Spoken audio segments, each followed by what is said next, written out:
To enter the city, it was necessary to go through an identification process. The soldier in charge of the verification was startled upon seeing the identification of a young man, Russell Raymond, as he knew the surname belonged to the founding family. However, the young man before him wore a dirty hood and tattered clothes. The soldier completed the check and let him in. As the young man passed by, the soldiers talked about his family and his clothing, noting that despite being an aristocrat, he looked like a peasant. One of the soldiers mentioned that he had heard rumors that the White Tower was looking for mercenaries and wondered if that was why Russell was dressed that way. However, the other soldier disagreed, saying that Russell was not a peasant but an aristocrat and that he wouldn't work as a mercenary. Raymond heard the soldier's comments but didn't care, for before him stood the great capital, Camelot. He made his way to the magic tower, where all the kingdom's guardians resided. From the outside, the tower was white, with a large clock at the top, as well as another that tracked the lunar cycle. He recalled how hard he had worked to get into that place. To prevent the downfall of his family after his father's death during the war against the Empire, Russell had to flee the castle and tried to enter the magic tower to reclaim his territory. However, this was an impossible dream for him, as he was expelled from the academy even before applying to the magic tower. Russell still remembered the man saying that he had received 3 failures, stating that although he was good in theory, he wouldn't be able to reach the second circle due to his narrow mana veins, and recommended that he pursue another path. Russell indeed had narrow mana veins. Being born with such veins meant he couldn't use more than a certain amount of mana, which was a severe limitation for a mage. But somehow, during his career as a mercenary, Russell managed to reach the second circle, despite being considered a third-rate mage. A man came out of the magic tower accompanied by 2 guards and announced that the registrations for temporary work that day had been closed, instructing everyone to return the next day. Some people were irritated after having waited for more than half a day. The man also stated that they wouldn't accept beggars in the area and expelled the unwanted ones. Raymond watched the situation as people dispersed. Some mentioned that the museum was looking for temporary mages, but another man stated that only first-class mages were sought, and going there would only result in humiliation. As the day came to an end, and looking at the tower, Russell leaned against a wall and sat on the ground. He took out a small pouch and checked that he had little money left. He then decided to head to the Grand Louvre Museum. At the museum, a man was leading some workers, claiming it was the largest museum in the kingdom. He said they were expecting some aristocrats and that the place needed to be cleaned. Among the workers was Russell. The man warned them to be cautious with the strength of the wind when using magic for cleaning, as any damage caused by their mistakes would have serious consequences. Raymond thought the man was being dramatic, believing that everyone around him was fake. As he followed the man, he noticed an entrance that seemed familiar. He checked the sign on the door, which indicated the Hall of Fantastic Species. He felt something vibrating in his pocket. It was his mother's ring. His legs moved on their own, guiding him into the room as if drawn by fate. He separated from the museum guide who searched for him. Raymond entered a room where there was an enormous fossil. As he approached, the vibration from the ring grew more intense. He wondered what the ring was trying to tell him. He closed his eyes and remembered a visit to this place with his mother. He recalled a corner in the room and went there, finding some old relics, including the heart of an ancient dragon. He looked at the heart and then at the ring, which had a stone resembling a dragon's eye. For some reason, he began to cry. His hands moved on their own, and he put the ring on his finger. The vibration stopped, and nothing else happened. Raymond sighed, and suddenly a strong energy began to emanate from the ring. He heard a dragon's voice say, "The heart and the eye have met, opening the other eye. You are enough to be the cornerstone of mythology. I grant you another chance, through mythology." It was then that Russell realized that the wheels that turned the world had broken, and the long-awaited destiny had begun to unfold. Several windows appeared, showing that the eye of the divine Dragon King was scanning the world's information. Victor Russell Raymond's status and mission windows were being activated. Sometime later, Raymond woke up to an angry voice shouting his name. He recognized the voice and wondered who it was. He opened his eyes and was hit in the head by a book thrown by a professor. He stood up. The furious professor stated that despite Raymond's high grades, he must really have some nerve to try sleeping in his class. Raymond didn't quite understand. The man in front of him was Professor Hubert, whom he remembered had left this world a long time ago. He looked around, recognized some of the other young students, and wondered what was happening. He looked at his clothes, touched his own face, and trembling was overjoyed to realize that he had returned to the past. Raymond couldn't believe he had returned to the past, to the point of staring at the professor. Hubert stated that Raymond wasn't the type of person to sleep in class, but even so, he needed to be punished and therefore expelled him from the room. Even after being expelled, Raymond was still amazed. Time travel magic.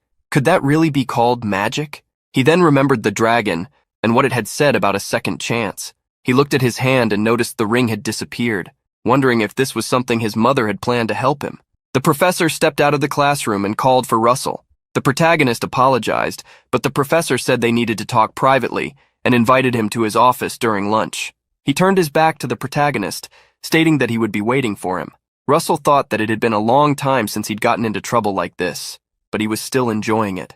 Suddenly, someone hit Russell from behind. The protagonist cursed and the attacker heard him. He was accompanied by two people, and one of them decided to hit Russell because of what he had said, but was stopped by the other, as the professor was watching. The young man with golden hair stated that he had told Russell to take notes for him, but instead he had been sleeping. Russell recognized this person as Coma Frederick. Frederick said that if the protagonist didn't want to suffer too much, he should follow him to the bathroom, then walked away. Raymond then remembered that things like this used to happen back then. Suddenly, a window appeared in front of the protagonist with a mission to escape the bullying. He was supposed to teach a lesson to his 3 classmates in order to receive a reward. Raymond had never seen anything like this before and thought it was a vision, but his hand passed right through the window when he tried to touch it. Frederick realized that Raymond wasn't following him and called out again, saying there was no way to run since they were at the academy, but if he was scared, he could try to flee. Russell sighed. The mission didn't matter to him. He was determined to teach Frederick and his cronies a lesson. After years of living as a mercenary, Frederick was nothing compared to the murderous intent Raymond had sensed from monsters. To the protagonist, the 3 were on a much lower level compared to the monsters he had faced.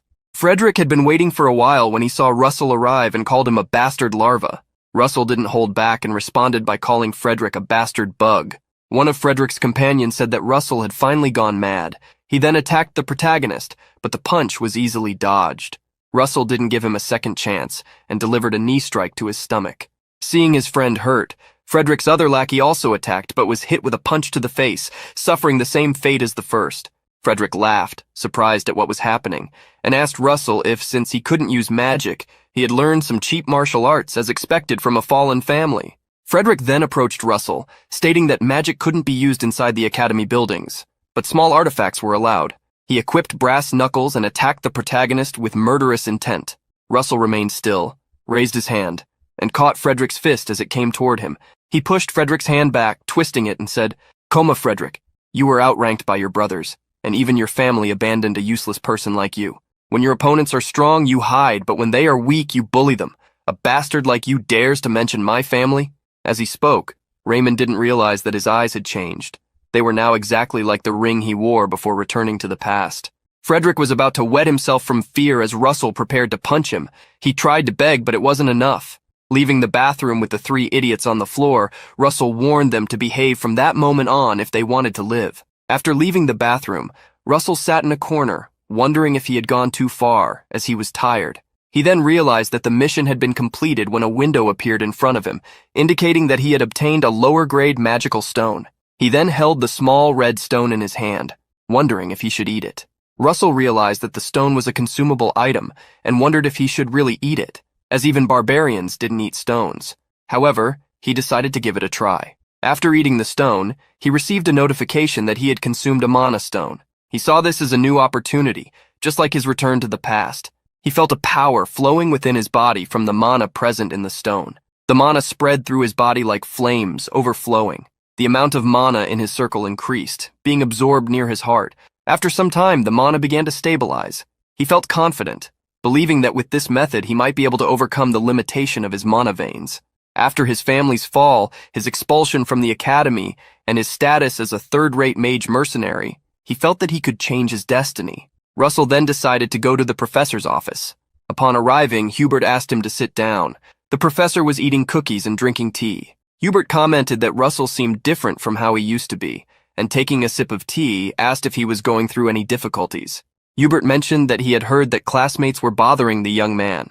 Russell remembered that Professor Hubert in his past life was someone who never gave up on him. He had always wanted to say certain words to the professor. "There's no need to worry, thank you, Professor." Hubert was surprised by the response and, clearing his throat, stated that as a professor it was obvious he should take care of his students. However, since Raymond had slept in class, he needed to be punished, and the professor wouldn't go easy on him. Hubert then picked up a book and instructed Russell to write an analysis of intensive elemental studies between pages 62 and 74, claiming that this was a section even older students had difficulty understanding. Russell received a mission notification, asking him to complete the professor's task. Depending on Hubert's satisfaction, he would receive a low-level mana stone and possibly other additional rewards. The protagonist froze a bit upon reading the mission, and the professor interpreted it as if he found the task too difficult. Raymond denied this and thanked the professor. Russell returned to his dormitory. The task wasn't difficult for him, as due to his poor mana skills in his past life, he had worked hard to study the theories behind it. Even while working as a mercenary, he hadn't stopped studying. But Russell knew that in this life, there was something important beyond studies: the training of mana veins. Mana veins were the pathways through which mana circulated. Mana absorbed through breathing circulated through the mana veins and was collected by the heart. In his past life, he had tried to train this while being chased by monsters. There was a reversal magic released because of this. In other words, the stronger the mana veins, the more mana collected, and the faster the magic was released, which he used to fight and protect himself against monsters. His mana veins were excessively thin and weak, putting him at a disadvantage in battles. However, the heavens seemed to sympathize with him, perhaps due to his unlucky fate or just a stroke of luck. Russell had found a historical place with unknown origins that hid two grimoires, one about the veins and another about the body. In this life, Russell decided to use the contents of the two grimoires to train his physique and mana veins. The grimoire about a mage's body replaced muscle tissues with parts of the mana veins. In other words, the stronger the body, the firmer the mana veins would become. The extent of the change wasn't significant when Russell was in an adult body in his past life, but now in his growing phase, he hoped to see great results. He was determined to overcome the limitation of his mana veins. Raymond trained every day. One day he was completely exhausted but received a mission to run 5 kilometers. Such missions appeared once a day, with the distance changing based on his skill level with the veins, disappearing when he reached a certain level. Russell sighed. He would take advantage of the opportunity he had and wouldn't just sit around. Despite all the effort of the day, he decided to complete the mission of running the 5 kilometers. He pushed himself to the limit until he could barely stand, finishing the run by nightfall. In a corner, a man was watching Russell, claiming that his efforts were in vain while plotting something against him. Professor Hubert couldn't believe that Russell had reached such a profound conclusion in his report, using only academic-level materials. He then asked the young man if he had prepared the report himself. The boy confirmed that he had, and even offered to take a mana oath to guarantee it. Hearing what the young man was saying, Hubert realized that he was quite confident in his words. Hubert then organized the papers, stating that he was very satisfied. As a result, Russell's mission was successfully completed. In addition to the standard reward, he received an increase in his understanding of beast summoning art, an enhancement in magical power, a reduction in mana consumption, and a decrease in spellcasting time. Russell realized that the higher his level of understanding, the stronger he would become. The professor then congratulated Russell on his good work and said that he could leave. Before leaving, Russell requested a favor from the professor. The professor wanted to know why Russell wanted to use the professor's library, as the student's library should have enough books to meet his needs. Russell replied that he had already read all the books in the student library. Hubert was shocked by this information, but stated that, even if Russell was telling the truth, using the professor's library was a different issue. He would need to assess whether Russell was qualified for it. Raymond agreed that it was understandable but didn't expect the professor to give him so many tasks. He had never imagined that Hubert would be so demanding. Russell knew that the stronger a person's theory on a subject, the stronger their magic would be. Therefore, he needed to advance his level of knowledge through the professor's library at any cost. Although it was somewhat problematic to go through several missions to gain access to the library, he considered it an advantage to receive mana stones as rewards, like killing 2 birds with 1 stone. While Russell was resting, the same person who had been watching him earlier, along with his companions, approached him. Anton Frederick stated that it was said Russell had a penalty on his mana, but now he only seemed like an exercise fanatic. Frederick then added that his friends had suffered because of Russell. Raymond asked Anton if he was there to seek revenge. Initially, Anton laughed, but then he made a disgusted expression, telling Raymond to stop deluding himself, as no one would seek revenge for something so insignificant. Trampling on something like that was enough. Anton then said he would see Raymond in class, and left without doing anything. Anton's henchman asked why he hadn't done anything, and Anton replied that it was because there was no one around to witness the humiliation. Raymond then remembered that the practical combat magic classes were approaching. It was a class where students' levels were based on their battles against each other, a class where he had always been humiliated in the past. Raymond couldn't believe he had forgotten about these classes and decided to prepare for them. He received a mission notification to reach the second circle. Combining this mission with Hubert's many other assignments, the protagonist studied hard, completed several reports, and obtained the rewards from the missions. Not long after, he had several mana stones, but he wasn't sure if he would be able to handle all the stones he had obtained. Setting aside his fears, he made a decision. He would trust in the training he had done up to that point and consume the mana stones. A few seconds later, a strong wave of mana, like fire, surged and overflowed from Russell's body. It felt as if his body was burning, and he knew he needed to channel the mana quickly, shaping the flow, spinning it, and forming a new circle. He understood that if he failed, his heart might not be able to withstand it. But having already made the decision, he wisely directed the flow of mana to his heart, determined to make the mana his own. A great burst of light exploded through the window as Russell managed to form the second circle. He then became exhausted and lost consciousness. He did not see the rewards he received, which included increases in his fire, water, electricity, and other magic powers. The next day, Raymond was once again in Professor Hubert's office. The professor, who had read all the reports, found them impressive, but had one final question. Wanting to delve deeper into the fundamentals compared to the previous tasks, he asked Russell what the most important structure among the four where magic was compressed was. Russell pondered for a moment. This specific question was one that even Hubert had only recently discovered the answer to. The professor then decided to ask a different question, but before he could do so, the protagonist decided to give an answer, causing the professor to freeze in disbelief. Russell answered that the most important structure was the mental image, prompting the professor to ask why he believed that. Russell then explained that magic was the manifestation of something in the real world using mana. The world categorized progress into 4 levels: assimilation, where the principles of natural phenomena were taught; mental image, where what was taught was visualized in the mind; formula construction, where the visual image was organized into formulas to manifest it; and lastly, manifestation, where magic became a reality in the world through the formula. Assimilation, construction, and manifestation could be learned through effort and study. However, mental image was something that could not be achieved solely through effort. Breaking limits and achieving freedom of imagination through courage determined the levels of mental images. If someone had a flame and imagined it as an arrow, it would become a second-level magic, a fire arrow. If something different was imagined, it would be something entirely distinct. If there were no limits to mental visualization, it might even be possible to create something that does not exist in the world, like beings, which would be something miraculous. This was the same conclusion that Hubert had reached. Just as shadows created by sunlight and hot ice, imagination began with understanding the world, but ended with distorting it. That is what magic was. Hubert was impressed.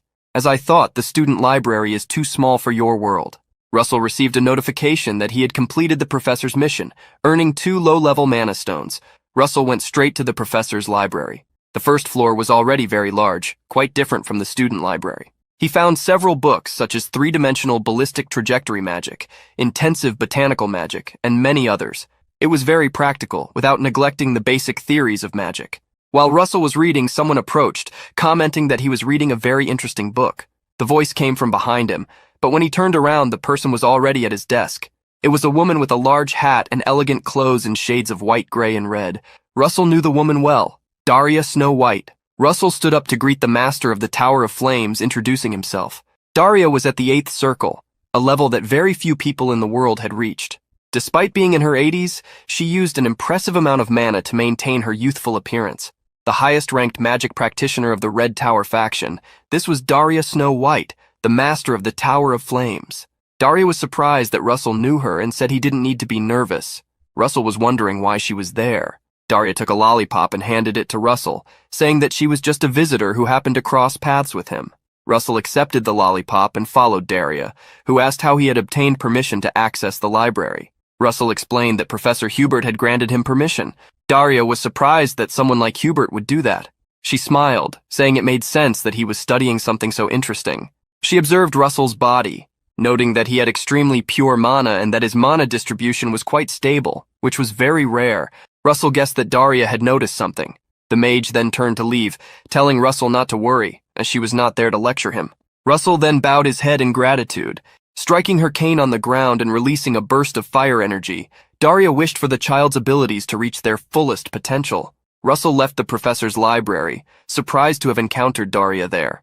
At that moment, some people noticed Russell exiting the professor's library. They laughed, suggesting that he must have flattered some professor to gain access, and that he wouldn't gain anything from it. Anton wished Russell to do his best, even if it led him nowhere. Finally, the day of the real-world magic battle studies arrived. The first student to be called would descend into the arena and choose an opponent. The professors usually selected the weaker students so that these students could choose someone of their own level. In the past, Russell had always been called first. People would already bet that he would be selected due to the condition of his veins. The crowd shouted, asking Russell to choose them to improve their grades. The professor in the center of the arena called for silence as he was about to select a student. Everyone expected it to be Russell, but the professor called Anton Frederick instead. Anton descended into the arena with a smile on his face, defying everyone's expectations. He thanked the professor, who mentioned that the favor was nothing compared to what the Frederick Trading Association did. Russell had anticipated something like this. Anton looked at him, asking why he was still sitting and inviting him to come down. Hubert was receiving an unexpected visit from his colleague Daria. The mage sat down on a couch, stating that it was nothing unusual for a professor to visit one of their students. She then took a sip of tea and asked if he had given permission to a child named Russell to use the professor's library. Hubert became concerned, thinking Russell might have done something wrong, but Daria reassured him, saying she had simply not seen something so rare and valuable in a long time. Hubert lowered his head, stating that the narrowing of Russell's mana veins was an unusual condition, even on the continent. Daria smiled, calling her student exceptional, and said that the child had overcome this problem. Hubert did not understand what she meant, so the mage revealed that the boy had already reached the second circle. The professor was extremely surprised by this information. At that moment, Russell was in the arena, where he had received the mission to win the magical training fight with a reward of magic stones and a compartment for 40 kilograms. Compartments were something only wealthy mages could use and were very useful for storing magic stones. As Russell was examining the mission, Anton called him an insect, striking an imposing pose and releasing his mana, asking if Russell was frozen. He then stated that if Russell wanted to live, he would have to beg. The protagonist laughed and released his own power. A professor then instructed both of them to take their positions as the combat was about to begin. Anton was surprised and nervous to see that Russell, who supposedly had narrowed mana veins, had reached the second circle. Anton was the first to attack using the second circle magic, flame projection. The flames quickly approached Russell, who summoned a barrier to defend himself. A man applauded upon seeing that Russell had created a shield so thin, yet sufficient to deflect the flames and protect him. The professor who had called Anton to fight first was surprised, questioning whether Russell had been hiding his abilities until now. Anton was using his flames with full power, not believing that Russell could defend himself. His firepower slowly began to diminish. Russell then saw an opening and used the second circle magic, Fire Arrow. The arrow flew swiftly, cutting through Anton's flames. Anton, from the Frederick family, couldn't believe that Russell had truly reached the second circle as he tried to summon a shield. He managed to protect himself, but when he looked forward, Russell had already summoned a second arrow. The professors were surprised to see multiple arrows being launched, questioning if Russell was using a double summon. One professor observed closely and noted that it seemed Russell's summoning speed was so fast that it gave the impression of a double summon. Anton, who was busy defending himself, thought that Fire Arrow was the only magic Russell could use. He then summoned a specialized fire shield, the second circle magic, Fire Protection. Russell smiled as he had anticipated Anton's move. Anton planned to fight only after Russell exhausted his mana, but at that moment, Russell canceled his Fire Arrow spell, surprising Anton. The protagonist then used a similar skill, Wind Arrow. The swift arrow broke Anton's shield and hit him. No one could believe that Russell had identified Anton's shield type so quickly and adapted his skill accordingly. Anton fell to his knees, but before he could get up, Russell was already in front of him. He started punching Anton, throwing him to the ground. The professor who had called for the match wanted to stop the fight, but Hubert, who was sitting next to him, instructed him to closely observe Russell's body. Hubert stated that he didn't know how Russell had done it, but the boy had found an impressive way to use his mana. Russell continued to strike Anton, punch after punch until his opponent sank to the arena floor. Both the students present and the watching professors were extremely shocked.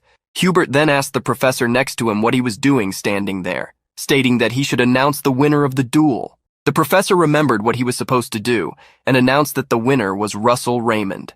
The professor then rushed to the arena, declaring that Russell could leave. But the protagonist said that the fight was not over yet. He reminded everyone that according to the rules of the class, unless the winner surrendered, he was allowed to call the next opponent. Russell surprised everyone in the arena by pointing to a spot, challenging someone and asking them to come down, as he had received a mission to win the tournament. Hubert had returned to his office and was watching through the window. He had already witnessed Russell's 14 consecutive victories and concluded that the young man must have achieved a significant breakthrough. Daria had met Russell only once, but she had recognized the potential in the young man. Nonetheless, Hubert wondered how Russell had grown and become so strong. The protagonist received several rewards for the missions he completed, including a storage space. The compartment looked like a magical hole, and Russell wondered if the reward was inside it. When he reached in, he pulled out a map. He received a notification. Mission number 1 instructed him to go to the marked location and complete the designated task there. The lights would guide him along the way.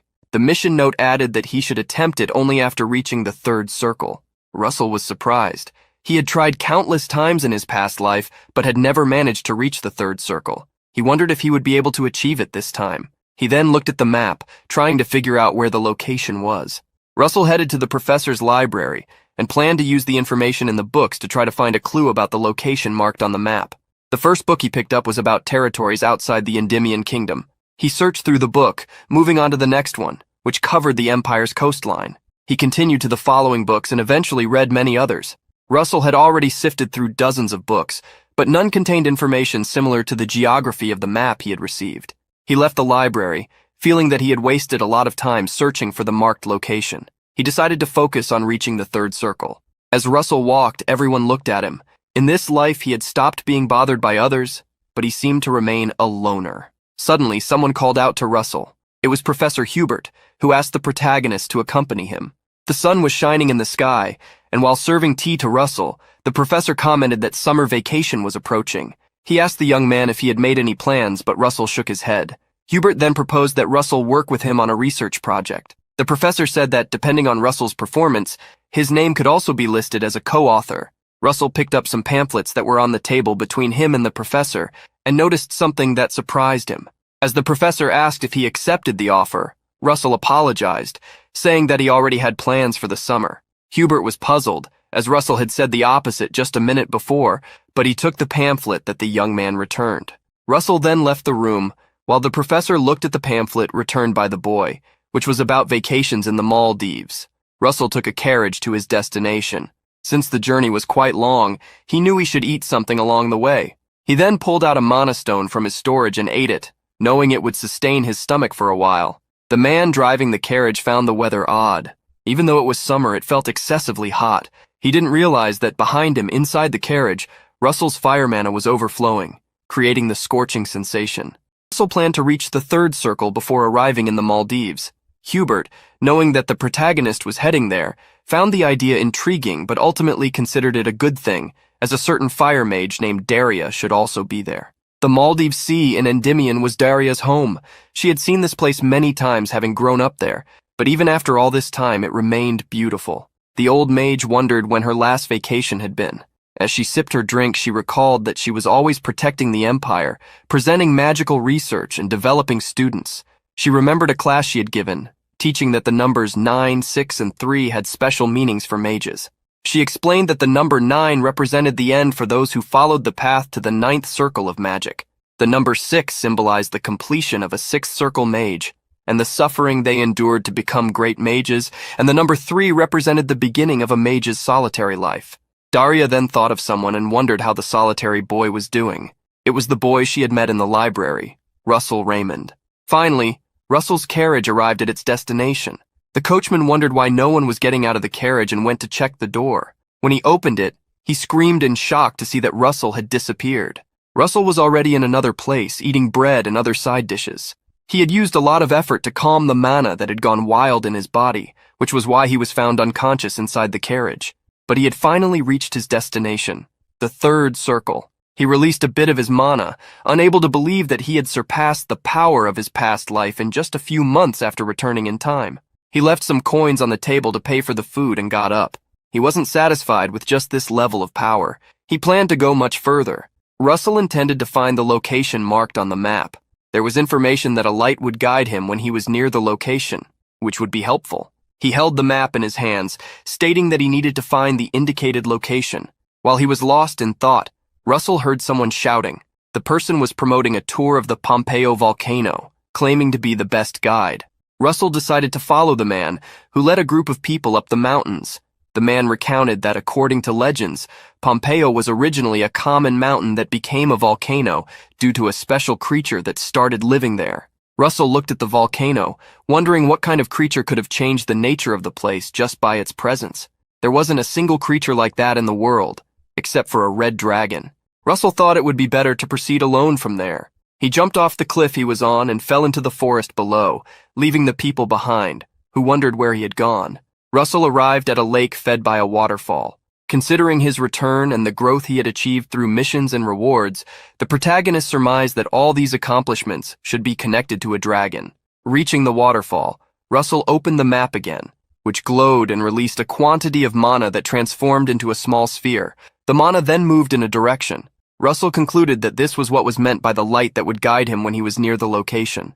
The bright light passed through the waterfall, and Russell realized there must be something behind the falling water. He then created a wind arrow and shot it at the waterfall, causing the water to disperse and creating a temporary opening through which he could pass, entering the cave behind the waterfall. Russell was surprised that no one had discovered this place before. He walked through the cave, remembering he was told to wait until reaching the third circle, but he did not see any monsters or beasts in the area. After walking for a while, Russell came across some pillars. He touched an ancient pillar and again saw the light he had been following. The light was in front of a large gate which appeared to be guarded by two statues. Russell proceeded forward, unaware that something was following him. He blamed himself for forgetting his days as a mercenary and for letting his guard down. In a situation without monsters, beasts, or sounds, it meant he was in the territory of a powerful predator. Russell then turned around and came face to face with a gigantic Komodo dragon. The creature roared and swung its tail to attack Russell, who luckily managed to dodge, causing the dragon to hit a pillar next to him. The protagonist backed away, knowing that the Komodo dragon was a monster that could only be defeated by two teams of mercenaries. The only thing he could do now was run. Russell then used the second circle magic, Electric Arrow. He waited for the dragon to come closer before shooting the arrow. The dragon, struck and electrocuted, roared in pain. Thanks to this, Russell managed to buy some time to run. He decided to head straight for the stone door. However, as he approached, the statues blocked the way and demanded that he prove he was worthy to enter by using his mana. Russell was furious, but at that moment, the Komodo dragon had already closed in again. Determined to create his own path, he summoned fire mana. Unconsciously, his eyes changed once more. He extended one hand while pressing his fingers against his wrist with the other, materializing the second circle magic Fire Beam. Just as he was about to attack, a gem on the door began to absorb some of the mana he was emitting, without Russell noticing. The Komodo dragon stopped, surprising Russell, who then saw the dragon approach, look into his eyes, and to his astonishment, bow down. The statues cleared the way for Russell, who was confused. They then stated that he had provided the necessary proof. In the next instant, the gem on the door shone brightly, blinding the protagonist. A few moments later, Russell opened his eyes and found himself in a hall with a floor covered in ice. Around him were several statues. He wondered if he had been the victim of a teleportation spell, as he had been in the cave just a minute ago. Russell then turned around and saw something impressive. A horn was chained in one corner of the hall, with a ladder leading up to it. Russell received a mission notification. He was to defeat all the ice golems in the area to complete the fire trial. He watched as the stone statues transformed into ice golems and realized he needed to fight them. He had to defeat all of them. Russell used his mana to create fire attacks, but to defeat the golems, he needed to destroy the core inside each one. However, the golems proved extremely resistant, and Russell's attacks only caused small cracks in their bodies. Russell gritted his teeth, wondering how cold the ice of the golems must be. He decided that if fire attacks weren't working, he would try using wind magic. However, when he attempted to use wind magic, he failed. At that moment, one of the golems moved in to attack him. Russell then tried using lightning magic, but that also failed, forcing him to dodge the golem's attack that he had intended to face. Recalling the notification, Russell realized that this was the fire trial, and deduced that he could only use fire attribute magic. Under pressure, Russell was forced to retreat to a corner of the hall. However, he was not willing to give up. Summoning second circle fire magic, Fire Ray once more, the fire of bravery ignited within him, as he was determined to overcome the trial. Russell fired a series of fire spells at the golems, exposing their cores and destroying them one by one. At one point, only a few golems remained. But at that pace, he knew he would run out of mana before defeating the last two. He needed to find a new strategy to overcome them. Dodging the golems and contemplating a solution, Russell realized that he needed to pierce the golems' bodies all at once, concentrating all his power on a single point. He understood that the answer lay in density. First, he had to step back to channel his magic. Starting with a fire arrow and an amplification formula, Russell decided to add replicas of the fire ray formula. By doing so, he intended to fuse all of them into a compressed formula. He held the various arrows he had created, pressing them together. However, before he could complete the process, one of the golems approached. The golem prepared to attack while Russell hoped the arrows would fuse in time. A powerful explosion occurred when Russell succeeded in creating a hole in the ice golem. He managed to form an ember spear. He received a notification stating that, due to his understanding of the fire element transcending limits, the power of his intermediate fire magic would increase significantly. Russell felt that the spear in his hand had a power close to that of a fifth circle spell. Maintaining the spear drained an enormous amount of mana, so he decided to attack quickly. He charged at the golems, who also attacked him, but Russell was faster, piercing each of them. After defeating a few golems, only 4 remained. He defeated 2 of them, and when another tried to strike him, Russell managed to split it in half with the spear. The last remaining golem fled from Russell's line of sight, and when the protagonist realized where it was, he was attacked from behind, sending him crashing into the pile of shattered golems. Fortunately, Russell managed to block the blow with the spear, avoiding further damage. With only a breath of mana left, and the spear seeming on the verge of dissipating, Russell got back on his feet. Holding the spear in his hand, as a final effort, he threw it at the last golem, praying that it would reach him and destroy the golem as it had with the others. A flash of light illuminated the hall with the impact of the ember spear. In the next moment, the ice golem was still standing before Russell, who no longer had the spear. The cloud of steam spread through the hall due to the fire meeting the ice, but a large hole was visible in the ice golem.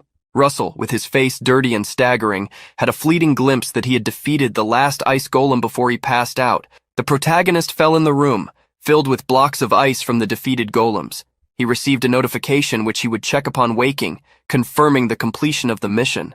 As a reward, he would receive 2 low-level mana stones, as well as 3 mana stones of the lowest level. He also received an unknown reward, the fire essence, the horn of the Forgotten King. After obtaining the unknown reward, which turned out to be the horn of the Forgotten King, a glow enveloped the artifact bound by chains, making it shine intensely.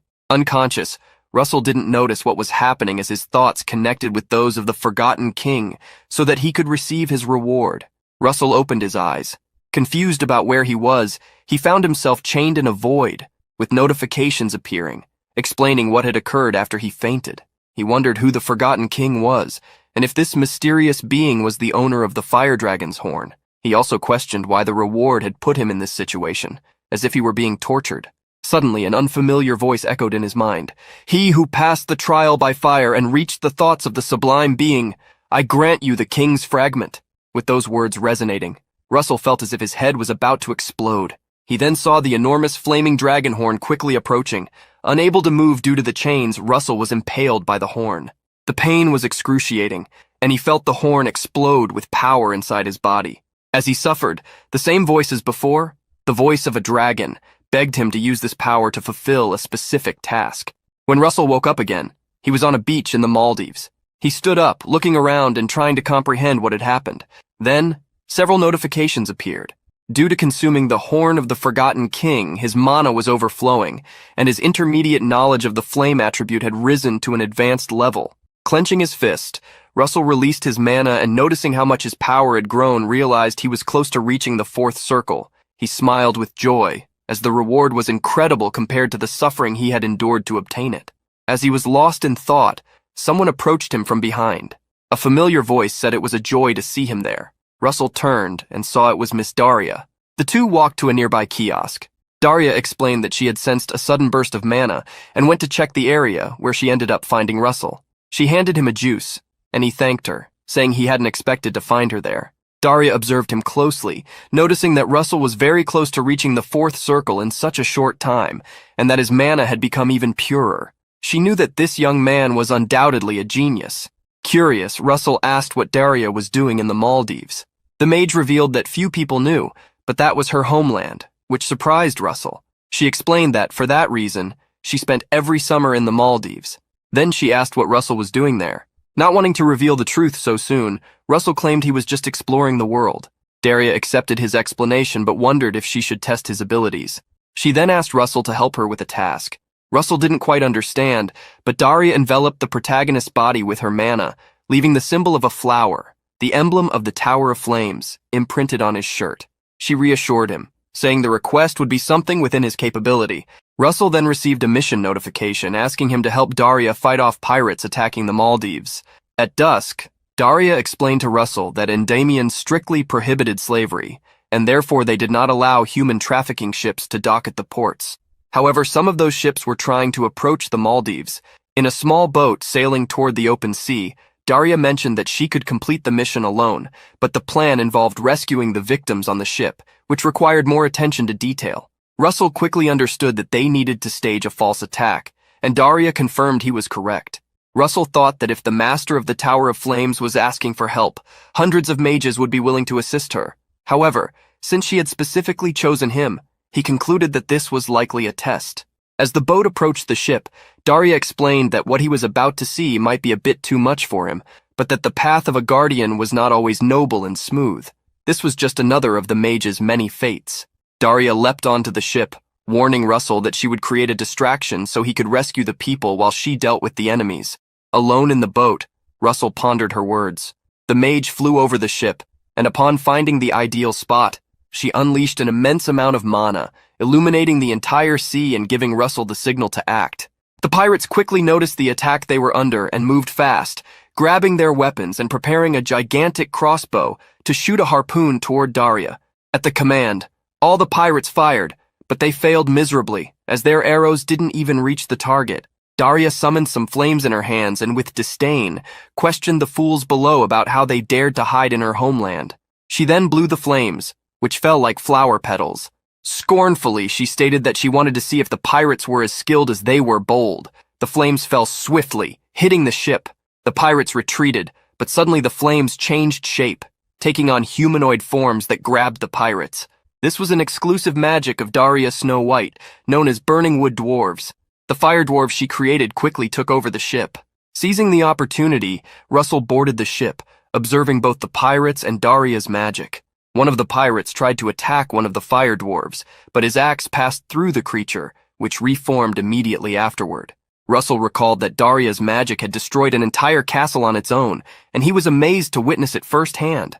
In seconds, the dwarves attacked the pirates, turning them into ashes one by one. Knowing it wasn't the time to get distracted, Russell located a door on the ship and descended the stairs, aware that he needed to rescue the people while Daria distracted the pirates.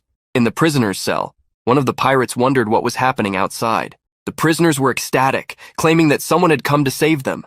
Annoyed, the pirate struck the bars with his sword, stating that no matter what happened, they would never escape. While the pirate was distracted, a silent hand approached from behind, grabbing his neck. Russell used electric magic, electrocuting the pirate who fell to the ground, charred. Russell sighed, having expected to encounter pirates along the way. At that moment, one of the prisoners approached the bars, asking if Russell was there to save them. He confirmed that he was, but warned that it would be safer for them to remain inside the cell until the pirates were defeated. One of the prisoners knelt, thanking God for hearing his prayers. Russell looked at the cells, intrigued by how many people were confined in such a small space. To his surprise, even children were imprisoned there. He clenched his teeth, cursing the pirates. As he observed the place, several pirates entered through the door, noticing Russell and the defeated pirate. The pirates quickly drew their swords and advanced, intending to capture him. However, Russell summoned electric magic, creating chains to bind his enemies. Using second circle magic, he unleashed electric chains that attacked all the pirates at once. The pirates fell to the ground, unaware that Russell was a mage, but they trusted their captain would handle him. Russell then finished them all off. Walking further into the room, he noticed someone in one of the cells who recognized the symbol on his shirt. The person asked if he was a mage from the Tower of Flames. Russell used light magic to see better inside the cell and realized that the prisoners were elves. They recognized the symbol on his shirt, but Russell explained that he wasn't an official mage of the Tower of Flames yet. One of the elves stood up arrogantly, and ordered Russell to open the cell. Although he was already about to do so, the elf's irritating tone made him hesitate. Russell knew elves were proud and wondered if he should just leave them there. At that moment, a white-haired elf ordered the arrogant one to mind his manners. The other elves called her Elo. She approached the bars and stated that the human before them was not an ordinary one. She remarked that Russell possessed mana as pure as the light of a sunset, and said she could smell the spirits on him. The elf didn't understand what Elo meant, prompting the elf woman to repeat that she could smell spirits coming from Russell. Both the protagonist and the elves were astonished, with the elves doubting that this could be real. Russell then sniffed himself, but didn't smell anything. The elf who had been rude before bowed, politely asking him to rescue them. All the elves did the same, bowing to plead. Russell, who knew elves to have strong egos, noticed they were changing their attitudes just because of something Elo had said. He wondered if the white-haired elf was a superior elf or someone of an even higher rank. Russell used fire mana to melt the locks on the cells. Elo then asked if he had defeated all the pirates and bosses. Russell wondered what the bosses were. Elo explained that they were people even stronger than her warriors, highly skilled in magic. As they were talking, a man in armor descended to the lower deck of the ship. Seeing the empty cells and the fallen pirates, he let out an evil laugh. On the upper deck, a bald man steering the ship watched the pirates struggling against the fire magic. He then drew a heavy sword from his back and cut down 2 of the flame dwarves. He mocked the other pirates, who were being overwhelmed, and they recognized him as the captain. Their courage quickly returned, as they claimed that the captain would slice the mage in the sky to pieces. Daria, observing from the sky, found the situation interesting and descended to the ship. She landed at the spot where the captain had been standing. He glared at her with an irritated expression, asking if she was really closing the distance between them. Daria then realized that the bald man was the captain and that his name was Don Click. Noticing that the man was using an aura, she assumed he must have once been a knight, so she asked why he was doing this. Don Click began laughing, asking if the honor of a knight brought food and paid taxes.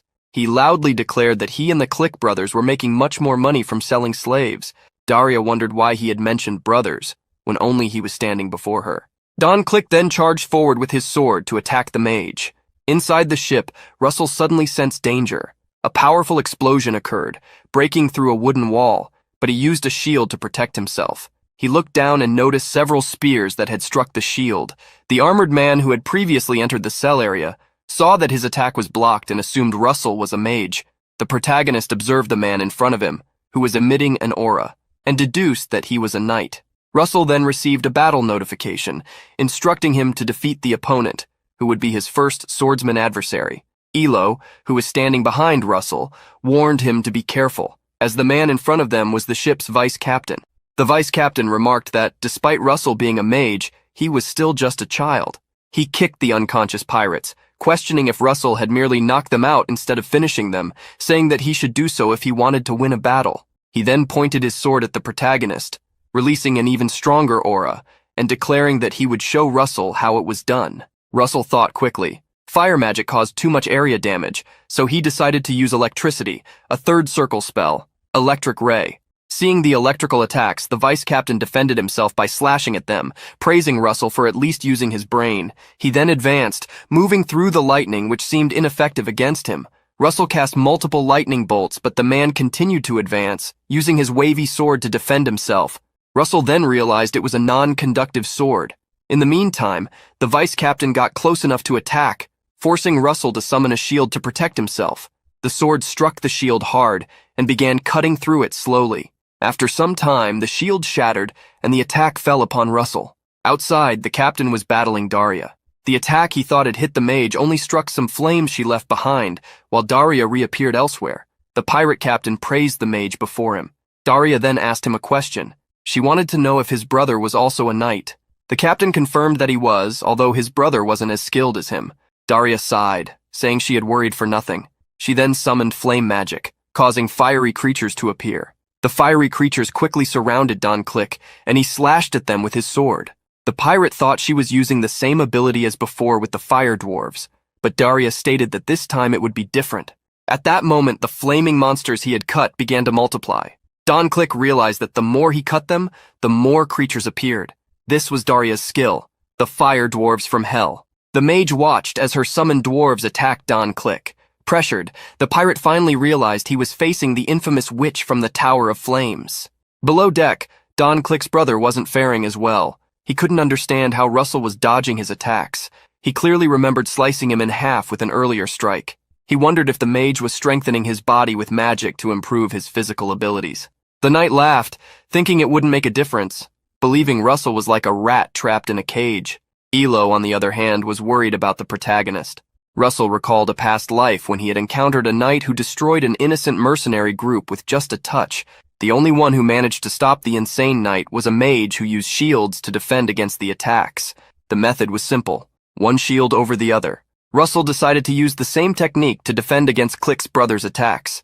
Suddenly the knight noticed that after one of his strikes, Russell had pulled back his shield. When he looked ahead, it was too late. Russell cast a wind spell, hitting the knight square in the chest and throwing him against the wall. The impact caused the knight to spit blood before collapsing to the ground. Although he had won the fight, Russell noticed that he had lost a lot of blood. He broke the remaining locks and freed the elves. Elo, stepping out of the cell, thanked Russell, once again calling him a guardian. The protagonist asked them to follow him, but at that moment, the knight rose again, telling Russell that if he wanted to win, he should have aimed for the head. Russell asked the elves to free the other prisoners. The elf who had first spoken to him gritted his teeth, asking if Russell really wanted the elves to free the humans. But Elo agreed. The knight in front of them laughed, asking if Russell really thought he had time to rescue the slaves. He charged forward, warning that the protagonist should worry about himself before anyone else. Russell returned to his shield strategy, but the knight kept attacking, not giving him a chance to counter. With a wicked grin, the knight watched the young man defending himself with nothing but shields. Russell planned to hold out just a little longer, until everyone could escape. Sometime later, Elo shouted, announcing that everyone was now safe. The knight smiled, asking if they thought that made any difference. But Russell's voice changed, and he answered that yes, it did make a difference. Not only his voice, but his eyes also changed as he summoned flames across the ship's lower deck. He then gave the knight his ultimatum. It makes a difference, because now I can crush you. Russell defended against the knight's attacks with his shield while setting the entire ship on fire. The knight fell back, realizing that the atmosphere around Russell had changed. He wondered if the boy was finally ready to set mercy aside, and then charged forward, planning to pierce Russell along with the shield. However, before he could get close, Russell used the magic he had created, the flaming spear. As he advanced, the knight wondered if it was just a simple fire spear, but soon realized that the magic was far beyond what he had imagined. Finally, the knight's sword and the flaming spear clashed. At the bow of the ship, the captain continued to be overwhelmed by the hellish dwarves, who were multiplying endlessly. He wondered what his brother was doing, believing that together they could defeat the mage. The captain kept slicing through the dwarves, trying to buy time until his brother arrived, but he was surprised when the floor beneath him began to crack. Through the fissures, he could see the flames from the lower deck. With no time to react, a tower of flames erupted from the ship's lower deck, throwing everything into the air. The captain, hit by the attack, could hardly believe what had just happened. Daria, witnessing the power of the explosion, was also incredulous. She looked at the door leading to the lower deck and saw several freed slaves. Daria admitted to being careless, as it seemed Russell had taken control of the battle. Through the enormous opening created by the flame tower, Daria saw Russell lying on the floor of the lower deck. He had completed his mission. Realizing that the captain had been defeated, the pirate crew fled to the lifeboats, planning to surround the ship and attack the invaders from there. However, Daria did not stand idly by. She ordered her hellish dwarves to jump into the lifeboats to deal with the pirates. Sometime later, Russell felt a warmth in his body. When he opened his eyes, he saw that Ilo was using a healing magic on him. The elf asked him not to move, as his mana had not fully recovered yet, so the healing was slow. Daria congratulated Russell for defeating 2 knights alone. Russell was confused, believing he had faced only one, but Daria clarified that, in the end, it had been 2. Ilo then thanked the protagonist, stating that although she could not repay his kindness immediately, she, Ilo, from the White Ash Tree tribe, swore that one day she would reward him on behalf of her ancestors.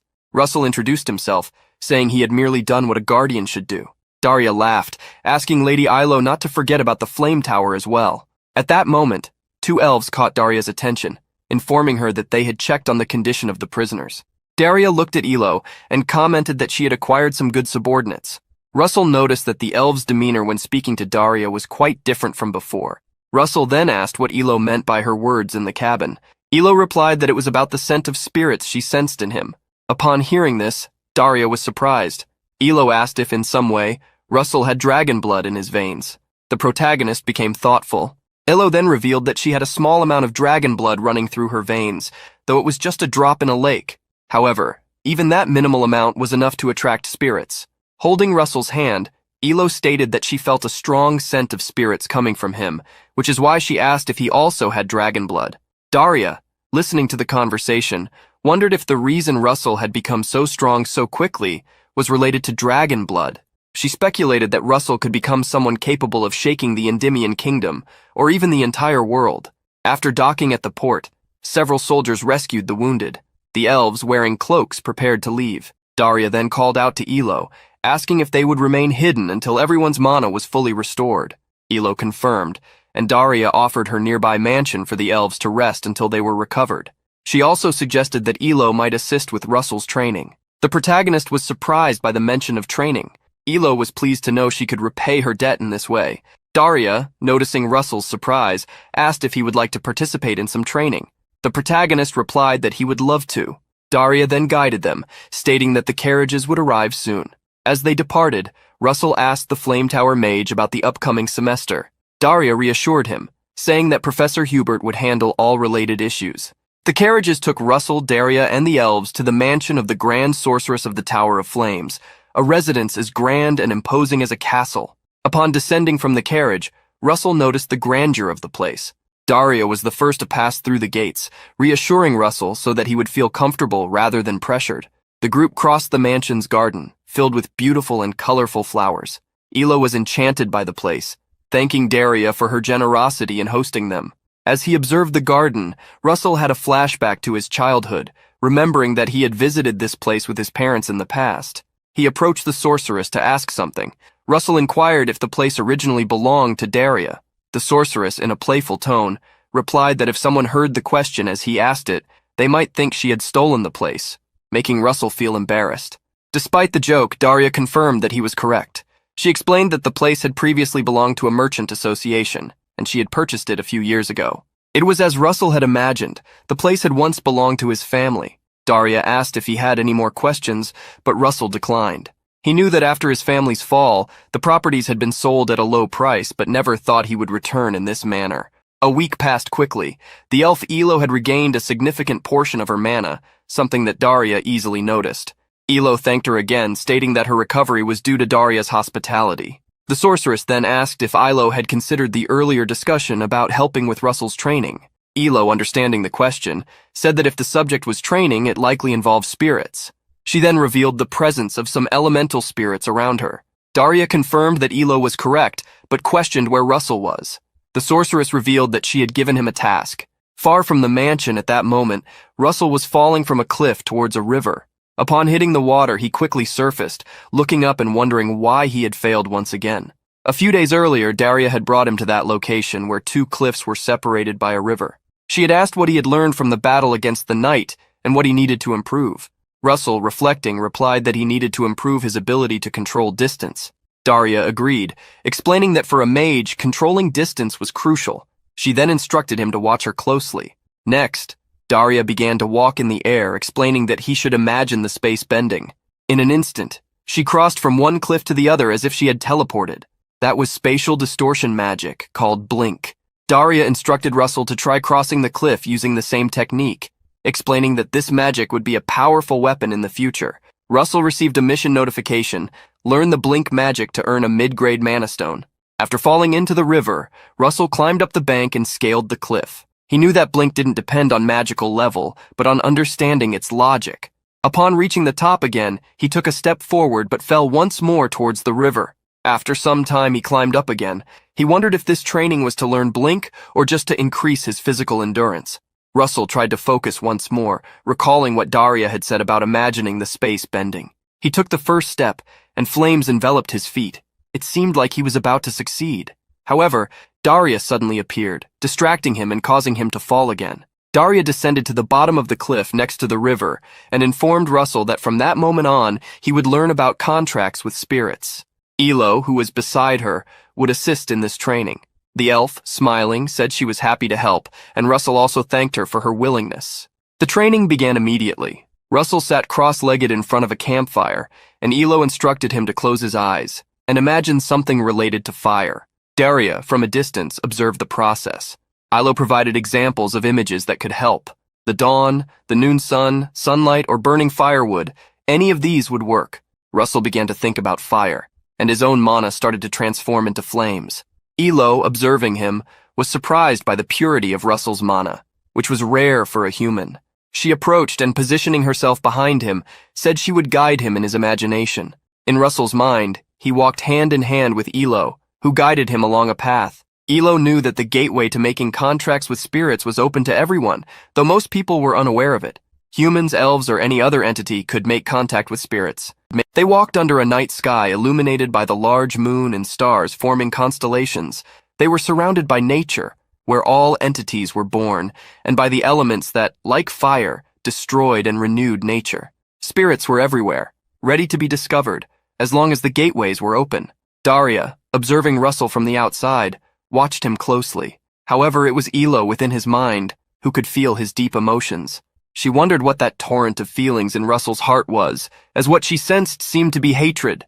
Elo felt a headache while she was inside Russell's thoughts, the visions and places they passed through, the emotions in the young man's heart, the pains. Everything seemed to be hatred, but she knew it shouldn't be. On the outside, Daria watched attentively. Then she witnessed a massive burst of energy coming from them, which made her alert. The intense glow of mana that Russell exhaled, with Elo behind him, was so strong it could blind someone. When Russell woke up, he was back at Daria's mansion, while the sorceress watched him. As he got up, he felt a severe headache and asked what had happened. He only remembered the sensation of his mana suddenly exploding. Russell then saw Ilo enter his room. The elf had a bandage on her arms. Elo reassured him, saying she was fine. The protagonist, worried, asked if he had caused that to her, and with his hands on his face, felt sad as he apologized. That night, Russell went to the garden to enjoy the weather. Daria watched him from a window and then asked the elf what exactly had happened. Ilo replied that it was something tremendous. When they reached the path leading to the spirit gate, Russell's mind revealed a torrent of emotions so intense that they couldn't proceed. Daria wondered what this torrent of emotions could be. Ilo explained that, despite appearing as hatred, it was closer to deep sorrow, a sorrow so intense that it made her question how Russell had managed to hide it for so long. The next day, the three gathered again. Daria informed Russell that they would start a new training. He lowered his head, prepared for any kind of exercise, but what Daria said surprised him. He would be helping with cleaning. For a week, he would work with the servants, assisting in a deep cleaning. Daria also mentioned that, in the meantime, she and Elo would visit the capital. Ilo said goodbye with a greeting, and the protagonist returned it, telling her to be careful on the trip. Before they left, Daria emphasized that Russell's task was not a punishment. He sighed in agreement. Russell planned to practice blink magic during his free time while cleaning, but his plan was thwarted when Daria prohibited him from using any magic during the week, leaving him confused. Despite this, Russell grabbed a mop and began to follow the instructions. Since he couldn't use magic, he decided to train physically during the cleaning. However, to his misfortune, while trying to run and mop the floor, he slipped, kicking a jar that flew and shattered on the ground. A maid approached Russell and asked who was cleaning in such a hurry. Looking at the floor, she commented that the broken vase was one of Lady Daria's favorites. Before leaving for the capital, Daria had instructed Russell to follow the orders of the head maid, introducing them, and the woman behind Russell was precisely the head maid. He apologized for the mess. Knowing he couldn't use magic for a week, she handed him a small cloth and told him to clean as she instructed from then on. She followed him everywhere, even teaching him how to hold vases while cleaning the stands. When he was mopping the floor, she instructed him to clean every corner. Russell was already getting surprised by the amount of instructions and orders. With the head maid always by his side, giving orders and making complaints, Russell began to suspect that this was some kind of training to strengthen his mental fortitude. Finally, after such a long time cleaning, it was lunchtime. The head maid asked Russell to accompany her. The protagonist said he would eat later, but the maid gave him a sharp look and repeated the order, leaving Russell no choice but to follow her. In the servants' kitchen, Russell noticed that many people were working. A man in a suit asked his name, and Russell replied that it was Russell Raymond. The man repeated the name, making the protagonist think that perhaps he knew him, but what followed was a compliment. The old man called Russell handsome, praising his black hair and red eyes. A nearby maid blushed and reinforced the compliment.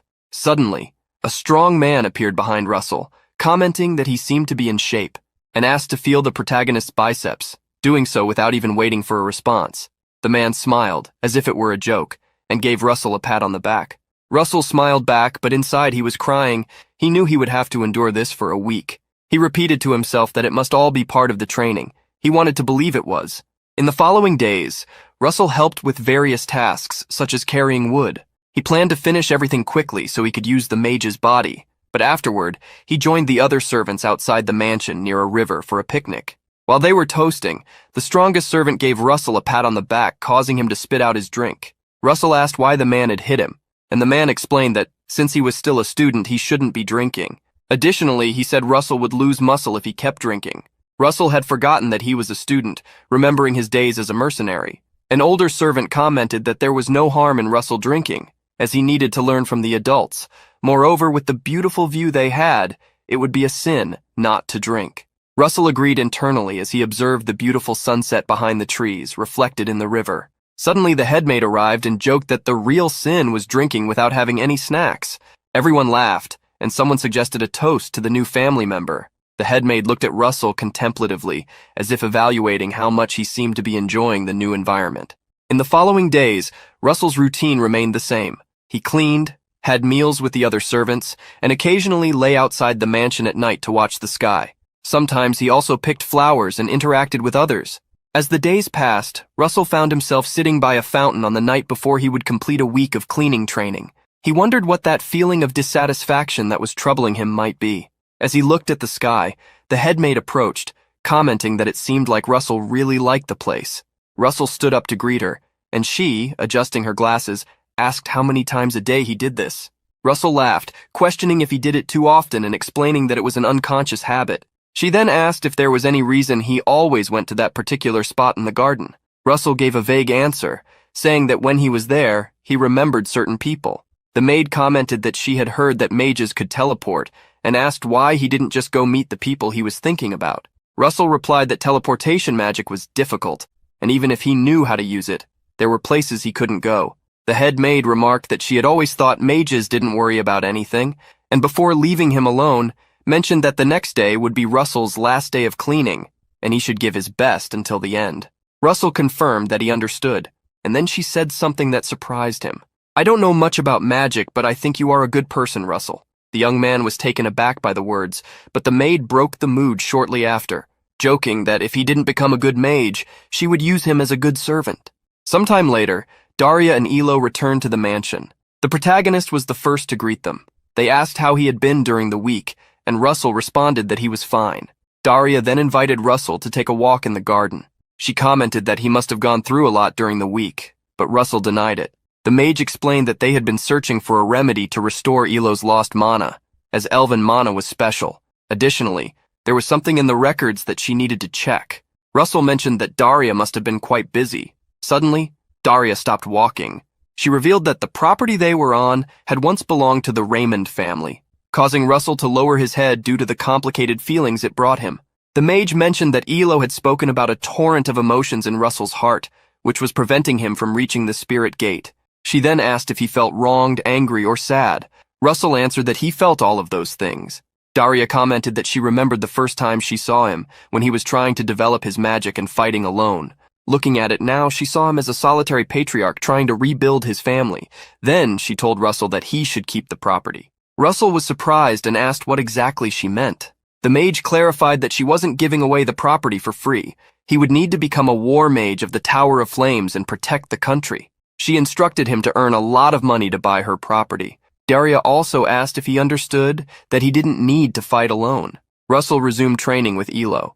The elf explained that the last time they approached the spirit gate, she hadn't awakened Russell's consciousness. She had only guided him with her unconscious mana. This time she wanted to change that so they could reach the gate together. Russell was concerned that Ilo might get hurt again. The elf gave a thumbs up, saying that they had bought plenty of medicine, so everything was fine. Russell didn't want to argue and accepted. Elo then instructed him to close his eyes and think of the fire, as he had done last time, because she would awaken him in his imagination. The protagonist could see the elf in his mind. He looked down and saw his own hand. The place they were in was calm. just like before, but further on, the torrent was still there. They could see the brilliant passage on the other side, and it would be difficult to reach the source leading to the spirit gate. Russell took a few steps forward, approaching the torrent. Elo tried to warn him of the danger, but it was too late. He was pushed back by the waves. At that moment, however, Russell understood his feelings. Graduation from the academy, the tower selection, the rebuilding of his family, and revenge for his father. He apologized to Elo, saying these were things he couldn't rid himself of. Russell then heard Daria's voice talking to the head maid, who claimed that the young man was a good person. The mage asked if the woman had left him alone at any point, and she replied that she hadn't. Russell then remembered Hubert, the servants he had met, the maid's words, and most importantly, what Daria had told him. He didn't need to fight alone. With tears in his eyes, Russell stood up in his mind. He knew he couldn't rid himself of his feelings, but he could try to overcome them. He remembered Daria's advice, to think of space bending. Russell approached the torrent again. Elo tried to stop him, saying it was dangerous, but he remained calm. Even if he fell, he was no longer alone. His feet ignited as he took step after step. Finally, he performed Blink, leaving Elo behind and reaching the other side of the torrent in front of the spirit gate. Elo witnessed the use of Blink with her own eyes. Upon reaching the other side, Russell was finally able to complete the mission he had received. After crossing the torrent, he wondered what he should do as he looked at the immense, glowing gate before him. At that moment, Ilo instructed him to pass through the gate. Russell was surprised that he could still communicate with the elf, who explained that they could communicate because their manas were connected. Russell then received the mission to form a contract with a spirit. He was to summon a spirit according to Ilo's instructions and form a bond with it. Following the elf's guidance, Russell placed his hand on the light gate and asked what to do next. Elo explained that now it was up to the spirits to decide. He should just extend his hand and wait, as no one knew which spirit would appear, and he could not choose. That was all they could do. Resigned, Russell waited patiently, determined not to be frustrated if no spirit appeared. He was already grateful for all the moments that had led him there. While immersed in his thoughts, Russell did not notice when a massive red dragon approached the spirit gate and touched his hand. When he awoke, he found a baby spirit in his lap. The small creature, red with yellow eyes and tiny teeth, looked at Russell in an adorable manner. Elo congratulated Russell on the newly formed contract, and Daria smiled, saying there was even more to celebrate. Russell realized he had reached the fourth circle. The great mage commented that he had overcome a significant mental barrier. Russell then looked at the mission notification, which indicated that he had received additional rewards. Meanwhile, the small spirit flew and landed on Russell's head, where it began to rest. Ilo approached, noting that the spirit did not seem to be an ordinary one. She gently stroked the small being and, taking it in her hands, suggested that Russell give it an appropriate name, as naming it would complete the contract. Returning the spirit to the protagonist, Ilo and Daria eagerly awaited to see what name Russell would choose for his new companion. Looking at the small spirit in his hands, Russell could only see that it was red. He thought about naming it Bacon, which shocked the three women present. Russell laughed, saying he was just joking, and then asked if he should name it Pepper. The little spirit smiled at its new name. Elo thought the name was very cute, while Daria didn't find it bad. Little did they know that the name chosen by Russell was actually a shortening of the word pepperoni. Daria then stated that to celebrate, they would begin special training the next day. Elo also announced that she would be giving lessons on spirits.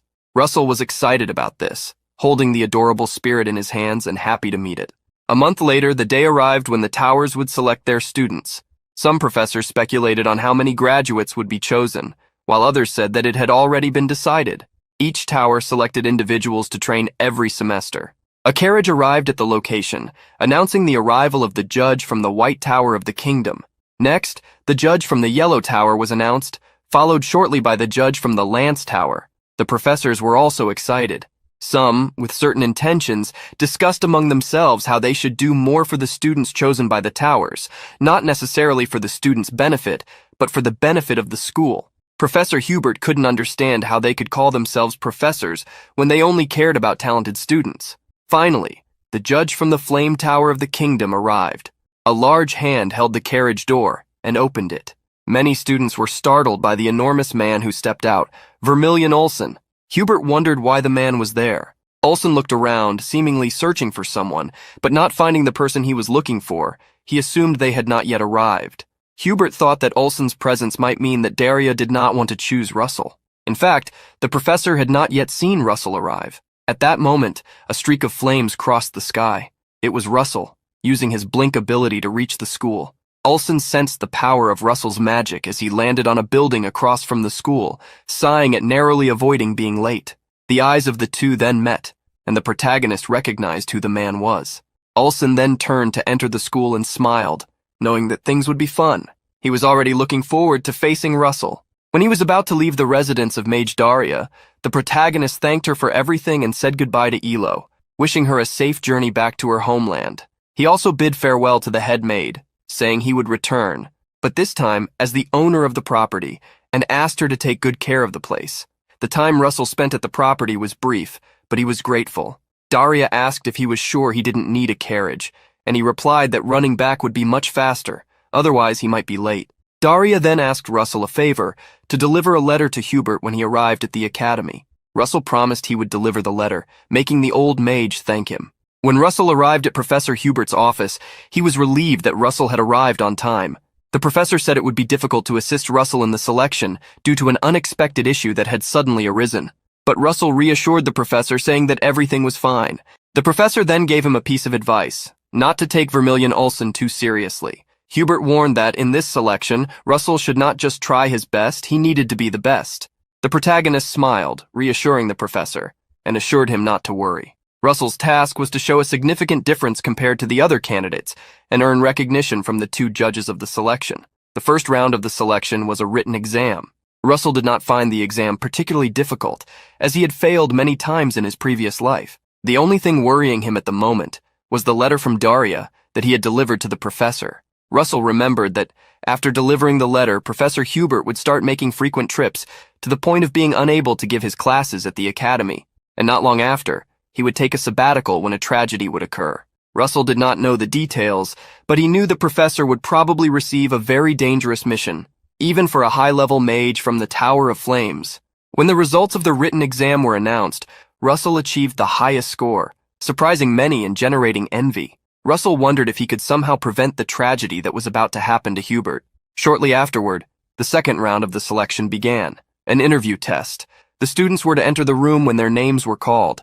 It quickly became Russell's turn to have his interview in front of the various judges. The protagonist was still contemplating what would happen, as signs of change were already appearing. One of them was Ulson, who in his previous life was not one of the judges. He knew he could change the future and needed to join the Tower of Flames to prevent what was about to happen to Hubert. To do so, he needed to be recognized by the judges. One of the judges read the rules, stating that when they asked questions, Russell should respond verbally and briefly. A female judge began the questions, describing a formula created 300 years ago and formulating a question based on it. Russell, in front of everyone, answered the question by explaining that it was necessary to apply a concept of material cycles to modify the formula. Russell noticed that the interview questions were easier than those on the written test. However, there was another challenge in the second stage, enduring the mana exerted by the selection judges. In his previous life, Russell always failed at this stage, but this time was different. Thanks to his much higher level, he was able to answer the questions adequately without feeling the pressure exerted by the judges. One of the judges praised Russell to the others, stating that not even the young man's expression changed in the face of a mana storm. Ulson smiled and commented that the pressure was very light. He then released a much more powerful mana, attempting to pressurize Russell. The protagonist felt this sudden pressure and furrowed his brow. The other judges noticed what Ulson was doing and secretly called him crazy. They believed that if the pressure continued, the candidate might suffer. However, when they looked at Russell, despite the change in his expression, he was handling it very well. One of the judges found this surprising, as even some professors assigned to read the files were struggling. The judge began to wish for such a genius, and he was not alone. Many others shared this sentiment. Quickly, Russell gained the recognition of 9 out of 10 judges. Ulson, seeing that the protagonist was managing well under the pressure, became excited and decided to test Russell even further by releasing a much stronger aura. Soon it felt like an aura battle was taking place.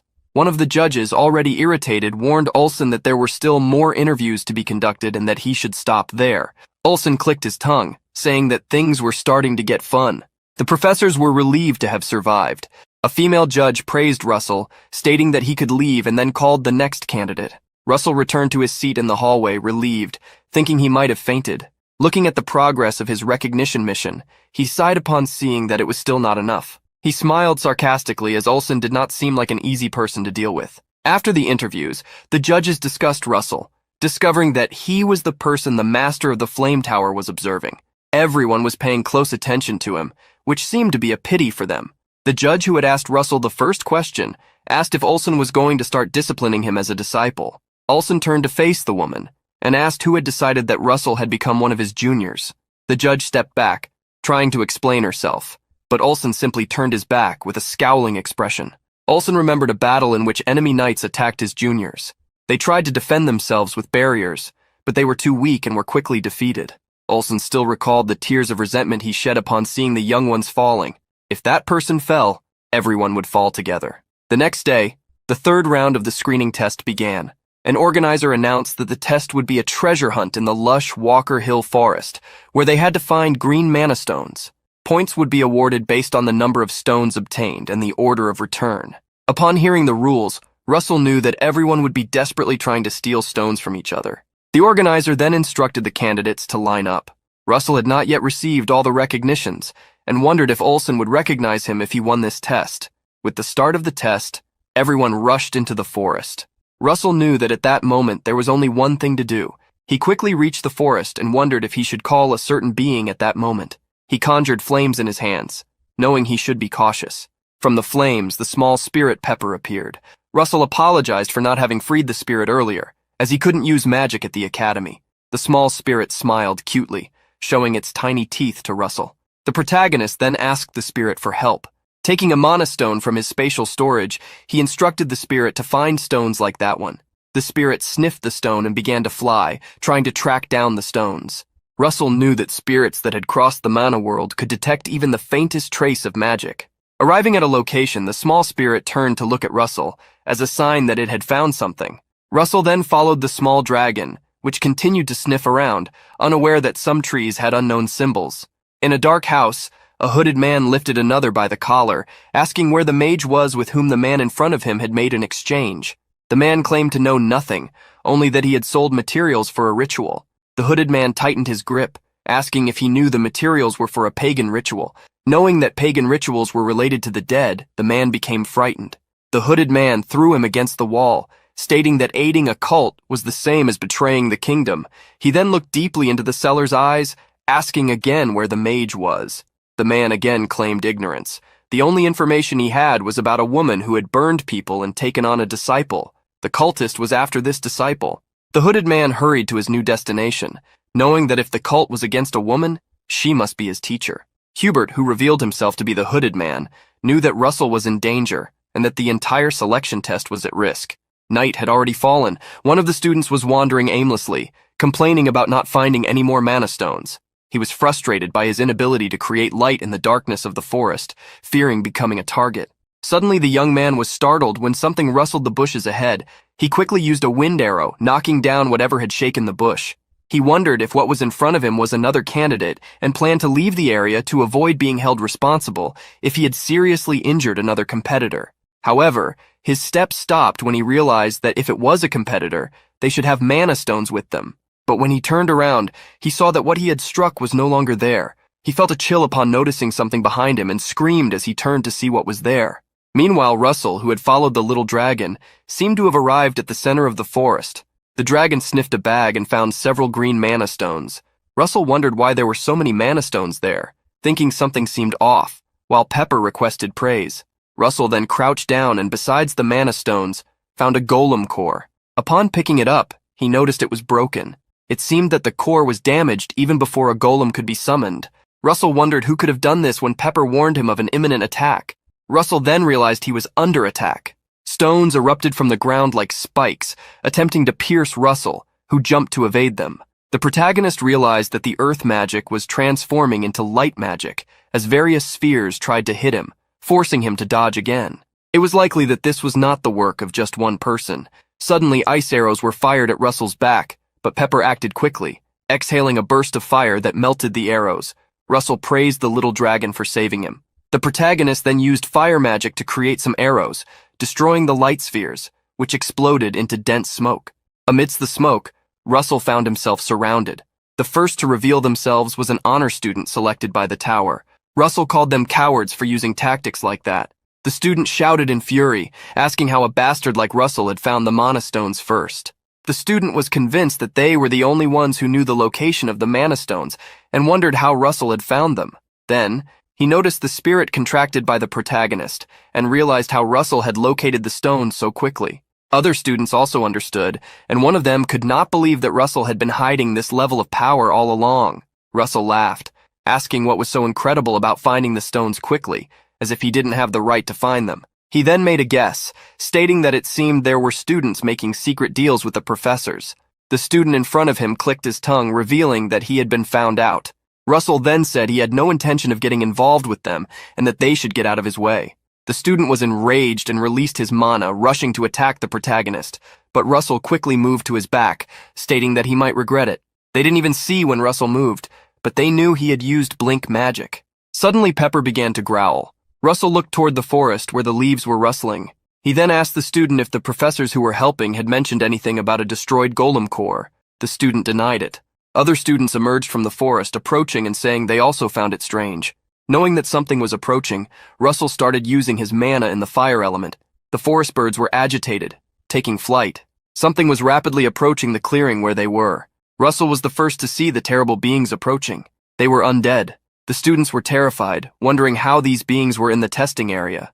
The first student to confront Russell was the first to plan to flee, but when he tried to run, he realized they were surrounded. Dozens or even hundreds of undead surrounded the clearing, leaving no gap for escape. Russell acted quickly, creating a wall of fire around himself and the other students. They were surprised to see the fourth circle magic. Russell instructed each of them to handle a specific direction, dealing with the undead that breached the firewall. The students froze in fear, but the protagonist shouted for them to react and wake up. They then nodded in agreement with the instruction. The older student sighed, thankful he hadn't started a fight with Russell, as it could have ended badly. But then he realized that something really bad was happening. The undead were advancing, jumping against the wall of fire. The four inside the wall were defending themselves, but Russell knew the wall of fire wouldn't last forever. They needed to find the sorcerer who had summoned the undead.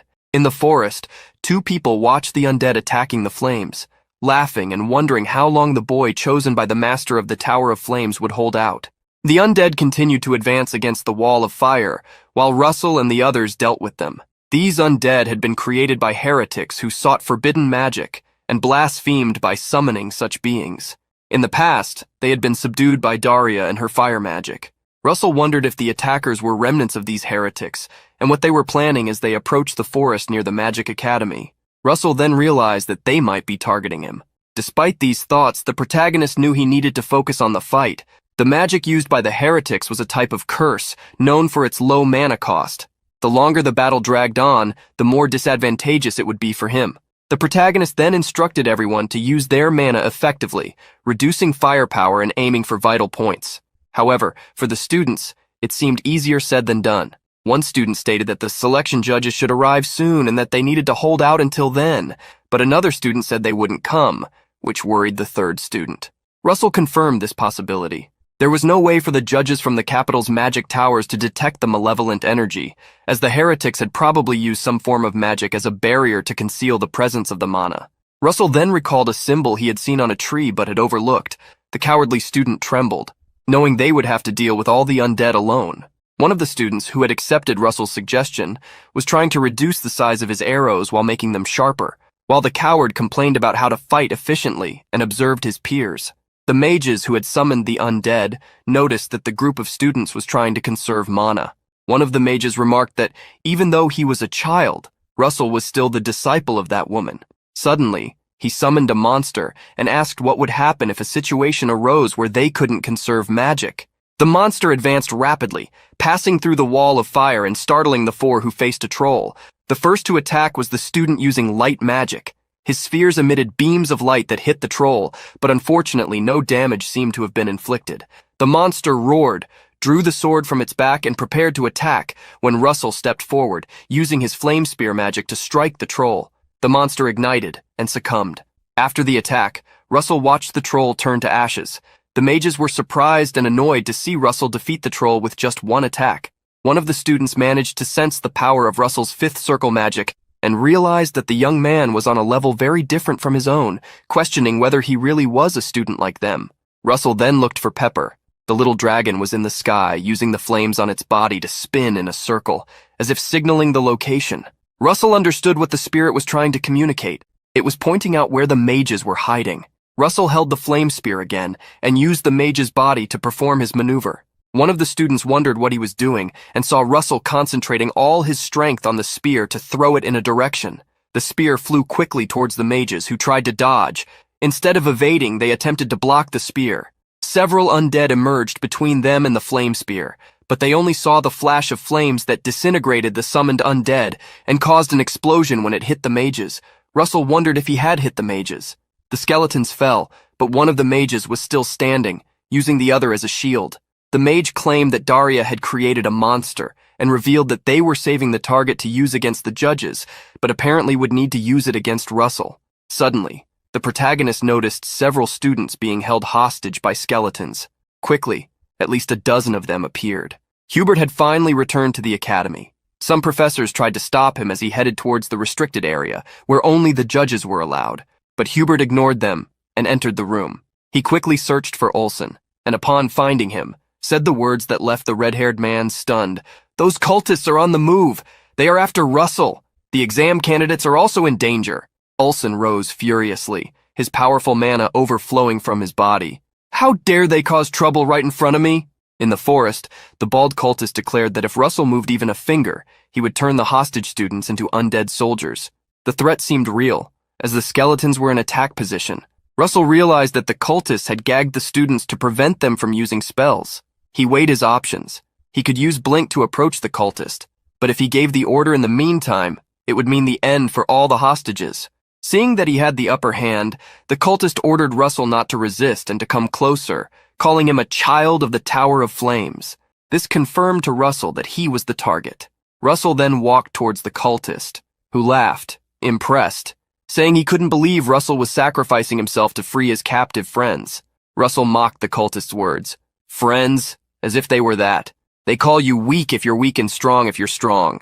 Contempt, hatred, greed, these people are just envious." The cultist remained silent as Russell continued. "You probably don't understand, but that is the duty of a guardian, to protect people." The cultist began to laugh, saying that in a world where the strong dominate the weak, concepts like mission and justice were ridiculous. To him, Russell's words were just a grand speech from someone weak. Russell then mocked the cultist, telling him to look at himself, a man who couldn't even handle the job alone.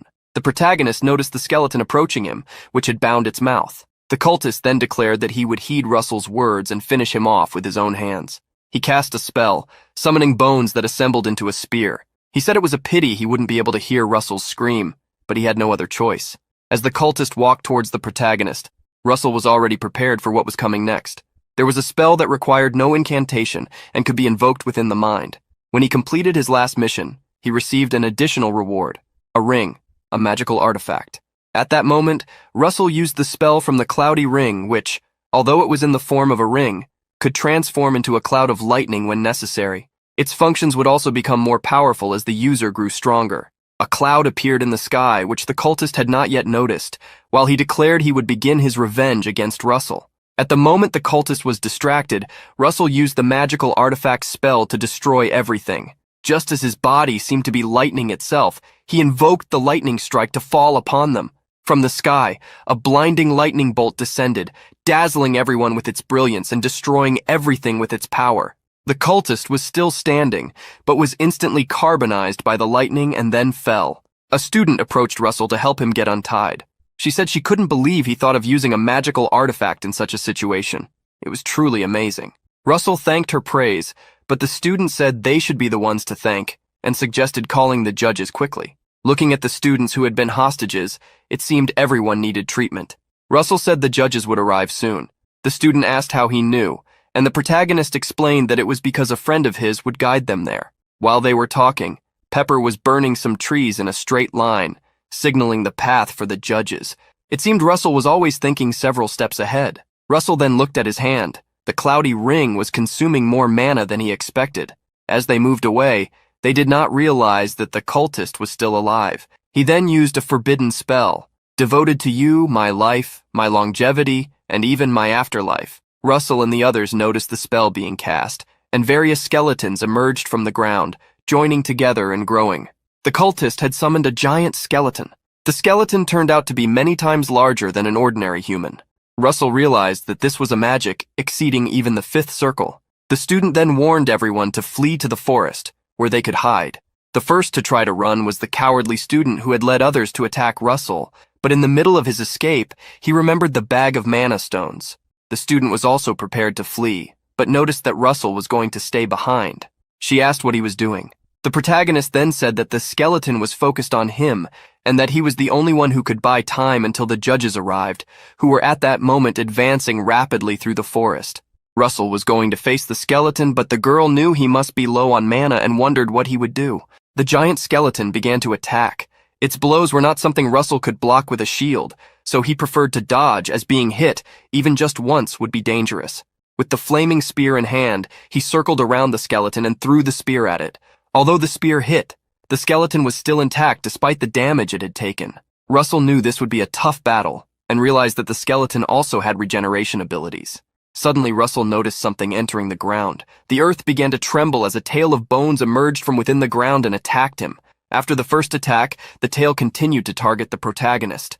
He tried to use a fire spell but was too late. Luckily, someone cast a mana spell, freezing the tip of the tail and paralyzing it. The protagonist noticed that it was the girl who had untied him earlier. She said that Russell had saved her life, so she couldn't leave him behind and go away. She summoned several ice arrows and shot them at the skeleton, freezing parts of its body. She declared that, as Russell had said, this was the duty of a guardian. As the young woman spoke, several students who had been planning to flee stopped. The coward, who was holding the bag of mana stones, asked what they were doing and if they had lost their minds. He continued to run, saying it wasn't his problem if they got hurt. Elsewhere, the cultist, who had been used as a shield, awoke. He saw the giant skeleton and realized it was a sacrificial magic. He laughed, saying it suited his companion who had tried to survive alone. Behind Russell, the various students had returned.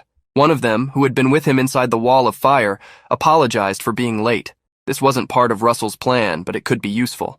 The protagonist smiled as he used the flaming spear magic again. If they wanted to fight, he wouldn't stop them, but he said that if they wanted to live, they would have to win.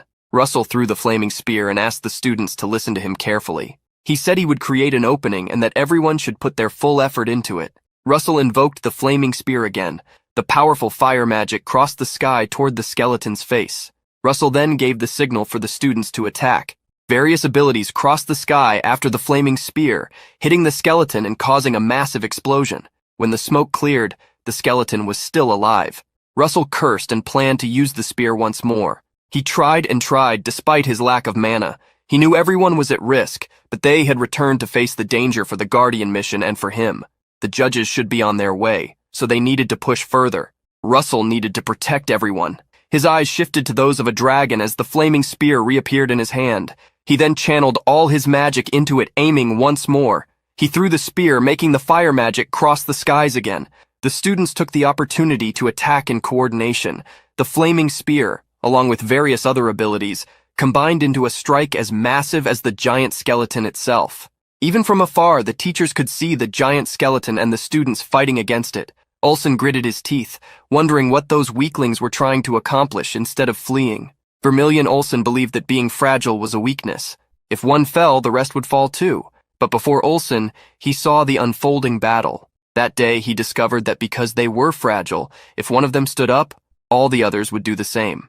With the explosion caused by the last attack, the giant skeleton fell. However, the cultist did not want to end it there. He, who was inside the skeleton, continued to use his mana to make it stand up again. But it was too late. By this point, the judges had already arrived at the scene.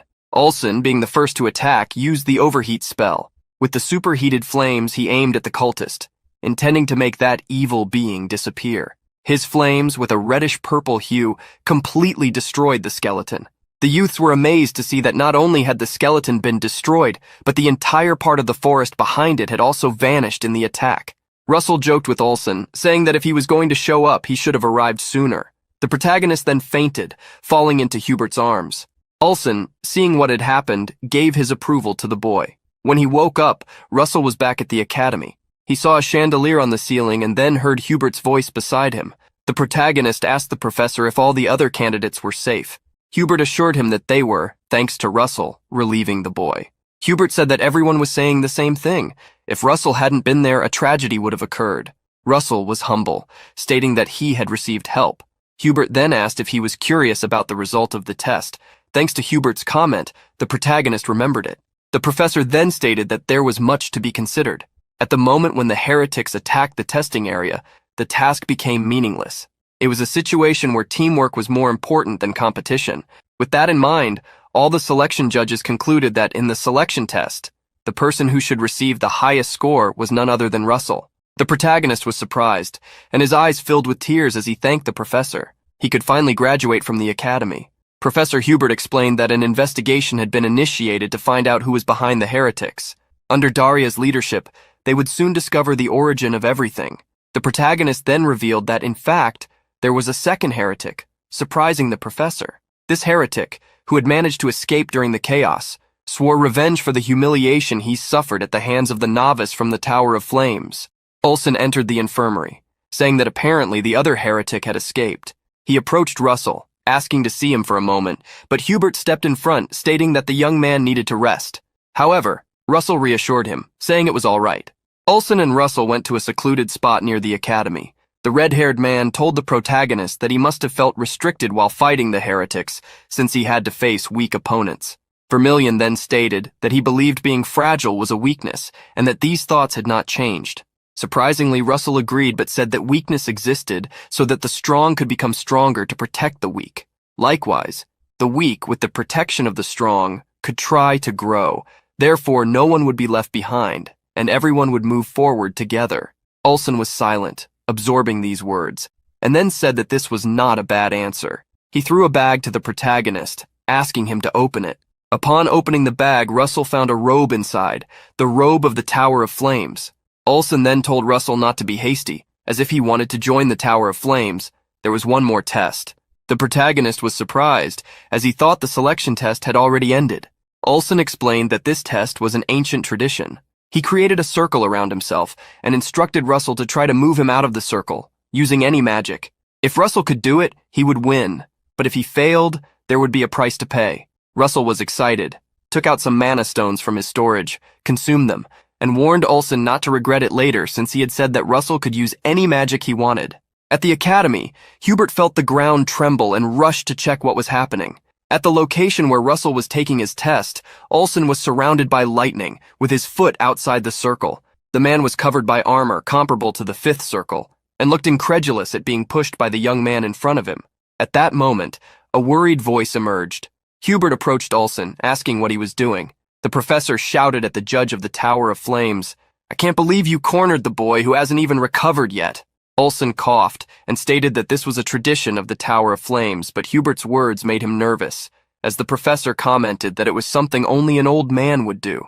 Irritated, Olsen claimed that what he was doing was to impose discipline on Russell before he integrated with the others in the tower. Hubert roared, saying that if more of this kind of discipline were used, the pillars and walls of the academy would fall. Hubert then approached the protagonist, apologizing for Olsen, which Russell took lightly. Olsen then revealed that, of all the people who had ever taken this test, only one had passed, and it was indeed Russell. The protagonist had used the flaming lance along with the cloud ring to create a double attack. With the help of Pepper, the summoned spirit, Russell was able to surprise Olsen with a sudden attack.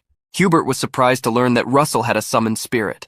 The protagonist then summoned Pepper, showing the professor that the little being's name was Pepper. The two men looked at the small dragon with big eyes, and after a moment of silence, they were both overcome by its cuteness. Some time passed, and during the graduation ceremony, Russell gave the speech, receiving applause from the students. He then returned inside the academy, where he heard Professor Hubert comment that the speech had been fitting for the best student. Russell thanked the professor, who stated that now, since Russell was no longer a student, he could call him senior brother. Hubert then asked if the boy had a place to stay in the capital. Russell revealed that he was thinking of staying in a small room on the outskirts of the city. The professor then offered his own house to Russell, since he couldn't return home until his contract with the academy ended. Russell asked if it was okay to do that, and the professor confirmed, saying it was his suggestion. Hubert revealed that he had bought Daria's house, which brought a sense of déjà vu to the protagonist. While packing his things, Russell, with Pepper's help, received the notification of mission completion for graduation. One of the rewards for this mission was unknown, When he received the reward, it turned out to be a map. Initially, he thought it might be the same map as before, but it was completely different and quite familiar to him.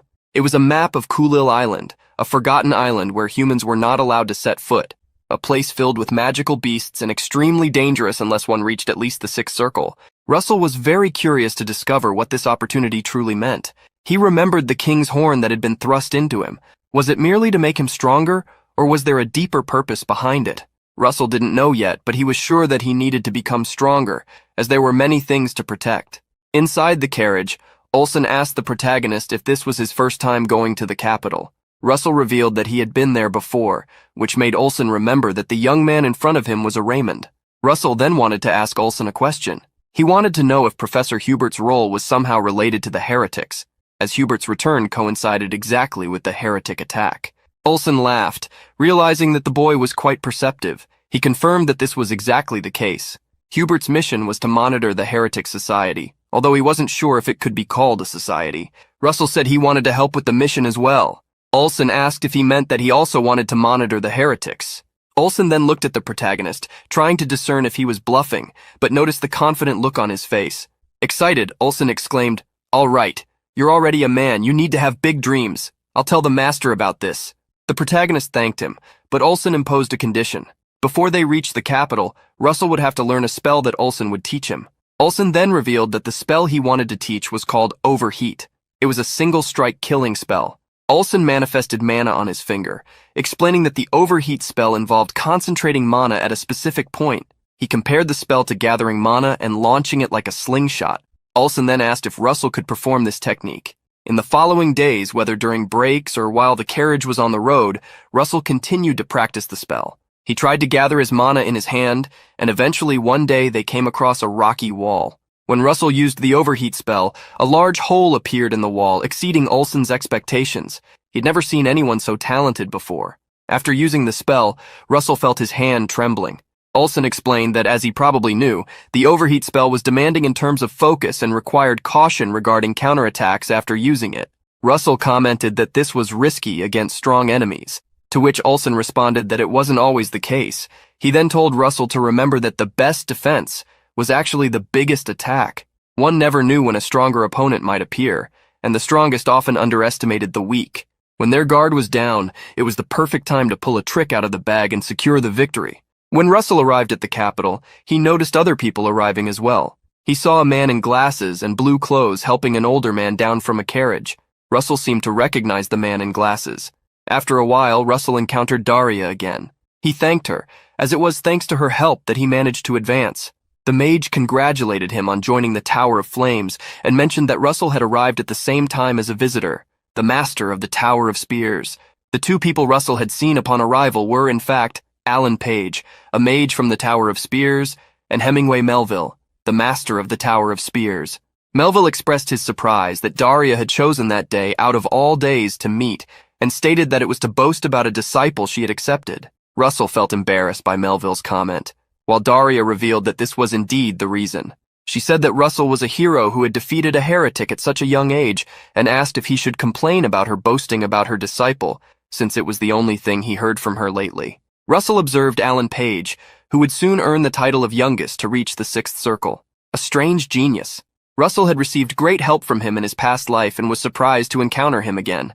Melville then declared that there was a real reason to boast, stating that objectively, Alan's skills were superior. Olsen, who was present in the room, already knew where the conversation was heading. Daria retorted, red with anger, reminding them that her disciple was younger than Melville's. Melville responded that this had already been considered by him. The atmosphere in the room quickly heated up with the two beginning to provoke each other. Alan approached the armchair where Melville was seated, massaging his master's back, and smiled, saying that Melville wasn't usually like this. However, when he was with Daria, he showed this childish side. Melville turned around, surprised by what the young man had said, and Alan tried to calm him down, saying that he was about to lose his youth, which made the old man nervous. Alan then leaned close to Melville's ear, reminding him that he also needed to visit the royal palace. Alan then, apologizing, shook hands with Russell. Russell expressed a bit of disappointment, saying he hoped to show his magic to Alan. Olsen, who was just observing, understood the meaning behind these words. Melville started laughing, finding the words somewhat cheeky. He released his mana, asking where such confidence came from.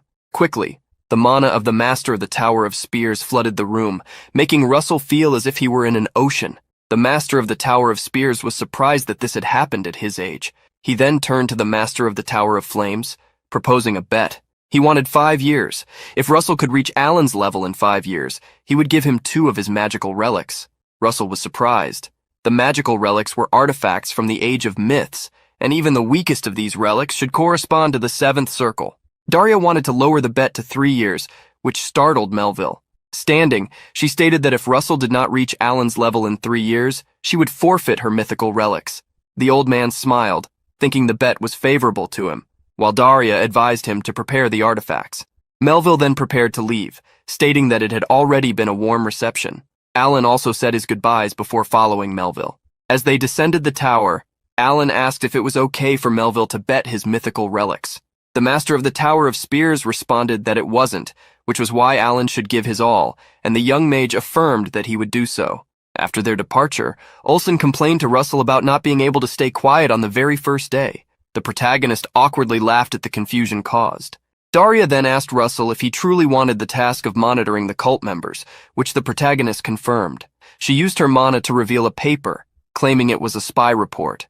She read that traces of the cult members who had attacked the academy had been discovered. The location was Sudra, the neutral city. The cultist was trying to escape alone. Russell was familiar with Sudra, known as a haven for criminals. The cultist had chosen a good place to flee. Daria then stated that since Russell had already confronted the cultist, it would be easy for him to follow their tracks, but warned that the man would be prepared. She asked if Russell was ready to take that risk. Russell placed his hand on his chest, affirming that he must fulfill his duty as a guardian of the realm. Daria nodded, telling him to set off the next morning. She would have the gate ready for him, and reminded him to bring supplies. Russell was pleased to receive permission. He was ready to take the first step to prevent the tragedy that would befall Hubert. In the carriage Russell took, he kept the 2 high-grade potions he had received, still astonished by how many valuable items he had been given. Daria had allowed the mission, but she must have been worried due to Russell's age. As the protagonist looked out the carriage window, he noticed a place and asked to stop the carriage, wanting to get out for a moment. The place was the Louvre Museum. Russell went to the area where his time-traveling event had occurred, observing the item that caused it all. All this time, he had been pondering why this miracle happened and concluded it was so he could grow and protect more people. Russell had received a mission to protect the dragon's heart kept in the Endymion Museum in the royal city. He also received another mission called Dragonification, which involved harnessing the dragon's power at will. Russell looked at the missions and their rewards, finding them quite generous. The first mission meant making a significant contribution to secure a favor from the royal family. It was a difficult task, but not impossible. The second mission, however, did not make sense to him. He began to reflect on the mission when a notification appeared, stating it would explain what Dragonification was. Suddenly, the power of flames surged within Russell, and his eyes changed. He had experienced this feeling of increased magic in moments of crisis before. He saw his eyes through the reflection in the glass. Returning to the hotel, Russell understood that such power had manifested during the fire trial. If he could control this sensation at will, it would be great. He could enhance his strength, adapting overheat to Dragonification. This attack would be extremely lethal, bringing him closer to the 6th circle. The only problem was that Russell did not know how to materialize it. After all, this power seemed to emerge only in extreme danger situations. Moreover, he had no time to train due to the mission, and even if he did, it did not require normal training. As Russell pondered, Pepper had an idea and began tugging at Russell's clothes as if trying to get his attention. However, the protagonist was so absorbed in his thoughts that he did not notice, leaving the little dragon irritated. Pepper released a burst of flames to make Russell understand he was being called. Russell was sitting cross-legged when Pepper climbed onto his head. He seemed to be entering a trance and found himself in a place he recognized, the spiritual realm where he first met Pepper. Time seemed to flow differently from the outside world, making it a perfect place to train magic. But Russell was disappointed not to have a training partner. Suddenly, Russell heard a noise behind him. When he turned around, he was confronted by a gigantic red dragon staring at him. Russell realized the dragon must be Pepper. The dragon approached Russell and nudged him with its snout, as if wanting the protagonist to pet it. Russell expressed his gratitude for the help, but mentioned that fighting with a dragon was a bit challenging. But his words were cut off when some beings appeared. Russell was not worried, as the leader of these beings was a humanoid in armor. Russell then snapped his fingers, preparing for the battle that those beings would offer. A group of men was gathered in a tavern. One of them asked the captain if they should pursue the pagans who had left the city. The captain said they needed to handle everything, and then instructed Jackson to report to the Tower of Flames that the situation had changed. Jackson, who was the bartender, confirmed that he would do so but asked the group to be careful. The captain, confident, told Jackson not to worry. He also mentioned that a deity nurtured by Daria was on its way to help, but they couldn't leave all the fun to him. The captain, followed by 2 subordinates, then left. 3 days later, in the tavern, Jackson made another report, asking that the deity from the Tower of Flames arrive quickly, as the scouts from the tower had gone missing in Sudra. In the city, a man grunted, and the man beside him also noticed the reason for his displeasure: a child with an innocent appearance in Sudra. Russell had finally arrived in the neutral city, Sudra. Russell walked through the dangerous streets of Sudra while many bandits watched him. Without the warp gate from the royal city, it would have taken him about a week to reach Sudra. But thanks to image training in the spiritual realm, where time stood still, it seemed like it had taken him a month to arrive in the city. Russell, who had spent all that time training, had finally mastered Dragonification. He received the notification that he had successfully manifested the power of a dragon at will through his own efforts. He was warned that his dragon horns would manifest according to the level he reached. Additionally, during Dragonification, Russell's level of understanding of the fire attribute would increase drastically. Despite being able to use this ability, Russell encountered a problem during his training against opponents. There was a countdown to how long he could use such power, and the duration was very short, about 15 seconds. Another issue he faced was the rebound that Dragonification caused on his body, similar to overheat. After using this ability, he became vulnerable. The city of Sudra was quite sunny, but in contrast to the pleasant weather, it was dangerous. As Russell walked through the streets, he was suddenly approached by a man.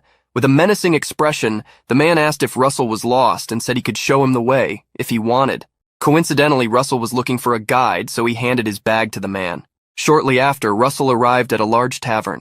The man who had carried his bag had a swollen face, probably the result of colliding with the protagonist's fists. He informed Russell that the tavern was called the Yellow Wyvern. The man and his companions bowed, wishing Russell a comfortable journey. Russell gave a slight smile and dismissed them. Upon entering the tavern, he was greeted by the bartender. After sitting at the counter, Russell ordered a 37-year-old Red Dragon cocktail mixed with another 12-year-old drink. One of the men sitting at the bar called Russell crazy, stating that he was choosing a cocktail with an alcohol content of over 70%. However, Russell wasn't really after the drink. It was actually a secret code from the Tower of Flames. The bartender, upon looking at Russell, could hardly believe that this young man was the deity of the Tower of Flames. Jackson then served the drink, and a soundproof barrier was created around them, preventing other customers from hearing their conversation. He introduced himself as a mage from the Red Tower, sent to the city and disguised as the manager of the Yellow Wyvern. Russell also introduced himself, saying he was from the Tower of Flames. Jackson then invited him to go somewhere else. There, Jackson explained the disappearance of 3 scouts from the Tower of Flames. He said the last he had heard of them, they were heading towards the desert ruins. Russell asked if the group had fallen into a trap, but Jackson said they weren't the type to rush in and fall into just any trap. The protagonist then asked if Jackson had a map of the desert ruins, as he planned to rescue the group. However, Jackson warned that it was a very dangerous place near the edges of the Empire, and advised Russell to wait for reinforcements. But the next moment he was pressured. Russell released a mana aura that made Jackson tremble. The man turned pale, thinking Russell had only recently reached the 4th circle, but his aura indicated that he was at least at the 5th circle. The protagonist then asked if it was okay for him to leave first. After being released from the pressure, Jackson coughed in relief, admitting that he had been hasty. Embarrassed, he scratched his neck and told Russell that he would show him the way to the ruins. Russell smiled, satisfied that he had gotten what he wanted. Elsewhere, in what seemed to be a temple, a man knelt, reporting that he had left the traces behind as ordered. The 2 figures before him smiled, saying they could already smell the blood of their pursuers. The paradisiacal weather of Sudra could also become suffocating if one didn't stay properly hydrated. Russell, who was suffering from this, wondered if he should have practiced more ice magic. He had finally arrived at the desert ruins, where he found a large dome, bigger than he had imagined. He ran around the site, noticing several entrances leading inside. Russell cursed the cultists. He could simply blow up the place to force them out. But since they had captured the scouts, that option was off the table. Russell knew he needed to go inside, but there were probably several traps prepared. Fortunately, he had a solution. His feet began to ignite with flames, and by repeatedly using the blink ability, he jumped to the top of the dome, deciding to enter through the most unexpected point. Upon entering through the opening at the top, Russell used wind magic to slow his fall. He surveyed the surroundings and noticed there were no visible traps. In the center of the enormous hall, there was a large mural where a dragon was breathing fire alongside a black-haired knight. However, the part of the mural showing the duo's opponent was destroyed. Suddenly, a laugh echoed, followed by a voice. Hey, what a surprise! I can't believe the Academy guy is chasing me. Russell then realized that dozens of figures were entering the hall. The voice continued, saying that since Russell had come on his own, it wouldn't be hard for him to find them. As the figures entering the hall drew closer, Russell noticed they weren't people, but skeletons animated by magic. The voice then gave an ultimatum. As a token of gratitude, I guarantee you'll never leave this place. Russell mocked the man, asking why he had fled so far if he liked talking so much. Irritated, the man called him arrogant and ordered the skeletons to attack. Russell noticed that these skeletons were former elite soldiers who had lost their lives on the battlefield. This battle would be harder than the last, and the man intended for this place to become Russell's tomb. The protagonist began to act, creating a wall of fire with his magic. The necromancer, watching, thought it was the same magic from last time, but Russell explained that it was different. He moved his hands, and magical formulas began to appear one after another. Dragonification wasn't the only thing he had practiced. He had enhanced his firewall magic, adding a vector formula to it. Now the firewall transformed into a flaming wave. The flames, which rose dozens of meters high, soon expanded sideways, quickly engulfing the skeletons and turning them to ashes. The necromancer was dumbfounded as he watched his army being destroyed. At that moment, Russell managed to locate him, hiding behind an opening in the hall. The man couldn't understand how he had been discovered and deduced that Russell might have used detection magic amidst the flames. Knowing he needed to escape, it was already too late, as Russell had found him. Surrounded by flames, Russell attacked the necromancer. The explosion from the blow sent the man flying to the center of the hall, where he coughed up blood from the impact. Russell approached and asked if he was ready to surrender, preventing further trouble for both of them. The man slowly stood up and said, Hey, I can't. My soul doesn't even belong to me. And if that wasn't enough, I sold my family too. I gave up everything that was mine. After the man's desperate outburst, two figures jumped into the hall in the same manner Russell had entered. The pair attacked the protagonist using a skill called Nightmare Tale from the demonic clan. Russell was caught off guard, with barely enough time to notice the attack. After the attack, a cloud of smoke filled the hall. The woman from the couple that had appeared laughed at Russell, the pursuer they had just struck. The man in the duo looked at the heretic Russell had been fighting earlier and remarked that even as bait, he looked pathetic for having been beaten by a kid. The woman also mocked him, saying that his rat-like appearance suited him perfectly. However, the man surprised the two by revealing the protagonist's identity, stating that he was their target, the disciple of the master of the Tower of Flames. The two were extremely shocked, asking if the boy really was a disciple of the damned Daria. By this point, the dust had already settled. In the place where Russell had originally stood, a barrier was revealed. As the barrier dissipated, Russell appeared and said, "Filth like you should keep my master's name out of your mouths." Furious, Russell received a mission, to fight the cultists. He needed to capture at least one of them or defeat all three. The masked man praised Russell, admitting he was better than expected. The woman laughed maniacally, claiming that the disciple of the bastard Daria wouldn't go down so easily. She threatened to turn Russell's body into a puppet to dance in front of the Tower of Flames. The masked man then pulled out some whips and instructed the man named Xavier to block the entrance. Suddenly, bones covered all the entrances to the hall. The woman said the situation was getting fun. Russell realized they were no longer summoning the dead from afar, but were ready for a full-on frontal assault. Unlike the previous enemies, these were opponents of a higher level. Irritated by the lack of action, the woman asked if Russell wasn't going to attack first. He then asked a question. He wanted to know what they had done to the scouts who arrived before him. The man with the large whips didn't understand what escort Russell was talking about, while the woman became furious, thinking he was just trying to buy time. She then attacked him with the demonic stinger claw ability. Russell dodged the attacks, wondering if the duo truly didn't know about the scouts. While avoiding the strikes, he also easily dodged the whip attacks. He was trying to figure out if they were pretending, but he had a way to find out. Frustrated with Russell's constant dodging, the woman asked if he was trying to run away. At that moment, the protagonist summoned flames in his hand, creating a flaming spear, which he used to block the demonic claw attacks. The heretic with the bandaged face recognized the spear and remarked that it was the same one that pierced the giant skeleton. The woman, excited, laughed maniacally, claiming that the battle was becoming even more thrilling. She then raised her hands and cast the spell Demonic Claws, merging two hands into a single demonic spear. She licked her lips, challenging Russell to see which spear was stronger.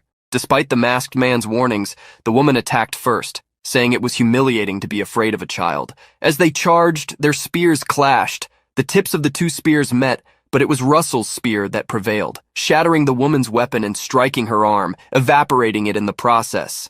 Upon realizing what had happened to her arm, the woman screamed in desperation, but the masked man acted immediately, silencing her permanently with a fatal blow. Her blood splattered onto Russell after the strike. Without remorse, the masked man commented that he had warned her not to act on her own. He then addressed the protagonist step by step, spinning his whips and creating powerful air currents. "Disciple of the Tower of Flames, I am your enemy, but I recognize your strength. From now on, I will use all my power to tear you apart." Quickly, a tornado began forming around the masked man. The masked man attacked Russell using the magic Nightmare Tail Tornado. His whip struck from all directions as he claimed that no matter how skilled Russell was, he would be unable to block attacks from every angle. However, the masked man's confidence was shaken. Flames enveloped his whips as Russell appeared unexpectedly inside the tornado. The protagonist used blink magic to quickly close the distance, initiating close combat. Channeling his mana into one of his fists, Russell delivered a devastating blow to the masked man, combining the overheat ability with his physical strength, inflicting severe damage on his opponent. A short time later in the Great Hall, the bandaged heretic wondered what was happening. He saw Russell holding the masked man's head, who was kneeling, and repeatedly punching him. Desperate, the bandaged man put his hands on his head, trembling with fear at the sight of their defeat once again. He cursed the duo that was supposed to help him, but was now being overpowered. Then, his eyes caught something near the body of the woman who had been killed by the masked man. A small red orb. Quickly, he realized it was an artifact. Meanwhile, the masked man, already coughing up blood, could no longer endure being treated like a punching bag and begged Russell to kill him. But the protagonist ordered him to stop spouting nonsense and answer his questions. With one hand engulfed in flames, Russell threatened the man, demanding to know where the scouts were. The masked man spat more blood, asking why Russell kept insisting on this story about scouts and who these damn people were. Russell began to wonder if the man truly didn't know anything. Taking advantage of a brief moment of distraction, the masked man attempted to counterattack, summoning a knife to strike Russell, but before the attack could land, a giant tentacle suddenly appeared, grabbing the masked man by the neck and lifting him into the air. Russell looked in the direction of the tentacle's origin and saw the bandaged heretic holding the artifact, reciting incantations. All around him, multiple tentacles were emerging from the bones of the previously defeated skeletons. Russell realized that this was a sacrificial magic. The masked man, with the tentacle wrapped around his neck, wondered if this was the work of the heart of the infernal giant. He didn't have much time to think, as he was soon dragged by the tentacle. The heretic continued his ritual, offering himself and everyone around him as a sacrifice. The masked man, in desperation, tried to resist, but was pierced by sharp bones, becoming trapped and coughing up blood. Xavier then completed the summoning of the creature known as the Abomination. The creature was a muscular and intimidating being, emanating an aura of such intense evil mana that it weighed heavily on Russell. Russell's mission was updated. Now he had to defeat all the cultists and destroy the Abomination. The Abomination looked around, then at its own hands, trembling with rage. How dare you turn me into this? Russell Raymond, I swear I'll tear you apart right here. Consumed by fury, the Abomination charged at Russell with demonic claws. Russell recognized that it was the same magic the woman he had previously defeated had used.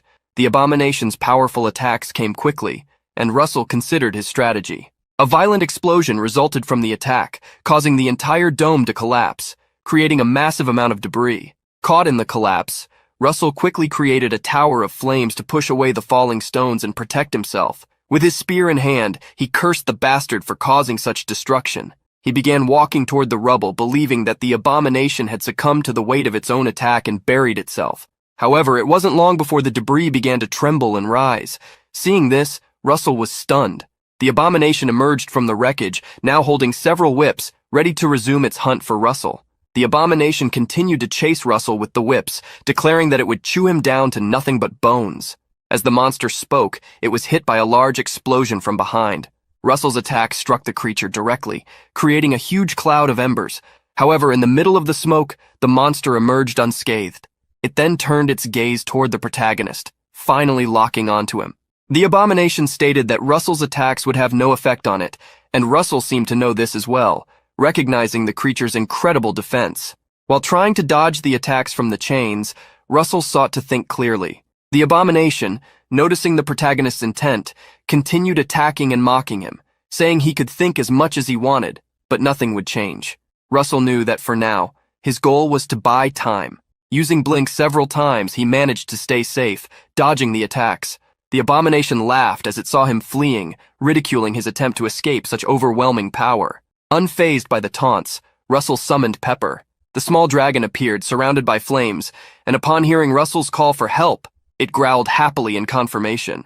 Now, with Pepper's assistance, Russell could begin to counterattack. He conjured his flames and launched a powerful wave of fire at the abomination. The creature, however, laughed as it extinguished the flames, calling Russell a fool and asking if he really thought a magical ability like that could harm it. However, upon closer inspection, it realized that the protagonist had vanished. At that moment, Russell commanded Pepper, and the little dragon unleashed a breath of fire, burning the abomination. The monster desperately tried to strike Pepper, but the small dragon was too quick to be hit. Russell's plan worked. He had distracted the abomination, drawing its attention away from himself. Meanwhile, Russell was flying, preparing his next attack. He began to dive at high speed, and flames started to envelop his spear, seeking overwhelming penetrating power. Russell activated the overheat ability with his flaming spear. Pepper sensed his master's impending attack. The abomination, still unaware of Russell, demanded that he reveal himself. As desired by the abomination, Russell attacked it. The powerful strike hit the creature squarely on the head. Even enveloped in flames after the impact, the abomination declared that the attack was useless. However, Russell knew that the true assault was about to happen. Lightning began to form in the sky, and Russell, anticipating what was to come, jumped away from the creature. Soon after, he conjured the Call of Thunder, an even more devastating ability, Giant's Thunderhammer. A massive thunderhammer descended upon the abomination, pinning it to the ground. Lightning coursed through its body as the hammer crushed its head. The impact was so powerful that it caused a massive explosion. Sometime after the explosion, the dust began to settle, and Russell wondered if the battle was over. He spotted the abomination's legs still standing, but upon closer inspection, he realized that the creature's empty skeleton was only attached to the legs. Russell received a notification that the battle was over and that he would receive his reward. Exhausted, the protagonist collapsed onto the ground, relieved. Pepper flew towards him, celebrating the victory by his side. As they celebrated, something unexpected happened. The skull, still attached to the abomination's skeleton, rolled to Russell's feet. Suddenly, the skull began to speak. Raymond, Daria created an incredible boy in her last years. Who would have thought that this boy would be a Raymond? Russell was shocked when the skull asked if the son would be more interesting than the father. Hearing these words, Russell angrily grabbed the skull, demanding to know who it was. The skull smiled and replied that sooner or later, Russell would find out. It commented that his father, in his last years, also had the same fierce gaze. Then the skull disintegrated, leaving behind only an evil laugh. In the newly arrived night, rain began to fall on Russell, like tears from the sky. Furious, Russell shouted, demanding that the damned skull reveal its identity. Russell was crying in the rain while Pepper tried to comfort him, touching his hands that scratched the hard ground of the desert. The protagonist remained like this for some time, devastated by the weight of the events. Nearby, someone was observing Russell through a spyglass. The man confirmed that the battle was over, and then ordered his men to send a report. The 2nd Battalion of the Imperial Army was located in the 10th Desert. Various huts were set up around an oasis, and in one of them, the battalion commander, Viscount Montmartre, was reading the report attentively. The battle between the man identified as the Mage of Endymion and a cultist had resulted in the mage's victory. Judging by the magical force used, the mage was estimated to be of a level superior to the 5th circle. The Viscount slammed his hand on the table upon reading this, irritated. He then summoned the intelligence officer who, frightened, promptly responded to the call. Montmartre, furious, crumpled the report and asked how it was possible for a mage of such caliber to have come so close to his territory without being detected. The officer apologized, bowing his head, stating that there had been no reports of any suspicious movement from the high-ranking mages of Endymion. Another man present at the meeting suggested that the mage in question could be new, as there were rumors that the Tower of Flames had recently accepted a promising young student. This same man stated that, if that were the case, the newly graduated mage from the academy probably still didn't know much, and that there was no reason for concern as long as he didn't approach the border. The Viscount stood up furiously, shouting at his subordinates, "A newly graduated mage already estimated to be above the 5th circle. That means he could become one of Endymion's major forces in the future." His subordinates had not realized the gravity of the situation, causing the Viscount to sigh. He then made a malicious expression, stating that he would have no choice but to call a certain maniac. When the next day arrived, the sun shone brightly over the desert. Russell was still sitting on a dune, lost in thought about what had happened. He knew that the cultist seemed to know his father. Shaking his head, he tried to focus on his mission, to find the scouts, especially at this crucial moment. Russell also realized he was being followed, likely by spies sent by the Empire. Since they had not yet attacked, he concluded that they were merely watching him. Suddenly, Russell spotted a figure in the desert. The sun shone intensely behind this person. The protagonist prepared for an attack, but was surprised by the speed of his opponent, who even cut through the sand with his aura, barely giving Russell time to dodge. He fell to the ground, realizing he had been attacked by an aura. Soon he received a notification. He was facing a formidable enemy, one he had never encountered before. Russell knew he needed to flee from this opponent. Upon taking a closer look at the man who had appeared, Russell recognized him. Spandam. The man with a sword resting on his shoulder laughed and remarked that he had definitely aimed for Russell's neck. This confirmed that the report about the boy being a master above the 5th circle was true. Russell gritted his teeth as he faced the man known as the superhuman of the Empire, disciple of the great swordmaster McRae.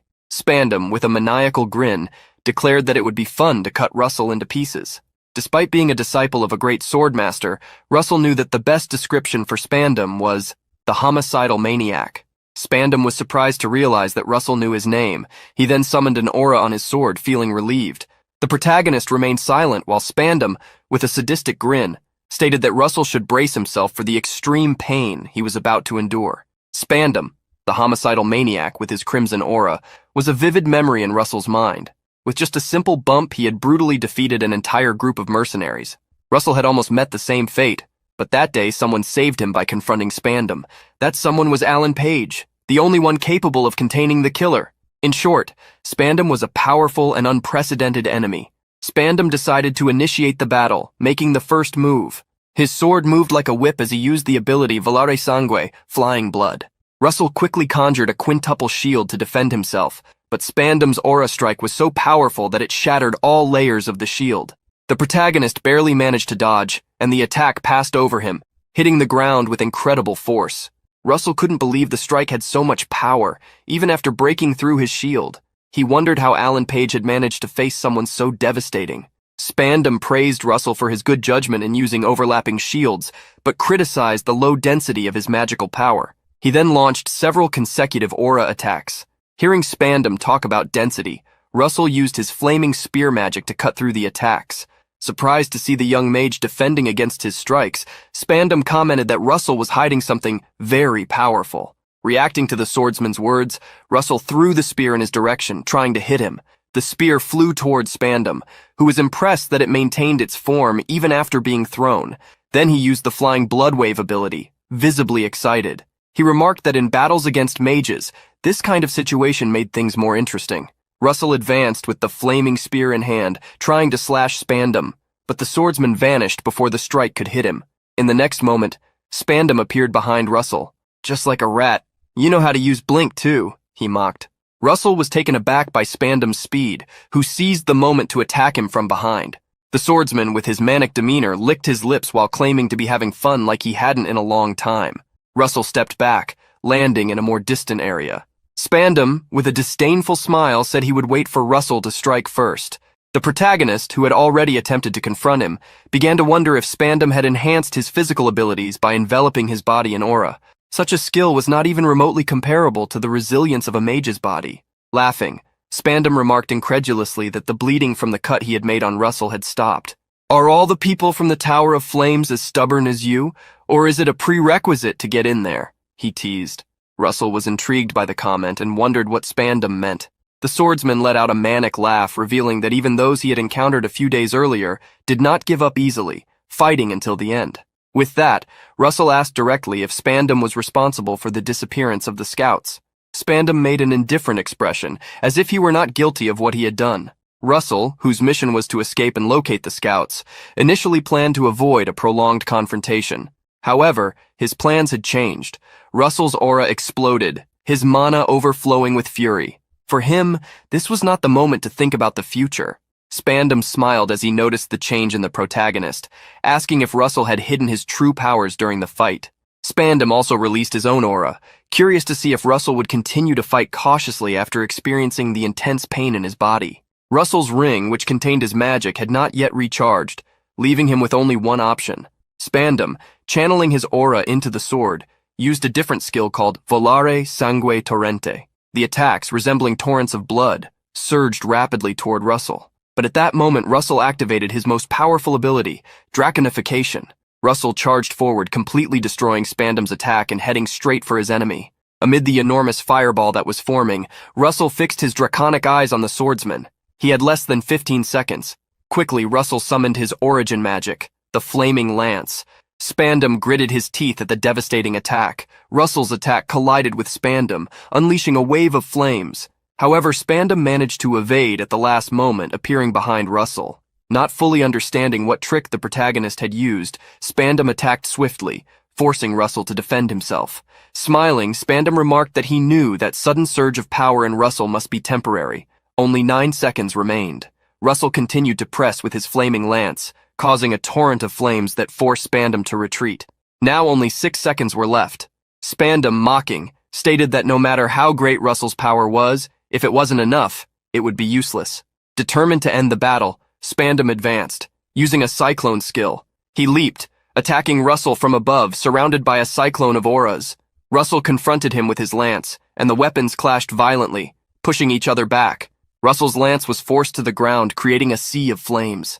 As the ashes from the flames began to dissipate, the time for Dragonification was almost up. Russell fell to his knees, exhausted from the power overload.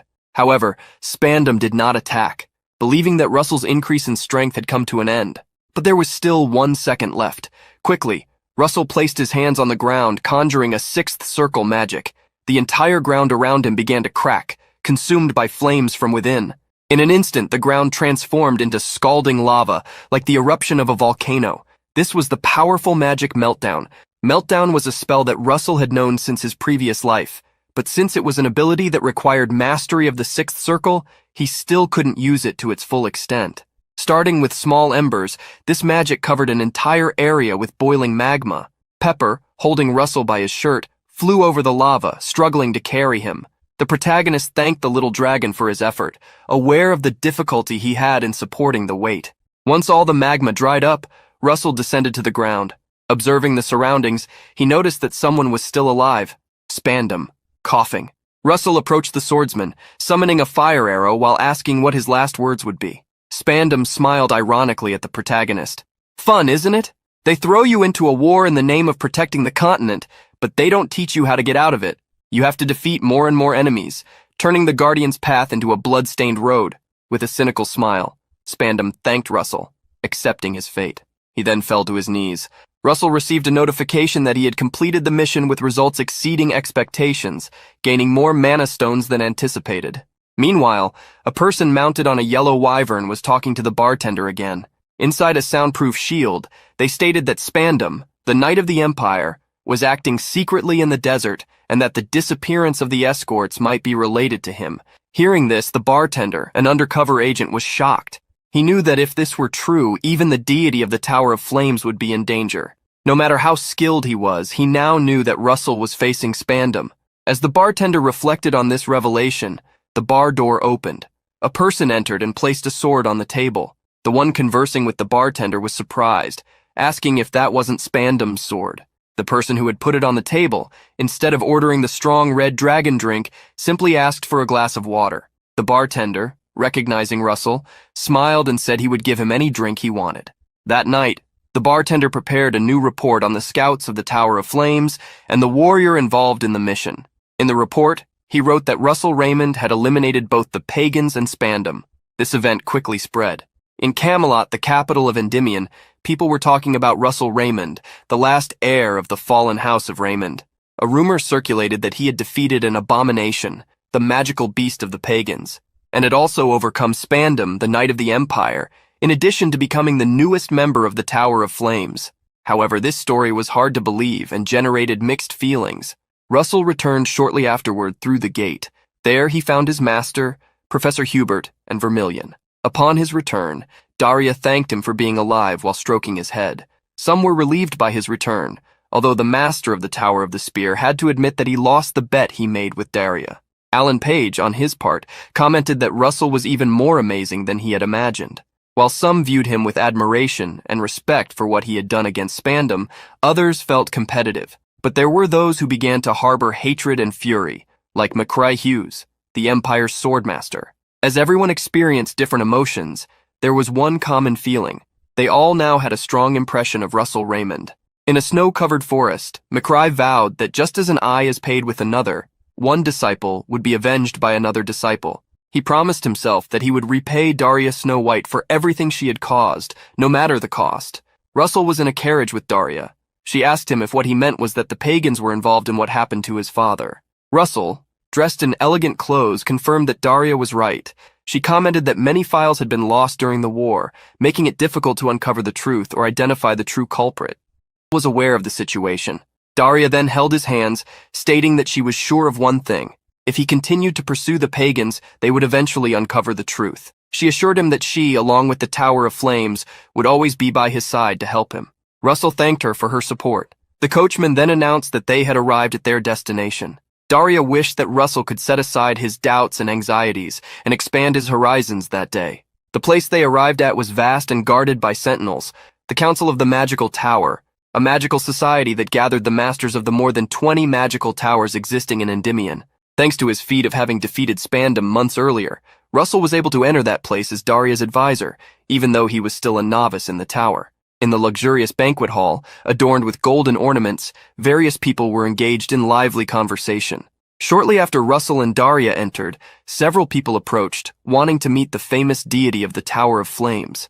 Russell accepted the compliments with a smile, while Daria also interacted with the guests.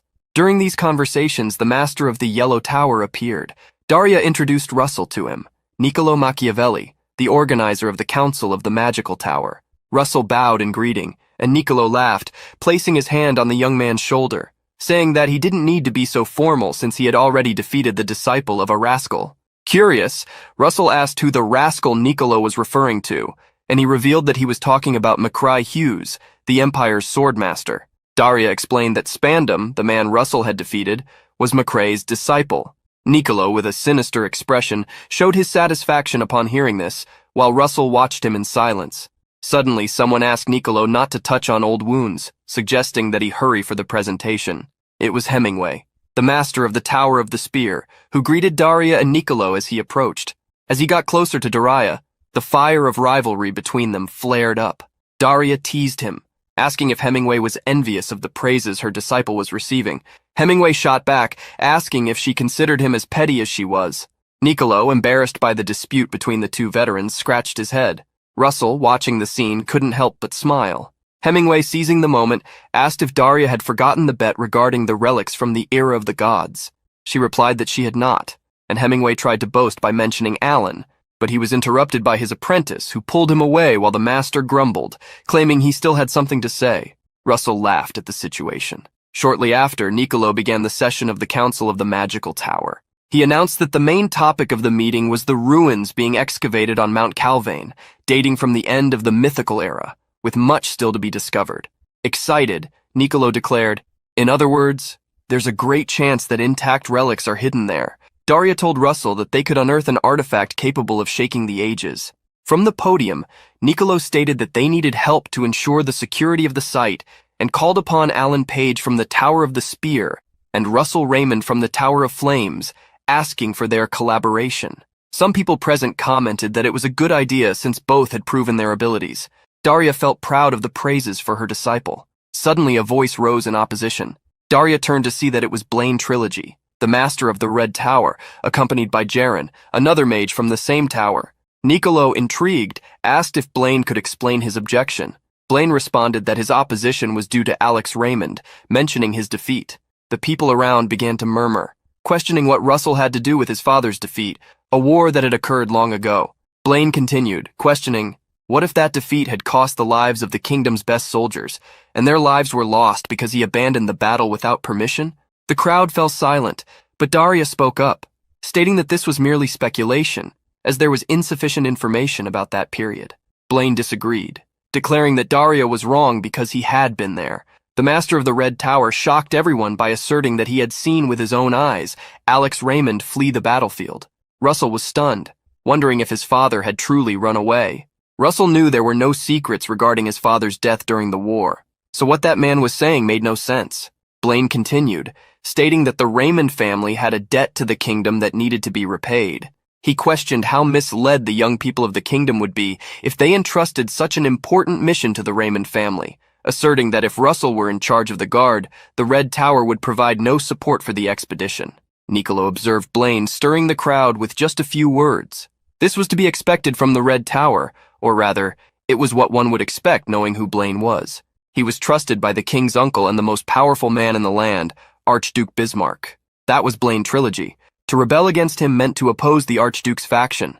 The only people present who would dare tread carefully were Hemingway and Daria.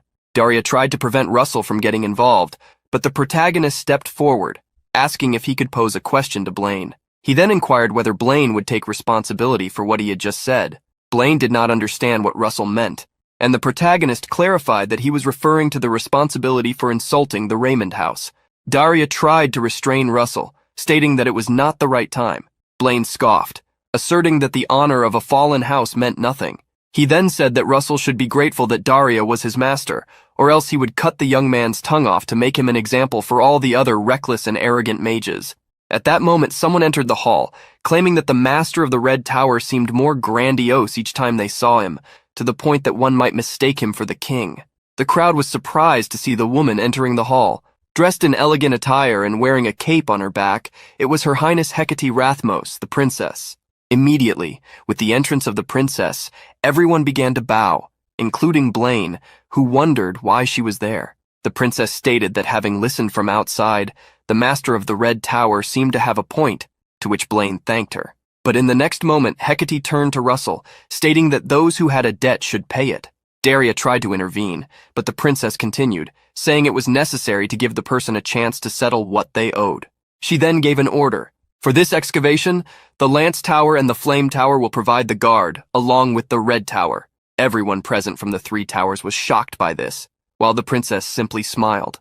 Blaine tried to withdraw, stating that this was not something to be taken lightly. Princess Hecate addressed the master of the Yellow Tower, who promptly responded to her call. The princess asked who the biggest sponsor of the excavation was.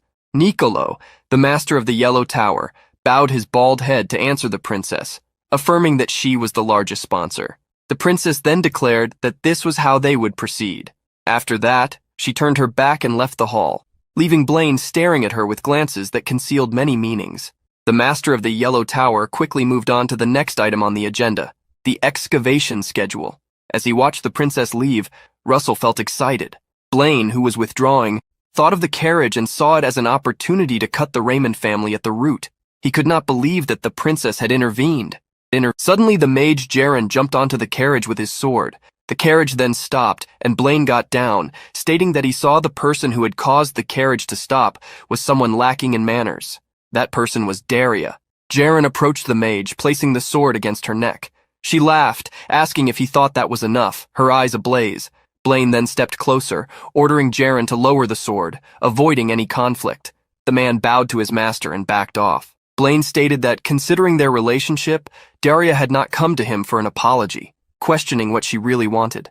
She then asked about Alex Raymond, inquiring if he had also witnessed the man's death. Blaine claimed he had not exactly seen his death, to which Daria replied that it was a shame. She was trying to get to the bottom of the matter, thinking of asking him only if it were true. Blaine told Daria that he could not believe she was going so far, asking if she knew Alex Raymond. Daria, growing furious, asserted that it was a matter related to her disciple, and therefore it was also her matter. She was trying to help Russell resolve the situation, no matter what it was. Blaine then ordered Jaren to take the carriage back to the mansion, stating that he had something he needed to check.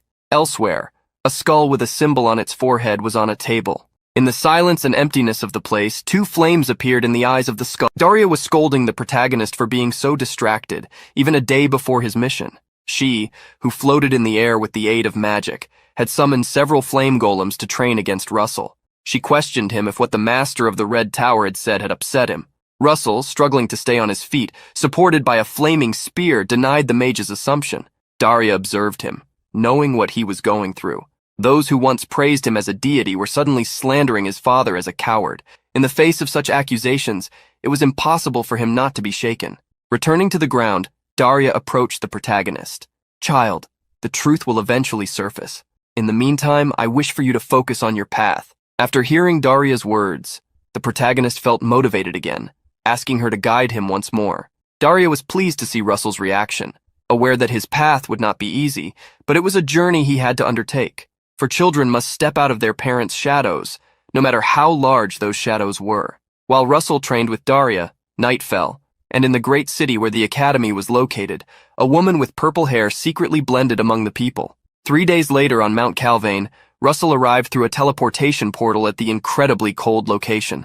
As he stepped out of the portal, he looked around, and as far as the eye could see, only a white landscape covered in snow, with several ice spikes, was visible. He shivered from the cold before snapping his fingers, warming himself with his fire mana, relieving the chill he felt. The people around the protagonist who were carrying supplies also felt the air suddenly warm up, feeling much more relaxed. Among them was the woman with purple hair. Suddenly, someone approached the protagonist, asking if he was Sir Russell of the Tower of Flames. The man then affirmed they had been expecting him, showing him a path to follow. As he followed the man, Russell could see various symbols on banners representing different mages specialized in earth magic who had gathered at Mount Calvain. The man leading Russell asked if he didn't find it all incredible, showing him a wall made entirely of magical crystals. As he approached the wall, the protagonist placed his hand on it and saw his own reflection as if in a mirror. The man then explained that because of this, the ruins were called the Temple of Mirrors, due to the many crystals as clear as mirrors that reflected everything within the snowy mountain. As they walked, another man greeted Russell, introducing himself as Spiegelman from the Yellow Tower, who was in charge of the expedition. The protagonist returned the greeting, introducing himself as well. Russell was familiar with the history of the man before him, who had risen from a mere villager to the position of Elder of the Yellow Tower of the Royal Path. He was also an archaeologist and adventurer who had excavated more ruins than anyone in the kingdom. Russell was interested in asking him a few questions. At that moment, Alan appeared, seeing that the protagonist had arrived. Upon noticing Alan was already there, Russell shook his hand.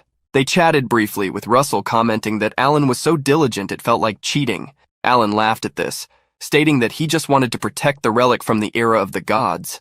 Alan then mentioned that they only needed to wait for the Guardian of the Red Tower to arrive so they could assign shifts and missions together. Spiegelman, watching the two talk, thought it was definitely reassuring to have the kingdom's deities guarding the excavation site, but he wondered what problems might arise in the ruins that required so many people. He was pondering whether it might be a bit excessive. While Spiegelman was lost in thought, a loud explosion occurred. From one of the gates, a large cloud of dust and energy spread, obscuring the view of what lay hidden. Suddenly, amidst the dust, a crystal golem emerged. Spiegelman was alarmed, while Alan and Russell commanded everyone to run to a safe location. The golem then exploded in fury, launching several sharp crystals that struck those who had been slow to escape, even piercing the shields raised by the earth mages. Seeing that the shields hadn't worked, Spiegelman used his magic, pressing his hands to the ground. The earth cracked, and in the next moment, several stone stalagmites emerged, forming a barrier that defended everyone from the crystal golem's attack. Spiegelman then instructed everyone else to do the same. Meanwhile, the woman with purple hair was helping a man who had been hit by a crystal to get up, but she didn't notice that there was another golem behind her. When she realized the danger, the golem fired several crystals at her and the injured man. She prepared to use magic to defend herself, but before she could act, Russell stepped in, and using his flaming spear, unleashed a wave of fire at the crystals, destroying them. The protagonist then asked if the woman was okay, and noticed her hair color, recognizing her as someone he had met before, the princess. The princess hadn't expected to be discovered on the first day, But Russell didn't have time to ask her any questions, as the crystal golem was approaching with a roar. However, Russell wasn't fighting alone. Alan Page used a spell he had created, the glacial bow, firing an ice arrow at the golem. The arrow caused a strong impact, freezing part of the golem's shoulder. Alan had tried to destroy the creature's entire torso, but it seemed too tough for that. The golem roared, enraged by the attack, but at that moment, a third person appeared to deal with it. Red mana quickly crossed the snowy field and with the bloody flamesword magic struck the golem with a powerful blow. The man stepped back after the attack, remarking that he didn't think he was that late. He introduced himself as Jaren from the Red Tower. 3 days earlier, the master of the Red Tower was in an isolated location with Jaren, speaking to someone about Daria investigating the death of Alex Raymond and asking if the person knew about it.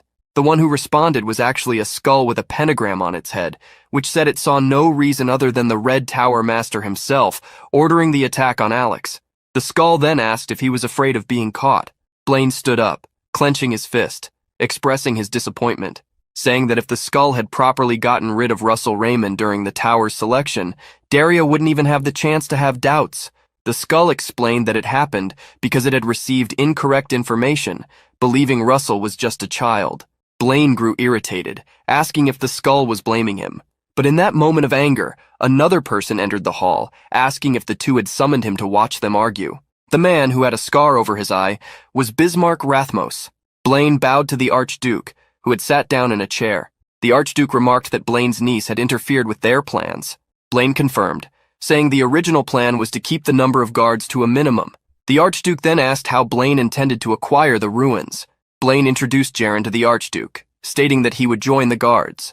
The plan was that once Jaren created a breach in the protective barrier set by the Yellow Tower, the cultist henchmen would ambush the expedition team.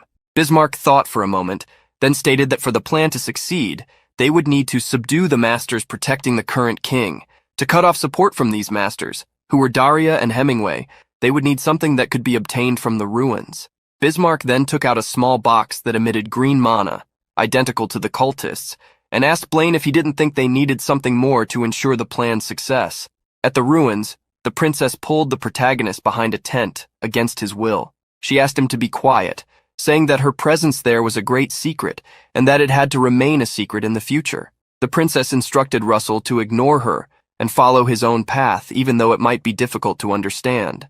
The protagonist then remarked that the princess must really like the ruins, adding that if he were in her shoes, he would be very disappointed not to see the ruins from the mythological era for himself. Russell assured the princess that she didn't need to worry about anything.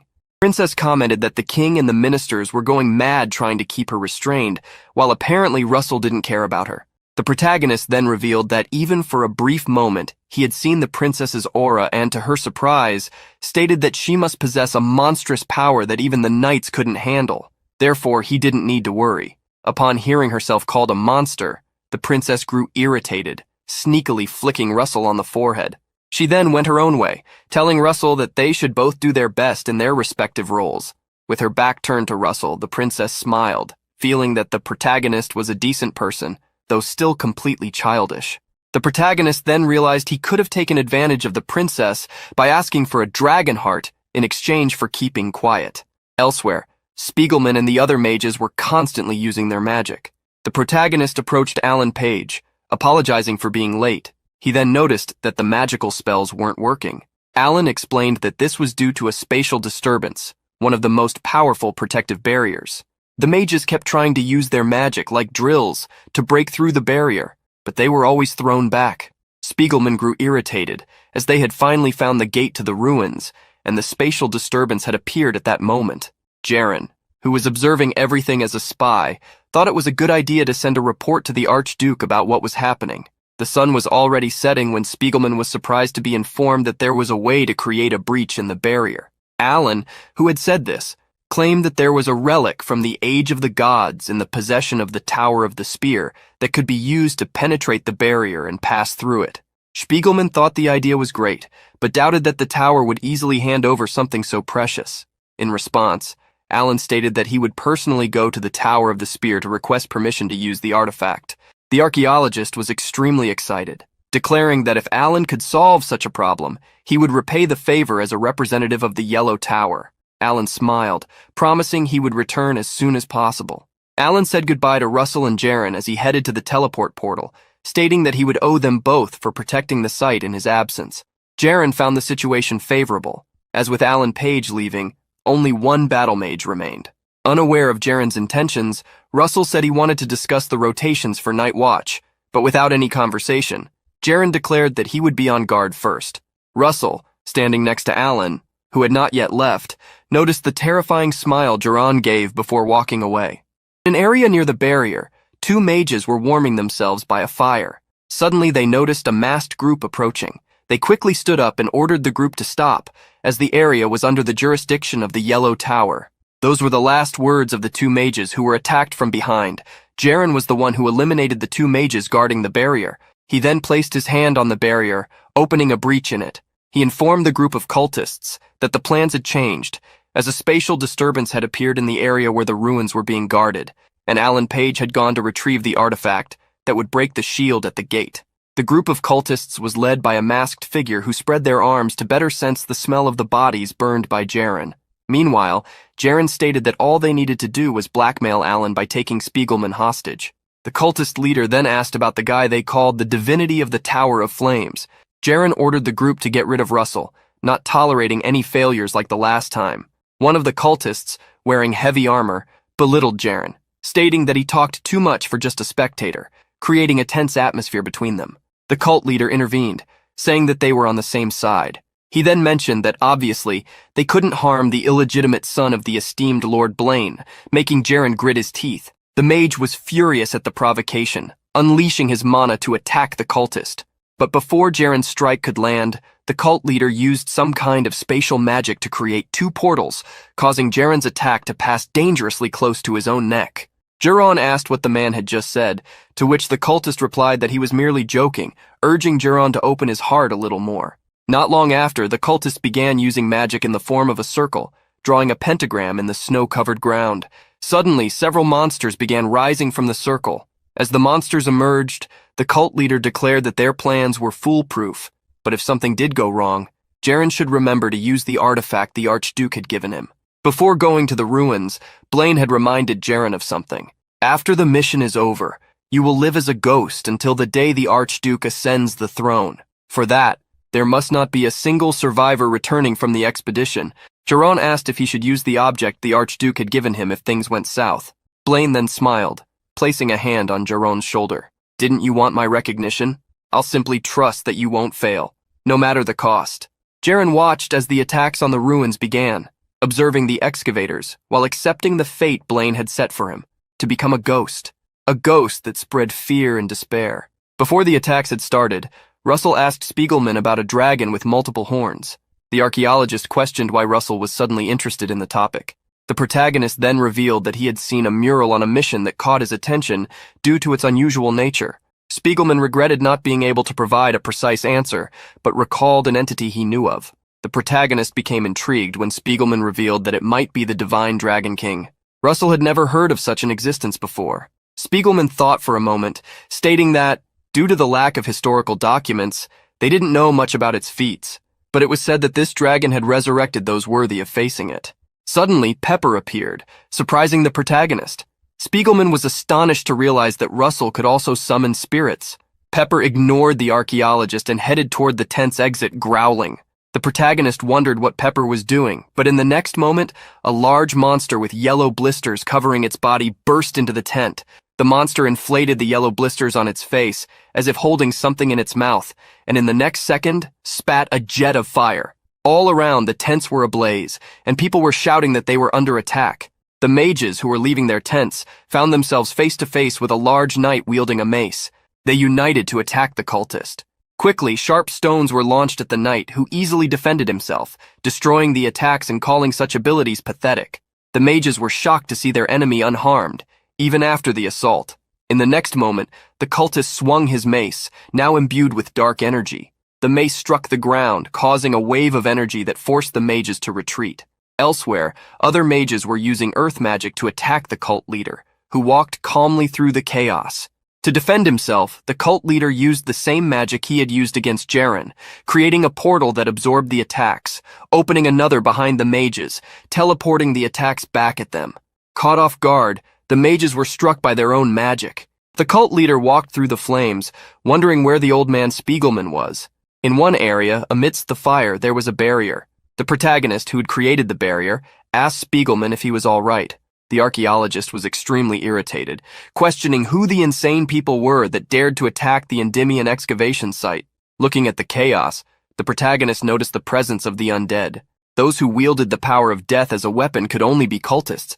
Despite Spiegelman's surprise, the protagonist apologized to the old man, saying that he had to protect someone else, and told the archaeologist they would meet in front of the ruins. Spiegelman wondered who could be more important than him. Elsewhere amid the chaos, the princess was fighting the undead alone. Without a proper weapon, she used a small pickaxe to cut down the monsters. She wondered where such creatures had come from. After defeating some monsters, the princess called out to all the surviving mages, saying that it was safe where she was. The mages hurried towards her, but suddenly something surprised them. The large knight with the mace had appeared. The princess didn't give him a chance to attack first, charging in and trying to knock him out with a blow. She quickly struck the large knight with the pickaxe, hitting his neck. But when he realized it, the knight was completely unharmed by her attack. The cultist was impressed by the princess's strike, asking who she was. The princess gritted her teeth, frustrated that she didn't have a sword. She then noticed that the mages were trembling in fear, and knew she couldn't afford to lose there. She was determined to win, for she was Hecate Rathmos, the princess of the kingdom of Endymion, and she had the resolve to protect her people. The cultist knight, seeing that the princess hadn't answered his question, stated that it didn't matter who she was, but that things were getting more interesting, and he should make the situation more entertaining.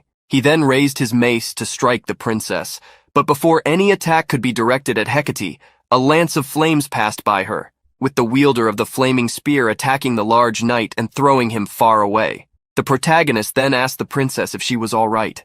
At that moment, the knight began to rise, recognizing the famed flaming spear, and stating that the boy who had attacked him must be the saint of the Tower of Flames.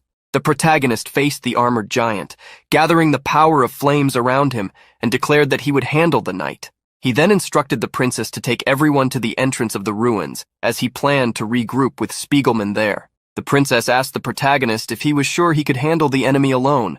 The protagonist looked at her and reminded her that she had said he would have the chance to repay his debt. Hearing this, the princess smiled and led the way, accompanied by the other mages. The knight adjusted his helmet and told the protagonist that if Russell fought in a duo, he would enjoy it even more. The protagonist smiled, saying that he was already fighting in a duo. The knight didn't understand what he meant and was caught off guard when Pepper approached, unleashing a massive wave of flames at him. The protagonist didn't stand still. He began using his magic, combining overheat with his flaming spear and adding an explosive formula to the spell. This technique was what he called the explosive flaming spear. The knight, claiming that Russell's tricks wouldn't work against him anymore, charged at the protagonist, who also charged forward with his spear. In the next instant, the mace was raised, the spear was ready to meet it, and the two weapons collided. After the clash, a wave of flames completely engulfed the armored knight. Meanwhile, the mages were running to safety. Suddenly, they encountered Jaren. One of the mages approached, asking if Jaren was injured and where he had been as the enemies were attacking. The three mages had no time to react when, in the next moment, Jaren slashed through them. Using magic in his blade, fire consumed the mages in front of him. Jaren then moved to a higher spot where he could see a large part of the ruins. He searched for Spiegelman and quickly found the archaeologist, who seemed to be planning to reorganize the group in the ruins. Suddenly, Jaren noticed someone among the mages with Spiegelman, Princess Hecate. As he watched the princess, Jaren was startled by a massive explosion of flames. Turning his face, he saw that it was the giant warrior with the mace, who had protected himself from Russell's attack by putting his hands in front of his body. Although he was unharmed, part of the armor he wore was broken, revealing his face. Seeing his face, the protagonist mocked, "Finally showing your face, huh? But what's with that sour expression?" The knight gritted his teeth, furious. "So arrogant! Don't you dare underestimate me!" He then began to use aura, surprising Russell. The knight was using something far beyond aura. He was enraged that he had to use the heart of a knight transplanted into him against Russell. Quickly, the mana from the two hearts he possessed began to strengthen his body. He then grabbed the mace again, attempting to turn Russell into pieces. The protagonist swiftly dodged the attacks as the knight pursued him, attacking continuously. The protagonist smiled, seeing that this opponent was faster than Spandam.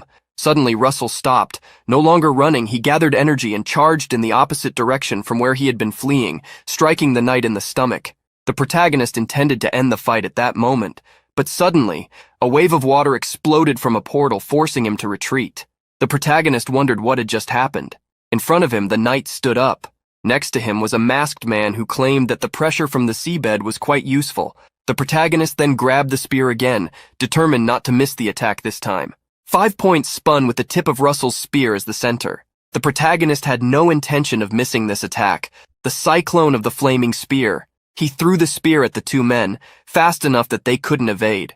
The cyclone of flames approached them rapidly, but the cult leader claimed to have an interesting idea. He then opened a portal, aiming at Spiegelman's group.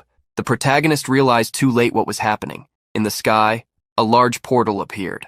The group of mages with Spiegelman looked up, seeing the giant cyclone of flames cross through the portal. Spiegelman, the princess, and Russell couldn't believe what was happening. The giant cyclone of flames descended upon the archaeologist's group without warning. The protagonist quickly ran to the spot where his spear had fallen. Amid the smoke, he searched for the princess and Spiegelman. Suddenly, a hand was raised. The hand of the archaeologist, who was lying in a corner, injured. The protagonist rushed over, asking if Spiegelman was okay. The archaeologist, however, asked how the others were. Looking around, they realized that tragedy had struck them. The protagonist apologized for what he had caused, when suddenly they saw some flames flickering in the corner of their eyes. At that moment, Jaren appeared, holding the princess in his arms. The protagonist shouted for the princess, worried. Spiegelman was surprised to see Princess Hecate, relieved to know the princess was safe. The protagonist approached to thank Jaren for rescuing her, but he didn't notice when the fire tower mage struck him in the stomach with a blade. The protagonist coughed up blood from his wound as Spiegelman shouted for him, alarmed. Pepper suddenly appeared, attacking Jaren, but before he could reach the mage, a portal opened between them, causing Pepper to pass through it. At that moment, another portal emerged, and the cult leader appeared, leading the rest of the cultists. The protagonist felt as if his body no longer had strength. Jaren then reminded the cult leader that he had suggested taking Spiegelman hostage. The cult leader then stated that Jaren himself could act as a hostage. Spiegelman was furious, realizing that Jaren had betrayed them.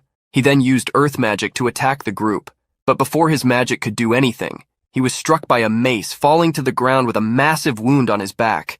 Seeing Jaren holding a woman, the cult leader asked who she was. Jaren replied that it was Princess Hecate, asserting that if they had her, they could control the entire kingdom of Endymion. He cast a disdainful look at the cult leader, stating that due to his foolish actions, almost everything had been in vain. The cult leader eased Jaren's guilt, claiming that in the end, everything had turned out all right. At that moment, Russell interrupted the conversation, declaring that he wouldn't let that happen. The protagonist forced himself to rise, stating that they wouldn't get any further than that. The mace-wielding knight then charged forward, planning to finish Russell off. The protagonist began to use the ability of his ring, while the knight raised his mace in revenge for the blow he had received earlier. A mist began to form, surprising the cult leader. The mace-wielding knight attacked, but at that same moment, Russell used Dragonification. A massive explosion followed. The cult leader did not understand what had happened, questioning whether the mist that had appeared was meant to block their vision. Suddenly, several cultists began to be attacked. The leader started summoning portals around him, stating that although he couldn't see, he could sense a rapid increase of mana rising beyond the realm of common sense. Quickly, he summoned about 10 portals around him. As he created more portals, the cult leader found himself facing two fierce eyes. Before he could defend himself, the lance's attack had already struck him. In front of him, Russell held the flaming lance with a pair of dragon-like eyes and horns. The cult leader laughed, claiming that Russell was basically a monster as he was thrown away. Jaren placed the princess on the ground, knowing that if they left survivors, their mission would fail. He then used a double summon, creating 2 flaming blood swords, and quickly advanced to attack the protagonist. The protagonist gritted his teeth, aware that the Dragonification was about to end. Facing Jaren, who was unleashing various attacks of bloody flames, Russell positioned the lance, planning to go all in on an attack. A massive explosion occurred as the two clashed. The dust settled and Russell fell to his knees on the ground. The protagonist coughed up blood while Jaren's swords had vanished. The chest of the red tower mage had transformed into a mound of flesh. The The sunlight was beginning to shine again in the sky as Russell sat on the ground to rest. Suddenly, he heard a voice making him stand up again. Damn, in the end he lost. The protagonist was surprised to see the cult leader standing. He mocked the protagonist. Don't tell me you thought you were the only one with two hearts. That guy is the same, you know? The cult leader then pointed to the side. An energy of death surrounded someone, causing him to sprout horns in a metamorphosis. The cult leader explained, possessing a power that can rival a dragon, the heart of a chimera. In front of the protagonist, Jeroen was standing again, completely transformed, with all parts of his body changing into parts of different animals. Dragon wings, horns, bird legs, and claws. He was completely healed and exhibited a much stronger aura than before. Traducir para inglés. The protagonist stared at the being in front of him, realizing that his mana scale had also grown to an immeasurable level. Jeroen raised his hand with his palm open and closed it in the next instant. Suddenly, the cult leader felt his neck being pressed by a force. Jeroen asked if he was hiding his powers on purpose so that he would be forced to use the heart. The cult leader, who was being lifted off the ground by Jeroen's strength, laughed, claiming that he also wanted to use such power and that he had even skipped a few circles thanks to the heart. The leader also declared that it wasn't his fault if Jeroen had lost to Russell. Throwing the cult leader to the ground, Jeroen asserted that he was right, acknowledging that he had followed the wrong order. He then turned to Russell, planning to finish off the protagonist first. In the next instant, Russell found himself being held by the neck by Jeroen. The Chimera Man stated that the protagonist had made a big impression on him, but in the end he couldn't protect anything. Jeroen then attacked the barrier protecting the ruins, destroying it with a blow that caused a spatial disturbance. The cult leader was impressed by Jeroen's attack, realizing that the mage was harnessing his new power. The protagonist had no intention of losing. He summoned mana to his arm, creating a massive fire attack that struck Jeroen. Despite being hit completely, Jeroen merely laughed. He then stated that he had changed his mind, and throwing Russell away, declared that he would give the protagonist the end he deserved. Russell was thrown inside the shattered barrier. The cracked barrier began to close, pressing against the protagonist, while Jeroen wished for him to feel the pain of having his soul torn within the fissure of the barrier, hoping that Russell would suffer while cursing his own incompetence. The protagonist woke up screaming. Quickly, a nurse approached him. Russell looked at his own hands, wondering where he was. The nurse stated that he was in the hospital in the capital of Camelot. The protagonist sat up, asking what had happened in the battle at the ruins. The nurse said she didn't understand what he was talking about. Russell quickly got up, asking about the princess and whether she and the old archaeologist were okay. At that moment, another nurse entered the ward, asking Russell to calm down. They explained that Russell had been taken to the hospital because he suddenly showed symptoms of convulsions while cleaning the Louvre Museum. The protagonist froze, unsure of what was happening. He then began desperately calling for Pepper, realizing that he must have gone back in time, but he was certain of what had happened. Suddenly, several magical circles were created around Russell, trapping him. A doctor entered the room, asking Russell to calm down so they could talk somewhere else. The protagonist was taken to the doctor's office, where she stated that, as the nurse had mentioned, after fainting in the museum, he showed extreme signs of hallucinations. However, Russell insisted that he had never suffered from that. The doctor then stood up, going toward some plants, claiming that she wanted to say something. Considering her position, she asked if Russell knew about the nightmare tree. Such a tree deceived people with the sweetest hallucinations, causing them to enter it to use their bodies as nutrients. Russell didn't understand what that had to do with him. The doctor then explained that the power of a nightmare tree that was to be displayed in the museum had spread, and besides him, several other people had shown signs of hallucination. The doctor then signed some papers, stating that the good news was that the museum would cover the treatment costs. Russell was shocked to think that everything he had gone through was merely a hallucination.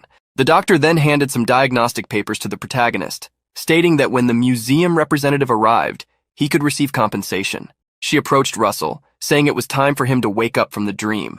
The protagonist couldn't process that everything had been a dream. He then remembered Daria.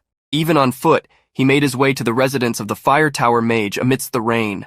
Upon arriving, 2 guards protecting the residence stopped him. The protagonist expressed his intention to find Daria, confident that she would recognize him. The guards wondered who the man in hospital clothes before them was, while Russell, looking at the rainy sky, pleaded for everything that had happened not to be just a dream. With a gloomy appearance, Russell introduced himself, claiming to have been Daria's disciple. The guards were confused, saying they had never heard his name and didn't know Daria had a disciple. The guards became furious, considering he might be a lunatic, but the protagonist insisted, and the guards attacked, throwing him away. At that moment, a carriage stopped in front of the residence, and Daria asked what was happening. The guard quickly bowed to the mage, stating that Russell kept insisting he was her disciple. Daria looked out of the carriage window and, seeing Russell, asked if she knew him, leaving the protagonist with a look of despair. Seeing that Russell did not respond to her question, Daria ordered the coachman to take the carriage away, leaving the protagonist alone in the rain. Not long after, at the Louvre Museum, Russell found himself once again in front of the dragon's heart.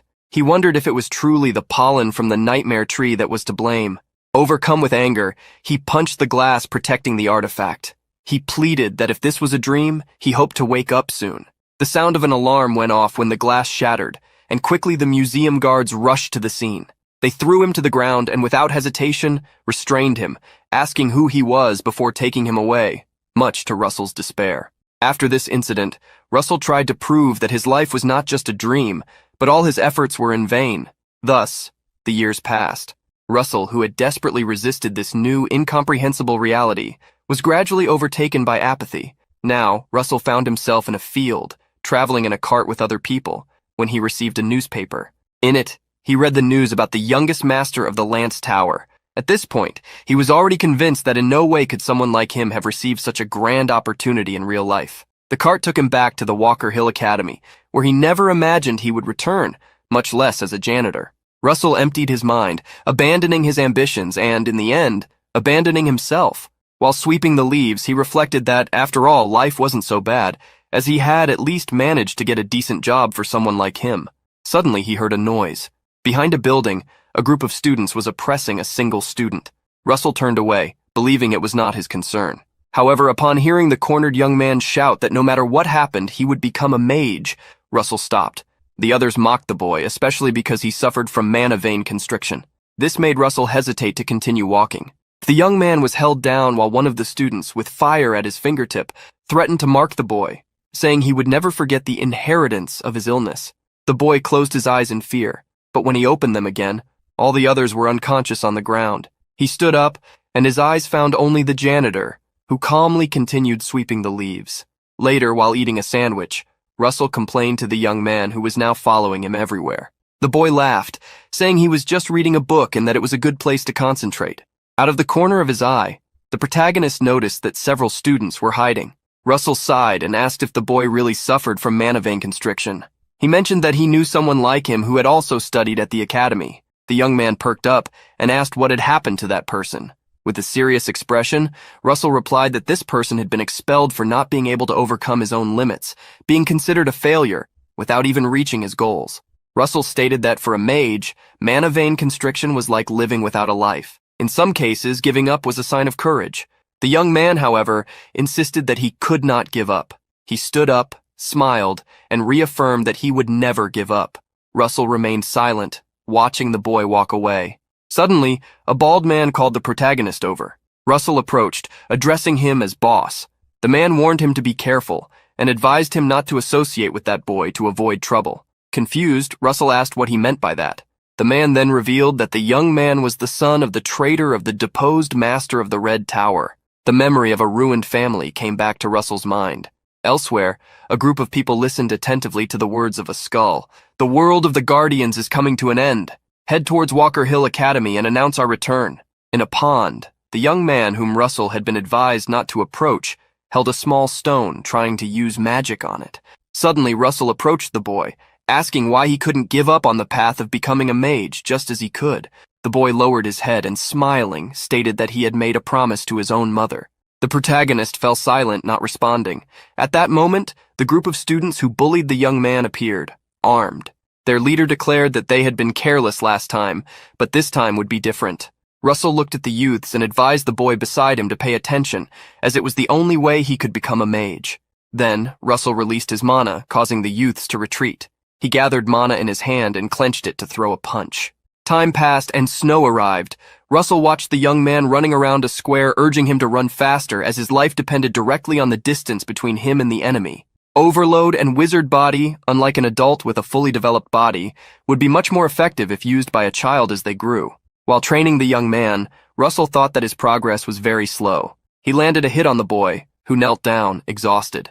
The protagonist then asked if, even having made a promise, That was all the boy could give. The boy quickly got up, asking to train once more. Soon, the moment for practical magical combat studies arrived. During this period, the young man made significant progress, managing to use an ice arrow to hit his opponent, freezing him. With that, Spiegel managed to win. The people in the stands were surprised by the victory of the boy with mana vein constriction. The defeated young man, who had bullied Spiegel, swore he would take revenge for his loss. But the young man didn't care. He looked at the stands and secretly thanked the protagonist for helping him reach the second circle. The protagonist, who was watching the fight, was startled by someone calling him an insect. Recognizing the hair color, he wondered if the man was Coma Frederick. Not long after, Russell was found beaten in a corner.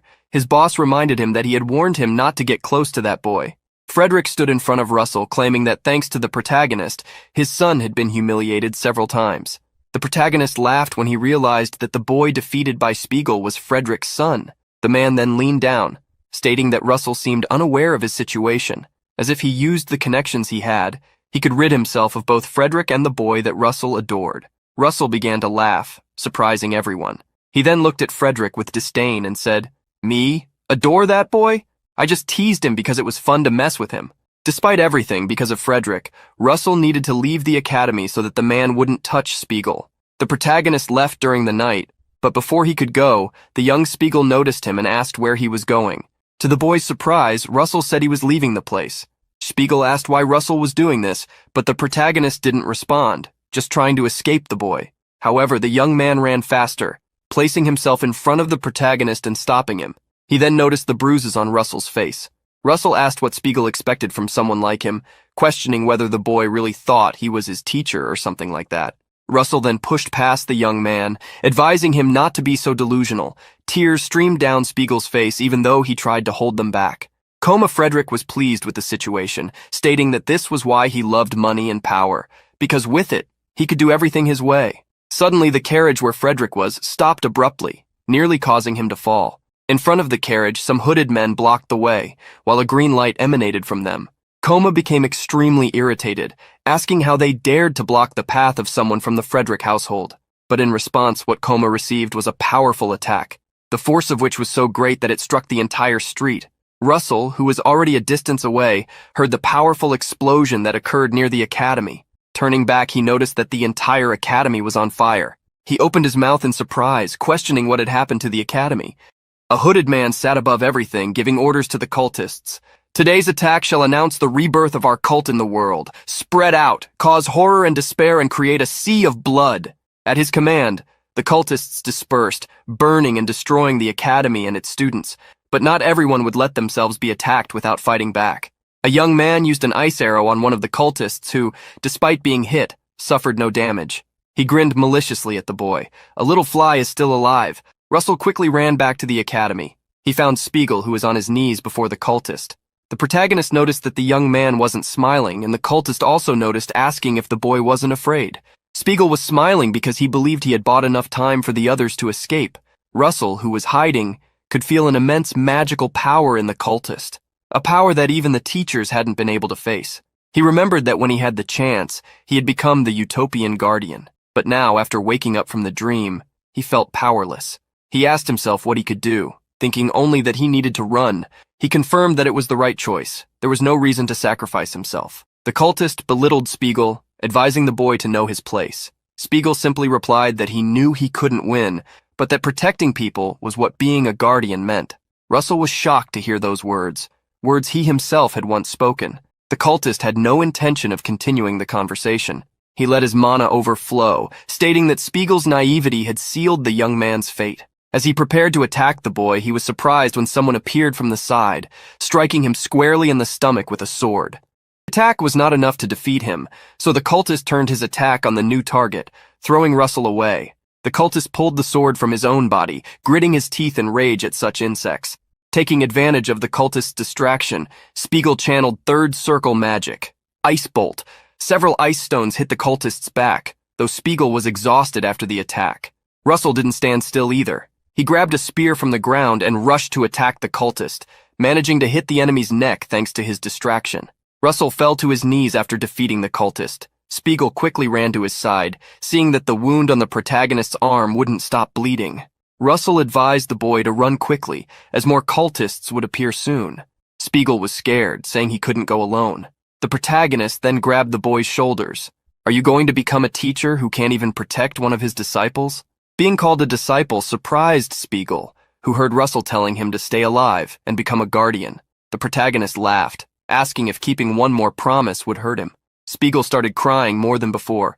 I promise I'll become a guardian, master! Russell watched the boy run, leaving the academy. He had always been like that from the beginning, just like Russell's lost dream, like the courage the protagonist had abandoned. That's why Russell hated him, and that's also why he liked him. As Spiegel ran away, more cultists appeared, and Russell confronted them head-on. The cultists laughed, claiming that not even a second circle spell was worth using against the protagonist. At that moment, Russell thanked Spiegel for making him able to live. He then grabbed his spear to confront the cultists. He knew that magic could be learned just by observing the principles in the circles, whether they were high or low. Using Blink, he advanced, teleporting behind one of the cultists, who, upon seeing Russell's attack, was quick enough to cast a spell to defend himself. Accepting the fate he would face in this battle, Russell wished for Spiegel to manage to stay alive. The starry sky seemed to have a brighter blue than usual. Faced with such brightness, Russell woke up, wondering where he was. Behind him stood a being in white robes and a mask, asking if Russell had finally awakened. Looking at the figure, Russell got up as the being asked what that world had been like. Russell replied, stating that he had lost the dream he had persisted in holding on to, but had found such a world again and protected it. After standing up properly, Russell was shocked. Looking in one direction, he saw the boy Spiegel, and became tremendously worried, asking if the young man hadn't managed to escape. Russell ran toward the boy but slammed into a barrier of energy. Russell knelt, sighed, and realized that in the end, he had protected nothing. The being with him in this realm disagreed. You are wrong, Russell Raymond, heir to the power of a dragon. Russell then looked at the being, asking who he was. The being placed his hand on the barrier. I am the master of the twisted world we are in, but people call me by another name. They call me the Temple of Mirrors. The protagonist thought he had misheard when the being claimed to be the Temple of Mirrors. The being then revealed that the place they were in reflected the deepest fears of one's heart. In Russell's case, it was qualification. The thought that such powers had been given to Russell, a former third circle mage and son of a fallen family, made him question whether he deserved to receive them. But regarding these questions, the Temple of Mirrors stated that Russell had found his own answers, to grow, become a guardian, and protect more people. Russell stood up again, asking if the time he had spent was a test. The temple confirmed Russell's suspicions, stating that the protagonist had overcome his own limitations and shown that even without power, he could become a guardian when he chose to protect Spiegel. The boy on the other side of the barrier vowed never to forget the promise he had made. While Russell smiled at the boy, the temple stated that Spiegel was not just an illusion, but the purest form of courage that Russell had protected and should continue to protect. The temple raised its hand to its own mask and removed it. He looked up, as if speaking to someone. Now I will fulfill my long-standing oath, successor. From here, a new light. It's time to move forward. As the being took off the mask, it shone with a golden light before Russell, transforming into a cloud of energy. Russell received a notification. He was absorbing dragon blood, having his body reconstructed, and obtaining the first golden mask. Back on Mount Calvain, Jaren was stunned. In front of him was Alan Page, with his clothes completely burned as he apologized to the princess. Alan then fell to his knees on the ground. The princess was trapped beside the cultist leader. He looked at Alan, stating that he had heard a lot about a genius, but that for Alan, understanding what was happening immediately after returning and acting on limited information had also been a valid move. The cultist leader was impressed that Alan used the artifact as a trap to save the princess, but despite this, nothing had changed. The cultist leader then called out to Jaren, stating that they could stop playing around and get down to business.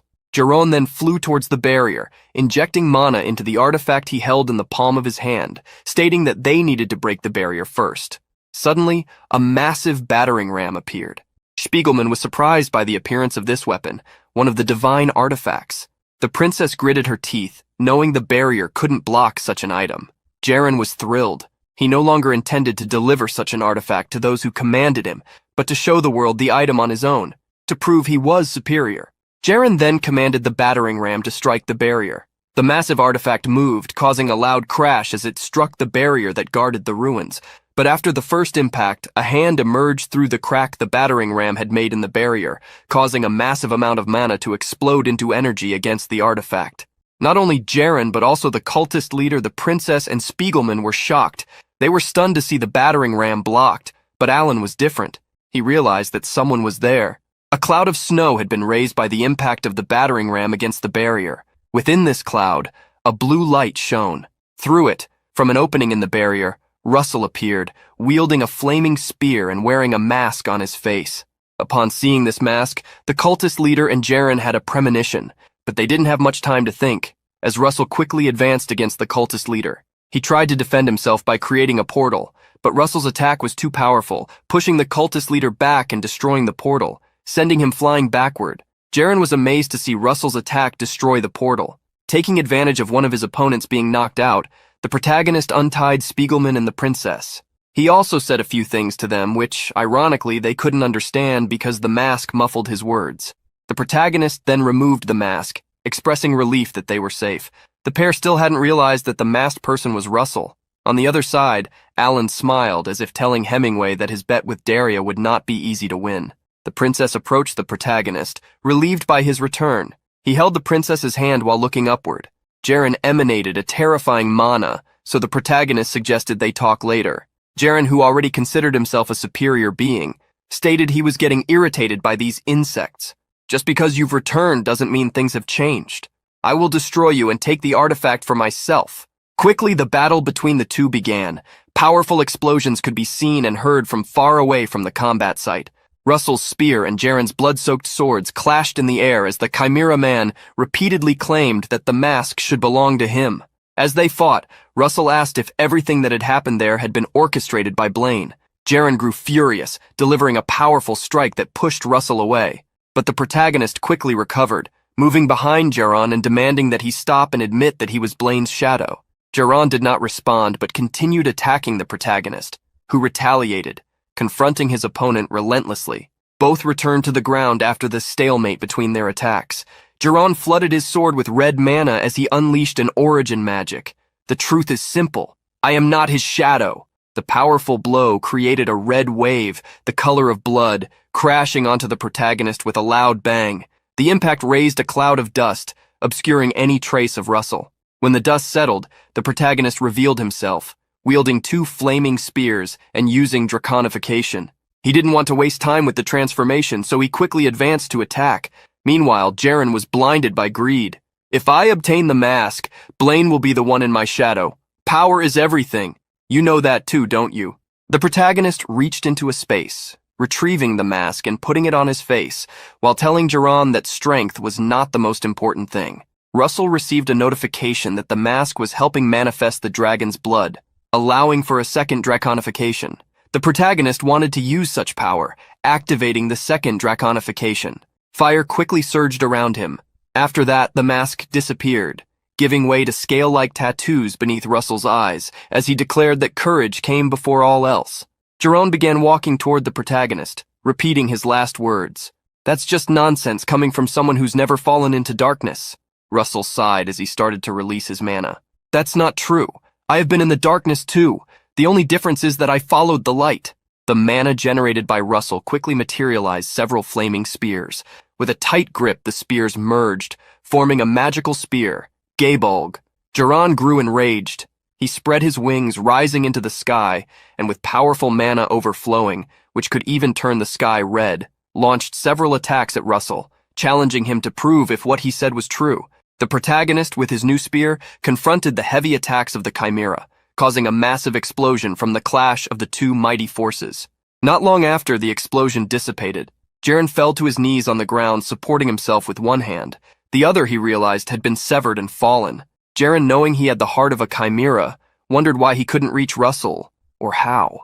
The protagonist approached Jaren, commanding him to surrender. Jaren was furious. From the arm he had lost, a new one quickly grew, along with 4 more on his back. Each of the 6 arms held a blood sword. To use such power, Jaren spat blood. At that moment, Russell received a notification that his Dragonification had only 10 seconds left. Reading the notification, Russell stated that he couldn't lose. Holding the Gabolg, he channeled mana into the tip of the spear, gathering fire mana. Jerome seized the moment when Russell was still preparing to attack to strike first, with murderous intent. The protagonist closed his eyes, focusing. In the next instant, he used the overheat magic. The accumulated mana in the spear pierced the chimera, who was caught by surprise. A massive torrent of flames erupted, engulfing everything in the path of the spear. Behind Jaren, a not-so-distant mountain was struck by the torrent of flames, vaporizing and creating a hole in its structure. An enormous crater formed where Russell stood, with the protagonist at the center. Looking down, he saw Jaren coughing black blood, crawling on the ground with his hands, as he no longer had the lower half of his body, but his strength faded, causing him to stop. Jaren's skin began to crack, as he recalled the power of the chimera he possessed. The truth was, he had always wanted to become a dragon, but he couldn't reach that until the end. He wondered if this was his final fate. As the fight ended, a powerful explosion occurred on a nearby mountain. The mountain's peak blew up, causing lava to flow in all directions. At that moment, Spiegelman, Alan, and Princess Hecate ran toward the protagonist. Pepper suddenly appeared too, headbutting the protagonist and hugging him while crying. The protagonist was relieved by Pepper's return. He then told everyone that they should return to Endymion and leave the ruins, which were now destroyed and had drastically altered geography. After the protagonist's group returned, the leader of the cultists went back to Mount Calvain. He picked up the severed hand of the chimera while creating a portal to leave again. In the Supreme Court of Endymion, a trial was taking place. Jaren, a mage of the Red Tower, conspired with pagans threatening the Empire's security. His teacher, the Master of the Red Tower, is also responsible for this. The defendant, Blaine, stepped forward. Blaine Trilogy, the Master of the Red Tower, stepped forward as instructed. He denied the accusations, stating that everything had happened because he had been negligent and hadn't noticed such conspiracies. He argued that the sins of a disciple were something for the master to deal with, and as the master of the tower, he would take responsibility. As Blaine spoke, someone raised their hand, asking the judge for permission to speak. This person was the Archduke of the Empire, Bismarck Rathmos. The Archduke looked at the court with a menacing gaze, causing everyone to restrain themselves. He then stated that although the judge was not wrong, it was also true that the Master of the Red Tower had made significant contributions to the nation's welfare, suggesting concluding the trial with 6 months of probation for Blaine. The judge nodded at the Archduke's request, making Blaine smile. Daria, who was present, realized that they were all acting in unison. She then looked in a direction toward a balcony where the king was seated. Daria knew the Archduke constantly challenged the royal family's authority and wondered what the king was thinking. In another area of the court were Alan Page, Spiegelman, and Russell, who was being praised by the archaeologist for the elegant attire he was wearing. Interrupting their conversation, a woman in shades of blue and purple entered the room. The 3 men bowed their heads, greeting the princess. Hecate smiled, asking them to lift their heads while stating that she should be the one thanking them. The princess then bowed to the group. "To the saviors of my life, I sincerely thank you, especially you, Sir Russell."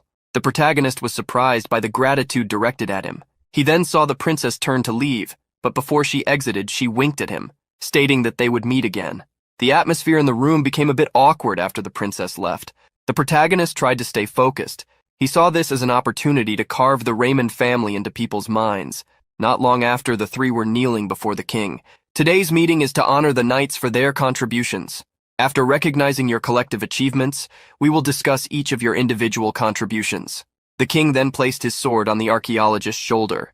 "Spiegelman, the mage of the Yellow Tower, resisted the pagans who threatened the Empire's security. Therefore, you will be rewarded with 200 gold coins and 2 mana enhancement pills."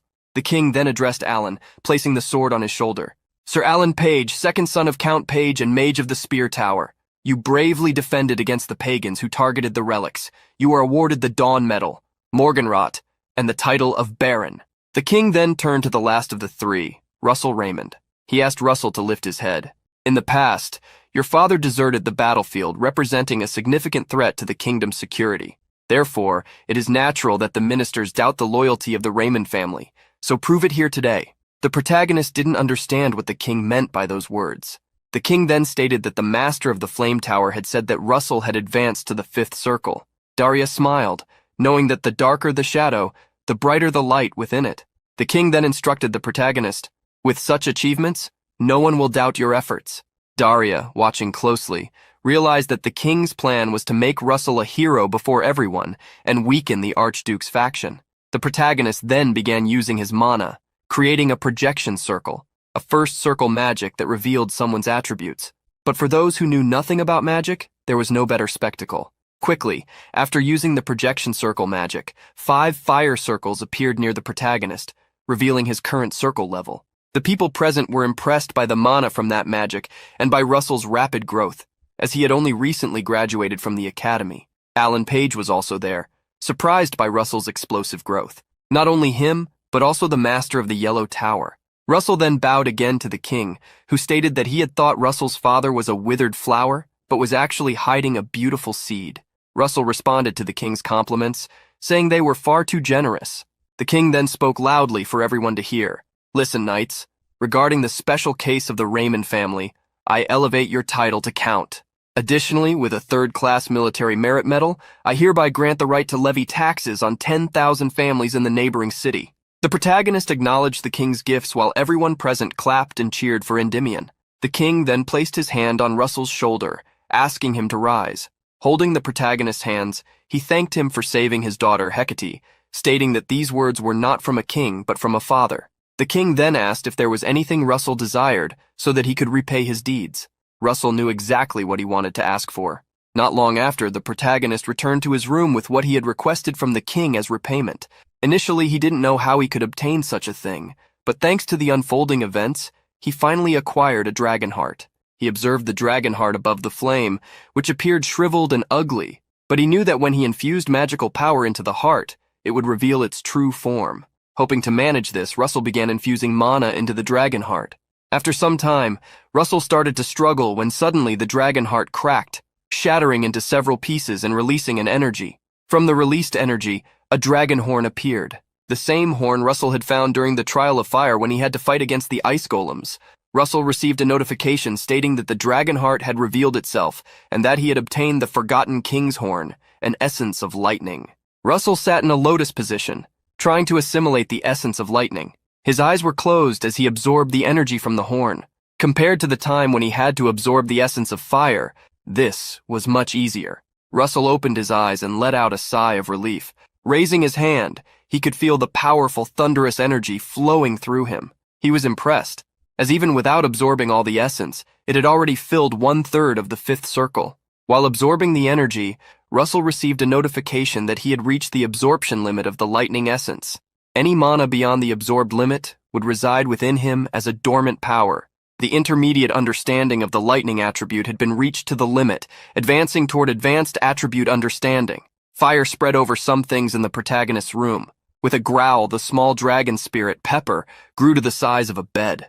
The protagonist was surprised, asking if Pepper had been affected by the lightning power. The dragon nodded in response. Pepper quickly flew out, passing through a window and heading for the garden. He then took to the skies. Russell quickly ran to the window to look for Pepper, who had already returned. Pepper then pounded his chest, prompting Russell to ask if the spirit wanted him to ride on him. The dragon grabbed Russell by the shoulders and quickly flew up into the sky. Russell was extremely worried, but his concern dissipated when he saw the city from above. Being carried by Pepper, Russell noticed that not only had the dragon grown, but his flying skills had also improved. He realized that with Pepper now larger, he would be easier to spot, and wondered if he should be concerned about that. Suddenly, Pepper's eyes glowed with flames. The dragon's wings also began to merge with the protagonist's body. Quickly, Pepper's wings enveloped Russell's body, creating 4 wings on the protagonist's back. Russell was amazed by the wings created by the fire spirit, asking Pepper if he should call them spiritual wings. The spirit then let out a growl. Russell started feeling confident. He had obtained the essence of lightning, reached the intermediate level of the 5th mana circle, and now possessed spiritual wings.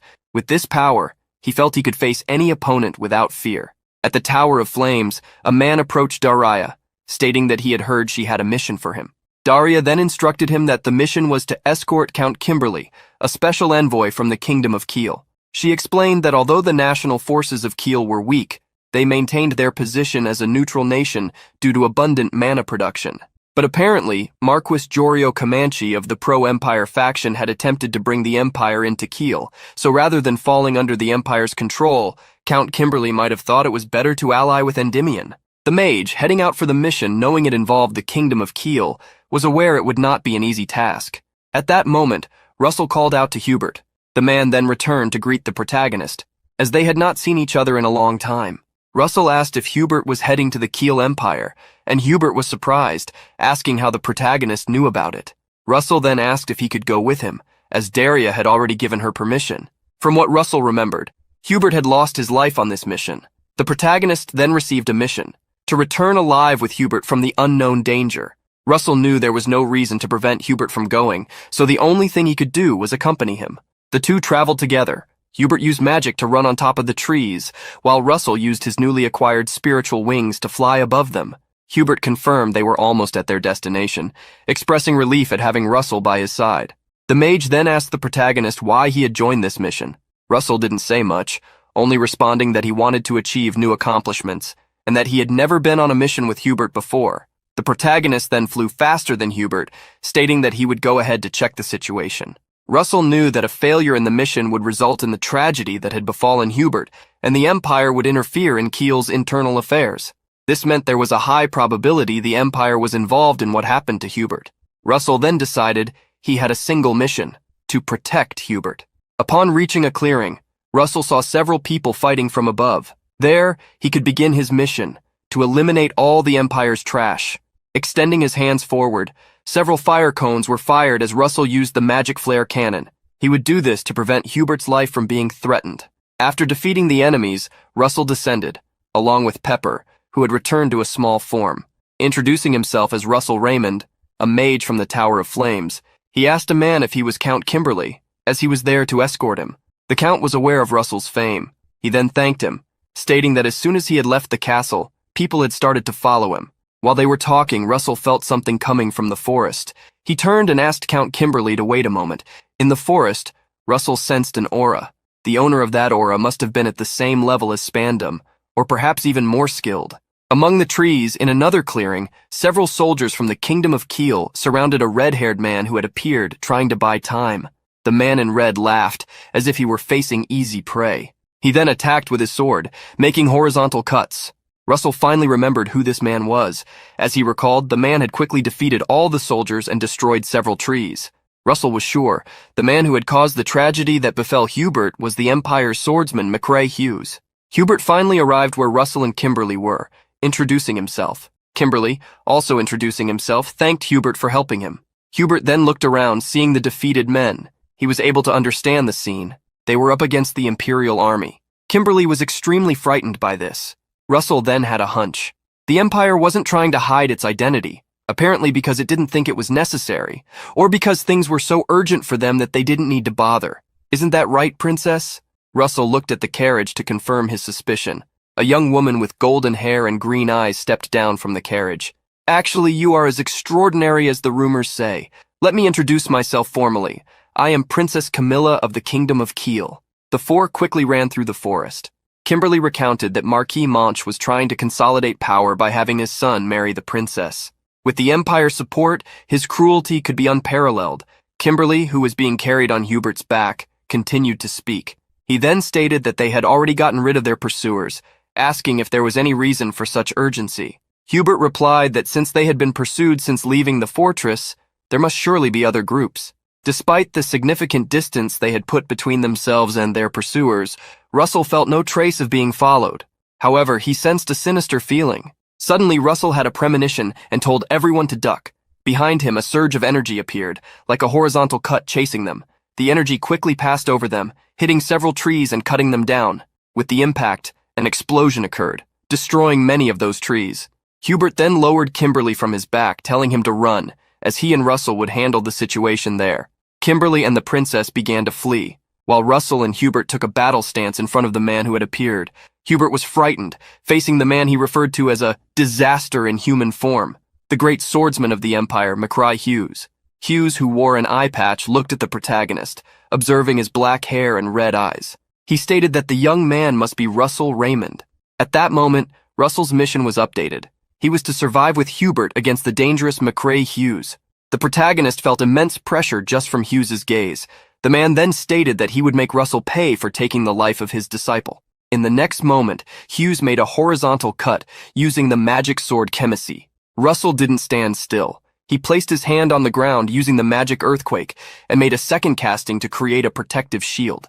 Several stones jumped from the ground, being hurled at Hughes, who had to defend himself. He quickly sliced through the rocks. While Hughes was distracted, Hubert seized the opportunity. Clenching his hands, he caused the loose stones to gather, binding Hughes's feet and hands. Hubert then signaled the protagonist to attack. Russell quickly approached with the flaming spear, causing a massive explosion with his strike. After that, Russell swiftly retreated back to Hubert's side. As the dust settled, Hughes revealed himself, unscathed. He then asked Russell if he had merely learned cheap tricks from the Flames Mage's bastard. Russell was surprised to see that Hughes was fine, wondering if he had enveloped his body in aura. Hughes plunged his own sword into the ground, stating that he would show Russell something interesting. A light began to shine in Hughes's hands as a red ribbon started to swirl around him. In the next moment, using the magic sword fuchsia, Hughes created several energy circles that attacked Hubert, cutting the mage. Hughes then introduced the attack he used. A sword made from dragon bones, corrupted with the blood of 10 mages. It is perfect for use against mages. Hughes drew the sword from the ground again, advancing towards the protagonist. Russell quickly scooped Hubert into his arms and, manifesting his spiritual wings, flew away, dodging Hughes's previous attack. Russell soared into the skies, causing Hughes to claim he was impressed. From above, the protagonist saw some objects near Hughes, wondering if they were firebomb stones. But Hughes didn't let Russell think too much, attacking him again with waves of mana attacks. Russell continuously tried to fly and dodge while remembering the properties of the firebomb stones. They were stones that, upon receiving strong impacts, would explode, devastating a large area. He then formulated a plan, definitely capable of confusing Hughes. Placing Hubert on the ground, Russell thanked Pepper for helping him save the mage. At that moment, Hughes pointed his sword at Russell, asking if he was trying to buy time for the others to escape, since he couldn't defeat him. Russell ignored Hughes, whispering to Hubert to run as soon as he gave the signal, so Hubert could join the princess and the count. Hubert gritted his teeth, asking if what Russell was saying meant he would sacrifice himself for Hubert to flee. The protagonist smiled at him, asking Hubert to trust that he would return alive with him. Hughes was already fed up with the conversation between Russell and Hubert. He then began to overflow mana, preparing to attack. But Russell acted first, using his new ability to summon lightning. He used the magic chain lightning. After using the spell, Russell signaled for Hubert to run. Seeing Hubert fleeing, Russell knew the firebomb stones would buy him enough time for his escape, but despite that, he couldn't underestimate Hughes as an opponent. The protagonist continued with the attack, using the Cloudy Ring's ability, the Storm of Thunder. Planning to give it his all, Russell quickly activated Stage 2 of Dragonification. Several magical Gaybolg spears emerged from a circle of fire above Russell's head, who was also using his spiritual wings. He intended to pour everything into a single attack. He gathered all the spears and launched them at Hughes, causing a massive explosion in the forest. The shockwave was strong enough that Hubert, who had already reached the Count and the Princess, needed to create a barrier to protect all three of them. The dust created by the impact took a while to settle. Russell, who had deactivated the Dragonification, was kneeling in a corner, exhausted from the backlash of the abilities. He wondered if the attack had worked. At that moment, he heard a voice. "You really are finished now. Don't think you will suffer peacefully." Hughes, who had lost his eye patch, was holding a sword in each hand, having used both to protect himself. The protagonist cursed the man who had managed to withstand his attack. The instant Hughes was about to try to attack the protagonist, his bone sword began to act strangely. Even gripping the sword with all his strength, it did not respond to his command. He then heard a sinister voice. "How dare you try to harm the Dragon Lord with the bone of a dragon? What a ridiculous human." Russell remembered that this was the same voice he had heard when he first encountered the dragon heart in the museum. He wondered if the owner of that voice could be the divine Dragon King. Before Russell, a massive dragon appeared, its great majesty displaying the superiority of the draconian race. The mana the dragon exuded was so pure that it shone like gold. The dragon then spoke to Russell. "I must grant you my power for a moment.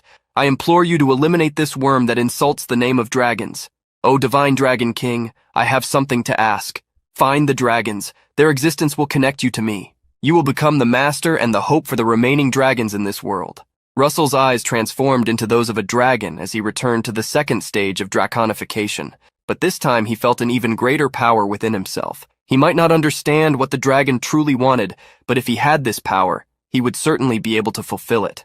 As Russell received the dragon's power, Hughes, on the other hand, was suffering.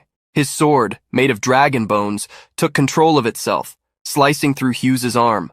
Moreover, Russell left no room for the swordsman to retaliate. With the flaming spear in hand, Russell used the magic overheat to attack Hughes. Despite the powerful attack, Hughes managed to respond. Where there had once been an arm, energy emerged, forming an aura arm that grabbed hold of the flaming spear. Hughes glared at the protagonist while mocking him. "Do you think losing an arm makes a difference? Those arrogant eyes. You have the same eyes as your father. Are all the Raymonds like this?" The protagonist quickly retreated, wondering if Hughes knew his father. Hughes then revealed something. "I wanted to tear those arrogant eyes out of him, but unfortunately someone was faster than me. What a fool. Why do you think the Empire was responsible for your father's demise?" At the moment Russell was distracted by Hughes's words, Hughes moved quickly to his back. Russell was quick enough to launch a horizontal flame attack, forcing Hughes to duck to evade. The swordsman then slashed toward the protagonist, who retreated rapidly. Despite his retreat, Russell was struck in the side, gritting his teeth in surprise at being hit. Hughes mocked Russell. "To think you couldn't even dodge such a simple attack. How pathetic. You are a lamentable one." He then clenched the fist of the energy arm that had emerged in place of his own. Several attacks rained down where Russell stood as he advanced. Hughes quickly closed the distance to the protagonist, anticipating where he would run after dodging the attacks. He then delivered a downward strike. Russell hastily erected a barrier to defend himself as Hughes's attack came crashing down on him, slamming him to the ground with overwhelming force. Seeing Russell on the ground, Hughes asked if he thought he could win with such pathetic talent. Trembling, Russell tried to get up despite the pain. Hughes advanced slowly, stating that it was impossible to reach a higher level without sacrificing something. He raised his sword to attack, claiming it was too early for a child like Russell to fight against him. Hughes's sword strike fell heavily, causing an explosion of energy. But Russell was faster, dodging. The protagonist quickly ran into the forest, weaving between the trees. Russell had no choice but to admit that Hughes was a superhuman, an opponent beyond the ordinary. Hughes hurriedly ran to catch up with the protagonist. Russell then used the magic wind wave to attack Hughes and create distance. The wave of wind was blown from his spiritual wings, and Hughes swung his sword, confronting the wind strikes created by the protagonist. Seeing Hughes defend against all the attacks, Russell wondered if it was impossible to defeat him. He then changed his mindset, deciding that he would not give up. The movement of his hands, Russell conjured a spell to strike Hughes. Gravity. The gravitational pull descended upon the swordsman, making it difficult for him to move. Russell was sure he would make such a man learn how a real mage fights. With the tip of his finger, Russell released flames that merged with the wind, raining down on Hughes. Like a tornado, a massive explosion struck the swordsman. The strong explosion forced Russell to recoil, engulfing Hughes in flames. After a moment, Russell caught a glimpse of Hughes within the fire, a being without skin like a demon. Both of Hughes's arms now had that energy. He charged at Russell, grabbing him. "Do you dare to toy with me using these little tricks? You're done for." But Russell would not let Hughes threaten him without retaliating.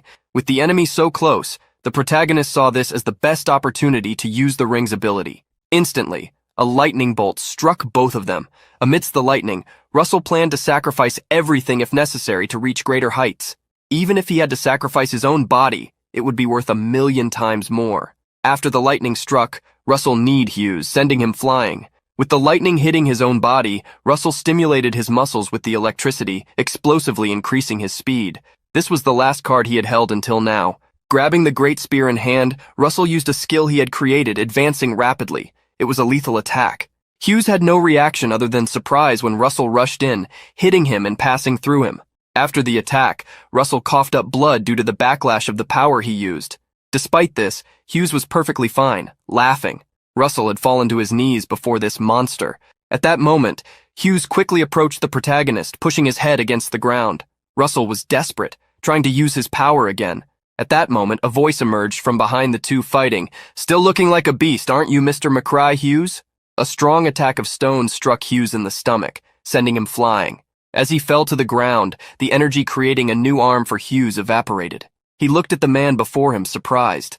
The man looked down at Hughes, asking how it felt to crawl on the ground like an insect. The bald man, the master of the Yellow Tower, was ready to put an end to Hughes. He channeled a final attack against the swordsman, hitting him. The master of the Yellow Tower looked around, observing all the destruction caused, and remembered the state Hughes was in when he arrived. He then thought to himself, "Unbelievable. To think he pushed McRae to such a point all on his own. You did something great, Russell. Your desperate fight changed the fate of Endymion and Keel. Now no one can doubt your abilities." As the master of the Yellow Tower analyzed the situation, Hubert, the princess, and the count rushed back to rescue Russell, who lay on the ground. Hubert held Russell in his arms with tearful eyes. The protagonist was happy to see his former teacher, while the master of the Yellow Tower was sure of one thing: this was the true birth of a hero. 10 days after the incident, the protagonist had still not fully recovered, despite being focused on his healing. Because of this, he realized how formidable the barrier was to becoming a superhuman. Remembering the battle, Russell knew that if Sir Niccolo had not arrived in time, he would have emerged defeated. Before that battle, Russell thought he had become stronger, but there was still a long way to go. He then recalled what the dragon had said about finding the dragons.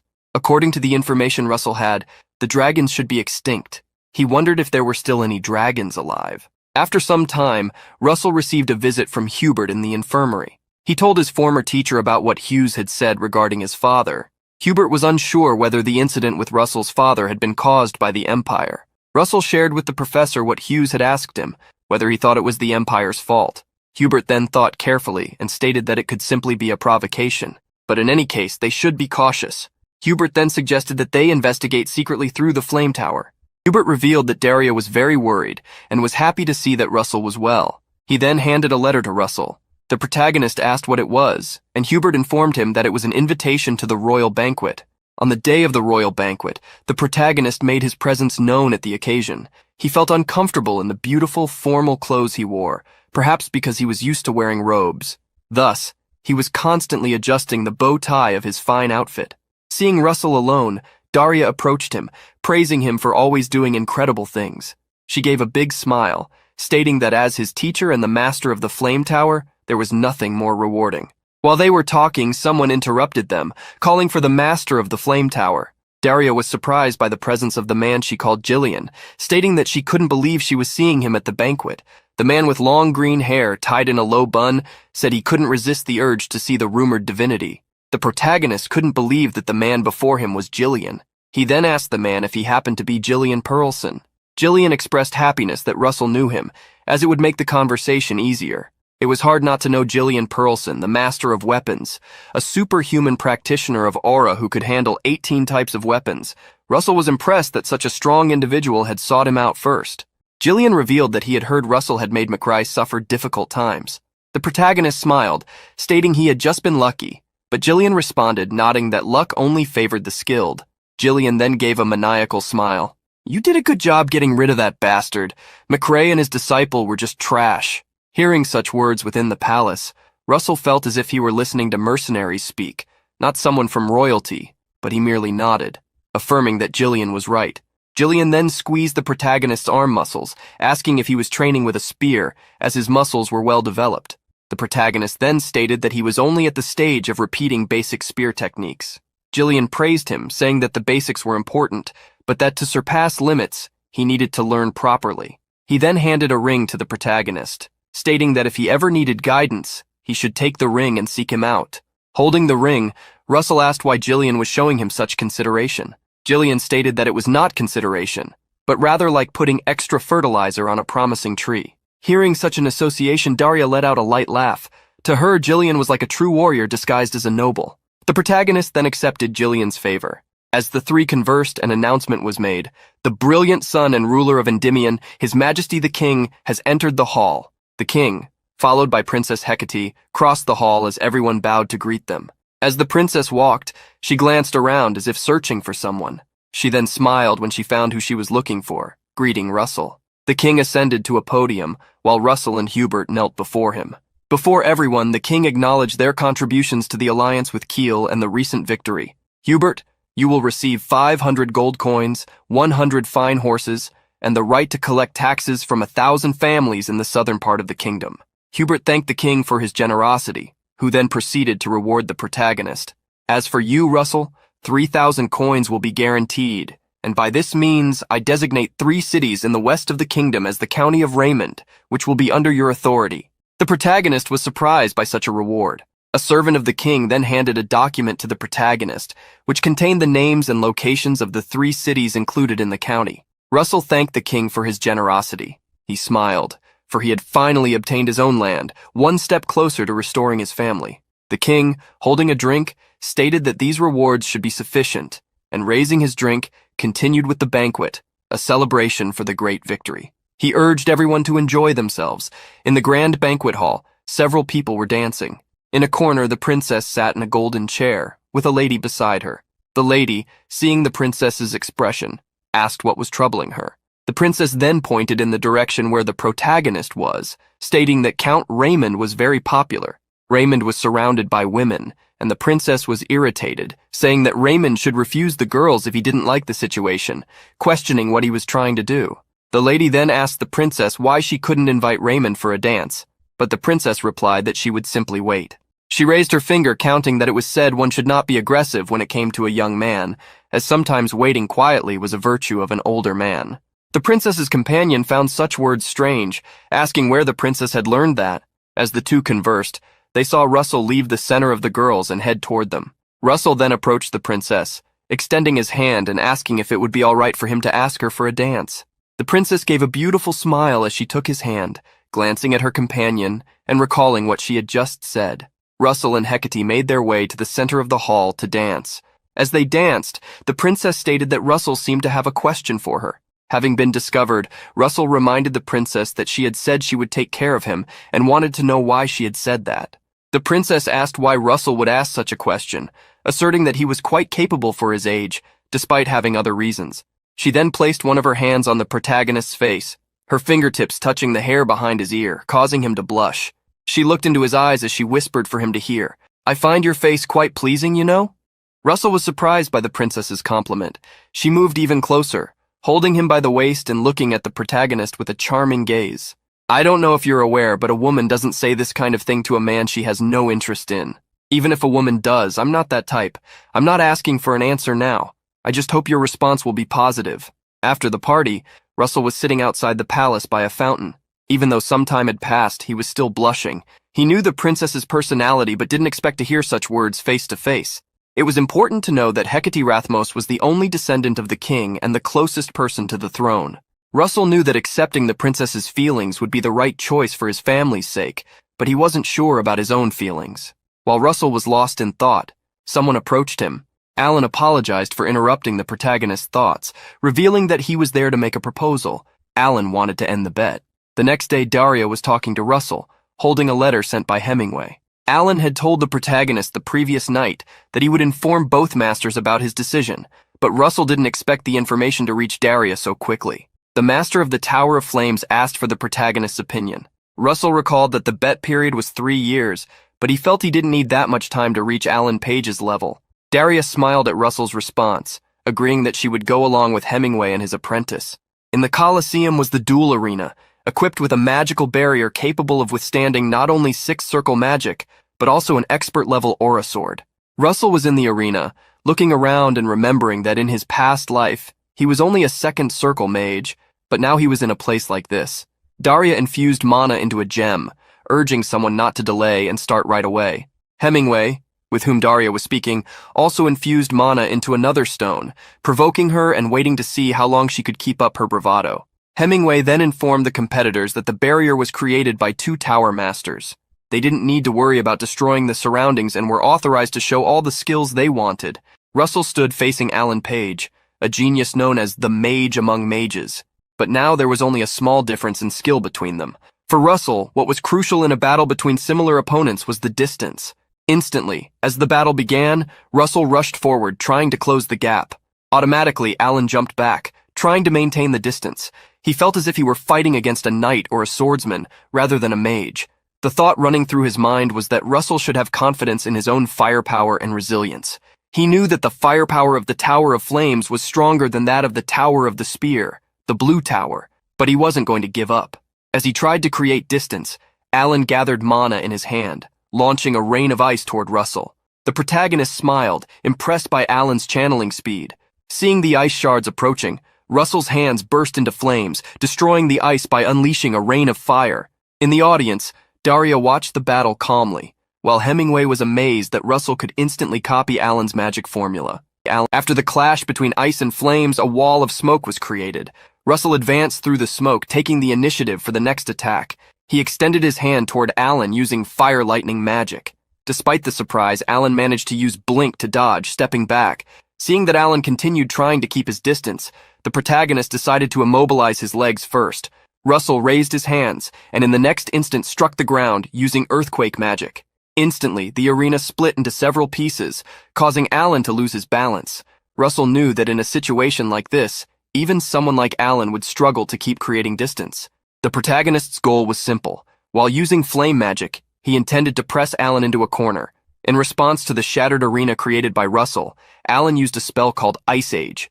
Instantly, ice completely covered the arena, filling in the previous cracks. The protagonist smiled, impressed by Alan's strategy. Such a mage was truly a monster. Alan then made a proposal. "Sir Russell, let's put an end to this one-on-one trial, shall we?" In the next moment, Alan once again used Ice Rain magic, which was countered by Russell's Fire Rain.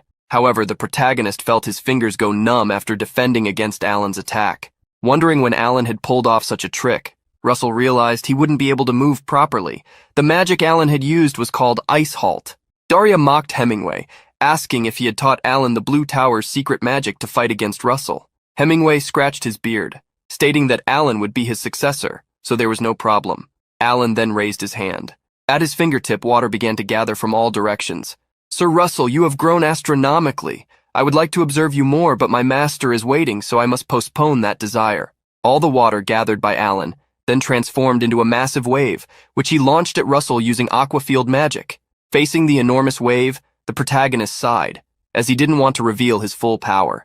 A tremendous wave of mana exploded in the arena. In the next instant, Russell activated Dragonification and approached Alan. The mage felt the arrogant and violent energy, unable to move his own body. Daria watched the arena, stating that it was the dragon's fear. Hemingway gritted his teeth, realizing why Russell possessed such exceptional talent for his age. Before him stood the young man with the lineage of a dragon. In his Dragonification state, Russell had horns, a tail, and scales covering his entire body. Claws had grown at his fingertips, showcasing the full structure of a dragon. Hemingway's statement about Russell having dragon lineage was denied by Daria, who said it was impossible since Russell's parents were ordinary humans. Hemingway then asserted that there was only one answer. As the battle continued, he suggested that there must have been a high-ranking dragon among the Raymond family's ancestors. Confronting Russell in his draconified form, Alan soared into the sky, feeling his entire body tremble. But he too was hiding his true power. Removing his glasses and raising one hand, Alan created a vortex. The area attack he was preparing was at a level capable of freezing an entire legion. Faced with Alan's conjured magic, Russell created the Gay Bulg Spear with a six-fold layer of mana. He knew that if he could break Alan's magic, victory would be his. Alan then declared they should end the battle there as he cast his spell. Russell felt a cold wind that could freeze not only mana, but even time itself. He smiled, aware that if it weren't for the experience he gained in the battle against McCrae Hughes, he wouldn't know how to counter this magic. Russell's spear cut through the cold launched by Alan. Alan was surprised to see that his attack hadn't worked. In the next moment, Russell leaped from the arena, shattering it due to the force of his impulse. He quickly reached Alan, who had no time to use blink due to their proximity, and considered blocking the attack. But before Alan could do anything, Russell's strike hit him, sending him crashing back to the ground and causing a tremendous impact. In the next instant, Alan saw the tip of a spear pointed at his face. On the ground, he was pinned down by Russell's spear. Alan sighed before smiling. In the end, the battle had concluded as he expected, and he accepted his defeat. Russell, in turn, completed his mission, receiving a high-grade mana stone as a reward and winning the bet over the relic of the Age of Gods against Hemingway. Daria, in the audience, approached Hemingway, asking if he had prepared the relic from the Age of Gods. Despite his annoyance, Hemingway accepted his defeat in the bet. He then opened a storage space, stating that as the master of the Blue Tower, he couldn't break a promise. He handed over a relic from the Age of Gods as promised. Daria smiled, hardly believing that Hemingway was giving up the item. Later, in a carriage far from the Colosseum, pulled by horses, Russell looked at the relic he had obtained, the Arachne's Thing Stitcher. The relic, which resembled a dagger and a needle connected by a thread, was an artifact from the Age of Gods that mimicked the goddess Arachne's ability to cut and connect space, a dagger that could slice through space. Russell tested it by cutting the space and managed to see the carriage from above. There was a needle connected to the dagger by a chain, which, when imbued with mana, could stitch the space back together. Even a spatial cut was extraordinary, but Russell knew that if he used it well, it would be very useful in ambushes or defense. After testing the relic for a while, Russell heard the coachman announce that they had reached their destination, the Autumn Moon Castle. Inside the castle, Russell saw various weapons scattered everywhere. He thanked the host, Gillian, who was already aware of the news of Alan's defeat by Russell. The protagonist acted humbly, stating that he had been lucky. Russell looked around the space, which had a special floor and numerous weapons, and asked if this was Gillian's office. The weapons master confirmed, asking why Russell had asked. Russell then said he was just curious because with all the weapons, it looked more like a training room than an office. While picking up a spear, Gillian explained that it wasn't like this initially, but as he continued to train, the weapons had piled up over time. Recalling that Russell had mentioned using spears, Gillian handed one to him, prompting Russell to ask why he was suddenly giving him a spear. Snapping his fingers, the weapons master explained that, to train someone properly, it was necessary to know their current level. He then invited Russell for a duel. The truth was that Russell had come to the castle because he had received an invitation from Gillian. Now, he understood the real reason behind the invitation. But either way, it was a great opportunity for Russell to receive guidance from a weapons master. Spinning the spear and assuming a battle stance, he was sure that using this opportunity to improve his spear skills would greatly benefit him in future battles. Observing Russell's stance and gaze, Gillian praised him, stating that he would let the young man make the first move. Taking the opportunity, Russell charged forward. But the outcome was as expected. He was thrown back along with his spear. Even without using magic, he couldn't believe that Gillian had defeated him so easily. This was the true power of a weapons master. The protagonist then asked Gillian what he thought.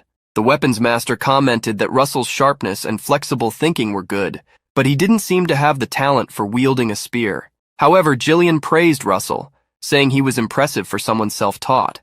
Gillian chuckled to himself, thinking it would be quite entertaining to watch Russell. Gillian then asked a question that surprised Russell. "You didn't expect me to teach you for free, did you? I'll train you once a week, and in exchange, you'll spar against our knights." Hearing Gillian's offer, Russell didn't think it was a bad idea to fight against knights, though he knew that just training wouldn't make them equals. Russell then surprised Gillian by making a request. Not long after, outside the castle, all the knights were gathered. Some people were commenting that it was because Sir Russell was visiting the Lord. Others, who had heard rumors, asked if Russell was the mage who had blown up McCry Hughes's arm, while some whispered that Russell had horns and breathed fire. When Russell and Gillian arrived where the guards were assembled, everyone immediately fell silent and greeted Lord Gillian in unison. Seeing that everyone was present, Gillian announced that, from that day on, everyone would have 2 duels against Russell. In the first battle, they would use magic and aura. In the second, they would not. The knights were surprised, asking if a battle without aura and magic would put Russell at a disadvantage. The reason Russell had requested this was to train and improve his skills rather than gain experience. Therefore, not using magic was better. He then introduced himself to everyone. "I am Russell Raymond, and I look forward to your guidance. Well, shall we start now?" Of course, besides improving his own spear skills, Russell had also received a mission to fight against the castle soldiers, so he would do just that. One of the first knights Russell fought against was a swordsman named Rohakan, a 4th-rank knight. The knight said it was an honor to cross swords with a famous hero. Ignoring the praise, Russell nodded for the battle to start quickly. The knight had sharp eyes and swiftly charged at Russell. The protagonist noticed that Rohakan wasn't just fast, but had a perfect form, as if taken straight from a swordsman's manual. Rohakan made the first strike, forcing Russell to duck. He was impressed with such skills, though they were expected from a knight trained by Gillian, but Russell was not inferior. After dodging the attack, he countered. Rohakan fell to the ground, with Russell's spear pointed at him. The protagonist then asked if the young knight wanted to continue. Rohakan declined, accepting his defeat. Meanwhile, the other knights commented on Russell's movements, understanding why he wanted to train without using magic. Gillian observed the knights, who were no longer making jokes. This was natural, after their pride had been wounded by losing to a mage in a battle of pure martial skill. Gillian still remembered the moment Russell had asked to fight the knights without using magic. He had agreed to such a proposal purely for amusement, but in the end, it had become a great motivation for everyone. After the protagonist's fight against Rohakan, someone stepped up to challenge Russell. As the man approached, some knights were surprised to see Vincent, a 2nd-rank knight, volunteering to fight. They wondered if Vincent thought that 3rd-rank knights weren't enough to handle Russell. Vincent was a mature man with long hair and a strong build. Being in the 2nd rank meant he was as strong as a vice-captain of the Knights Order. Russell thanked Vincent for the challenge, knowing it would be a great experience. Quickly, night fell. Russell returned to the castle with Gillian, who was impressed that he had tied with Vincent, admitting he had underestimated Russell. The protagonist laughed, saying he'd just been lucky. Gillian noticed that Russell always blamed luck. He then asked if Vincent would have had a chance if Russell had used magic. The protagonist didn't answer. Gillian stated that even if Vincent were a first-rank knight, the result would be the same if Russell used his magic. Russell knew Gillian wasn't wrong, as he had reached the 5th circle, a level that placed him on par with an expert-level knight. Gillian then instructed Russell not to speak of himself at such a low level, noting that excessive humility could turn into arrogance. As they talked, they arrived in front of an iron door with a large helm on the front, used to open it. Turning the helm and opening the door, Gillian revealed it was time to show the gift he had prepared for Russell. The large door guarded a vast library filled with books Gillian had collected during his youth while traveling across the continent. Russell was impressed by the number of books. Gillian then pointed out that the books about spears were on the left side and told Russell to pick one to study. Approaching one of the shelves, Russell knew it would take a long time to read all the books, so he decided to focus on finding guidance in the art of the spear. Gillian, seated at his desk, asked if Russell had chosen the spear books. Russell then showed the 2 books he had picked. Gillian was surprised. One was called Art of the 6 Unions Breaking the Heavens, and the other was La Mancha, stating that both were good books. Gillian explained that Art of the 6 Unions Breaking the Heavens was difficult to master, but if Russell could, it would be considered the best among all powerful spear techniques. La Mancha was a refined spear technique, and being able to use it without unnecessary movements was a positive aspect. Comparing the 2 books, Gillian recommended that Russell learn the first one, but contrary to the recommendation, Russell chose La Mancha. To Gillian's surprise, Russell stated that as a mage, he believed a refined spear technique that could be used flexibly depending on the situation was more suitable for him than a powerful spear technique. Noticing that Russell had made a rational choice instead of opting for something stronger, Gillian realized the protagonist thought like a mage. He patted Russell's shoulder, expressing respect for his decision and encouraging him to learn La Mancha now. Russell was surprised that Gillian gave him the book without hesitation. Whenever he met Gillian, he felt that this master of arms was very generous. However, Russell realized the book wasn't free when Gillian reminded him to fight against the knights. Time passed, and Russell had already bid farewell to the castle. During a winter journey, he trained silently with Arachne's relic inside a carriage. The protagonist's movements were like a dance, swinging and cutting, thrusting and blocking. Such simple movements came together to form a line. But at this point, he found himself stuck again. It had been a year and a half since he had received the book La Mancha from Gillian. Just memorizing the forms was an achievement in itself, but to perfect the spear technique, true understanding was necessary. For that, totality was the ideal, but Russell had many distractions. Currently, he had a mission that required him to become a 6th circle mage. He needed to overcome the barrier he faced and advance. Becoming a 6th circle mage wasn't just a matter of training and enlightenment. There was no simple solution to it. Additionally, Russell also faced the issue of the request made by the dragon who had given him power in the battle against Hughes, to find the dragons that would connect him to become the master and the hope of the dragons in the world. Russell wondered how he could find traces of dragons. During this time, he had researched ancient books and found 4 places where such traces might be found. Currently, 2 of them had already been checked, but nothing was discovered. The only ones left were the gorge of the Red Mountain Belt and Kuril Island. Kuril Island seemed the most promising, but exploring it at his current level would be dangerous for Russell. Therefore, he was postponing his trip to Kuril Island until he reached the 6th circle, heading to the Red Mountain Belt Gorge in the meantime. He was determined to explore the depths of the underworld. When Daria learned of Russell's intentions, she was concerned. The underworld was the land of the dwarves, so humans could not easily enter. Despite knowing this, Russell was determined to go. Daria then advised Russell to visit the Master of the White Tower if he really intended to go there. She was a half-blood of the fairy race, so this might mean something. Russell knew that dwarves were part of the fairy race, so Daria had a point. While Russell looked at the gigantic White Tower, he was surprised by a sudden attack. Daria, who was at home, had forgotten to warn Russell about someone he would end up meeting upon arrival. The person who attacked Russell was actually Ulson, who hugged the protagonist from behind. The 2 boarded a platform that served as an elevator. Russell learned from Ulson that he had signed up for a research trip to the underworld. Ulson then stated that such a journey was supposed to be solitary due to the research location, but with Russell by his side, he wouldn't be bored.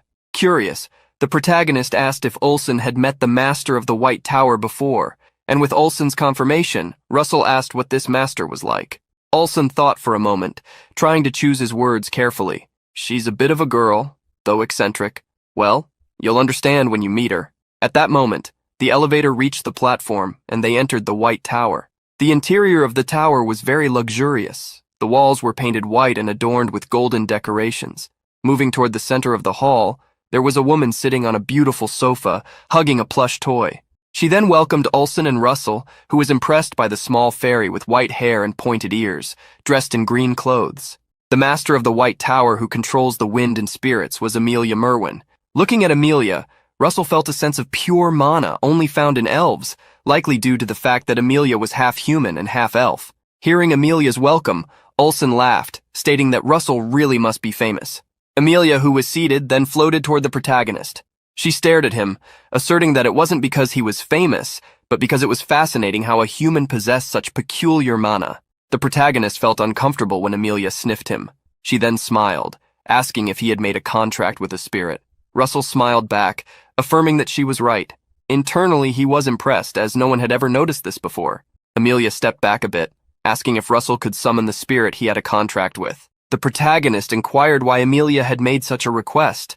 The master of the White Tower then stated that he could not go to the underworld using normal means. She revealed that one needed to be lucky enough to find a hidden portal, to find a map with a portal marked on it, or to possess an artifact that could locate a portal. Russell then asked if what she meant was that a spirit was necessary, since they did not have any of the three alternatives she had mentioned. Amelia confirmed that he had understood quickly. The next moment, Russell summoned the little dragon Pepper. Amelia looked at the small dragon, instantly hugging it for being so cute. She also realized that he was a spirit of intermediate grade and a mutant, which piqued her interest, while the dragon understood nothing. In a distant place, the moon shone in the sky over a castle. Inside the castle, the Archduke was pruning a bonsai. He paused his scissor movements when he noticed that something had happened. He then looked at a skull. "I thought you had manners, unlike Hypnos. What brings you here at this hour, Karen?" The skull, which was used for communication, stated that it was there because the day of the contract had arrived, and since Hypnos, the one with whom the Archduke had a contract, was busy, he was substituting for him. The skull then released an energy, delivering something to the Archduke, who, reminded of the contract, realized that it had already been 5 years. The Archduke received a blue apple, which the skull stated was time for him to eat. The Archduke brought the apple to his mouth and swallowed it. As energy circulated through his body, he gave a sad smile. "If I could continue making this great deal, I could become immortal too. It's a shame I can't because of the side effects." The Archduke then asked Karen if he had heard the news about Daria's disciple. The skull confirmed that it had, asserting that it knew everything when it came to such a woman. Karen then stated that he knew what the Archduke was worried about. The gorge bordered the Amazon rainforest, so he should be concerned that the boy might interfere. The Archduke revealed this, recalling the situation with Blaine. Karen then stated that operations were being carried out deep in the forest, away from the gorge, so it wouldn't be discovered unless someone specifically searched for it. There was no need to worry unless a certain thing was opened. The Archduke didn't understand what the skull had said, but without repeating it, the skull bid farewell, stating that there were many others to contact besides the Archduke. When the skull lost its glow, the Archduke cursed the arrogant cultist who had contacted him. The Archduke already had malicious plans for when he ascended the throne, but suddenly he noticed something. The bonsai he was trying to care for had withered and lost its energy because of the skull's malignant energy. The Archduke laughed, asserting that he had to speed things up. Elsewhere in a red desert, Olsen thanked Russell for being with him. As thanks to the protagonist, they would easily find the underworld. When they were at the White Tower, Amelia stated that, with Pepper nearby, they could track the presence of earth spirits, gnomes, and find the way to the underworld. Now inside the carriage, Russell petted the little dragon, asserting that it was all thanks to him. Olsen looked out the carriage window, realizing that they had arrived at their destination, the village of the Red Gorge. Even from inside the carriage at a certain distance, Russell could feel a mysterious power emanating from the stones. He had a good feeling that he would be able to find clues about the dragons in this place. Olsen expressed his thoughts, stating that they should go straight to the gorge without wasting time in the city. Russell agreed with the idea. The two quickly reached an uninhabited area. Russell held Pepper in his arms and then, releasing the little dragon, he would begin the search. Russell asked Pepper to track the scent of the gnomes, and little Pepper flew quickly into the sky. Olsen then stated that he didn't think Pepper would be able to sense the presence of the spirits underground at such a high speed, but the protagonist affirmed that he would probably follow. As they spoke, Olsen noticed something. Behind Pepper there were some eagles with horns. He then planned to get rid of such beasts. Just as Olsen was about to attack, Russell stopped him, stating that he had told him not to do that. Doubting, Olsen asked who had told him that. Russell then revealed that Pepper had said it. Olsen grew worried, asserting that those eagles were advanced flying monsters that could even hunt orcs. Just as Olsen was concerned, he saw Pepper turn around and attack the eagles. The protagonist laughed at the sight, affirming that Pepper apparently wanted to deal with the monsters by himself. In the sky, they saw the little dragon unleash a burst of fire, burning the monsters that were pursuing him. After evaporating with the waters, Pepper danced in the sky, celebrating. While doing this, Pepper noticed something. Russell nodded, stating that the little dragon had apparently found the presence of the gnomes. Russell and Olsen followed Pepper to a place where there were several holes in the walls. Olsen grew irritated, asserting that if they had to investigate all the holes, they would waste time and wouldn't be able to go to the underworld. While he complained, Pepper moved ahead of them and found an opening, signaling to the protagonist and Olsen.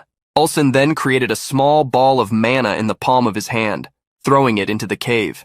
Seeing the mana ball roll on the ground, Olsen stated that this wasn't an ordinary cave. There was no moisture or stalactites, which are characteristic of caves, so it must be an artificial cave. Hearing this, Russell asserted that there should be traps in the place, since the true entrance was hidden.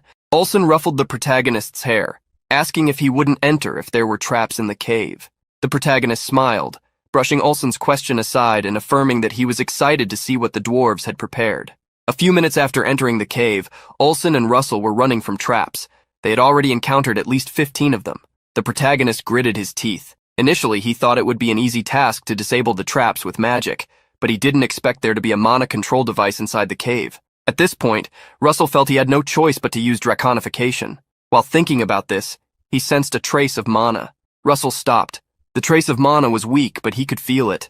Olsen, who hadn't noticed this, continued running, asking why the protagonist had stopped.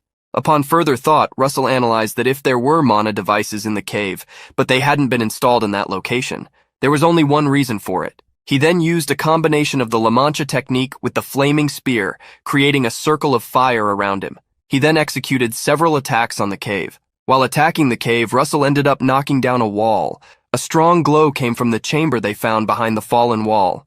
The glow emanated from the portal that led to the underworld. Russell knew that no matter how advanced the dwarves' technology was, they couldn't cross dimensions without mana. Therefore, the trace of mana he found was a sign that there were no mana control devices in the area.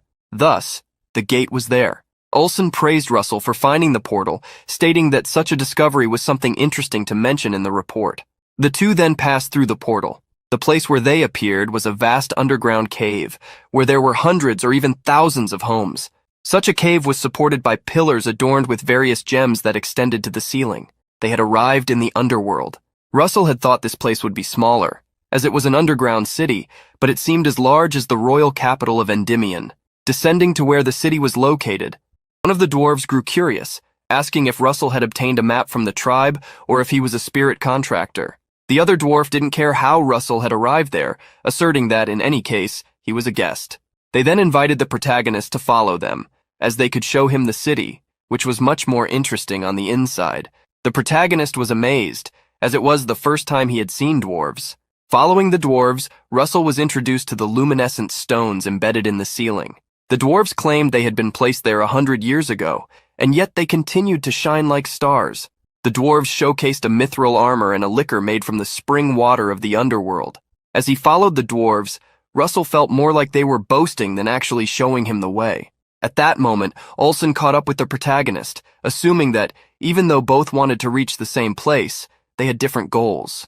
He revealed that his objective was to learn the dwarves' muscle training.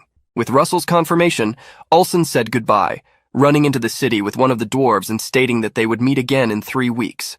Russell was left behind with another dwarf, who dragged him through the city, claiming there was still much to show.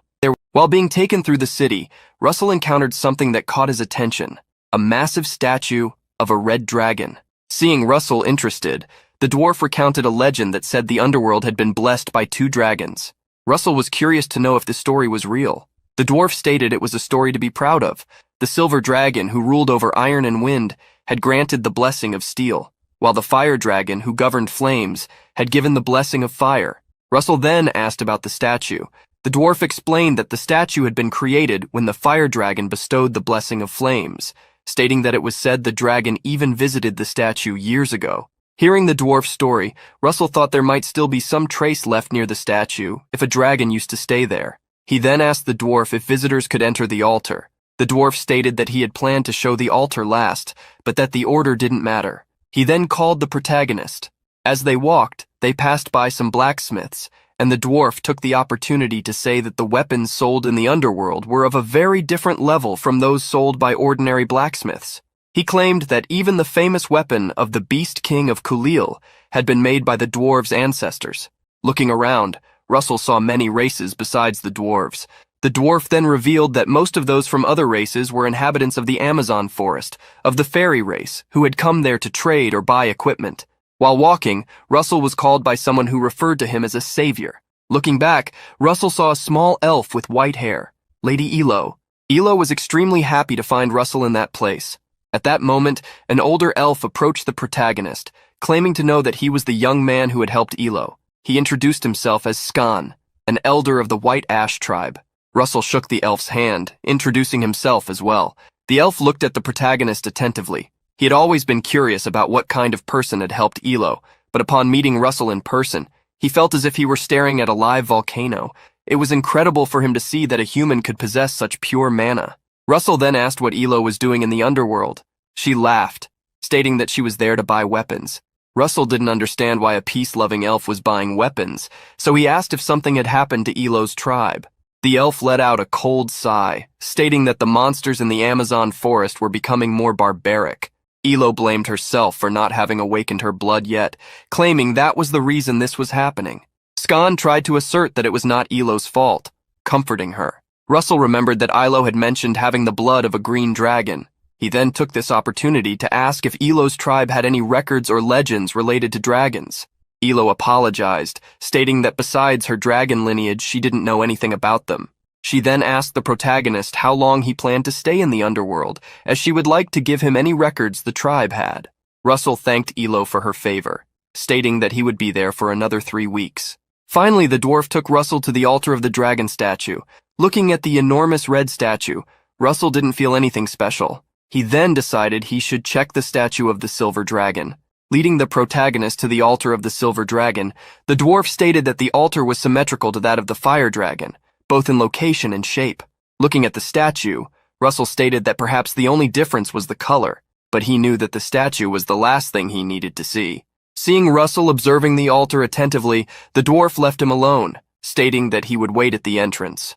Taking advantage of the fact that the dwarf had left him alone, the protagonist began to see if there was anything special about the altar. Suddenly, a green energy emerged, enveloping the protagonist's hand.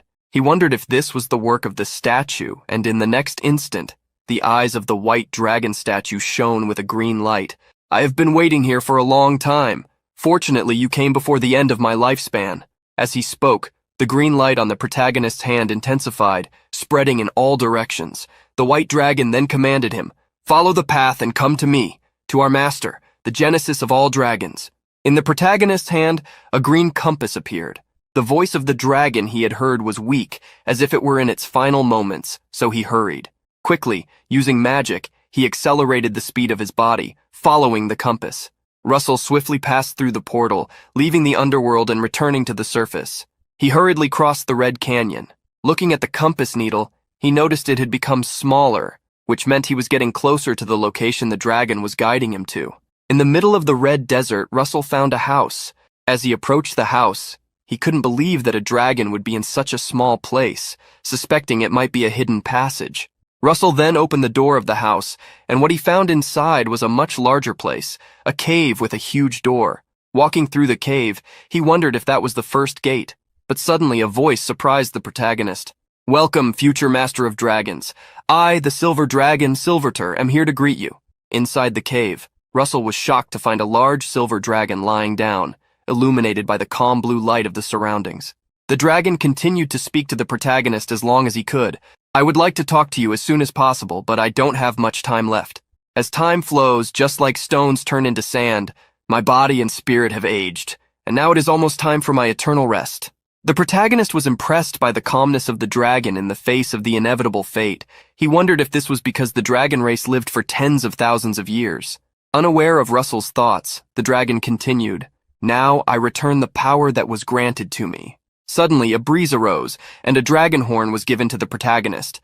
The dragon stated that this horn, given to him by the ancient master, was being handed over to the new master.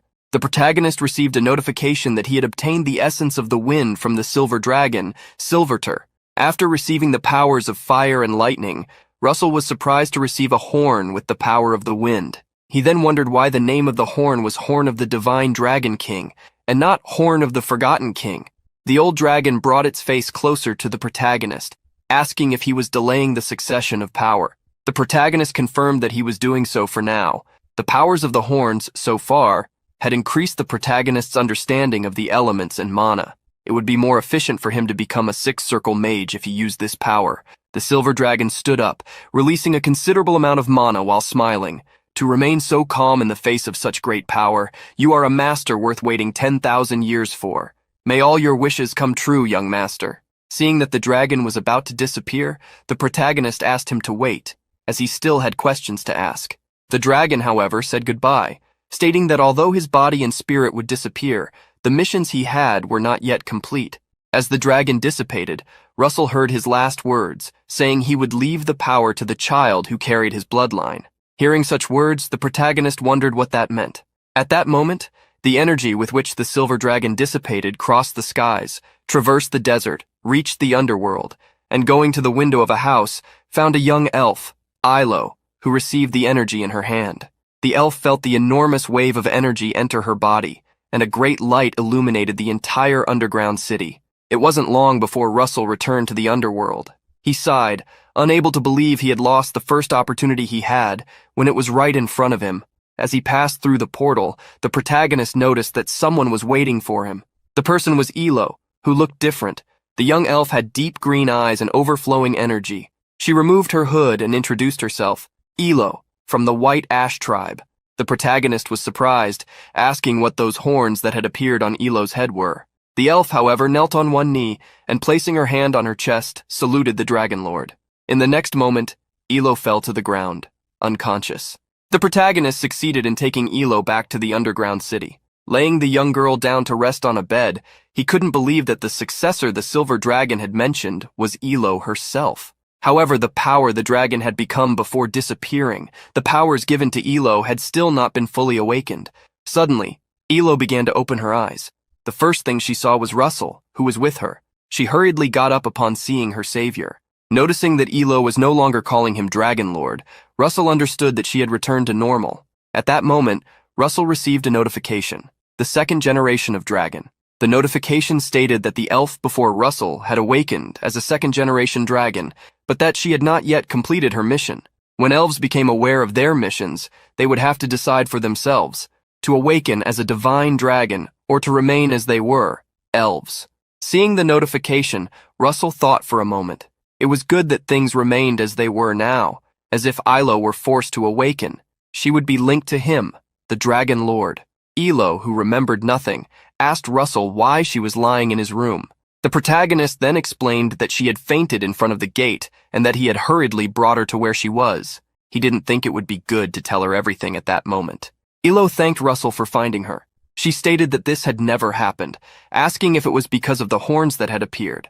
Ilo recalled that before losing consciousness, a silver light had flown toward her. She felt that the dragon essence inside her had awakened. Ilo then got up from the bed, stating that those she had gone to the underworld with must be worried about her, and that she needed to leave.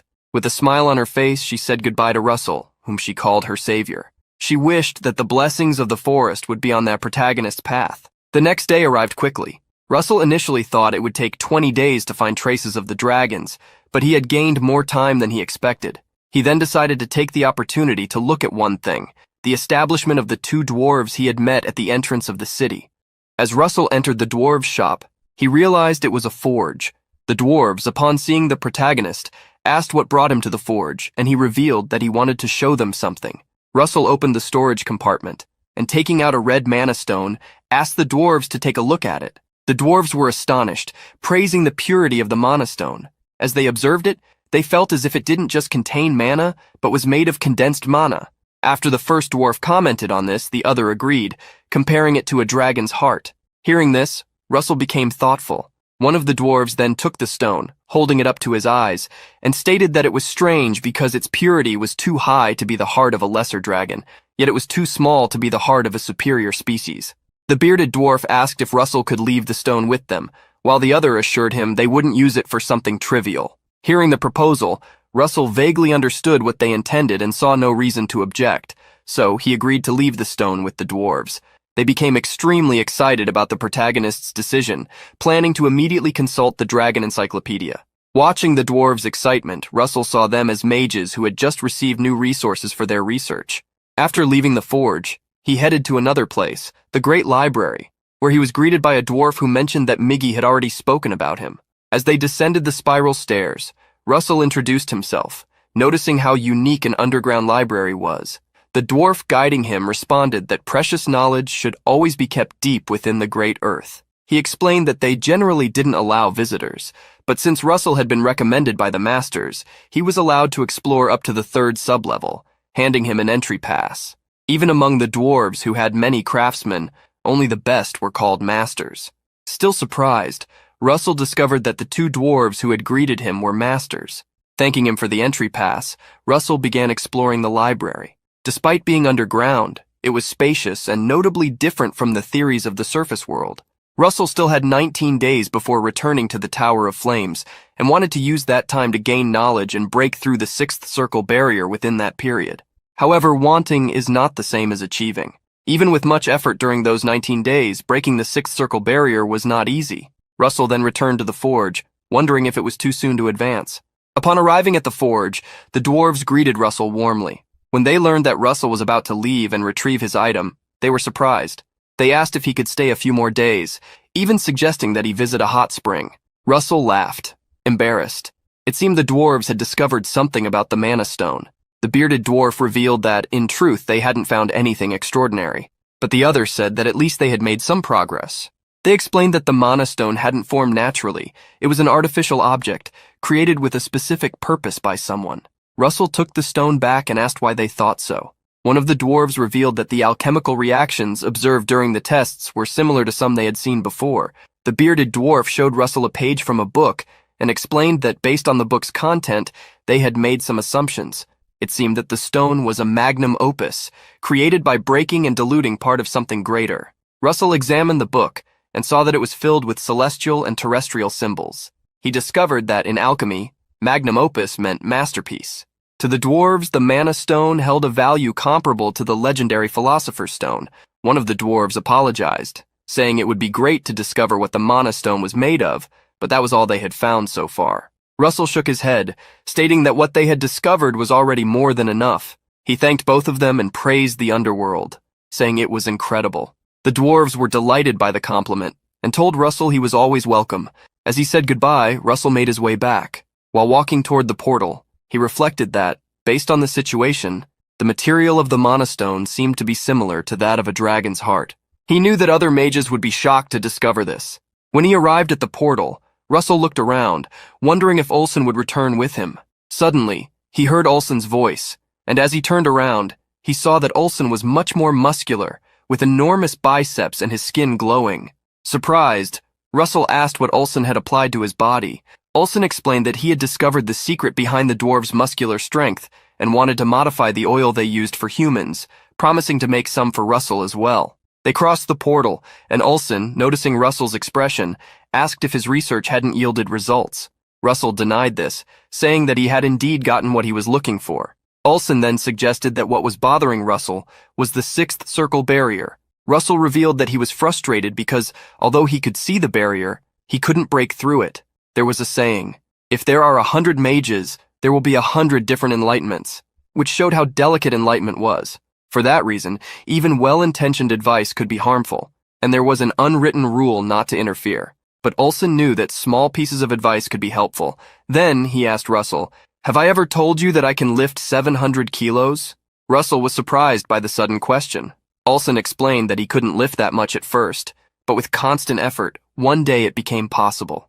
I believe that enlightenment in magic comes in the same way. If you work diligently every day, one day it will come to you. Russell realized that Olsen was right. He couldn't be impatient. He had grown significantly over the last month.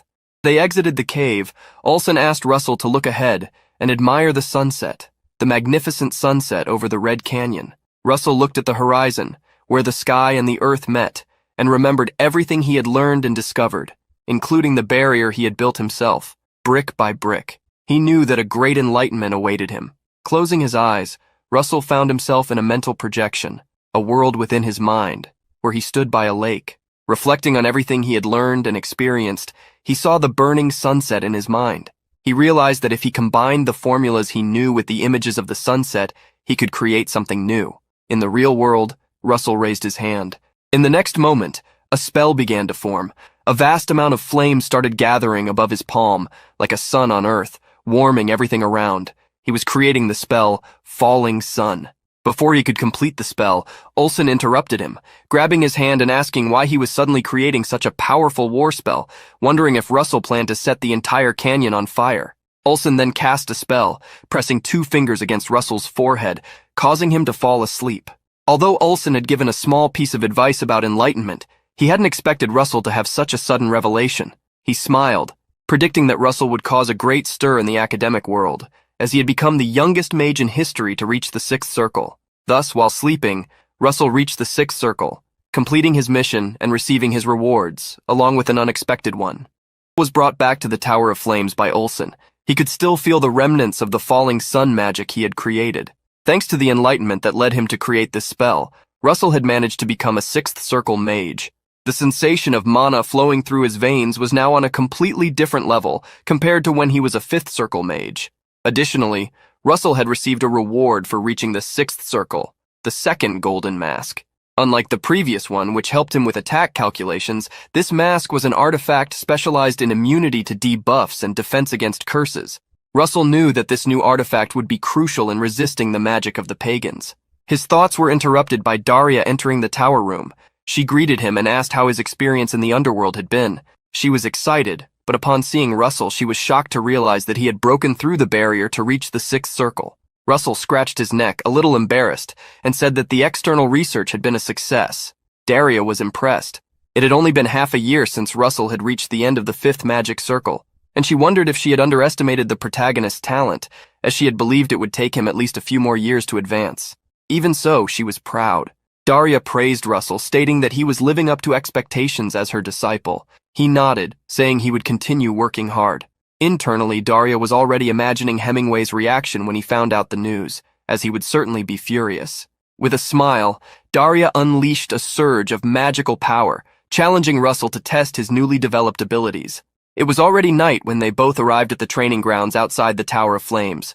Russell recognized the place as the same where he had trained before the expedition to the ruins, remembering how, back then, even facing a giant had been difficult. Hearing his memories, Daria frowned and remarked that he spoke as if it were easy now. With a massive amount of mana flowing around her, she suggested raising the difficulty to match his new level. Using her magic, Daria created a sea of flames, and from the flames emerged several firewood dwarves. Russell faced the dwarves, counting at least 100 of them. Seeing his reaction, Daria warned him not to be too surprised yet. She then raised her staff, and all the fire she had created began to merge, transforming into the giant firewood king. Russell understood that Daria wanted to get straight to the point, so he started gathering flames in his hands. He raised his arms, and in response, the falling sun spell materialized. Daria, sucking on a lollipop, was impressed by the grand war magic. Russell smiled, eager to show his master the fruits of the enlightenment he had achieved. He launched the enormous fire sun toward the dwarves and the giant, and the falling sun magic completely engulfed them, destroying the battlefield. Gazing at the devastated field, Russell made a mental note to be cautious in real battles, as such a powerful spell could easily hit allies. Daria, impressed by Russell's magic, knew that he had reached the level of mental projection and asked what he had in mind when it happened. Russell, recalling the moment he reached that point, revealed that in his mind, there was a burning sunset. Curious, Daria reflected on the potential of that scenario. Knowing that mental projection was a once-in-a-lifetime opportunity for a mage, she also realized that the magic Russell had demonstrated was still unfinished and needed refinement. She wondered how much further the young man could evolve if he continued to perfect that magic. Unaware of Daria's thoughts, Russell was surprised when she laughed, imagining her disciple's promising future. After the test, he returned to his room, recalling Daria's words. Casting speed, power, and rarity as an original mage. You've passed in all aspects. I will officially request your achievement record with the association. Russell felt satisfied to be so well understood by his master, but at that moment, he had another mission in mind. He took out the various mana stones he had accumulated during missions, and the horn of the silver dragon. Having taken a break, he now had enough time to absorb all these precious resources. Russell grabbed the dragon horn and began to absorb it, consuming every part. Time passed, and night turned into day, which again turned into night.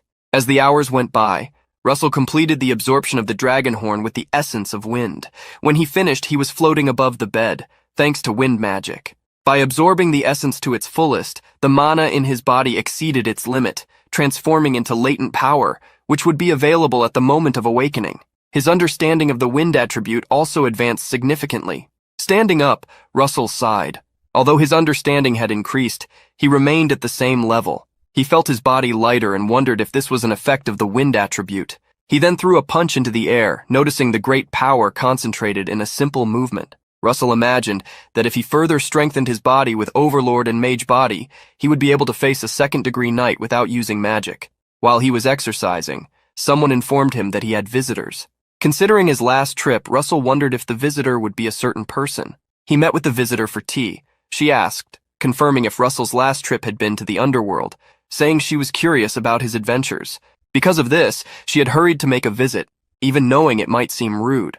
Russell laughed, saying she could ask whatever she wanted, whether it was about the hundreds of caves, the culture of the underworld, weapons, dwarves, or any other detail. However, the visitor stated that she needed to ask another question first, surprising Russell. Unbeknownst to him, he was about to receive a new mission.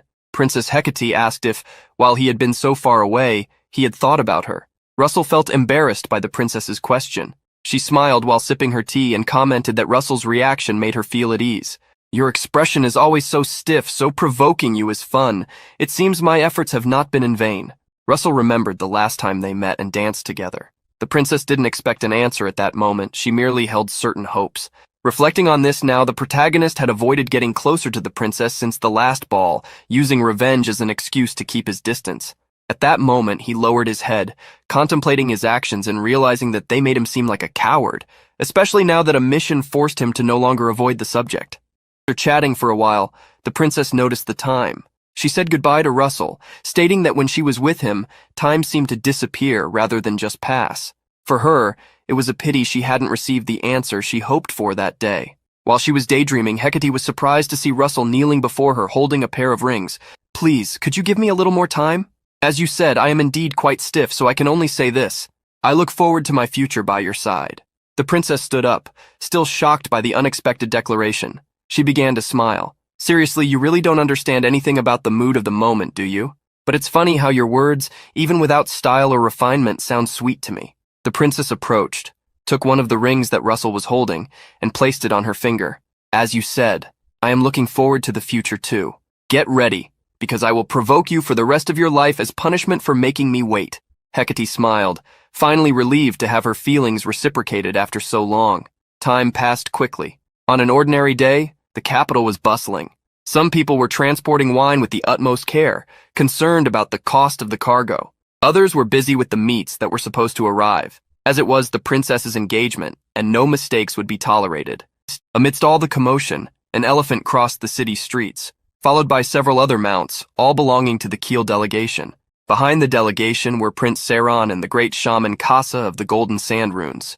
The prince, observing the pomp around him, found it all unnecessary luxury, but the shaman insisted it was necessary, especially to present a young man in his 20s who had already become a sixth circle mage.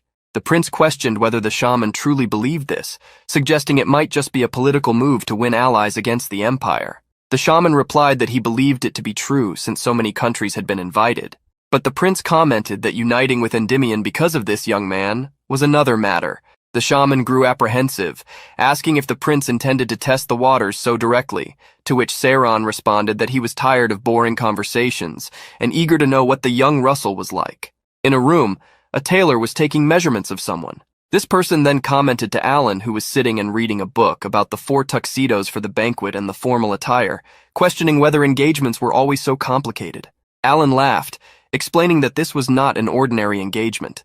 He mentioned that numerous guests from non-allied countries were arriving for the banquet, and the king likely had more in mind than just a joyful party. Russell understood and remarked that the king was certainly trying to achieve some political objective with the engagement. Alan confirmed the suspicion, explaining that it was not just about solidifying royal power, but also about demonstrating Endymion's strength. Russell reflected on these words, knowing that at that moment the best card Endymion had to play was himself. He sighed, aware of the crucial role he would have. Alan, trying to ease his concerns, assured him that he would be able to handle it. The scholar then asked Russell if they should start a lesson in etiquette. In the ornate square of the city, guests began to gather. Among them were obviously the masters of the towers and special friends of the couple. Finally, the entrance of Hecate Rathmos, the first heir to the throne of the royal family of Endymion, was announced. The princess wore a stunning white dress with floral embroidery, and various jewels adorned her hair, ears, and neck.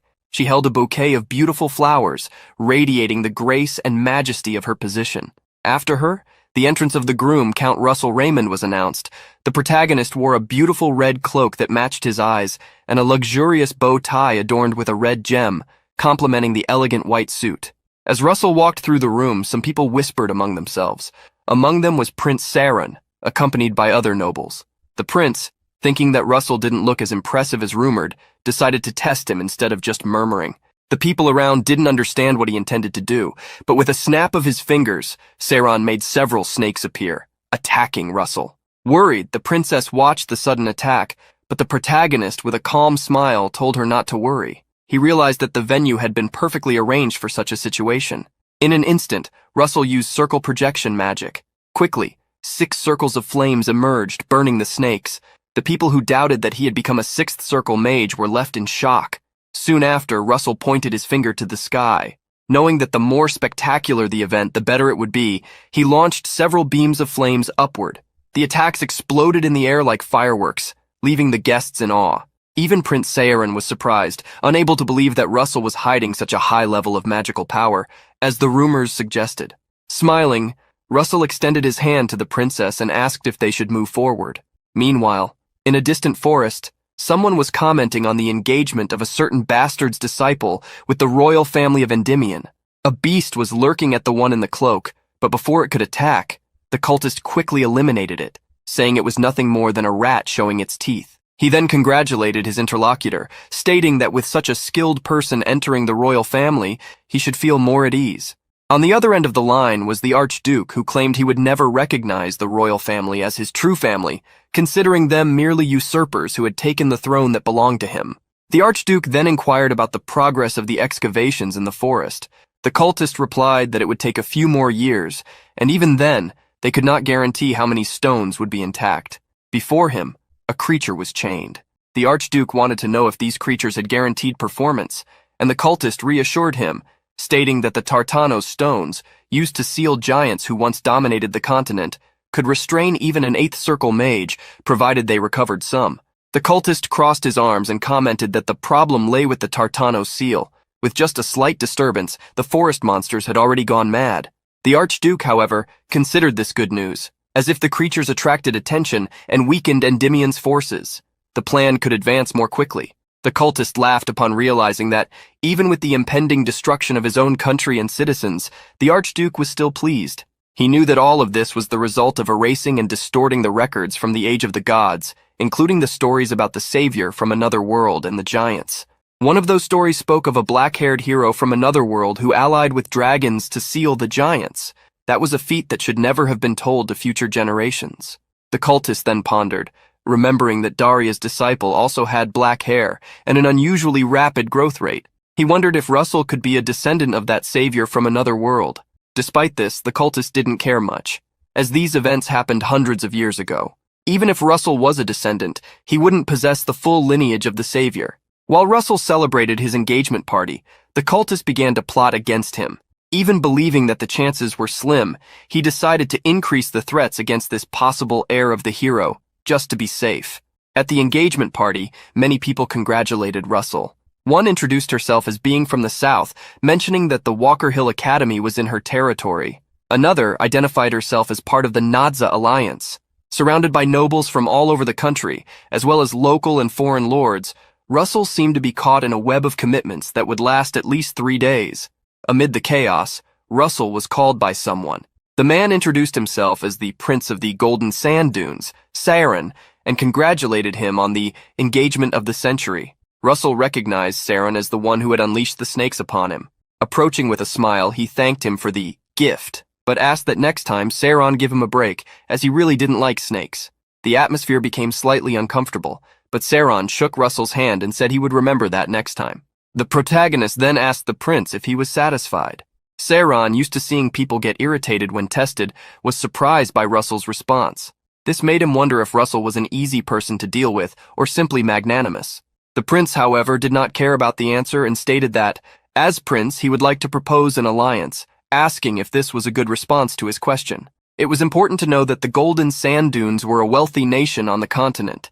If they became allies, they would ensure support in the war against the Empire. However, the prince revealed that he was not interested in forming an alliance with Endymion, but rather with Russell himself. He explained that he preferred to make investments rather than engage in political games, and that Russell should become the youngest 8th Circle mage.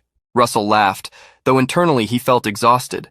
Saren, who initially seemed like a prince, was actually a businessman. Despite this, Russell shook Saren's hand and expressed his eagerness for the alliance. Time passed and the 3 days of the engagement celebration came to an end. Russell, now in his room, lay on the bed, resting from the long days. Hecate entered the room, and upon hearing Russell complain about his fatigue, said she was not surprised, reminding him that he was not used to social events. Russell rushed to the princess, grabbing a stack of papers she was carrying, and asking what they were. Hecate revealed that they were business documents, accumulated due to the engagement ceremony. She sat down and explained that she had tried to finish reviewing the papers before coming to the room, but couldn't, as she was eager to see her fiancé. Hecate looked at Russell with a charming smile, teasing him. Seeing his shy reaction, the princess felt satisfied. Among the documents, Russell found a letter, which Hecate revealed was for him. Upon reading it, Russell discovered it was a request for permission for research abroad. The princess explained that she had made the request on his behalf so that Russell could leave without needing to formally ask for permission. Emotional, Russell hugged Hecate affectionately, thanking her for always thinking of him. The princess, smiling, remarked that maybe that was why people got married. Letting down the bun that held her hair, Hecate, exhausted after the events of the engagement ceremony, held Russell's chin and leaning closer to his face whispered, "I think we should turn off the lights. What do you think?" The two went to the bed, and with a passionate kiss, Russell stated that he was thinking the same thing. Time passed, and in the maritime city of Naze, a city-state of the Alliance, a man was in a freelancer's office looking for a 4th Circle mage but could not find any. Irritated, he questioned where he should go, as even the largest office in Naze had no available 4th Circle mages. The manager replied that they had 3rd Circle mages, but the man retorted that they were not sufficient to repel a pirate ship. Suddenly, a hooded figure entered the office and asked if the man was looking for a 4th Circle mage. Surprised, the man watched as the hooded figure handed over an identification token, revealing himself to be Ridman Louis, a freelancer with no affiliation, 38 years old and a 4th Circle mage. Ridman then removed his hood and introduced himself. In truth, Ridman was Russell, completely disguised, with dyed green hair and a shorter stature. Now in disguise, Russell boarded a ship sailing through tranquil blue waters, hoping that nothing problematic would occur before reaching the island of Kulil. While gazing at the sea, someone called out to Russell. A bald man, holding a mug of beer, embraced another mage and invited the protagonist to drink with them. The embraced mage, visibly embarrassed, stated that they should not drink during a guard mission. However, Carl Naiman, the bald 4th Circle mage, eased Aiden Owl's concerns, the 3rd Circle mage, asserting that there would be no problem if they only drank a little, just enough to avoid getting drunk. Carl then boasted that this was not ordinary beer, but one that he had personally chilled using his ice magic. Aiden, convinced, agreed to drink a little. Carl asked Russell if he would like to drink as well, making a mug float towards him. Taking the drink, Russell commented that a cold beer was always perfect. Carl laughed, saying that Ridman, Russell's disguised identity, was a true man. While drinking, Russell reflected on finding Aiden Owl there. He knew that, in the future, Aiden would become an important figure in the academic world, revolutionizing potion research by increasing its effectiveness by 20%. However, being sponsored by Archduke Bismarck, Aiden would ultimately hand over his discovery to the Empire. But this time, Russell was determined to ensure that Endymion kept it. The three toasted and continued drinking. Then, Russell noticed a flow of mana coming from Carl's bracelet, prompting him to ask if it was an artifact. Surprised, Carl cleared his throat and explained that the bracelet helped clear the mind. He then laughed and suggested they play cards. However, at that moment, a scream interrupted the fun. Someone on the ship announced that pirates had appeared. Three mages were astonished to see that 5 pirate ships had surrounded the boat. The requester Russell had encountered in Naze rushed out of the ship, calling all the mages to unite. Carl began to laugh, saying, "What are the mages going to do when they pass out from drugs? These idiots drink anything without even noticing if it's been poisoned." The ship's owner saw Aiden and Ridman unconscious on the floor, and realizing what was happening, asked Carl if he was colluding with the pirates. Carl provocatively replied that the man should have investigated his past better. He declared that he would not prolong the situation, ordering the ship's owner to surrender to the pirates, or he would not spare his life. As Carl spoke, the ring on Russell's hand began to glow with a strong blue energy. In the next instant, the clear sky filled with dark clouds. Lightning began to fall sporadically until a torrent of it struck the pirate ships. This was the giant Thunderhammer ability. The lightning quickly destroyed the pirate ships, leaving Carl stunned. He shouted furiously, asking which bastard had done that. At that moment, Russell stood up. He stared at Carl and with a challenging look, asked if that had scared him. In Ridman's hand, several bolts of lightning formed, as if he were directly controlling them, ready to threaten the traitor. Carl was surprised and asked Ridman how he was using magic. Ridman merely waved his arms, not answering. For Carl, there was only one explanation. The man in front of him must have been using an artifact. Russell reflected on the power of the magic he had used with the ring, realizing it was too strong for someone pretending to be a fourth circle mage, so he decided to use the artifact excuse. Setting Carl ablaze with a controlled flame, Ridman admitted he was right. Those flames were also the work of an artifact. Desperate, Carl cried and begged for his life, but Russell ignored his pleas. The requester, still incredulous that Carl was a pirate, asked Ridman how he knew. Russell explained that he had discovered it by noticing the artifact Carl was using. That artifact continuously released mana, probably to indicate their location to the other hidden pirates. At that moment, the requester noticed that the pirate ships were still surrounding theirs. Quickly, the pirates from the 5 vessels threw ropes and lines, trying to bind the ship to board it. The requester began to doubt that Ridman, even being a fourth circle mage, could handle so many pirates and considered paying the toll. However, Russell reassured him, saying he would be back soon and asked him to take care of Aiden. The requester, surprised, asked where he was going. In the next instant, Ridman was engulfed in flames and, laughing, declared he was going to feed the fish. The protagonist soared into the sky and, observing the pirate ships from above, announced that he would finish this quickly. He then conjured the magic fire rain, and a torrent of flames began to fall upon the enemy vessels. In no time, all the pirate ships were destroyed and sinking under the sunset. At that moment, Aiden began to wake up. He quickly sat up in bed, seeing Ridman beside him, who was reading some manuscripts. Confused, Aiden asked what had happened with the pirates. Russell reassured him, stating that there was no reason to worry and that he should rest a little longer. To neutralize the drug's effect, Russell had injected a bit of fire energy into Aiden's mana pathways. Aiden apologized, lamenting that he hadn't been more vigilant. Russell, however, downplayed the incident, saying there was something more important. He asked Aiden if he was the author of a specific research paper, showing him a manuscript. Surprised, Aiden wanted to know how Ridman had obtained the document. Russell explained that he had picked it up when the manuscript fell while moving it to the room. He praised the research on increasing potion efficacy. Hearing that someone considered his research amazing, Aiden became excited, asking if Ridman really thought so. The protagonist then stood up and said that he would like to offer help with Aiden's research for that reason.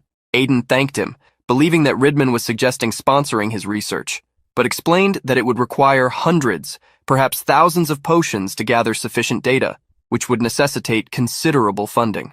Russell reassured him, saying that money wouldn't be an issue. He then handed a token to Aiden, stating that if he took it to the Tower of Flames, he would get all the necessary funding for the research.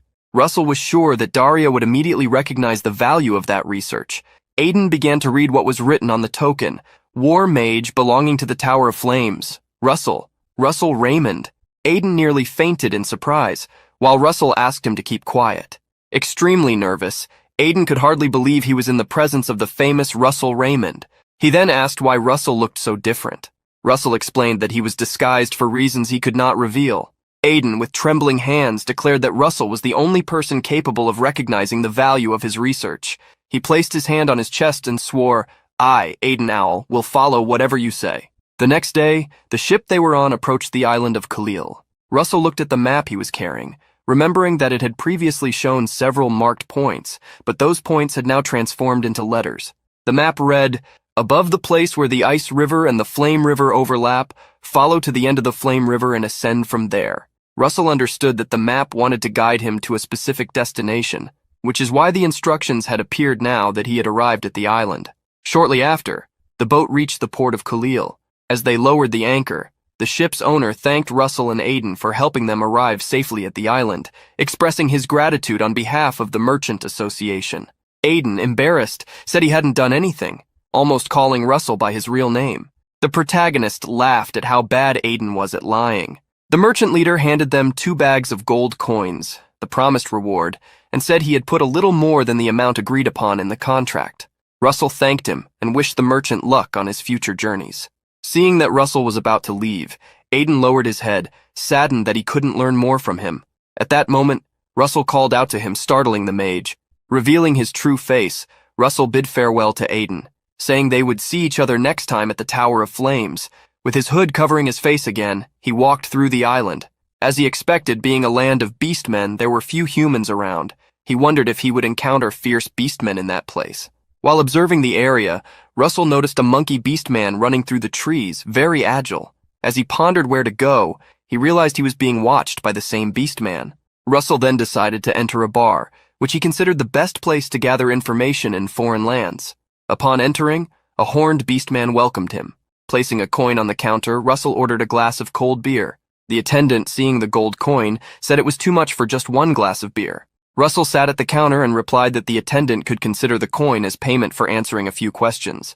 Smiling, the attendant quickly took the coin and asked what the questions were. Russell's first question was whether there was a flame river on the island. The attendant handed over the beer and, thinking, said that if he was referring to the lava area, there were some places like that. Russell was surprised by the answer. The attendant explained that the island of Khalil was formed by a volcanic eruption, but that there had been no eruptions for hundreds of years. Understanding the explanation, Russell then asked if there was a place where an ice river and a lava river met. The attendant apologized, saying he didn't know the answer. Russell waved his hand, stating that it was okay. After finishing his drink, Russell left the bar with a sigh, knowing he would have to search on his own. Looking at the city, he decided to head to the center of the island first. Walking through the uninhabited forest, immersed in thought, Russell was approached by someone who asked if he needed a guide.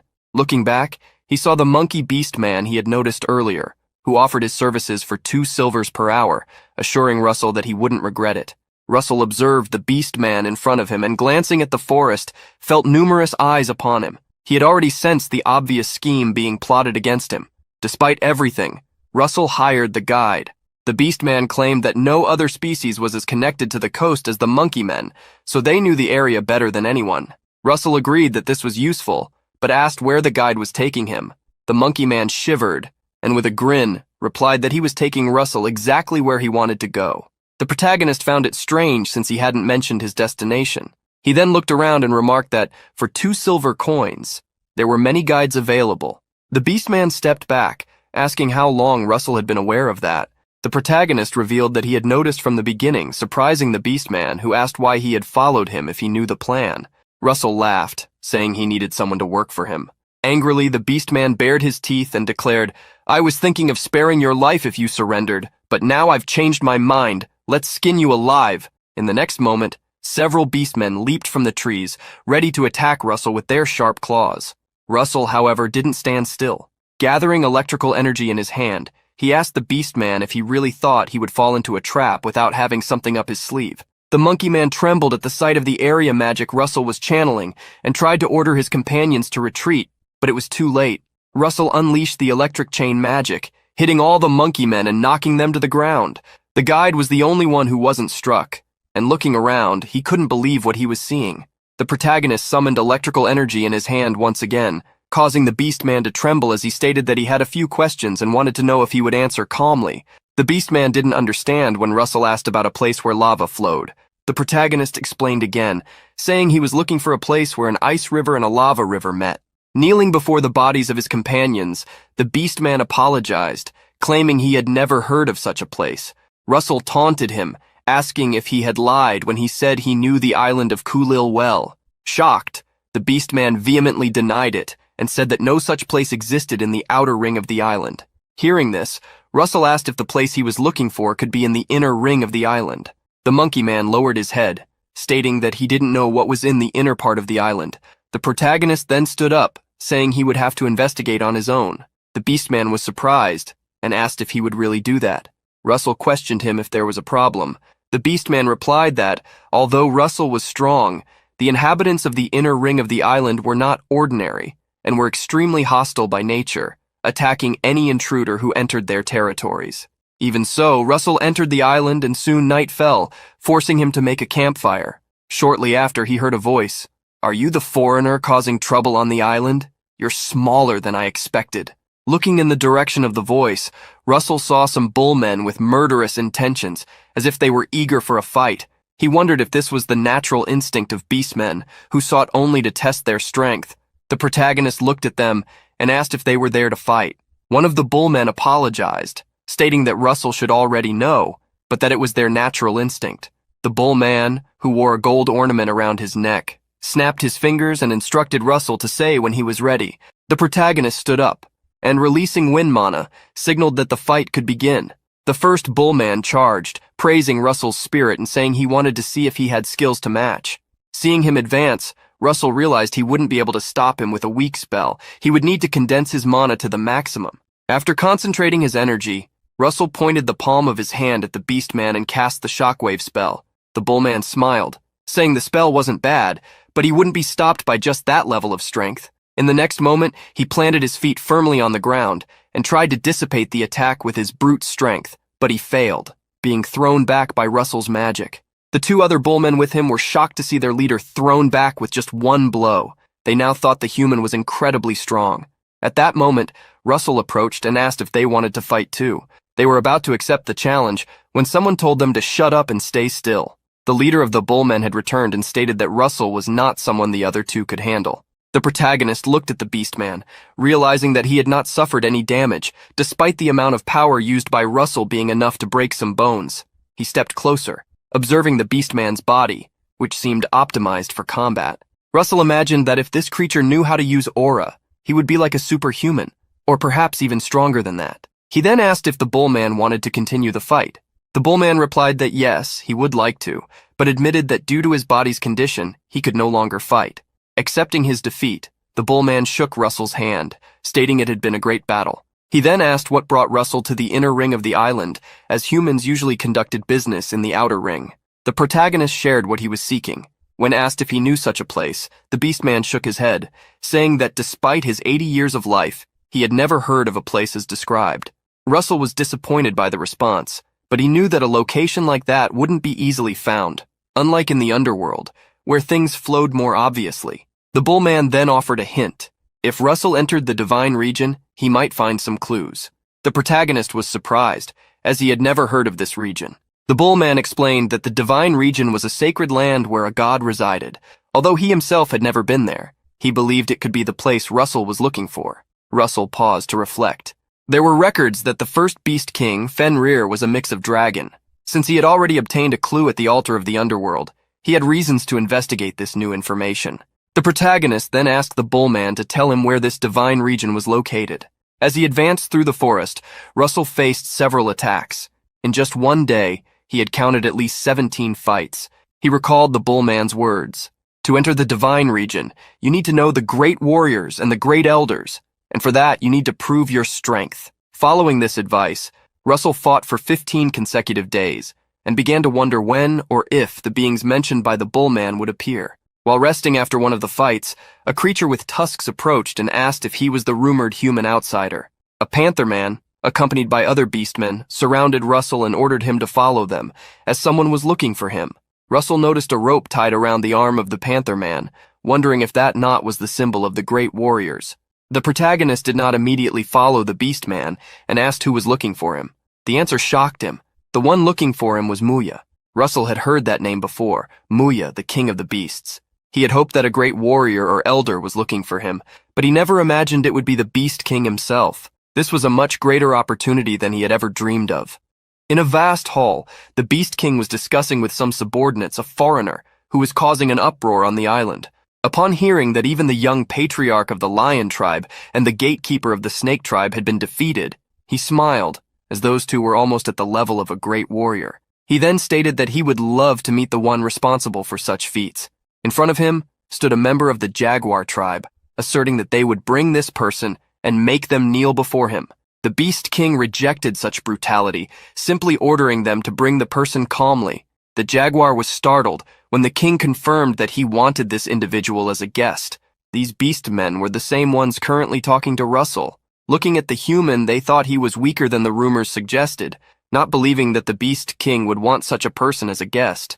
One of the beast men who thought this began to exude hostility, but was immediately interrupted by their leader, who stated that if he kept releasing fighting instincts, he would be left out of this matter. The jaguars conversed among themselves, knowing they couldn't fight without contradicting the Beast King's orders, and decided to turn the situation into something other than a battle. One of the jaguars then stepped forward, telling Russell that they needed to move quickly as they were busy. Russell didn't realize this was an attempt to create a conflict and accepted immediately. Seeing that Russell had agreed, the jaguar advised him not to fall behind and immediately took off. Running through the forest trees, he smiled, declaring that he would show the difference between himself and a human. But before he realized it, Russell had caught up to him. The jaguar was startled to find that the human had matched his speed, even though he was at his maximum pace. And to make matters worse, the human was complimenting him. To make matters worse, Russell stated that the jaguar shouldn't hold back out of consideration for him, as he could go even faster himself. Quickly, Russell and the group of jaguars arrived at an area with several residences. The jaguar leader was already exhausted by this point and, praising the protagonist, asked if he was the best runner among humans. Russell thought for a moment before saying that there were probably at least 30 other people in his kingdom who could do the same, and perhaps 100 when considering the entire continent. Hearing this, the jaguar nearly fainted. Russell then took in his surroundings. There, in the middle of the forest, was a large-scale city, as expected of the Beastmen capital. Russell was then introduced to the residence of the Beast King, the interior of which was as grand as a royal hall. Everywhere he looked inside that place, there were beastmen, all of them at least at the fourth circle. He wondered if these were the true warriors of Khalil. Due to their sheer numbers, there was a dense fighting spirit in the air, making Russell feel as though he were walking through a swamp. He then realized he had made the right choice by reaching the sixth circle before coming to the island. Russell advanced through the masses of beastmen. They were incredulous to see a human capable of withstanding the fighting spirit of at least 100 great warriors. At that moment, the Beast King reprimanded all the beastmen who were trying to stir up trouble. Moya, introducing herself, welcomed Russell. The Beast King, who had white hair and bandaged breasts, radiated a powerful aura. Russell recognized her, realizing that she must be as strong as Daria, but he was surprised, having not expected the Beast King to be female. As she stared at him, the Beast King grew irritated. Russell then lowered his head, greeting her and introducing himself. He also apologized for his ignorance regarding beastmen etiquette. Moya turned her face with a smile, stating that Russell didn't need to be so formal. However, the protagonist noticed that she liked the way he had addressed her. Moya then asked what brought Russell to the heart of Khalil. Russell explained his intentions, to find the place where the river of ice and the river of flames met. Hearing this, all the beastmen were outraged that a foreign human, who wasn't even a warrior, wanted to enter the divine region. Moya quickly ordered everyone to remain silent. Hearing the complaints of the beastmen, Russell asked Moya if no outsider had truly ever gone to the divine region, or if there was a rule that made it impossible. Thinking it over, Moya realized that Russell seemed to understand the situation as it truly was. Besides having great combat skills, comparable to those of great warriors, and possessing keen insight, he could be helpful in stimulating the growth of the beastmen, who had become stagnant. She then gave Russell the chance to continue speaking. The protagonist then mentioned how one of the elders had commented that those who were not warriors could not enter the divine region, asking if this meant that if a foreigner were recognized as a warrior, they could enter the divine region. The beastmen then understood that Russell wanted to undergo the warrior's trial, finding the idea ridiculous. Moya grew excited with the young human, asking if he was truly serious about passing the warrior's trial. Russell clenched his fist, resolute. If that is the only legitimate way to enter the divine region, then yes, I intend to. Russell was then taken to another location. He was instructed on the rules. He had to survive for 10 days in the canyon without receiving any food, and he had to search for anything he needed to survive, while also fighting 5 great warriors every day, winning every battle. Hearing the rules, Russell understood that this was a test that assessed the challenger's mental strength, survival skills, and combat abilities. He then observed the energy flowing from the canyon, sensing an extraordinary dark energy blowing with the wind. He realized he would have to be careful to keep his mind focused.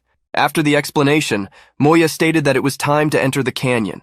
With Russell's leap into the canyon, the warrior's trial began. As he entered the place, Russell looked around, feeling that the energy was stronger than he had imagined. Among the information and stories Russell knew, there was one about Jormungandr, a serpent that had defeated the first beast king, Fenrir. There was a rumor that the corpse of this serpent had been thrown into the canyon. Not long after Russell arrived in the canyon, several snakes surrounded him. Under attack, Russell summoned Pepper, who appeared, opening its mouth and unleashing a flame attack. Quickly, the dragon's breath of fire defeated the snakes. Russell, seeing this, grew excited. For that night's dinner, he and Pepper would feast on snake meat. Russell was closely observed by the beastmen during the days he spent in the canyon. On the final day, they commented on his mental strength, his incredible abilities, and most notably, the magical flames he created, which continued burning for 5 consecutive days. What impressed the beastmen the most was that, even after fighting 20 great warriors, Russell hadn't been injured at all. Moya was excited, watching Russell from the top of the canyon. She licked her lips, saying, "I can't contain myself. How can I just stand still with such a delicious dish in front of me?" To everyone's surprise, she jumped into the canyon. Seeing Moya land near him, Russell questioned whether it was a bit unfair for the Beast Queen to join the fight. Moya made an excuse, saying that her blood was boiling at the sight of someone so strong, and that she herself was also a warrior of the Beastmen. She then made a proposal to the protagonist. 5 exchanges. I won't be shameless. If you withstand 5 of my attacks, you will automatically pass the warrior's trial. Russell considered her proposal carefully. By enduring only 5 attacks, he wouldn't need to fight anymore, although the Beast Queen would definitely be harder to face than the great warriors. Despite everything, looking at Moya's fighting spirit, Russell understood that refusing was pointless. Knowing he couldn't decline, he accepted the fight, stating that he would give it his all and instantly using Dragonification. The glow from Russell's transformation illuminated the canyon, blinding even the beastmen outside of it.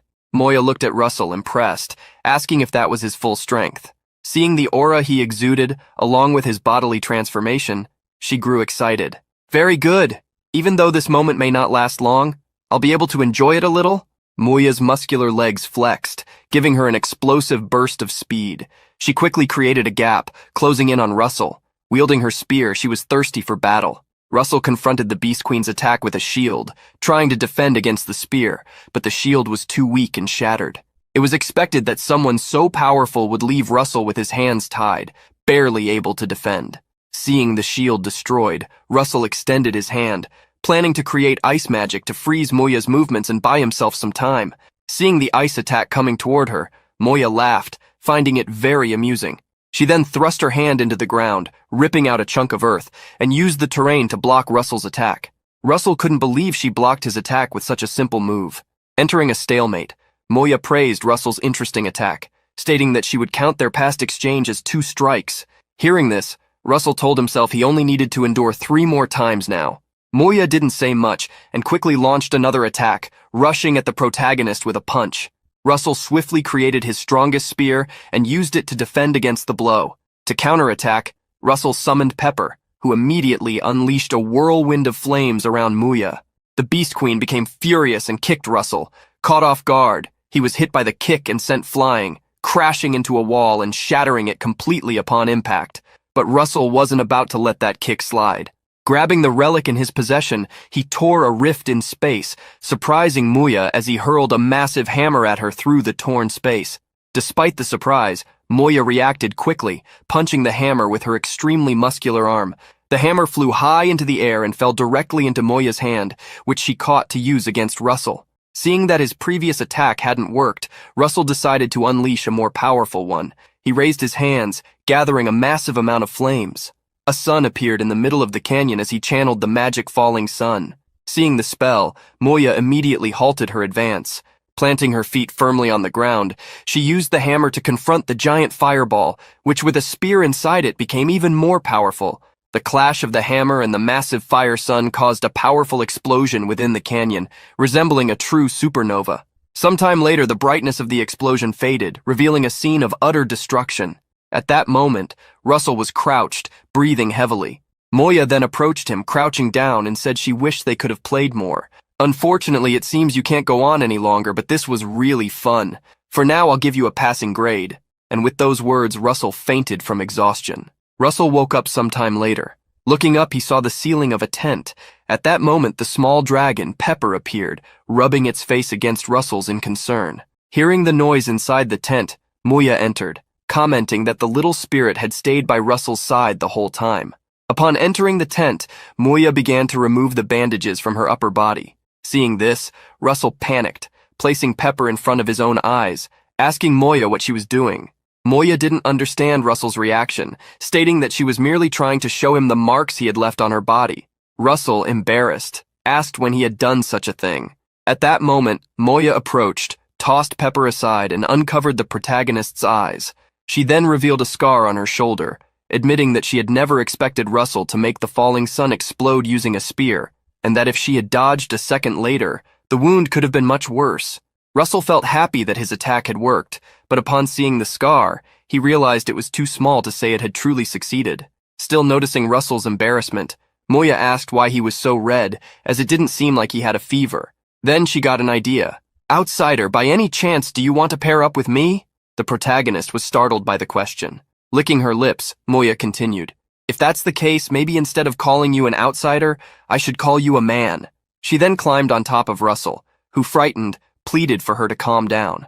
Moya ignored him and, with certain intentions, threatened, "If it's about you, I don't mind." The energy Moya exerted over Russell was intense, but he didn't give in. Pushing the Beast Queen away, he apologized and surprised her by saying that he had already promised his future to a love. Being rejected, Moya backed off, stating that she didn't want someone who didn't desire her, but revealing that she hadn't given up, as she loved savoring a good meal. Putting that matter aside, Russell wanted to know if he could now enter the divine region. Moya then commented that no one would be against it after seeing Russell's performance the day before. Instead, they would be envious of his strength. Russell was happy to have permission to enter the divine region, but was informed that he could only do so after 4 months, the time the doctor had said it would take for his body to fully recover. Time passed quickly, and Russell's body recovered. However, Moya was surprised because instead of the expected 2 months, only 2 weeks had passed. Russell had recovered so fast due to overload in wizard body. Running while carrying Moya in his arms, he asked if she didn't have other things to do besides serving as his guide, since she was a queen. Moya denied it, revealing that the concept of a king for humans and beastmen was different. She then stated there was something more important for them to do. Moya pointed to a lake, telling Russell to follow it. He was instructed to only walk across the surface of the lake without entering the water. Obeying the instructions, the protagonist noticed something. In a wall where the lake was fed, there was an opening. Jumping inside the cave, Russell found himself in a large space, surprised. Russell and Moya walked through the cave until the Beast Queen pointed to a place where the water flowed. She revealed that this was the water that fed both the lake inside the cave and the one outside, and that the water came from the divine region. Knowing that this was the entrance to the divine region, Russell used wind magic to float and ascend to the opening where the water flowed. Instructing Russell to go ahead, Moya decided to stay behind. The protagonist then set off, quickly passing through the tunnel and arriving at another cave. Moving forward, the sun once again illuminated him. Before him was a new forest. The green trees were cut through by a beautiful river of blue waters, turning this place into a sacred land where the god of the beastmen resided. Russell then followed the great river, which due to its size was unsurprisingly responsible for feeding the lakes he had seen earlier. He wondered if this was truly the river he was looking for, as despite its size it seemed quite ordinary. But as he followed the river upstream, Russell finally reached a point where the waters turned red. Remembering that his mission was to ascend the River of Flames, he decided to press on. Eventually, upon reaching the top, Russell was surprised to find that the source of the river was a volcano. He looked around. The place seemed intriguing, as according to his instructions, it was the right spot. He then noticed that the lake inside the volcano was bubbling. This was a sign that there was a passage at the bottom of the river, through which air was passing. he decided to dive in to find the place.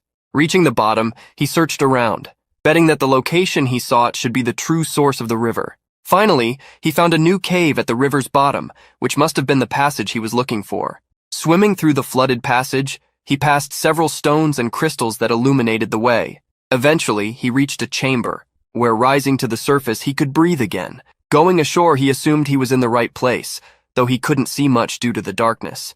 He then summoned the little dragon Pepper to create some fire for light, but it wasn't necessary, as after walking a bit, Russell found a light that guided his way. The light led Russell and Pepper to a lifeless red dragon. Suddenly, an explosion of flames occurred, startling the duo. Beside the dragon, a flaming weapon appeared, and they both heard a voice. "I, Ignir, the fire dragon, greet the little master. Please forgive your noisy servant for not being able to wait for your arrival. The divine weapon Brahmastra has been here to deliver this great magic." Before the powerful weapon, even without touching it, Russell could feel how immense its power was. He wondered if he would be able to handle such power at his current level, as he was trembling. Russell then received a notification warning that Fenrir's corrupted will was reacting to the divine weapon Brahmastra. He would need to purify Fenrir's will to obtain Brahmastra as a reward. Suddenly, a winged white wolf appeared, roaring imposingly. Russell gritted his teeth in the face of the divine being's will, but a voice snapped him out of his daze, urging him to move forward. At that moment, the Brahmastra weapon was right in front of him, and the voice asked him to take it. Russell's eyes reflected the glow of the weapon's powerful flames as he reached out to grasp it. The weapon reacted when Russell held it, showing him a memory of a battlefield. Many humans were fighting against beings much larger than themselves. Russell wondered why he was seeing this. He then heard the same voice calling the giants filthy. On the battlefield was a woman dressed in black. The woman, with dragon-like eyes, had no fear of the giants and intended to eradicate them. She charged at the giants, but at that moment, Russell shivered, for in a brief instant, the woman seemed to look directly at him and smile. In the midst of the battle, scales that resembled obsidian appeared on the woman's body, along with horns that looked more like a crown. Russell finally understood who she was. She, who charged forward, creating the Brahmastra weapon with the divinity of the 6 gods who had left the earth, and from her very own horns, the divine dragon queen.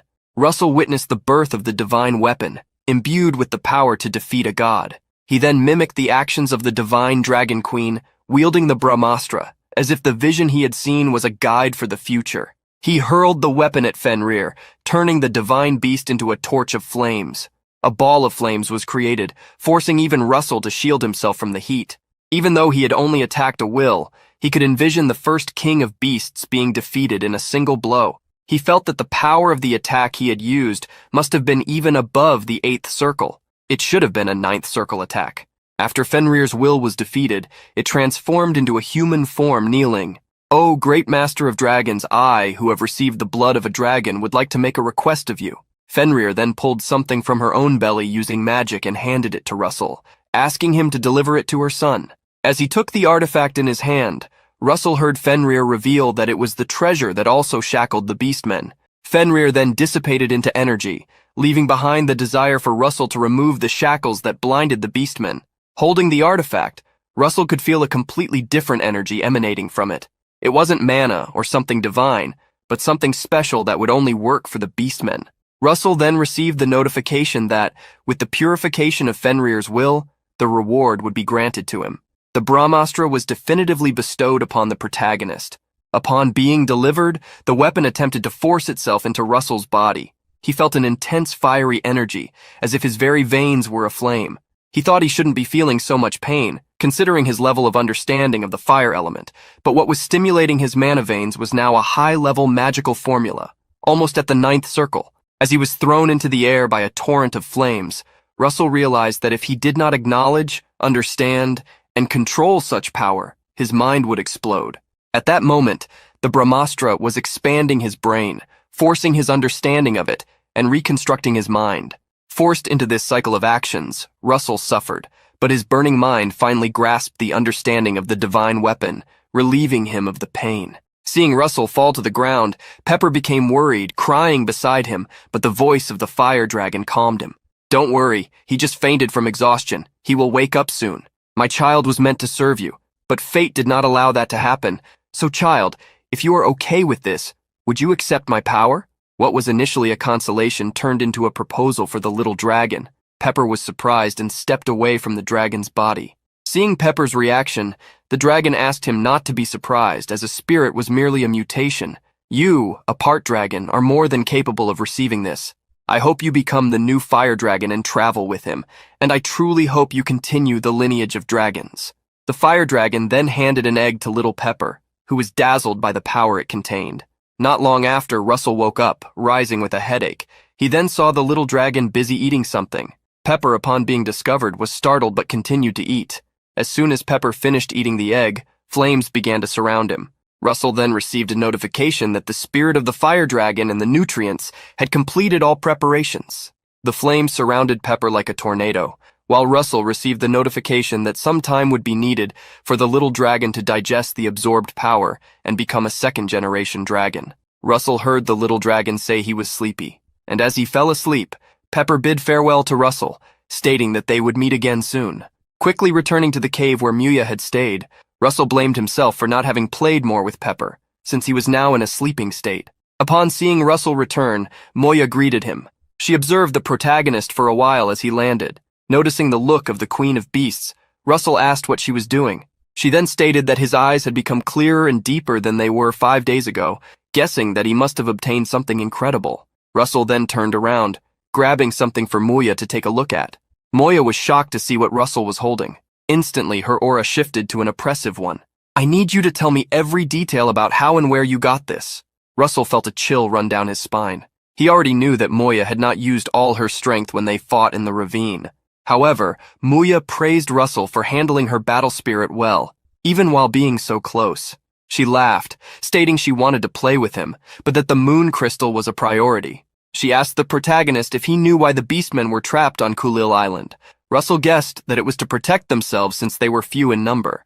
Moya dismissed that bet, stating that even the pointy-eared archers and the little ones from the earth lived on the continent. She questioned whether Russell truly believed the beastmen would remain trapped on a senseless island, even being stronger than those two peoples. Moya revealed that the culprit was the item of the first beast king, Fenrir. Because of it, the beastmen remained on the island, seeking such an item. Russell wondered if what Fenrir had said about shackles referred to this. He then wanted to know why the beastmen were so obsessed with finding the moonstone. Moya asked if Russell had ever heard of bestialization. Russell affirmed that he had, explaining it was the ability to enhance combat strength and bring forth the bestiality in someone's blood. He then asked if the moonstone was related to bestialization. Moya revealed that on full moon nights, the beastmen could use lunar bestialization, which was 3 times more powerful than normal bestialization. Such power could only be used during a full moon, but if they possessed the moonstone, they could use lunar bestialization anytime and anywhere, even without a full moon. Maya lifted the moonstone, hoping to use the power she mentioned, but the stone fell back into her hand. The Beast Queen clicked her tongue, commenting that apparently the moonlight stored in the stone had run out. She then stated that it was now Russell's turn to speak. The protagonist laughed, asserting that there was something he wanted.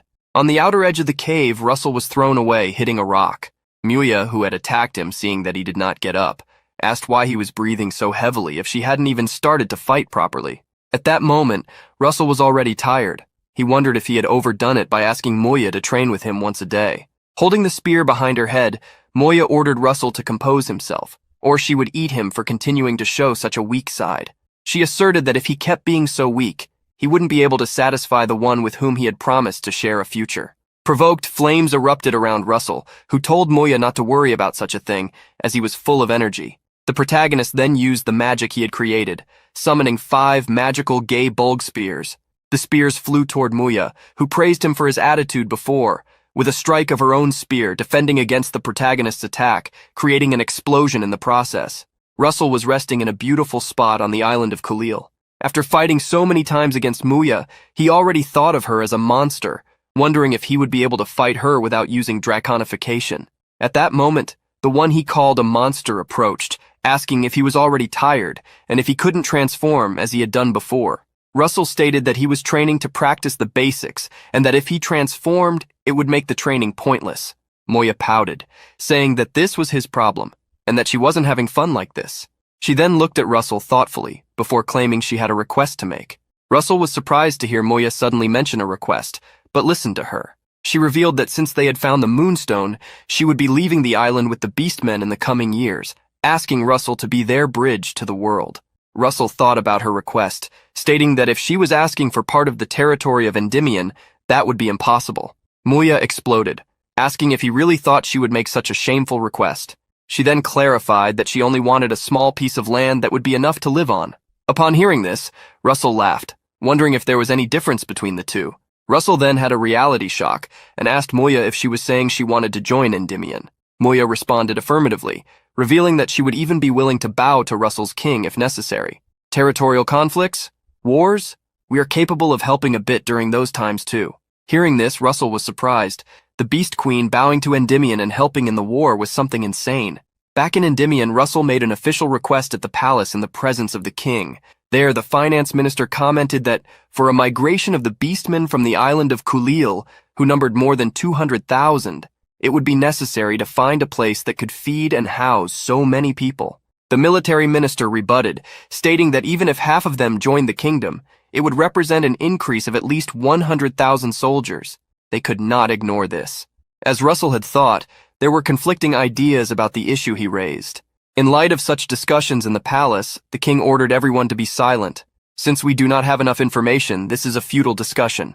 The king then asked for Russell's opinion, the future husband of the princess, who had spent time getting to know the beastmen. Russell then answered the king's request. He commented that while the beastmen were mostly aggressive, their culture wasn't very different from that of Endymion. As long as there was space for them, if they thought of it as a prerequisite for expanding a strong army by tens of thousands, it would be a benefit to the kingdom. The king understood Russell's opinion, stating that they would have to calculate the details. At that moment, the weapons master asked how powerful the Beast Queen Muya was. Hearing the question, Russell stated that it was difficult to calculate based on his own strength, but he could speak from having fought against her. Upon hearing that the Beast Queen was a woman, Hecate became furious. Russell did not notice the change in the princess and stated that if Muya were compared to McCray Hughes, she was at least 3 levels above him. Jillian was surprised, as Hughes was not weak. At that moment, the White Tower Master yawned, taking off her sleep eye patch. She then asked if it didn't seem strong to Russell just because he was weak. Jillian, who was next to her, asked her to calm down, calling her a child. Hearing this, Amelia became irritated, telling the weapon-obsessed man to go away. Jillian laughed at Amelia's reaction. He then stated that the Beast Queen was a warrior, not a mage, and that in this case it would be better for him, someone versed in aura, to handle the matter. Knowing that Jillian was right, the White Tower Master clicked her tongue before stepping back. Jillian then summoned various weapons and, pointing at Russell, stated that he wanted to see how he would handle his attack. The various weapons flew toward the protagonist like a rainstorm. Seeing Jillian create so many types of weapons with the manifestation of aura, Russell realized the true power of a master of arms. Russell thought quickly, and knowing he would be filled with holes if he tried to defend against the attack, decided to reflect the blows. Upon seeing the protagonist's action, Jillian was amazed at how strong Russell had become. He wondered if Russell had received some sort of enlightenment while fighting against the Beast Queen. Dealing with the attack, Russell bent down, thanking Jillian for going easy on him. The Master of Arms waved his hand, asking Russell to get up and thanking him for entertaining him. Jillian then bowed to the king, apologizing for causing a disturbance in the situation and stating that, after observing Russell's abilities, the young man's assessment of the Beast Queen should be accurate. The king nodded, stating that all that remained was to assess the Beast Queen's intentions, whether she was being sincere about what she said or if there was something more. Hearing this, Russell affirmed that it was probably true. He then showed a pendant around his neck, a gift from the Beast Queen. Before Russell left, Moya had given him a necklace made from one of her canine teeth. Upon hearing this, some nobles complained about how unsophisticated it was, while others claimed that it should show her sincerity. They then began to talk to Russell, asking about Muya. After so much discussion, the king clapped his hands, calling everyone's attention. He stated that now that they had so much information, they would discuss the matter in the future. He said that although this was a first meeting, if there were no unexpected variables, Endymion would welcome the 200,000 beastmen, and in that case, it would be considered a significant contribution from Russell Raymond. Upon hearing this, Russell thanked the king, stating that he was just fortunate enough to stumble upon and meet the beastmen, and that he hadn't done it to receive recognition. The king rejected such humility, asserting that a contribution was still a contribution. He then bestowed a new title upon Russell, who, from that day forward, would be called Morning Star. Furthermore, an item from the Empire's treasury would be given to him. The king expressed hope that he would continue to shine for Endymion, as his title suggested. An item from the Empire's treasury should be worth at least billions of gold. Even though the beastmen had not yet moved, this was a significant reward. Russell then wondered if there was another purpose behind the king granting him such a reward. At that moment, Daria told Russell to go to the reception room after the meeting ended, as it seemed the king had something urgent to discuss with them. Russell showed Hecate a jade hairpin, stating that he had heard they used such an item to hold their hair. The princess mentioned that she had read about it in a book and that the item was capable of detoxifying the user from simple poisons. However, with a cold gaze, she wanted to know why the protagonist had bought it. Russell replied that he thought it would look nice if the princess wore it. The princess said she was happier to hear such words than with the gift itself. She then commented that she didn't know how to use such an item since she had never seen one before, asking Russell to help her. Russell then took the hairpin and went behind Hecate, holding her hair. At that moment, the princess remembered that Russell had mentioned the word she when referring to the Beast Queen. She wanted to know if that person was a woman and what kind of relationship Russell had with her. Russell was startled, dropping the hairpin. He bent down to pick it up, replying that he had already explained the situation before. They had merely dueled. Hecate picked up the hairpin before Russell had the chance, and walking toward him, asked if that was all since she had given him the necklace as a gift. Russell was taken aback by Hecate's sudden look. The princess then, while giving a cold smile, commented that Muya had even made the necklace from her canine tooth. Pressured to this point, Russell knew one thing. He was in deep trouble. After suffering at the hands of Princess Hecate, the protagonist headed to the city of Endymion. He hadn't expected the princess to become so jealous, and despite sensing that something was wrong, he also felt happy. He still remembered being interrupted by the king, who had noticed the tension in the air due to his daughter being in front of the protagonist. Thanks to this intervention, he was able to avoid bigger problems. Holding a scroll, Russell recalled the king's shocking words. The monarch revealed that he had been analyzing reports about the Raymond family all this time, and discovered that the document stating that the Raymond family's territory had been returned to the national treasury was false. In reality, the territory had been taken from the Raymonds, which was why Russell had been expelled from there. The protagonist was shocked, especially when he saw the king lower his head and apologize for his negligence. At that moment, all the king could do was apologize. It was then that Russell remembered a question that had been asked of him. Why did he think the Empire had dealt with his father? He realized that if the document sent to the king had been manipulated, it meant that someone in Endymion was behind what had happened to his father. Clenching his fist in anger, Russell understood that McCry Hughes had been right. At that moment, a hand held the protagonist's clenched hand. Looking up, he saw Princess Hecate giving him a gentle smile full of deep meaning, which made his anger subside. The king then took another scroll and handed it to the protagonist, saying that although it couldn't return everything he had lost, it could help him. The scroll would grant Russell access to the 6th underground floor of the Louvre Museum. With this, he decided to head straight to the museum, postponing his plan to visit the Imperial Vault. Upon entering the museum, the protagonist headed straight for the 5th floor. Normally, people would think this was the lowest floor of the museum, but there was one more underground level. The 6th floor stored the teachings of the Magic Tower's masters on magic, as well as information about their origins. Only those who had the king's permission, represented by the imperial family's seal on the scroll, could access that place. The seal on the scroll glowed, and around Russell, several lights began to appear as if the space was being manipulated. The protagonist realized he was being subjected to a teleportation spell, and wondered if, instead of being taken to the 6th underground floor, he was being transported somewhere else. After being teleported, the protagonist found himself in a library, filled with shelves that reached dozens of meters high, holding unimaginable amounts of books. Since Russell would only be allowed to stay in that place for 48 hours, it would be impossible to read everything in such a short time. Moreover, as magic was prohibited in that space, he couldn't use imaging magic to copy the books. Flying between the shelves, the protagonist decided to first look at the titles of the books to choose which ones to read. After a while, Russell found some interesting volumes, such as The Roar of the Earth Dragon, a book written by the master of the Yellow Tower 400 years ago. Flipping through the book, he was impressed by its content. The ancient master of the Yellow Tower, Ervan Rugen, had transformed a 5th circle earthquake spell into a 7th circle spell. The magic involved gathering the scattered mana underground, focusing it on the surface, and then releasing it in a conical impact wave. After reading the content,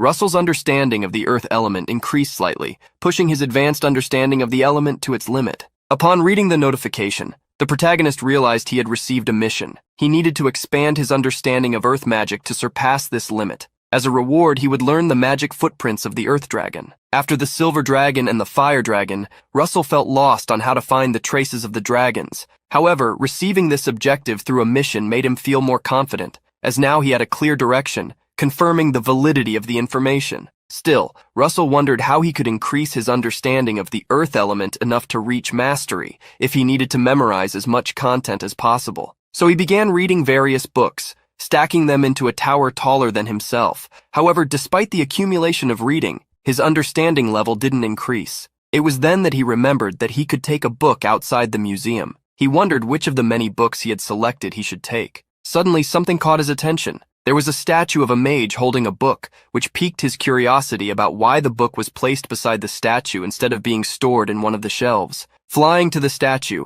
Russell grabbed the book, discovering that its name was Transcendent Dream, and the author was the founding mage. The mage referred to in the book was Luther Raymond. The founder of the Raymond cause and Transcendent Dream was the magic that symbolized his philosophy. Looking at the statue, the protagonist realized it seemed to have been sculpted to resemble Luther. This made him consider the possibility that maybe all of this had been arranged by him. Leaving the 6th floor with teleportation magic, the protagonist took the book with him. To his surprise, his master was waiting for him. The maid showed concern when she saw the protagonist's face, which looked like someone who hadn't slept. She chattered a lot of things, questioning if he was now ignoring her advice, or asking why he was pushing himself so hard when he should be resting. After all the chatter, Daria recognized the book the protagonist was holding, which surprised him, as he hadn't expected her to know about it. Daria stated that Transcendent Dream went beyond human form and repeated magic at its essence. It was magic that transcended the boundaries of the world. According to stories passed down over time, the founding mage transformed into a vast tsunami in the middle of the sea during a great storm.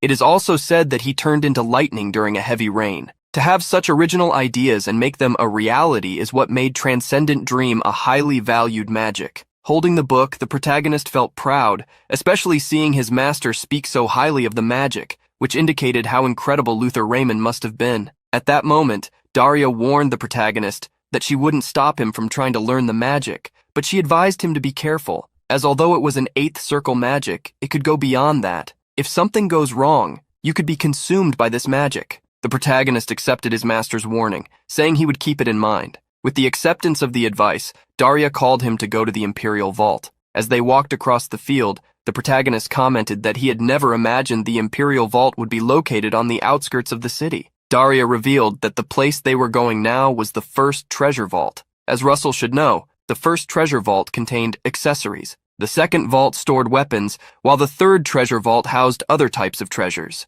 After walking until the sun began to set, they arrived at a lake. Daria then said they had arrived at their destination. The mage drew her staff, telling Russell to open his eyes and watch what was about to happen. Several magical circles began to appear at the tip of Daria's staff, accompanied by fire magic, while she stated that she would show Russell a beautiful sight. The various magical circles turned out to be an encrypted magic, composed of dozens and hundreds of magical traps. If Russell hadn't come to the vault area with Daria, he would never have been able to enter. After Daria disarmed the magic, the waters of the lake parted, revealing a staircase that descended to the bottom of the lake. As they descended, the mage reminded the protagonist that he could only take one item with him when leaving the vault, just like in the museum. While Russell was planning to respond to his master, his hand began to glow with a great amount of lightning, which shocked him. The protagonist's cloud ring had started discharging lightning on its own, something it had never done before. However, unlike when he was fighting someone, it was as if the ring was finding an old friend it had missed for a long time.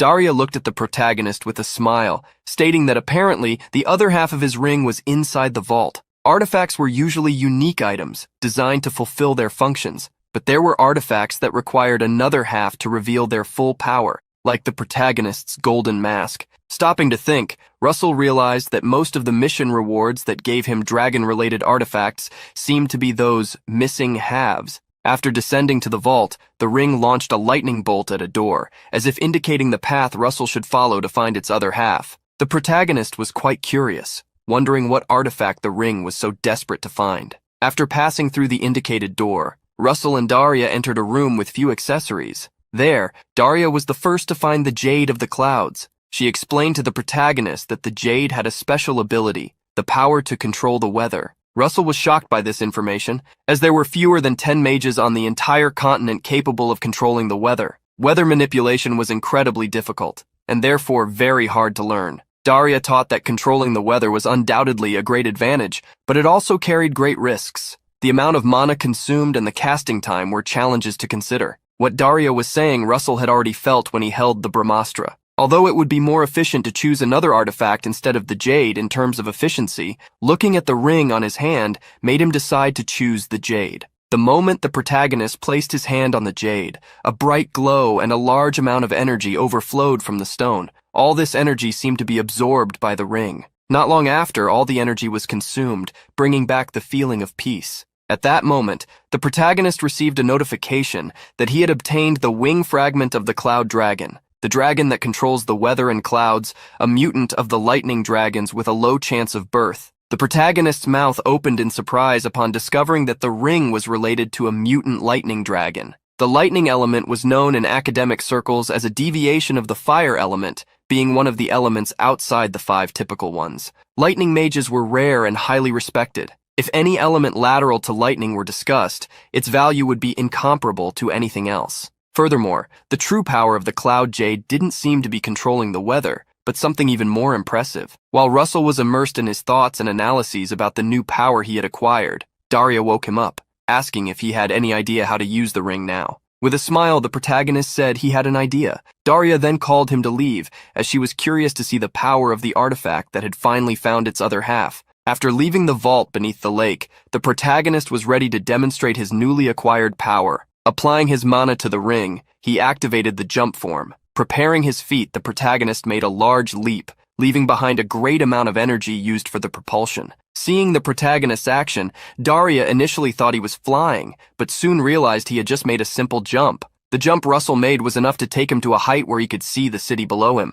Moreover, beneath his feet, a small mist resembling clouds formed. Thanks to it, the first jump wasn't the end. Stepping on the cloud formed beneath his feet, the protagonist jumped again. He zigzagged through the sky using the clouds formed beneath his feet in a way far more effective than any flight magic. It was an even faster skill that didn't force him to slow down when changing directions. However, Russell soon realized that this magic consumed a lot of mana, as he was already beginning to feel tired. Moving on to another test, the protagonist activated the power of the ring, switching to the weather control form. He used the cloud ring. From the ground, Daria saw a cloud charged with lightning, but those bolts were actually formed by Russell's steps in the sky. She realized that this power was enough to easily destroy a small castle. However, after so many tests, the protagonist felt exhausted. From the heights, he fell like a cannonball, returning to the lake after depleting all his mana. The next day in the Mage Academy's society, the protagonist walked down the hallways stretching. His body still ached from the effort he had made, so he decided to use the ring only when it was truly necessary. He headed to a bookshelf and decided to do what he needed, proceed with his mission. He needed to increase his understanding of earth magic, from the advanced level to the mastery level. Russell picked up a book, knowing that the Yellow Tower was the most knowledgeable in Endymion when it came to earth magic. So he decided to read books aimed at 6th Circle mages and higher from the Yellow Tower. While flipping through a book, he found the image of a man. Upon seeing the image of the man, whom he already knew in the book, the protagonist decided to visit him. The man welcomed him warmly, even saying he had heard about Russell's deeds. Holding his tea, the protagonist apologized for not visiting him more often. The man, Elder Spiegelman, didn't seem concerned, saying that not having news wasn't necessarily a bad thing. At the time Russell had met him at the Mirror Temple, Spiegelman had only been a 5th Circle mage, but surprisingly, he was now a 6th Circle mage. Spiegelman revealed that he had heard Russell was looking for advice on earth magic, which the protagonist confirmed,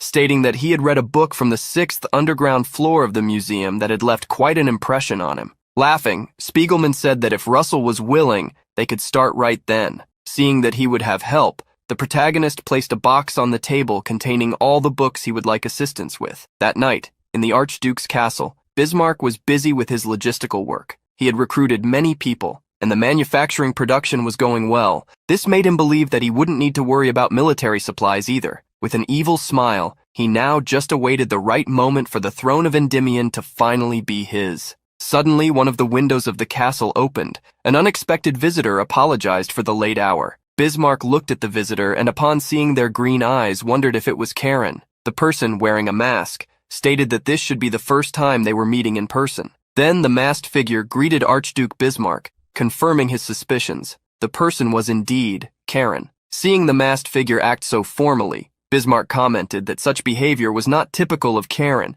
and asked if he was there so late just to mock him. Karen dismissed the Archduke's thoughts and, holding an object in the shape of the knight, said he was there to show Bismarck the item. Bismarck, clueless about what it was, asked for an explanation. That's when Karen made the revelation Bismarck had been waiting for. This is the specimen of the item you so desired, the magical sealing stone. The magical sealing stone was a seal that blocked the gates of Tartarus for a long time. It wasn't an ordinary item, which made Bismarck wonder if the energy of the item was related to the abyss of Tartarus. However, in the presence of that item, Bismarck declared that it was not enough. Thinking about the ancient monsters, Daria and Hemingway, he knew that this seal wouldn't be sufficient. With a dark look, Bismarck reminded Karen that he had promised much more. The Archduke emanated a purple energy, a power that only the imperial family possessed, which made Karen remember that although Bismarck had been pushed to the edges of the empire, he was still part of the royal family. Karen tried to ask the Archduke if he knew how many giants and monsters were imprisoned in Tartarus.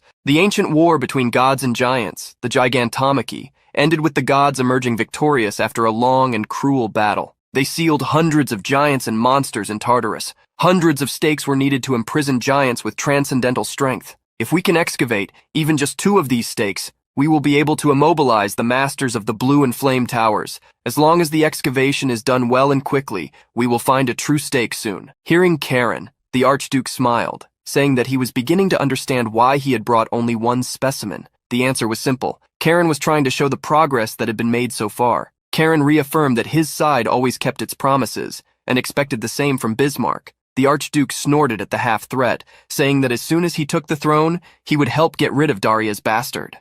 As Karen prepared to leave, the Archduke made a threat. Keep this in mind. If you don't fulfill the promise, your men will be the first to face my wrath. Before leaving, Karen greeted the Archduke and said he would keep that in mind. After Karen's departure, Bismarck gritted his teeth. Giving him a hand just to get rid of Daria was a lie that even a child wouldn't believe. Grabbing a chess piece, the Archduke, who aimed to ascend to the throne, muttered to himself that once he achieved his goal, nothing else would matter. After all, no matter the tricks they tried to play, they would all be discarded like chess pieces after fulfilling their purpose. At Spiegelman's residence, the old man was visibly frustrated and asked the protagonist if he ever slept. The mage had already answered Russell's 4 questions 2 days ago, but quickly the young man had accumulated a stack of new doubts. Despite the complaints, Spiegelman noticed that each of Russell's questions was extremely enlightening, making him appear like a genius, though the mage knew that what made Russell so skilled was, in fact, the hard work he put into learning. The protagonist expressed his concern about taking up too much of Spiegelman's time,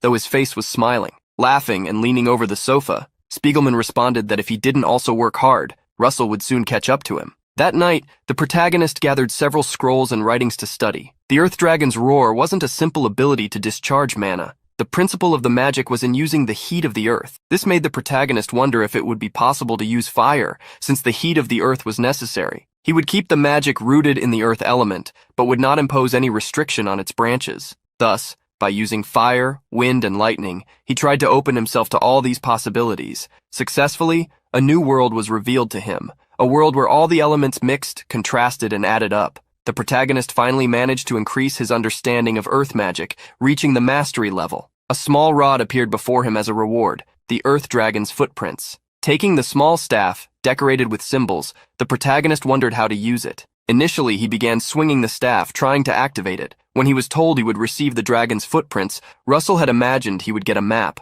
But to his surprise, he received an item of low durability that looked more like a weapon. Rising to get a better look at the object, he analyzed it carefully and noticed a pattern on its body. Quickly, he grabbed an ink cartridge and poured it over the item. Upon seeing the patterns, Russell concluded that this wasn't a regular stick. The symbols engraved on it were constellations, making him think it could be a celestial map. Suddenly, Russell received a mission notification. Find the location marked on the celestial map and enter the Earth Dragon's residence. Seeing that the mission confirmed his guess, Russell realized he was right about the map, but wondered why it was on a stick. If the system wanted him to go somewhere, it could have given him a conventional map. However, he put the question aside, determined to find the answer once he reached his destination. Using mana on the stick, a map of the constellations appeared on the floor of the room. Russell began searching for patterns and following the stars to determine which direction he should take in the sky to find his destination. Using the North Star as a reference, he quickly identified a desert,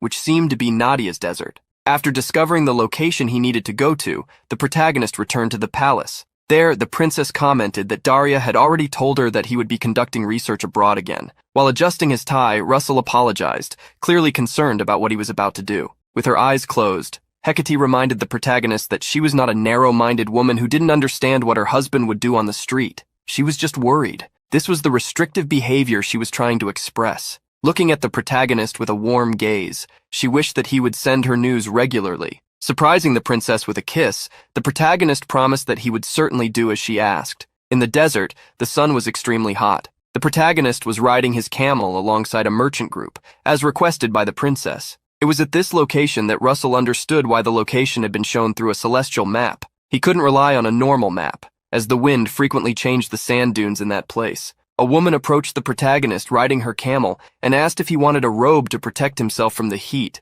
The protagonist thanked the offer but stated that he was fine. Suddenly, Russell felt a tremor coming from beneath the sand. It was as if something large was swimming underground. His perception was quickly confirmed when large creatures began burrowing through the sand and emerged to the surface, attacking the merchant group. The group quickly realized that these were krokoi, monsters that, if confronted, could annihilate them. An order was given for everyone to scatter, but the protagonist did not move. Looking at the monster, Russell realized that, although it was called krokoi in the desert, it was actually a sandworm, a creature he was already familiar with. A person passed by the protagonist, telling him to stop looking at the monster and to flee. But Russell retorted, saying that if the person stayed by his side, they would be safe. Ignoring the person's doubts, Russell decided to take the opportunity to test his new magic. A golden energy began to form in his hand. It was the original magic left on the 6th underground floor 200 years ago by Ngale Gloman. Placing his hands on the ground, the protagonist transferred the energy to the earth, and at that moment, he channeled the desert flower magic,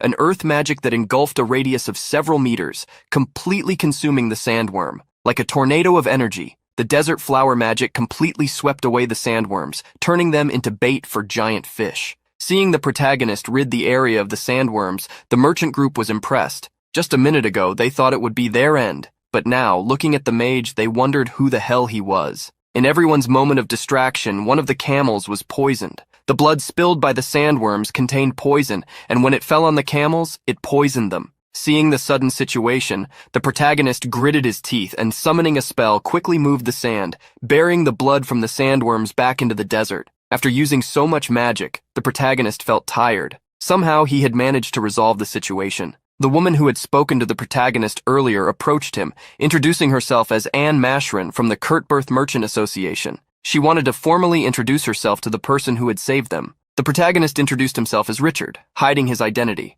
Mashrin shook his hand and, grateful, she said she would like to reward him for his help, asking if there was anything he desired. Among all the things he could ask for, the protagonist requested a camel. He explained that he was heading in a different direction, so they would need to part ways there. With the camel in hand, the protagonist continued his journey. Quickly, night fell, and he was able to follow the constellations in the sky. Mounted on the camel, when he took the dragon's earth footprint stick, an energy rose to the heavens, forming a path of light that would guide the protagonist closer to his destination. Leaving the camel behind, the protagonist jumped into the desert, following the path of light. Flying over the region, he saw a place emanating a ray of light into the sky. This must be the place he was searching for. Descending near the light, he realized that everything around him was just sand. He sighed, understanding that what he was looking for must be buried beneath. Suddenly, a spotlight of light emerged from beneath the earth, opening a hole. The protagonist jumped into the hole and quickly descended through the sand. After descending for some time, Russell finally found a passage through which he could pass. Upon emerging from the hole, the protagonist fell into a structure. His feet no longer touched sand, but marble. Walking through the vast space, the protagonist asked the dragon Pepper to light up the area, but then remembered that Pepper was asleep. Remembering the little dragon's words that they would meet again soon, the protagonist wondered when that would happen. Knowing he had found the right place, the protagonist picked up the stick again, which emitted light in one direction. The light created by the stick revealed numerous scorpions scattered all around, and not only them, but several other monsters as well. While fighting the monsters, the protagonist was concerned that the ruin might collapse at any moment. The ruin was not only large in size, but also filled with monsters, despite being underground. If restored, it would be valuable for research. Spiegelman would probably be thrilled to visit such a place. Since the monsters in these ruins weren't very strong, the protagonist easily defeated them while reflecting. After defeating several types of monsters, the protagonist finally faced the last one. With no more enemies ahead, he had likely reached the deepest area of the ruins. As he walked through the ruins, he analyzed the structures until he reached a large gate, dozens of meters larger than himself. Flying towards the gate, Russell wondered how he could open it. After analyzing it carefully, he realized the gate was completely sealed, and it didn't seem like it could be opened just by pulling or pushing. Finally, at the top of the gate, Russell found a small circular hole. Upon seeing it, the protagonist remembered the celestial map. As he approached to insert the stick into the hole, he understood why the map wasn't in a conventional shape. It was actually a key. When he inserted the stick, the gate opened, unleashing a great explosion of light towards the protagonist, forcing him to shield his eyes. Slowly opening his eyes, what happened next surprised him. He was back in the desert, making him think he had exited the ruins. However, upon closer inspection, Russell realized this desert was a bit different from the previous one. He looked at his hand and noticed he was holding a compass which hadn't been with him before. At that moment, he received a mission. This space was a dream created to test someone. He needed to reach the end, guided by the compass, but he couldn't use any mobility magic while in the air. Reading the mission, Russell wondered if being in a dream was the reason he felt that something was off. But when looking at the compass, he felt excited, realizing where he needed to go. As he planned to follow the compass needle, Russell noticed that the scenery in that direction didn't look very friendly. The ground was cracking and catching fire, so he took a few steps back. But the path the compass indicated was the one he had to take. So, with a small sigh, he decided to face that path, despite the challenges. Determined, he chose to move forward and face the challenge. After walking for a long time, Russell now found himself facing intense flames. Before long, he had to escape a sandstorm, then a snowstorm, and now he was confronted by a sea of fire. The closer he got to the flames, the more impressive they became. Analyzing the fire carefully, Russell realized that it had been created through magical formulas. This led him to decide to study the mana, understand it, and reverse engineer the magic, disabling it. The protagonist reflected on this trial and concluded that it was all part of a challenge to test his skills as a mage. To achieve his goal, Russell needed to intuitively understand the situation and continue expanding his knowledge of the world's truths in order to unravel the magic. After exerting all his effort to comprehend the magic of this place, the protagonist ultimately gave up. He was out of mana. However, he wasn't upset. It was a pity, but there was nothing that could be done except to hold on to the sensation he had experienced while investigating the magic. As he walked through the Valley of Flames, Russell decided that next time he would succeed. Finally, as he advanced, he completed the mission he had been given, to enter the residence of the Earth Dragon. The place Russell found was exactly the same as the ruins he had discovered in the desert. In the same location where he had found the door, he used the celestial map. At that moment, the protagonist received the reward for the mission, the horn of the divine Dragon King, containing the essence of Earth. The horn, placed before him, seemed strange and unpleasant, unlike any other horn he had seen before. Placing his hand on the horn, Russell wondered how much mana he would receive by absorbing it. However, the moment he tried to absorb the mana, something unexpected happened. He couldn't. In the next instant, a sharp pain hit Russell. The mana that should have been absorbed was, in fact, blocking his mana veins. Quickly, the protagonist sat in the lotus position to try and guide the mana, for if his mana veins completely blocked, he would be unable to do anything. Russell's veins seemed ready to rupture, and his eyes overflowed with energy as he tried to force the mana, guiding it towards his circle. After much effort, something happened within his body. He seemed to have transformed into a human made of sand. Suddenly, a powerful energy descended upon the protagonist, coursing through his body. Russell began to crack. At that moment, Russell received the notification that he had absorbed the maximum amount of mana from the essence of Earth in the horn of the divine Dragon King. He was informed that once his dormant potential was awakened, it would be of great help. Finally, shells fell from his body as if scales were shedding, casting off the bad residue. Russell felt that something was different. Not only his muscles, but also his bones. He felt that everything was stronger. Picking up a stone from the ground, the protagonist squeezed it. He felt as if his grip strength was much more powerful now, perhaps similar to Spandam's if he used the mage's body and overload. At that moment, Russell decided to leave the place, remembering that there was a teleportation gate from the yellow tower near the desert. Upon reaching the location of the teleportation gate, the protagonist found a courier. The courier first confirmed Russell's identity, and then handed him an order from the kingdom and the master of the Flame Tower, revealing that the order had arrived a few days ago. Russell took the letter and opened it to read. He soon discovered that he was being sent to the swamp of the Raquel County with the mission to subjugate a hydra. He then remembered that in his past life, a hydra had indeed appeared around this time in the western part of the kingdom. At that time, the person who received the mission was Vermilion. Now, the reason Russell was receiving this mission was because the story had changed. Thinking about this, the protagonist realized that he had returned 8 years on the timeline, and that 7 years had already passed. This meant he only knew the events that would occur in the coming year. Looking at the list of mages who would participate in the mission, Russell was surprised. Alan Page would also be there. However, something seemed strange to him. Alan was still at the 5th circle, even though he had reached this level much earlier in his past life and should have already been at the 6th circle by this time. At that moment, in Raquel County, the Lord was eagerly greeting the one he called the genius mage recognized by the Blue Tower, Alan Page. Leading a group, Alan acted humbly, stating that he was just providing support to Count Russell Raymond, who would lead the subjugation. The county lord was surprised, mentioning that he had heard of the count and asking where he was. Alan replied that they had departed from different locations and that he had arrived earlier, but reassured the lord, saying that Russell would arrive soon. Thus, Alan asked Count Raquel if he knew where the Hydra's lair was located. After thinking for a moment, Raquel confirmed that the swamp area was under the Hydra's control, as it had built its nest there. Alan decided to investigate further, asking if the Hydra had attacked the city, but the Count denied it. Alan began to wonder what to do. Normally, they would wait for Russell's arrival, but that might delay the subjugation. So he decided that it would be better to at least take a look at the area. Just as Alan was about to thank Raquel for the information, screams were heard from outside the castle. The Hydra was attacking. A creature resembling a multi-headed dragon was causing great chaos within the city. Count Raquel was startled by the noise, wondering what was happening. Alan took the lead, informing Raquel that they would drive the Hydra away, leaving the task of evacuating the citizens to the Count. Alan and the other mages jumped out of the castle window, only to see a giant monster, larger than the city walls, destroying everything around it with fire and explosions. The monster hadn't noticed their presence yet, so Alan ordered everyone to prepare for a surprise attack. Alan began gathering his mana. At his current level, he knew he couldn't defeat the Hydra alone. However, he was confident that if he teamed up with the other mages, they could win.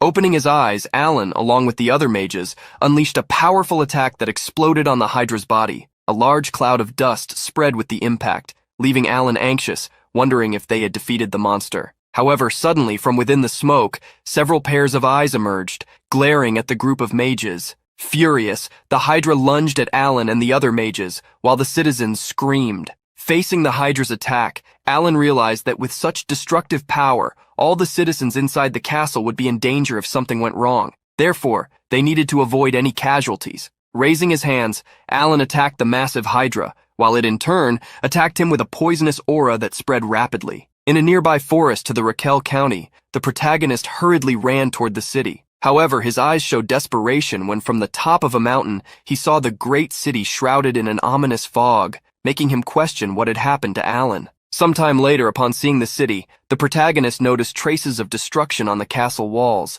The Count asked someone what had happened with the Hydra, and it was revealed that it had returned to the swamp, with no further movement observed since then. The man also revealed that Sir Alan had sustained significant damage during the Hydra's attack. The Count asked about Alan's condition, and he was told that when he defended the castle walls, he had been exposed to the Hydra's venom. He had survived by luck, but was not in good condition. The Count told the soldier that they should do everything possible to save Alan, and the soldier agreed. At that moment, another soldier rushed to find the Count, saying that the person they were waiting for had arrived. The man beside the Count reprimanded the running soldier, but the Count didn't mind and asked who had arrived. To the surprise of the Count and his assistant, the soldier said that it was Count Morningstar, Count Russell Raymond. Upon arriving in the city, the protagonist sighed and moved quickly, leaping over the walls. Count Raquel caught a brief glimpse of the protagonist's black hair and red eyes as he landed in front of him and greeted him. The protagonist followed Count Raquel to the room where Alan was, asking how long he had been in that state.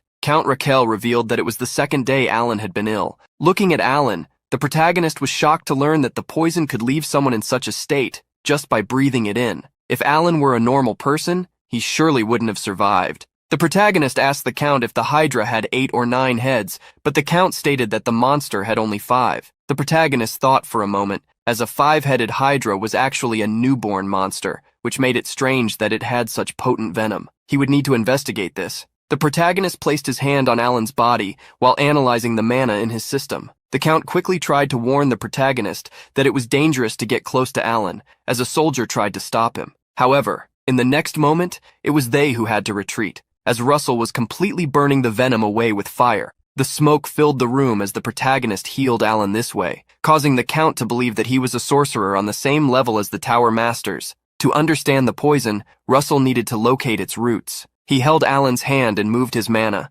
investigating the mana pathways in the mage's body until he found the origin of the poison. Inside Alan's body, Russell was able to visualize something: a monster, a dragon. At that moment, the protagonist received a mission called the Secret of the Hydra. He needed to repel the Hydra that had caused destruction in the county of Raquel and solve the mystery behind the monster, uncovering its secret. Looking at the mission's reward, Russell realized it was divided according to what he was able to accomplish, whether it was expelling the Hydra or discovering its secret. While the protagonist was analyzing the notification, which was visible only to him, the Count asked what had happened. Russell relieved Raquel's concern by stating that he had found a way to cure Alan. The Count was surprised and happy with the news, but he was informed that the people around might be poisoned in the process of treatment, so everyone would need to leave the room. To cure a poison, it would normally be necessary to use an antidote or healing magic with divine power. However, Russell could do something else. He could burn the poison and expel it from the patient's body, something he could do with common poisons. To deal with the poison, he would need to burn and expel it at the same time. Poisons had a great resistance to attempts of expulsion, and even if Russell managed to expel it, there was a high chance that Alan would be poisoned again due to the potency of the venom. Even if the treatment lasted a long time, Russell needed to ensure that the poison was completely removed. After extracting the impure substance, Russell planned to help Alan with the circulation of mana, repeating the process as needed. As Russell removed the poison from Alan, he felt an energy similar to what he had experienced before. This made him wonder if Alan was reaching enlightenment during the process of removing the poison. As Russell continued the treatment, Alan began to rise, and the room began to freeze from the power radiating from him. After Alan stood up, fully healed, the protagonist congratulated him. Alan Page had reached the 6th circle. Covered in ice, Alan thanked the protagonist, stating that he now owed his life to him. Faced with such an offer, the protagonist felt awkward and replied that the residents of the county of Raquel were saved thanks to Alan. He in fact should be grateful to Alan for helping as the captain of the subjugation. Sometime later, Russell, Alan, the Count, and his assistant gathered. The Count revealed that he was happy with Alan's recovery, but the mage apologized for making the Count worry. Laughing, the Count asked Alan not to say such things. The protagonist interrupted the two, stating that he had some questions about the subjugation of the Hydra. He wanted to know the number and capabilities of the knights participating in the subjugation, as well as the information about the monsters in the swamp area. The Count revealed that there were 30 knights and around 500 common soldiers. Russell then asked how many of the knights were at the expert level, and the Count answered that none of them were at that level. Thinking about what the Count had said, Russell began to doubt that he was hiding information about the troops' capabilities, given that they were facing an urgent crisis. It wouldn't be much help, but Russell decided to consider the knights as support. The Count provided a few more details to the protagonist. The swamp covered about 1,500 hectares, and they didn't know the exact number or types of monsters in the area, as the entire swamp region had become a monster's den after the Hydra made its nest there. Hearing the size of the area, Alan stated that there must be thousands of monsters there. The Count also mentioned that the number of monsters wasn't the only problem, as the swampy terrain would make it difficult for the soldiers to move. However, the protagonist stated that he had a solution, but he would need help to make the preparations and be ready to leave in 3 days. The Count was surprised by Russell's statement, who, laughing, said that he had a guaranteed method. At that moment, Russell placed his hand on Alan's shoulder, who seemed unsure. A few days later, during the sunset, all the soldiers and knights were gathered as Count Raquel gave a speech. Do you all remember? Last autumn, half of our county was covered in golden light. I vividly remember the fields, the smiles, the peace. However, we didn't receive the same gift this year. No, as long as the Hydra is here, we will never see such happiness again. Tell me, what should we do with those who steal our gift and our peace? We must fight. We must defeat them. With the Count's speech, the soldiers' spirits were lifted. Riding his horse, Russell knew that it was now his turn. Moving to the front, the protagonist introduced himself. I am Russell Raymond, the captain of the Hydra subjugation. From now on, I will explain how the subjugation plan will unfold. As he spoke, Russell created several illusionary screens to illustrate his plan. First, the knights would be divided into 2 groups. They would protect the 3rd and 4th circle mages while providing rear support. They would prevent the monsters from escaping. Additionally, they would work with 5th circle mages and above to clear a path through the monsters. In the middle of the explanation, a knight raised his hand and stated that they would have difficulty moving through the swamp, asking if there was a way to deal with the monsters that surrounded them from the front. The protagonist liked the question and responded that no one would need to worry about that. Not long after, when they arrived at the swamp, the protagonist demonstrated why no one needed to worry. Upon encountering several monsters, he used his origin magic, Falling Sun, to deal with all of them. The magic the protagonist used caused much of the swamp to catch fire. The knights were incredulous at the number of beasts he had defeated with just one spell, demonstrating the power of a one-man army, a 6th circle mage. The protagonist asked Alan to handle the next wave of monsters, stating that he would ask him to do this more than once. Alan smiled, asking Russell not to be such a cruel boss. He then obeyed the request and, stepping into the swamp, began to freeze the water. He decided to do his best since it was a request from his savior. The ice quickly spread through the swamp, covering the waters and trees, creating a frozen field. The protagonist watched Alan use his magic, a smile on his face, noticing that this was the same spell he had used before, the Ice Age. As in the real Ice Age, the monsters were frozen. Under the effect of the freezing magic, they lost their movements and were no longer a threat to the knights. Mounted on his horse, Duke Raquel raised his sword. Move! Advance using the ice as a path. All troops, attack! With the Duke's command, the army of soldiers and knights advanced. With most of the monsters frozen, it became easy for the knights to defeat them. They first focused on the frozen ones, but a certain soldier was caught off guard when one of the monsters that wasn't frozen attacked him. The soldier was grabbed by the leg and lifted into the air, screaming, but Russell quickly saved him with a swift movement. The other soldiers came to help their companion while the protagonist observed the monsters. Their numbers seemed endless. The soldiers were engaged in defeating the monsters using their spears and magic. Russell grew worried, as if he used an area spell he would also hit his allies. Thus, he decided to get rid of the Hydra first. Having made his decision, he advanced swiftly through the swamp. At a certain moment, he noticed movement in the water. A monster with several sea serpent heads emerged upon sensing the human's presence. The soldiers were overwhelmed by the Hydra's aura, unable to move any longer. Russell was too far from where the monster appeared and had no way to act. However, Alan stepped in front of the guards, channeling an ice spell. The Hydra broke through the ice wall created by Alan, advancing toward the mage. However, he cast another spell, freezing part of the monster and preventing it from advancing. At that moment, Russell managed to approach the monster. Seizing the opening created, he let his fire mana overflow. However, at that moment, the protagonist heard a voice in his head. "The humans who destroyed my mother! I will not forgive you!" Russell stopped, wondering if those were the Hydra's thoughts. The monster seemed to be trying to seek revenge for its mother, which had driven it mad. However, Russell knew this was the wrong way to go about it. While the group was facing the Hydra, a person watched the battle with a dark smile and golden eyes, using draconic control power to command the Hydra. Interesting. The person standing atop a cliff emanated a dark energy while observing the young man fighting the Hydra with keen interest. The monster was advancing toward the protagonist and the group of knights, but at that moment, Russell used his power, giving an order to the Hydra. "Stop!" The enraged monster did not stop at the protagonist's command, surprising him. He thought the Hydra would at least hesitate, but there was no sign of that, as if something was blocking his power from affecting the Hydra. The protagonist put his hands in front of his body, shielding himself from the Hydra's wind attack. Realizing there was no other way, he decided to simply take down the monster using force. A sun of fire appeared in the sky, and from it, dozens of arrows began to fall. The Hydra glared at the fire arrows as it roared. The monster quickly used the power of each of its mouths to counterattack the arrows falling upon it. However, the protagonist's attack was so powerful that the impact from the arrows was enough to strike the Hydra. Wide-eyed, the monster watched the fire arrows approach. Russell's great fire attack was met with a lightning attack from the Hydra. Fire and lightning collided, and Russell raised his hand, using the ring on his finger to absorb the mana from the attack. With the gathered mana, he smiled, realizing that with such an amount, he might be able to use a certain attack. Russell wanted to unleash the strongest 5th circle spell, Giant Thunderhammer. From the fire created by the protagonist, a massive spear emerged. Gritting his teeth, he put all his strength into launching the attack, adding the power of Karanos' fire. Alan felt pressured by the amount of power generated by Russell. Even as someone in the 6th circle, there seemed to be a vast difference between them. The Hydra was about to be defeated by the protagonist's attack, coughing several times. At that moment, a voice echoed, speaking to the Hydra. "It would be a shame for the fight to end like this. The power of the dragon blood I shared with you goes far beyond this." The protagonist was shocked to see the sinister atmosphere that began to form around the Hydra. A massive amount of energy surrounded the monster with a purple glow, pushing everything away. The voice then commanded it, "Rise, my servant."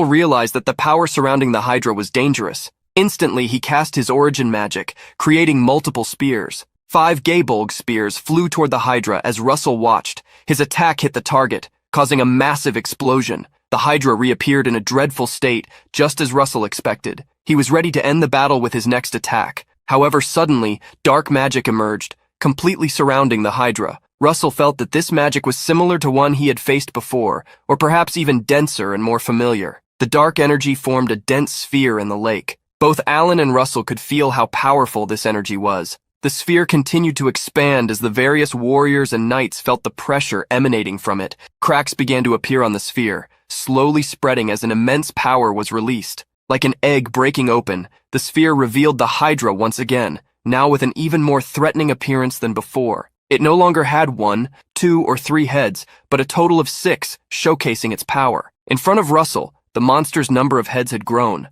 The Hydra, with its red eyes, delivered a message to Russell and the others. "Vile humans who stood in my way of avenging my mother, I will devour you." The Hydra charged toward the protagonist with its mouth wide open, but Russell quickly raised a barrier around himself and Alan. The protagonist urged his companion to evacuate the forces back to the rear. He then advanced, drawing the Hydra toward another location. Russell recalled that the Hydra defeated by Vermilion Olsen in the past had 5 heads. The fact that this Hydra now had 6 heads meant that history had changed due to some interference, either by him or something else. The something else Russell referred to was now watching him fight the Hydra from within the forest. Russell launched a windburst attack against the Hydra, but noticed that his attack did not even leave a scratch. Ordering the evacuation had proven to be the right decision. Russell was confident he wouldn't be caught if he used Dragonification, but he still wanted to be careful. Instead, he chose to use partial Dragonification. The Hydra unleashed a green stream at the protagonist, as if it were poison. Russell swung a flaming spear as he advanced. Swinging the spear, he delivered a strike.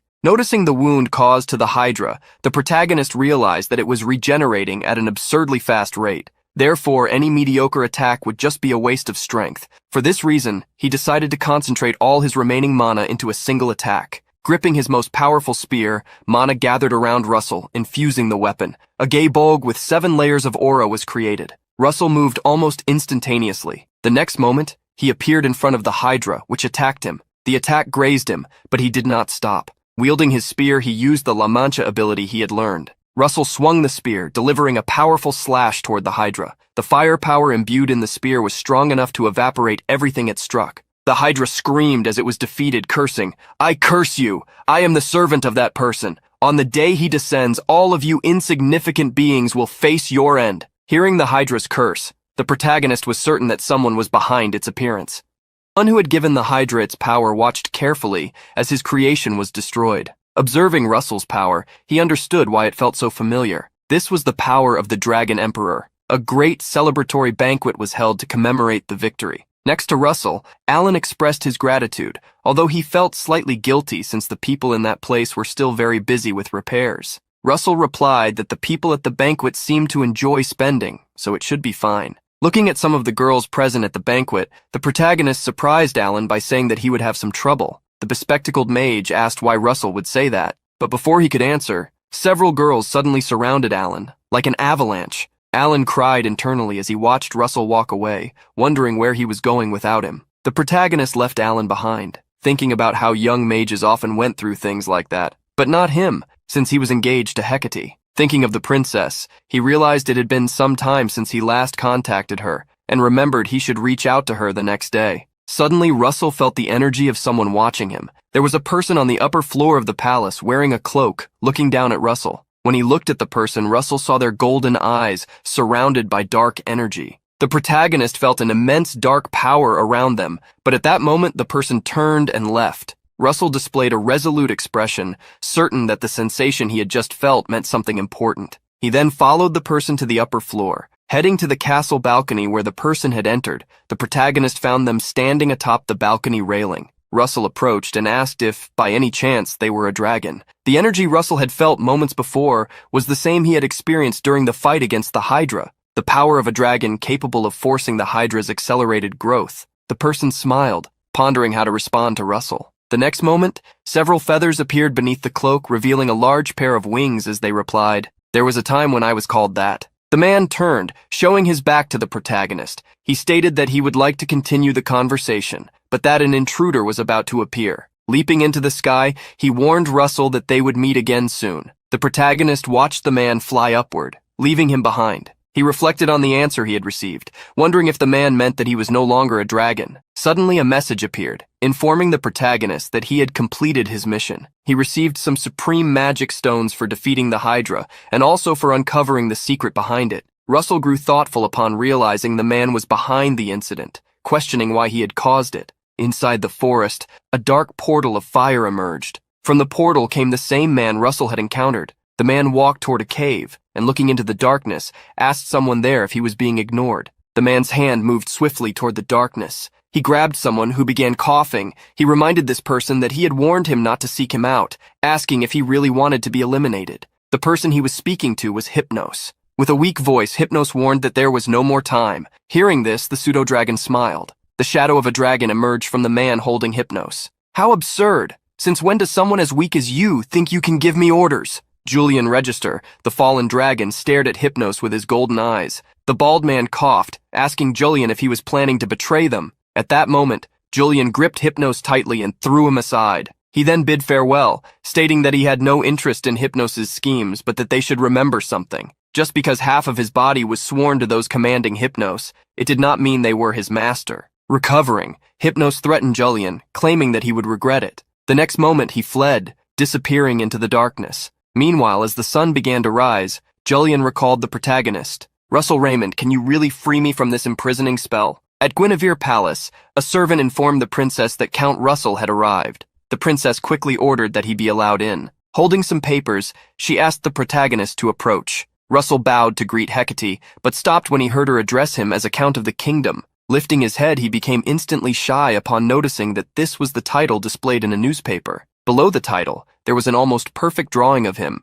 which, according to Hecate, was actually even more handsome in reality. Russell grew even shyer, while the maid brushing the princess's hair also smiled, pleased by the flirtation between the two. The princess asked the protagonist about the reason for his visit. He smiled awkwardly, informing her that he planned to leave the capital for a few days. Saddened, the princess crossed her arms, claiming that he always seemed to try to leave her. She pouted, saying that no matter how important external matters were, he should remember how long it had been since he returned, and now he was already trying to leave again. The protagonist quickly stated that it wasn't as she thought, revealing that he was only planning to inspect the Raymond County. She remembered the matter and asked if he was referring to the 3 cities he had received. With Russell's confirmation, the princess felt embarrassed, saying that if he wasn't going so far, he didn't need to report it to her. At that moment, Russell extended his hand to the princess while kneeling, asking if she would like to accompany him on this trip. A blush appeared on the princess's face, surprised by the invitation.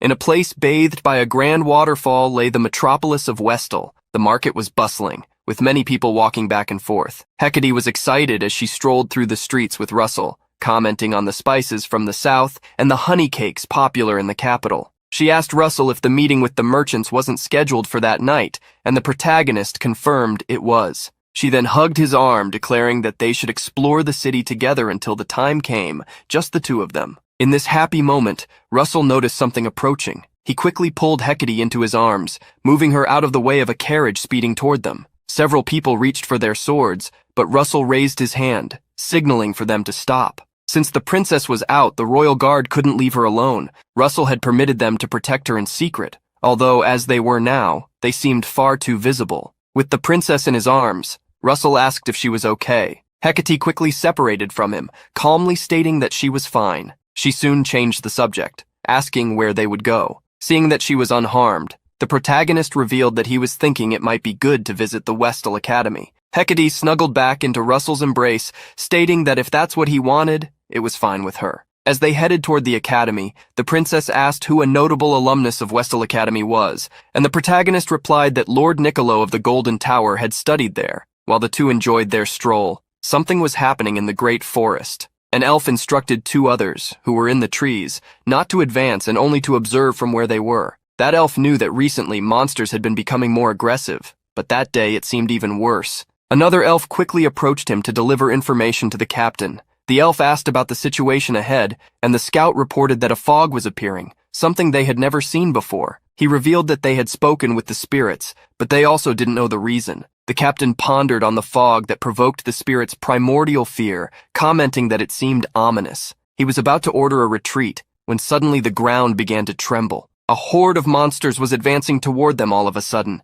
They were under attack by the monster horde. Chaos broke out in the great forest as the monster horde advanced. The villagers of the Elven village tried to flee. Mothers carried their babies while children ran on their own. Several archers fired at the monsters amid flames spreading through the village, trying to create an opening so the children could escape first. In the sky, a mage flew above the monster horde. Hypno held two cone-shaped inscribed objects in his hands, laughing as he marveled at the view below. The dark mage was thrilled because soon Tartarus would open. He knew that the monster horde was just the beginning, and that the remaining seals wouldn't be enough to hold the barrier. Before long, they would emerge, those revered as the gods of destruction, the Titans. Hypno laughed maniacally at the chaos that was approaching. In his vision, Endymion was pathetic, for the entire kingdom would soon be engulfed in flames. Hypno watched as the forest became completely engulfed in fire, reveling in his overwhelming excitement. Meanwhile, the sun was setting in Westel. The protagonist was with the princess, watching the sunset while waiting for a certain time,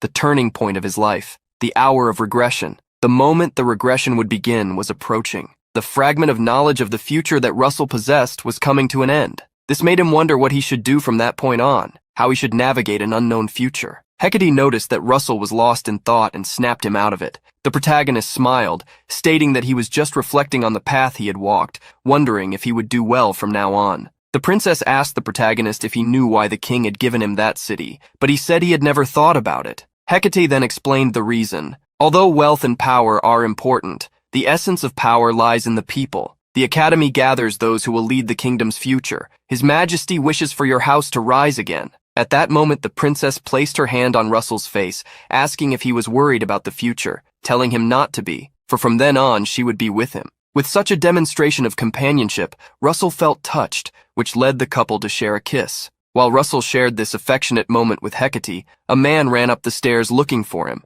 He handed over a scroll, an urgent message from the royal family. The protagonist opened the scroll, wondering why such a sudden message had arrived. His eyes widened in shock at what he read. Hecate grew curious, and he revealed that even master-level mages from the tower and master-level aura practitioners were being summoned to the palace immediately. Russell wondered if a war had begun. He informed Hecate that something serious had happened, and that they needed to return to the palace, stating that he would prepare the carriage. But Hecate stopped him. She asked him not to worry about her, and to leave immediately. Russell hesitated to leave Hecate alone, but she insisted that the kingdom's safety was the priority, above romantic affections. The kingdom needed him. The protagonist accepted Hecate's decision and followed her advice to go ahead. Using wind magic, the protagonist shot forward. Watching him leave, Hecate revealed her lonely worry. More than the time spent with you, it's the time spent waiting and worrying about you. But I can't help it. This is the fate of one who loves a hero. In a certain tribunal, dozens of people awaited before a platform for someone to speak. The protagonist arrived just in time for the meeting,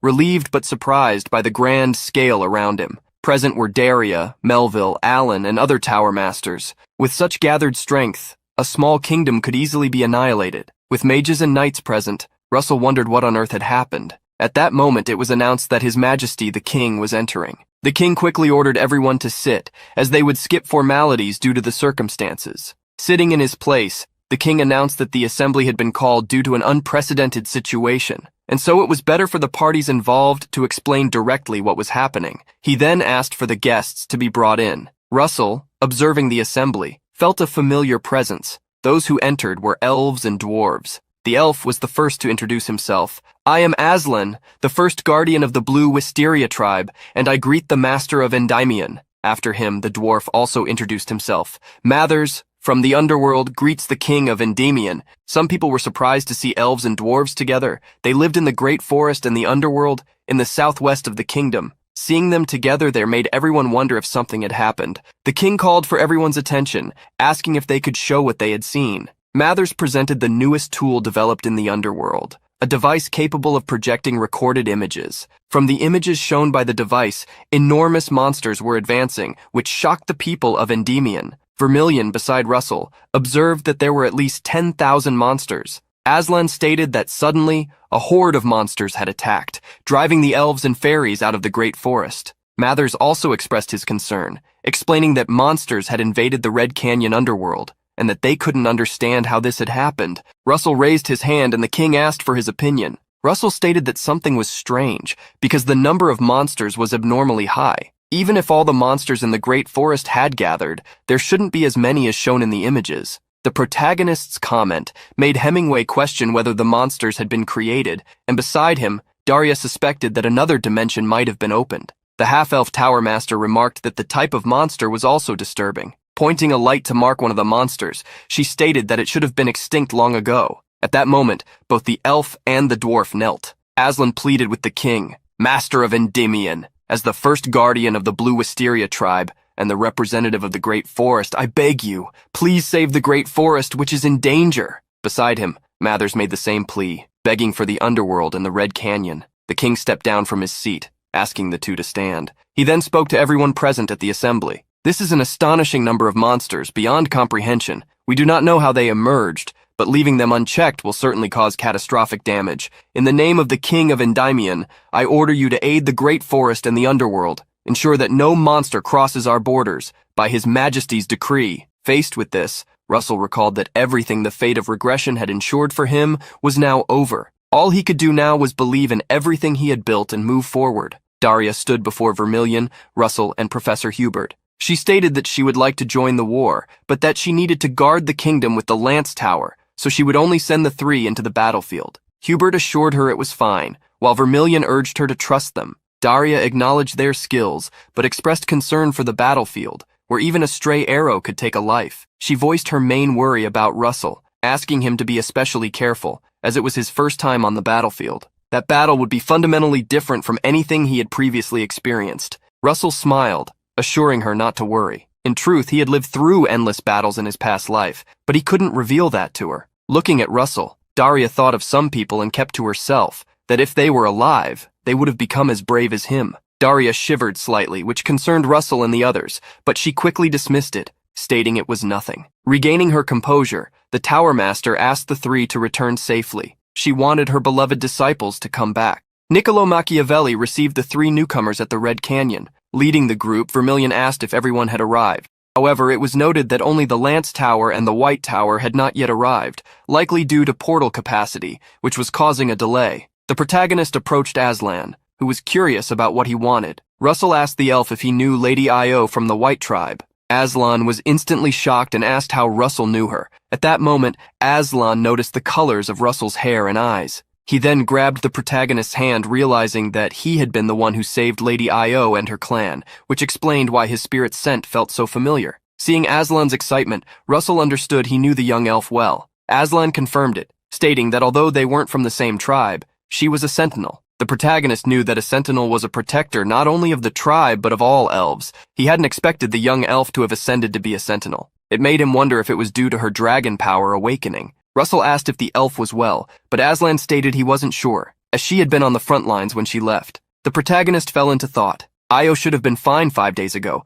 but they needed to reach her as soon as possible, as time was slipping away. At that moment, Alan Page and Olive, a mage from the White Tower, arrived. Along with them was Amelia Merwin, the small, eccentric half-elf master of the White Tower. Russell realized that half of the Empire's forces were gathered in that place. He couldn't imagine losing with this team. With everyone assembled, Niccolo began explaining. It was confirmed that the Elven command center had been relocated. They had been driven out by the monsters. Upon hearing this, Aslan and Mathers were shocked by what they were losing. Amelia Merwin mentioned that the 5th and 7th army bodies would take at least 10 days to arrive. Moving a force of this scale took time. Niccolo continued with the information, stating that their mission was to get them to the Great Forest before the infantry arrived. They needed to reach the edge on the same day, and 2 days later, the command center. Thus, they would arrive in 3 days. With Niccolo in command, the entire group began running toward the Great Forest. The group ran well into the night. Their steps did not slow as they advanced through the Red Canyon, vigilant of the path ahead.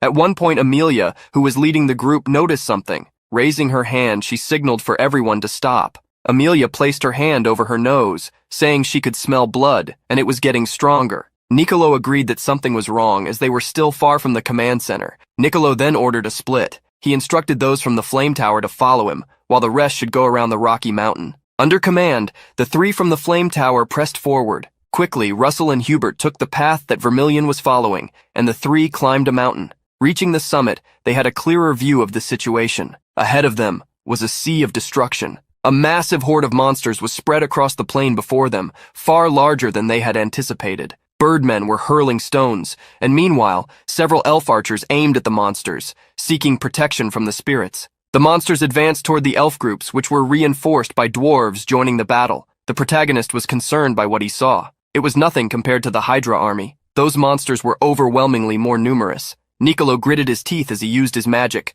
A large amount of mana was consumed as the mage moved rocks from a mountain. Dozens of rocks were dislodged from the mountain, and under the mage's command, they soared into the sky. The moment Niccolo ordered, the stones were launched, crashing down upon the monster horde. The Red Tower group felt the wind shift. Amelia was moving on her teddy bear. In the sky, the mage began commanding the air. The monsters looked up at the green winds above their heads and were terrified when a massive tornado was created. The tornado sucked the monsters in its path, quickly defeating them. The protagonist was impressed. This was the power demonstrated by two of the masters of the capital's towers. Vermilion placed a hand on Russell's shoulder, stating they had been called for this, so they couldn't just stand idle. The protagonist smiled, affirming they were ready. In the next moment, flames began to swirl around him. From the top of the mountain, Russell's origin magic was unleashed. A massive flame sun appeared, illuminating the night. The protagonist used the falling sun spell. One of the elves on the battlefield pointed upward excitedly, declaring that the Endymion mages had arrived.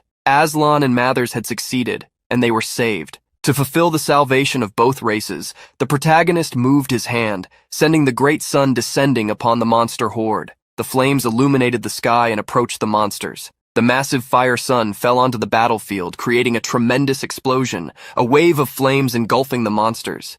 The full moon illuminated the vast forest. However, this place, which should have been peaceful, was being invaded by a dark energy. Alongside this energy, unimaginable monsters had taken over the entire forest. In a wide area, ice formed, freezing the monsters. The ice magic was being cast by Alan, who had gained an advantage on the terrain against the enemies. Amelia didn't stay idle. She raised her hands, lightning coursing through her arms. A thunderstorm was unleashed by the mage, destroying everything below her. Elsewhere, monsters were also being defeated, thanks to the earthen spears created by Niccolo, with his large magic circle beneath his feet. The protagonist, along with the other two members of the Tower of Flames, observed the battle unfolding below the cliff. They had never seen such large-scale magic bombardments before. Surely the map of the area would need to be redrawn after this. Despite the large number of monsters defeated, Hubert was still worried, as the number of enemies didn't seem to be diminishing. Moreover, the more large-scale magic was used, the higher the chances of friendly fire. The protagonist was aware of Hubert's concerns.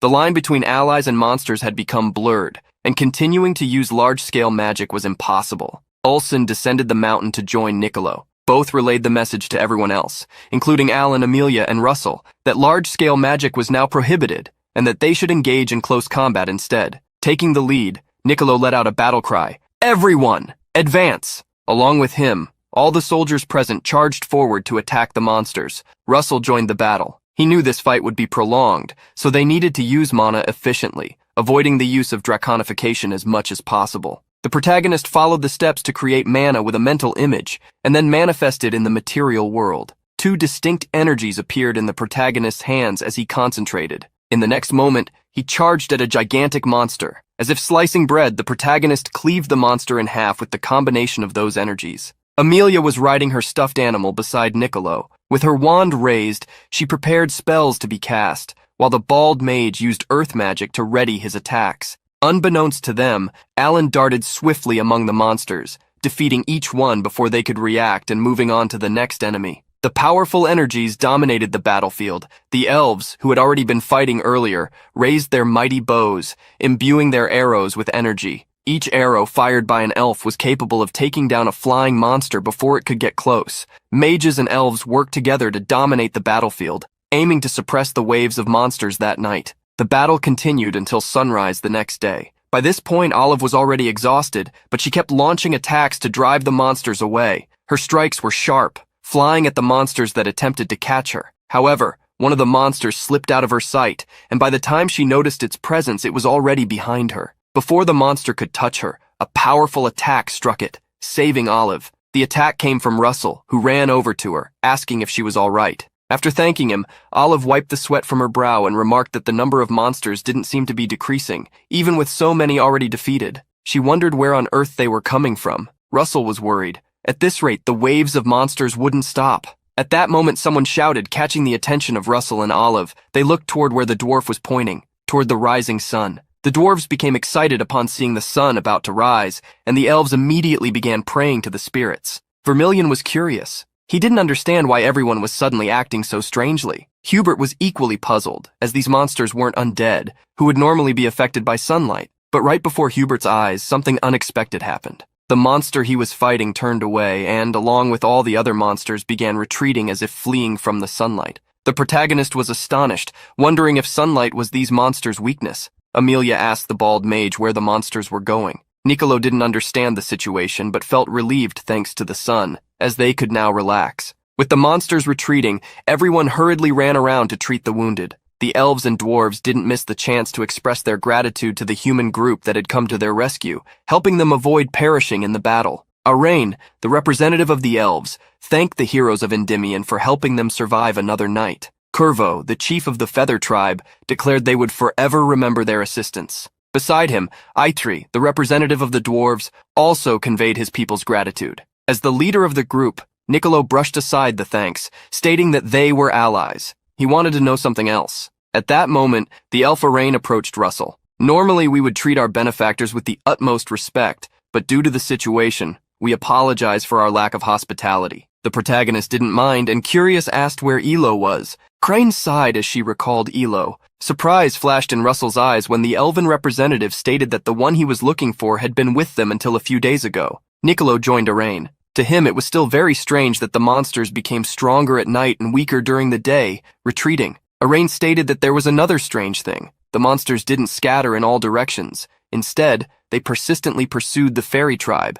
as if they hated them. Vermilion understood this meant the monsters would attack again when night fell. He suggested launching an attack while the monsters were weakened. However, the dwarven representative deemed it impossible. The Alliance's numbers were only about 5,000, and less than half of them were capable warriors. Amelia realized they had no choice but to wait for reinforcements. Niccolo thought for a moment before announcing to everyone what they would do. For now, let's move the wounded, reorganize the front lines, and gather for a strategic meeting. At that moment, Arain, still unsure of who the protagonist was, approached him and asked if he was Russell Raymond. The protagonist grew curious about how she knew him. Arain then smiled and said, "Come to think of it, I forgot to introduce myself. I am Arain, leader of the White Ash tribe and one of the elves of Manhwa. I am also Elo's mother." Hearing Arain's words, the protagonist was surprised to find himself face to face with his friend's mother. Arain revealed what had happened to Elo. She had heard about an isolated fairy tribe and had left to help them. Many fairies were unable to gather due to the sudden monster attacks, and many were captured during their attempts to escape. The protagonist was worried, hoping they would remain safe. However, Arain gave a gentle smile and assured him not to worry, as her daughter was strong. While the sun still shone over the mountains, elves, birdmen, and dwarves worked together. Niccolo, who had learned from Arain that she was a menhir, was utterly astonished. The menhir was the supreme leader of all elven tribes. Knowing there were no longer any higher-ranking elves, it was understood that in the past century only 5 menhirs had emerged. Russell now understood why Arain seemed so extraordinary. Niccolo was still surprised to have the chance to meet a menhir in his lifetime. Beside him, Amelia greeted her as well. "It's an honor to meet you. Ma'am? Madam? Amelia was visibly confused about how to address Arain, as she had never used honorifics, having grown up in the human kingdom despite being an elf. Arain smiled, greeting Amelia, and stated that she too was unfamiliar with human etiquette, so Amelia could speak however she felt most comfortable. With formalities set aside, Niccolo began explaining the strategy devised in Endymion. The first step would be to form an encirclement. The arriving army would number around 60,000, which should be sufficient to trap the monsters. Amelia outlined the second step, to exterminate the monsters within the encirclement, forcing them to retreat to the great forest. Hearing about the second step alarmed Arain and Curvo. Arain sighed, lowering her head, as she realized the battlefield would shift from the Red Canyon to the Great Forest. Russell understood that the Great Forest was not only their home, but also a sacred place blessed by the gods for the fairy tribes. If the battlefield shifted, the Great Forest would inevitably suffer significant damage. It would take decades for a forest to recover. For one as vast as the Great Forest, it could even take centuries. Niccolo tried to ease their concerns, stating that Endymion would actively assist in restoration efforts, as well as provide housing for the tribes. Arain and Corvo exchanged glances and nodded to each other. Speaking for both, Arain stated that it would be painful but unavoidable. Beside her, Corvo revealed that, in a way, he had already anticipated this outcome. Niccolo felt relieved, thanking them for their cooperation and promising they would do their best to minimize the damage to the Great Forest. At that moment, someone alerted Commander Niccolo. Something was flying toward them. The soldiers pointed upward, wondering if it was a monster, as sunset had not yet arrived. Corvo was shocked to recognize what was flying in their direction. A birdman was struggling to fly toward the camp. An ally was approaching, a soldier who had gone to rescue the fairy tribe a few days earlier. Corvo hurriedly ran to his comrade, ordering others to call the medics. Corvo held the soldier as he struggled to speak. Silver-haired sentinel. Danger. Elo. Upon hearing Elo's name, both Russell and Arain were startled. Niccolo turned to the protagonist, asking if he would go to rescue the team, as one of his acquaintances was in danger. Russell confirmed his intent, and at that moment, Vermilion volunteered to accompany him. Seeing Vermilion eager to go, Niccolo felt more reassured. Amelia stepped in between them, and stating that the White Tower's research would be useful, instructed Olive to join them. Arain addressed Aslan, someone she trusted deeply. Aslan placed his hand over his chest, assuring her he would bring Elo back safely. With that, Arain blessed them in the name of the spirits. The group departed immediately, with Olive leading the way, using her detection magic. The sky had already darkened when Olive sensed something. She quickly alerted everyone, saying she had detected movement, likely flying monsters. Vermilion promptly ordered them to keep moving forward, as he and Russell would handle the monsters. As they advanced, the protagonist quickly noticed the flying monsters in the sky. Looking up, he saw them preparing to attack. Above the rescue group, an army of massive rocks appeared, winged creatures resembling vultures, with bald necks and sharp talons on their feet.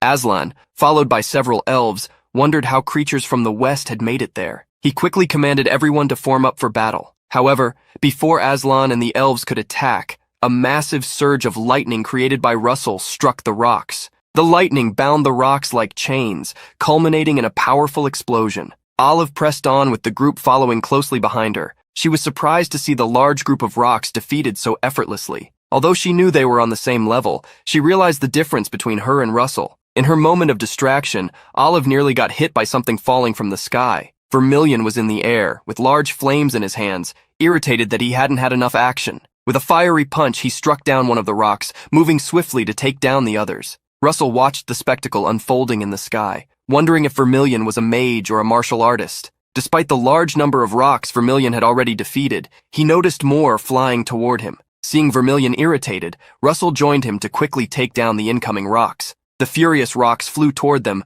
but were stopped by arrows. Aslan, along with the elves, stayed behind, asking the group to leave these monsters to them and assuring they would catch up later. Russell and Vermilion entrusted the task to the elves, bidding them farewell as they continued to follow Olive. With that, the three of them pushed themselves to their limits, accelerating toward their destination. As they ran, Russell silently prayed that Elo was still safe. Meanwhile, a large battle was taking place. Several elves raised their hands, gathering their energy to create a massive barrier. On the other side of the barrier, a wave of monsters was poised to attack the elves' tribe. Despite the grotesque appearance of the monsters, the elves stood firm, focusing all their efforts on their tasks. Even so, Elo noticed that everyone's mana was beginning to deplete, worrying that they might not hold out until sunrise. She desperately hoped the reinforcements would arrive soon. A roar interrupted the elf's thoughts. One of the monsters had broken through the barrier, and upon seeing this, she urgently called for it to be stopped. At that moment, however, a plant monster shattered the barrier entirely, leaping onto an elf. Unwavering,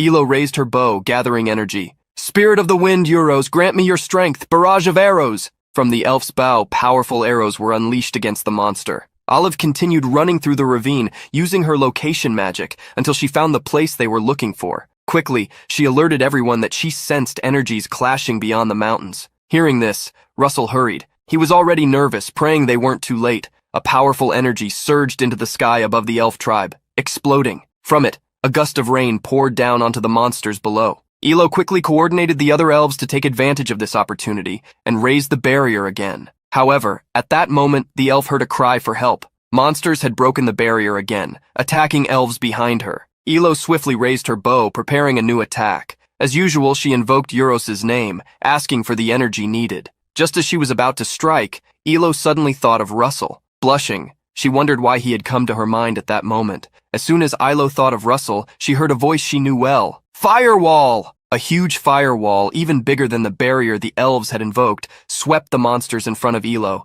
The flames spread quickly among the monsters, and when Ilo looked at the caster, a smile appeared on her face. Russell and Vermilion descended from the sky to assist in the battle. Vermilion made his hand turn into embers. "Russell, I'll clear the way for you." With a fiery punch, a large hole appeared in the firewall created by Russell. Russell passed through the opening and thanked Vermilion as he reached the elf's position. He ran up to Elo asking if she was okay. The elf quickly reassured him that she was fine, not knowing how to express her gratitude. Russell humbly replied, "As a wizard from an allied nation, I simply did what needed to be done. Once you're ready, please lower the barrier. We need to get past these monsters before more arrive." Elo, however, showed her concern. If they left now, the children wouldn't be able to go with them. Russell, however, reassured Elo, asking her not to worry. Looking at the new arrivals, he asked Olive if she could help them. The mage readily agreed, stating she was there for just that. The energy released by Olive bathed the elves. She was casting the magic over the entire fairy tribe. This magic would help them run without feeling exhausted.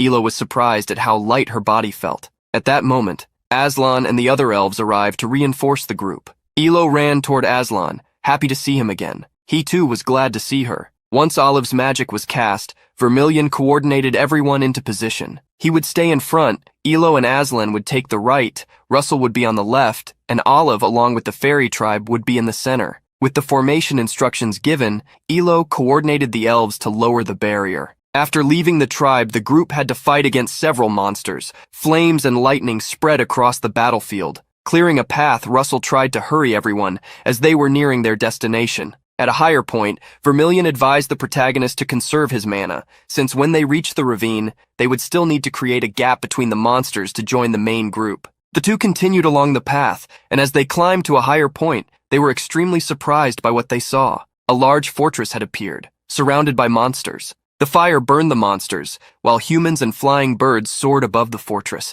"Don't let a single monster enter the fortress." Russell was amazed by the massive construction. It must have been created using Nicolo's ability. The creation of such a huge fortress in the middle of the night was truly remarkable. This man was supernatural. At that moment, Hubert alerted Nicolo to look in a certain direction. Further ahead, the rescue squad and the fairy tribe could be seen returning. Arain went to the fortress walls, excited to see Elo. Nicolo smiled confidently, commanding that they open a path between the monsters so that their hard-working allies could join them. Nicolo extended his hands, using his defensive wall magic. A large stone path appeared among the monsters as the skill was activated. Vermilion was excited to see the path created by Nicolo. Now all they had to do was use all the remaining mana to clear the monsters from the way. Vermilion and Russell then joined forces for the final task. Vermilion used his fire punch ability, while Russell unleashed his fire cannon. A wave of flames was released together by the duo, engulfing the monsters in front of them. They hurried to take the lead to reach their destination, which was now right before them. As they advanced, they saw the fortress walls opening to allow them to enter. The rescued elves passed through the fortress wall, celebrating the fact that everyone had made it safely. Olive sat down to rest after using her magic for so long. Elo, on the other hand, embraced her mother, crying at their reunion. Vermilion and Russell collapsed onto the ground, exhausted from practically draining all the mana from their bodies. Lying on the ground, the protagonist sighed in relief after overcoming that long night, which ended with everyone surviving. A week passed since the Endymion group's arrival. Inside the fortress, the group was still fighting against the monsters after sunset. They continued defeating the monsters hiding in the night. The situation was more organized now, allowing them to rescue a large number of fairy tribes that had been scattered. Now, around 9,000 had been rescued, and among them many warriors had joined the battle. Russell thought they only needed to wait for Endymion's reinforcements to arrive, but he felt something that day. To Nicolo's surprise, Russell climbed up to the fortress walls, which made him wonder if the monsters had appeared in broad daylight. However, what arrived contradicted Nicolo's concerns. The reinforcements that had arrived were from the 5th and 7th Endymion battalions. The sun illuminated the reinforced fortress. In a well-built room inside the fortress, the entire group gathered with the commanders of the troops. Nicolo sat at one end of the table and thanked the commanders for coming. However, the commanders didn't seem to mind, as they were doing it for someone from their own country, something a soldier should do. The commander of the 5th Corps was named William Luigi. He wore full-body armor, where not even his eyes could be seen. Next to him was Duel Kruger, the leader of the 7th Corps, who wore similar armor, though at least his eyes were visible. With both commanders present, Niccolo decided to start the strategic meeting immediately. The mission focused on the two corps working together as a rescue force. He then handed the floor to Sir Russell, who had a better understanding of the terrain and the monster army, to provide more details. The protagonist greeted the two commanders, introducing himself. Upon seeing the protagonist, the commanders were surprised by how young he was and the extraordinary aura that surrounded him. Russell used some chess-like pieces on a map of the terrain to show each unit's role. The mission of Commander William's troops would be to defend. Although the monster army was targeting only the fortress, they didn't know when the monsters might invade Endymion. Therefore, they would form a strong siege, protecting the fairy tribe still in the ravine, ensuring that no monsters escaped. Russell revealed that the mission of Commander Dwell's troops would be to attack. While the 5th Corps would block the monsters' escape route, they would force the monsters completely into the Great Forest. However, since they didn't yet know what dangers the source of the monsters hid in the Great Forest, this would be a mission that needed to be completed in order to guarantee victory. Upon hearing that his mission was to advance with all the strength he had, Dwell became excited. With the plan decided, Niccolo stated that in 3 days, along with the fairy tribes, they would execute the mission to reclaim the Great Forest. The protagonist went to the fortress walls to observe the 5th and 7th Corps of the army, the best troops in the country of Endymion and across the entire continent. This meant that they should not lose, even if they faced many monsters. Despite this, when Russell looked at the ravine, he felt an uneasy feeling that worried him. Elo, who was walking through the fortress, noticed Russell's presence on the walls. She observed his back, noticing his broad shoulders. She remembered the time when she first met Russell, realizing that he was now taller, completely different from how he was back then. Elo's mother was surprised to see her daughter staring at nothing with a smile. Looking in the direction her daughter was gazing, she realized that Elo was already at the age for such feelings. Elo was startled by her mother, who placed a hand on her shoulders, feeling embarrassed by the words she heard. "Don't just stand there staring, why don't you go and talk to him?" Aaron smiled as she watched her daughter make excuses for not talking to Russell, claiming that he must be preoccupied. Elo knew that Russell was someone who had entered the royal family of Endymion. She couldn't believe she had feelings for him. She didn't want to allow herself to feel such emotions. Arain grabbed her daughter by the ears, telling her not to worry about what she was thinking. There is a strong thread of fate that binds you and Sir Russell. Elo was surprised to hear her fate being read by her mother. It was a skill that the high ancient elves possessed, the ability to see fate. It could also be done if an elf came from the menure. Looking into her daughter's eyes, Arain advised her, "My daughter, remember this. The time to make a decision will come soon. Your fate is as harsh as the winds of winter and immensely heavy. If you want to continue feeling something for him, you will have to bear this fate along with him." That night, the army gathered beside the walls of the fortress. Niccolo sighed, waiting for the waves of monsters to begin again. He went over the strategy where the 5th Corps of the army would cover the rear so that all the others could advance into the Great Forest. In the distance, the wave of monsters appeared. Seeing them approach, the group from the Tower of Flames began to warm up, and then, at Niccolo's command, he and the entire army advanced like a massive coastal wall to clash against the waves. Elo was with the group, and using her bow, unleashed a barrage of arrows. The dwarves also advanced against the monsters, holding weapons as big as themselves. Alan Page summoned an ice spear, ready to strike. His spear was powerful enough to freeze a whole monster. Niccolo and Amelia also joined the battle, using their own powers. The 3 seniors, Hubert, Olive, and Vermilion, worked together in a wave, with Vermilion ordering the others to help with the defensive line. Russell created 2 fireballs, one in each hand, to shoot at the monsters. Conjuring the Inferno magic, he condemned the monsters to the afterlife with his explosive flames. The large number of monsters advanced, triggering a great battle, where humans, elves, and birdmen joined together to confront them. 15 days later, the human army finally advanced to the entrance of the Great Forest. Expelling the monsters, everyone celebrated the success of the mission, their arrival at the Great Forest. Despite completing the mission, Niccolo was concerned. Vermilion was with Russell, asking if he had also felt that sensation. Since this was the source of the monster army, Vermilion had expected to see a large number of monsters there. However, there were no monsters, and not even the presence of living beings in the Great Forest. In addition to the lack of any living presence, there was a thick fog covering the forest. Elo revealed to her mother that she couldn't hear the spirits. The same was happening with Arain, who wore a concerned expression. Niccolo instructed them to wait for the Feather Tribe to arrive to escort the path ahead. The tribe had left the day before, so they should return soon. Eitri also wanted to do this, as the Feather Tribe had taken a projector with them to observe the situation. At that moment,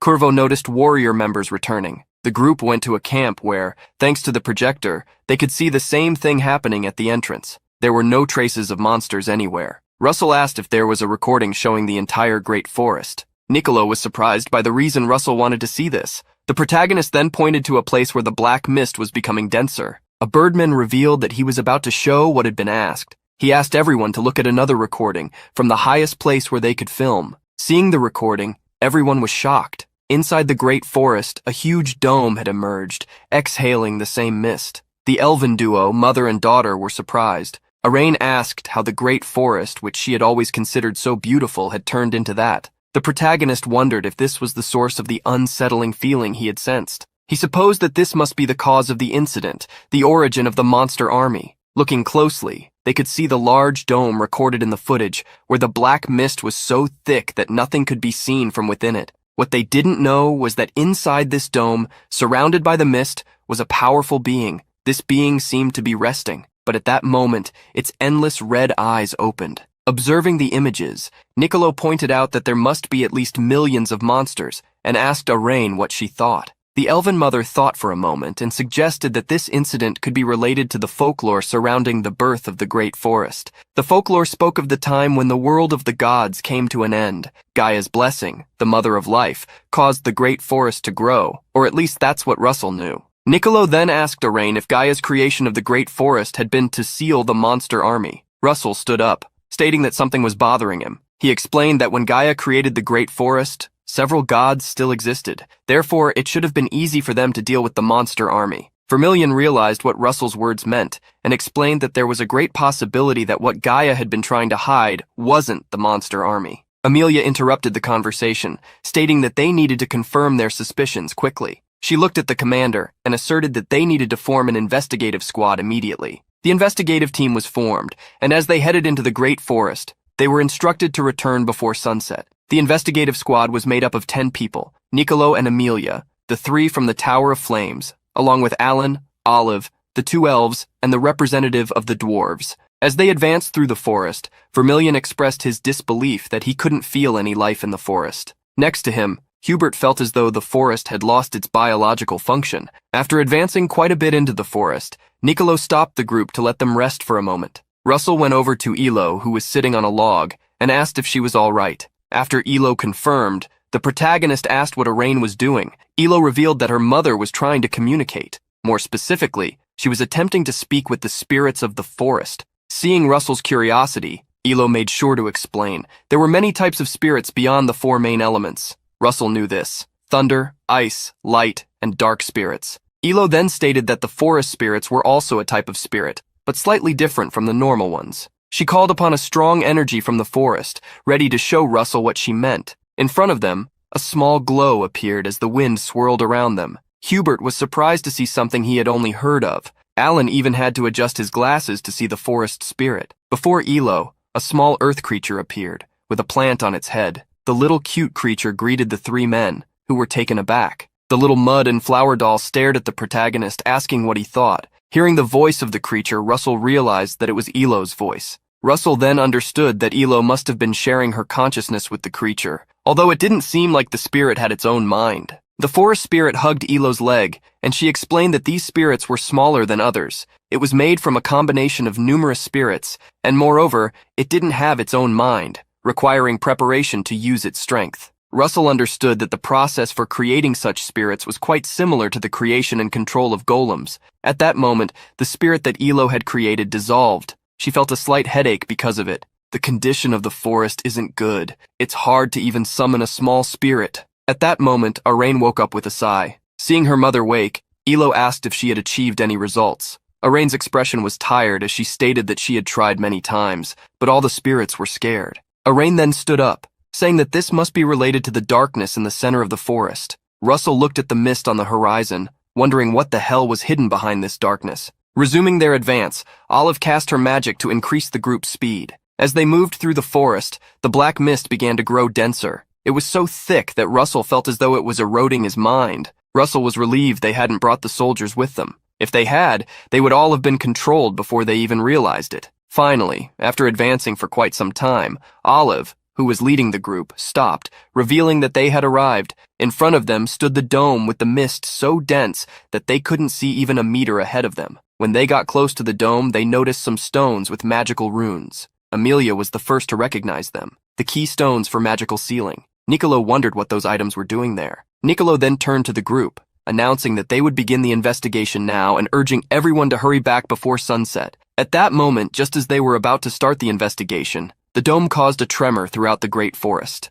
The group was startled, asking where that great tremor had come from. Niccolo crouched down to feel the power of the dome, saying that it felt as though it had come from within the darkness. As he analyzed the dome, Niccolo felt as if a being with an infinity of eyes was watching him. A concerned expression appeared on Niccolo's face, and he immediately ordered everyone to retreat. At that moment, a giant hand broke through the top of the dome. The massive hand descended into the forest, crushing several trees. The being that emerged from the dome was as large as the dome itself. It had a pair of heads looking in all directions at once. Eitri couldn't believe what he was seeing. Olive, standing next to him, felt as though a mountain had emerged from the dome, but Russell could clearly see that what stood before them was not a mountain, but a colossal living being. Niccolo recognized what the massive being was. A hecatonchere. He couldn't believe that one of these monsters still existed. Amelia was confused by the name of the monster and asked if it was a creature from the ancient era. Niccolo confirmed her suspicion. The hecatoncheres were beings who ruled the era in which they existed. Niccolo revealed that he had heard that the dragons had borrowed the power of a certain being and subjugated it. Arain embraced her daughter, who was asking if this was what Gaia had been trying to hide. The elven mother confirmed it. The great forest was, in fact, a prison for this monster. One she had never imagined was sealed beneath them. Niccolo looked up, revealing that this was a dreadful being that devoured all living things. If this being escaped into the world, something terrible would happen. At that moment, a huge burst of energy shot up into the sky, illuminating the entire great forest. Olive was quick, creating a barrier around the group to protect them. The energy had been released merely with the roar of that being, showcasing its immense power. Elo revealed to her mother that she could feel an overwhelming fury emanating from the monster's voice, and Arain stated that it was not just fury, but a constant murderous intent toward all living things. The protagonist stepped forward in front of the group. "We must stop it. We must stop this being right here." The hecatonchere roared toward the group. Its eyes and size were so vast that just its presence and aura were terrifying. However, even so, Russell's voice remained resolute. "There is no room for failure. We must stop it." Elsewhere in the great forest, on a peak, a man was watching the being that had been released. The giant creature brought shame to his poor imagination. For him, it was a surprise that a hecatonchere appeared instead of a titan. The man, wearing a hood, raised his hands to the sky, celebrating as if this were the arrival of a god. At that moment, a portal appeared behind the man, and someone stepped through it. "Oh, this is the end I've been dreaming of! It's incredible!" The man was startled, recognizing Karen as he stepped through the portal and asked what he was doing there. Karen was carrying a coffin on his back and spoke from behind his mask. "It's sad to see that you're not happy to see me after so long. I even brought a gift for you." The gift delivered by Karen left the man intrigued. It was a magic sealing stone, comparable to the one used in Tartarus, given to Hypnos thanks to him and the Supreme One. Observing the monster, Karen questioned whether Hypnos knew who he was resealing. Hypnos explained that the being belonged to the race of the Hecatoncheres, who lived in the era of the Titans. Karen found the explanation too brief. "It seems you don't know everything. That being's name is Brielvc, the vanguard general of the Hecatoncheres race, the one who led the gods to their downfall." Karen couldn't help but glance at Russell and the others, commenting that Daria's apprentices would be in deep trouble. As he prepared to leave, Karen was already eager to inform the bastard he despised about the elimination of her disciples. Before departing, he left Hypnos with a warning. "Remember, any failure will not end with just your life." Even though the seal had been broken, Niccolo urged everyone to remain calm, explaining that the great being they faced was weakened from being sealed for so long, and for that very reason, they had to seize the opportunity to stop him. Amelia was ready to face the monster. Using her wind magic, she summoned a massive tornado descending from the clouds. Like a giant hand, the magic crashed down upon Brielvc. As the battle began, Niccolo sent a transmission message to Russell. Amelia's wind magic enveloped Brielvc, but the great being broke free with a powerful punch. Amelia was thrown to the ground, causing concern for the mage from her tower. Niccolo did not stand idle. Striking the ground, his magic extended to Brielvc's feet. With the magic cast by the mage of the Yellow Tower, the ground turned into a sand swamp, causing the Hecatoncheres to sink. Niccolo quickly called for everyone to attack. and each present unleashed their magic against the great being. The combination of spells created a massive explosion that shook Brielvc. Amid the trees, the elf mother and daughter duo conjured magic. Giant roots emerged from the earth. The roots intertwined, forming a colossal forest spirit, matching Brielvc in size. The forest spirit grabbed the Hecatonchere's hands, trying to force him back. Seeing the forest spirit restraining the monster, the dwarven representative believed they had a chance. However, Amelia revealed that it wasn't enough to defeat him. Within seconds of struggle, the Hecatoncheres crushed the forest spirit into mere wood and earth with his bare hands, dispersing its energy. His roar echoed through the forest, striking fear into all. "Do not stand in my way, you filthy trash!"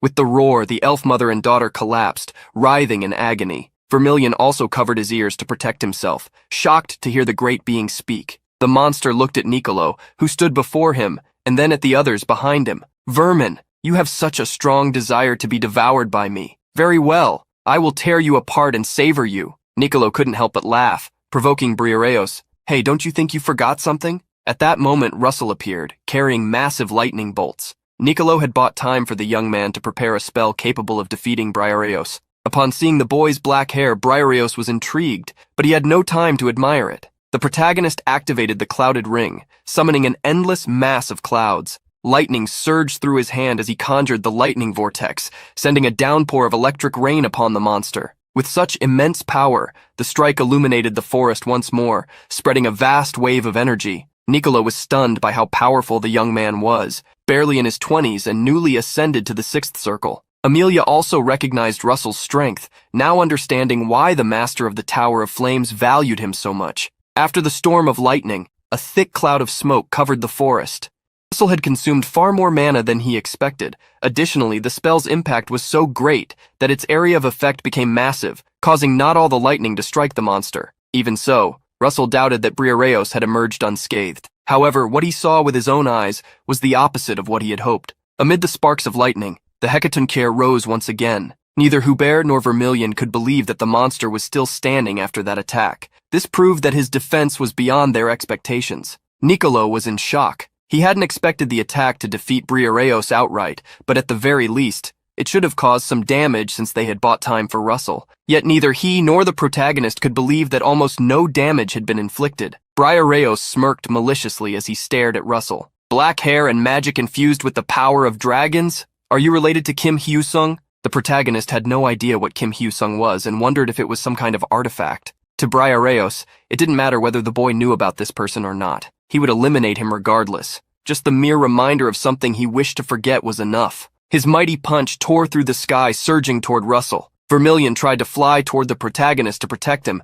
but it seemed too late. Powerful attacks rained down on the monster in the next moments. The protagonist looked up and saw people fighting. At the front, Alan was trying to speak to him, but Russell couldn't hear him. Coughing, the protagonist realized he had suffered significant internal damage, but in the best-case scenario, it could have been much worse had he taken a direct hit. At that moment, Russell heard someone asking if he was okay. Looking back, he saw Ulson Vermilion collapsed at the entrance of a cave. Ulson coughed, recalling just how strong that monster was. It had nearly taken both of them down. The dwarven representative rushed toward the wounded, and upon seeing Atri, Russell quickly asked him to help Ulson. The dwarf approached the mage, noticing that he had likely dislocated a few ribs. Ulson couldn't help but lighten the mood. "Oh, so it looks like I won't be able to train my strength for a while." Nicolo also asked if Russell was all right, and the protagonist responded via transmission, assuring him that he was. Facing the Hecatoncheir, Nicolo asked Russell if he could use that spell once more. If they targeted the wound inflicted on the great being,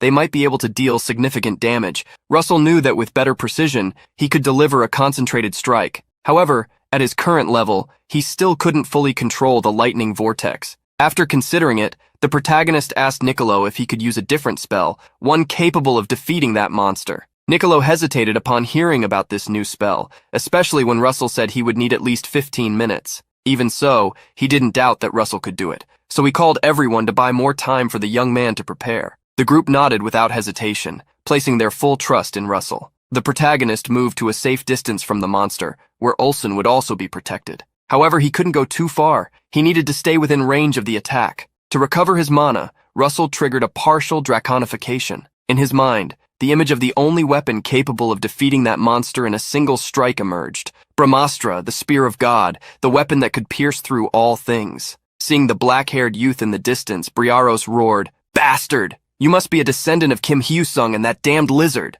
Briaros' muscles tensed as he prepared a powerful punch. In an instant, he leaped toward the protagonist. However, Amelia wouldn't let him get that far. With her wind magic, she slowed Briaros' movements, preventing him from reaching Russell. The instructors from the Tower of Flames and the White Tower joined forces, each casting magic of their respective attributes. The Spear of Prometheus summoned an intense explosion of flames upon the monster, which, combined with atmospheric waves, spread around him. Knowing they had to protect Russell at all costs, Niccolo encouraged everyone to give their all to keep the demon at bay. Alan also joined the fight, launching ice magic to further slow Briaros' advance. The mother and daughter elf duo contributed by summoning a powerful forest spirit to aid in battle. By this point, Niccolo realized that everyone had nearly reached their limit after using so many large-scale spells. But they still needed more time. 15 minutes hadn't passed yet. Frustrated, Briaros couldn't help but call them worms. He roared, ordering them to get out of his way. A sinister aura enveloped his body. With a single hand movement, he unleashed a blast of magic directly toward Russell. The young man still had his eyes closed, fully focused on casting Brahmastra. Realizing that Russell wasn't paying attention to the incoming attack, Niccolo screamed in desperation. Alan tried to reach him but was too far away. Anticipating the worst, Ilo let tears fall in worry. She remembered all the times Russell had protected her, and now, when he was the one who needed protection, she was willing to sacrifice everything she had. Ilo reached out toward Russell, who was about to be struck by the devastating attack, and pleaded for someone to grant her the strength to save him. At that moment, time seemed to freeze around the elf. She realized that nothing else was moving, except for herself. It was then that a horned dragon elf appeared before Ilo. "You already possess the strength, you simply do not understand it yet." Ilo fell to her knees, asking the woman who she was. The woman leaned toward her, ignoring the question. "You already know what kind of strength you have. To make the power of dragons truly your own, you must accept your destiny. If you embrace life as both elf and dragon,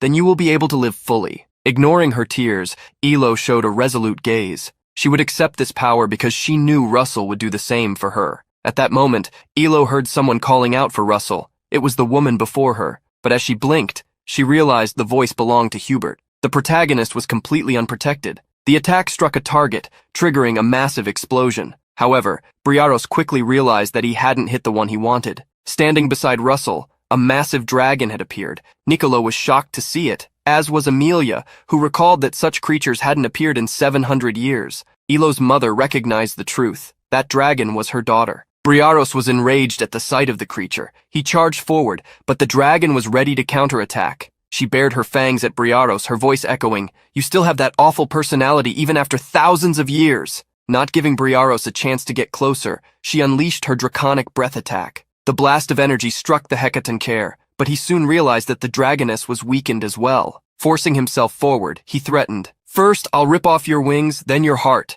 and finally, I will devour you." Just as Briaros reached out to grab her, Ilo lost her transformation. That was the limit of what she could sustain, but it didn't matter. She was certain she had fulfilled her mission. Ilo had bought enough time for Russell to summon the power capable of piercing even time itself. Materializing in his hands, the mighty Brahmastra shone brightly. Everyone lifted their heads, feeling the intense heat. Hubert felt as if he were facing the heat of a desert in the middle of the great forest. Amelia realized that buying time had been worth it. Beside her, Niccolo understood that such power was far too great for a sixth circle mage. If it hadn't been manifested in the form of a spear, the entire forest might have disappeared. Briaros couldn't believe that for a moment he had felt fear. He refused to accept that feeling. It dishonored his name, his title as a Titan general. Without wasting time, Russell hurled the mighty spear at Briaros. Before the monster could react, the weapon had already struck him, but not directly. His reflexes were still sharp. Briaros burst into laughter, satisfied that he had dodged the attack.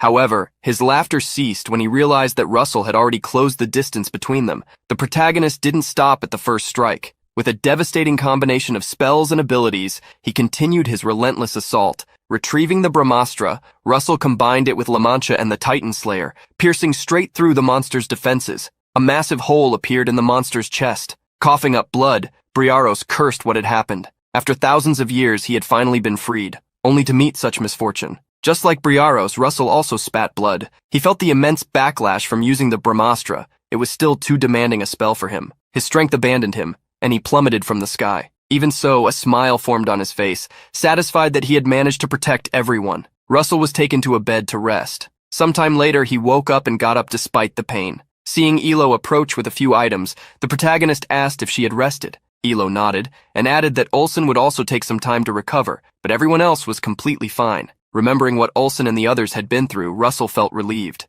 Changing the subject, Ilo pulled back her hood, asking Russell to look at something. Blushing, she revealed the horns now emerging above her ears. I accepted the dragon's power on the day of the battle, and I discovered that our destinies are intertwined. The protagonist vaguely recalled the dragon that had appeared to protect him, then realized it had been Elo. Looking into Russell's eyes, Elo asked if he knew what that destiny meant. Russell wasn't entirely sure, but he admitted he had a suspicion. The next generation of dragons that had long served the Emperor, that must be the bond that connected them. Changing the topic, the protagonist asked if Elo was okay. Now she would have to serve him, but he didn't know how that power would affect her. Despite Russell's concern, Elo didn't seem to mind. With a confident smile, she said with determination, "This was my choice." Moreover, Elo wanted her fate to be tied to Russell's. Even if she didn't become his partner, she wished to stay by his side for as long as possible. Scratching her neck, Ilo asked how she should address him from now on, since Dragon Emperor seemed excessive. The protagonist simply told her she could call him whatever she wanted.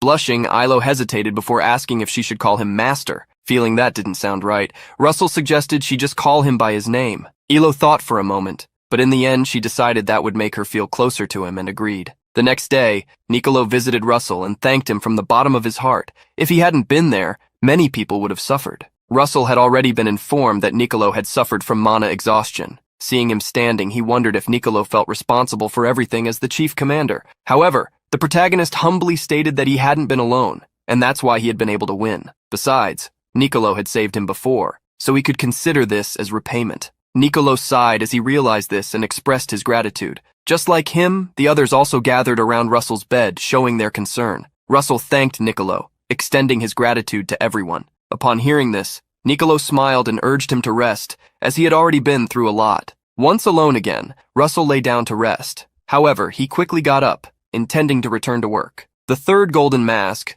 which he had received for defeating Briaros, helped maintain his sanity, and also granted resistance against mind control magic. Now, he had greater defense against dark magic users capable of casting curses and illusions. The first mask assisted in calculating attacks, while the second specialized in defense. Russell couldn't wear all three masks at the same time, so he decided to connect them. Before him, the masks glowed intensely, merging together and revealing their true form. By combining the masks, the protagonist received Solomon's crown, awakening its true power. Solomon, the king of mages, who had reshaped the magic empire in the mythical era long ago. Receiving the relic of this king left Russell speechless. However, he soon wondered, why is the crown so small? Suddenly, the crown began to float around the protagonist. He couldn't help but laugh, wondering if this was some kind of summoned artifact. Seeing Russell laugh, the crown rose higher, releasing a massive surge of energy. Russell felt a sensation he had never experienced before, as if his body had been split in two.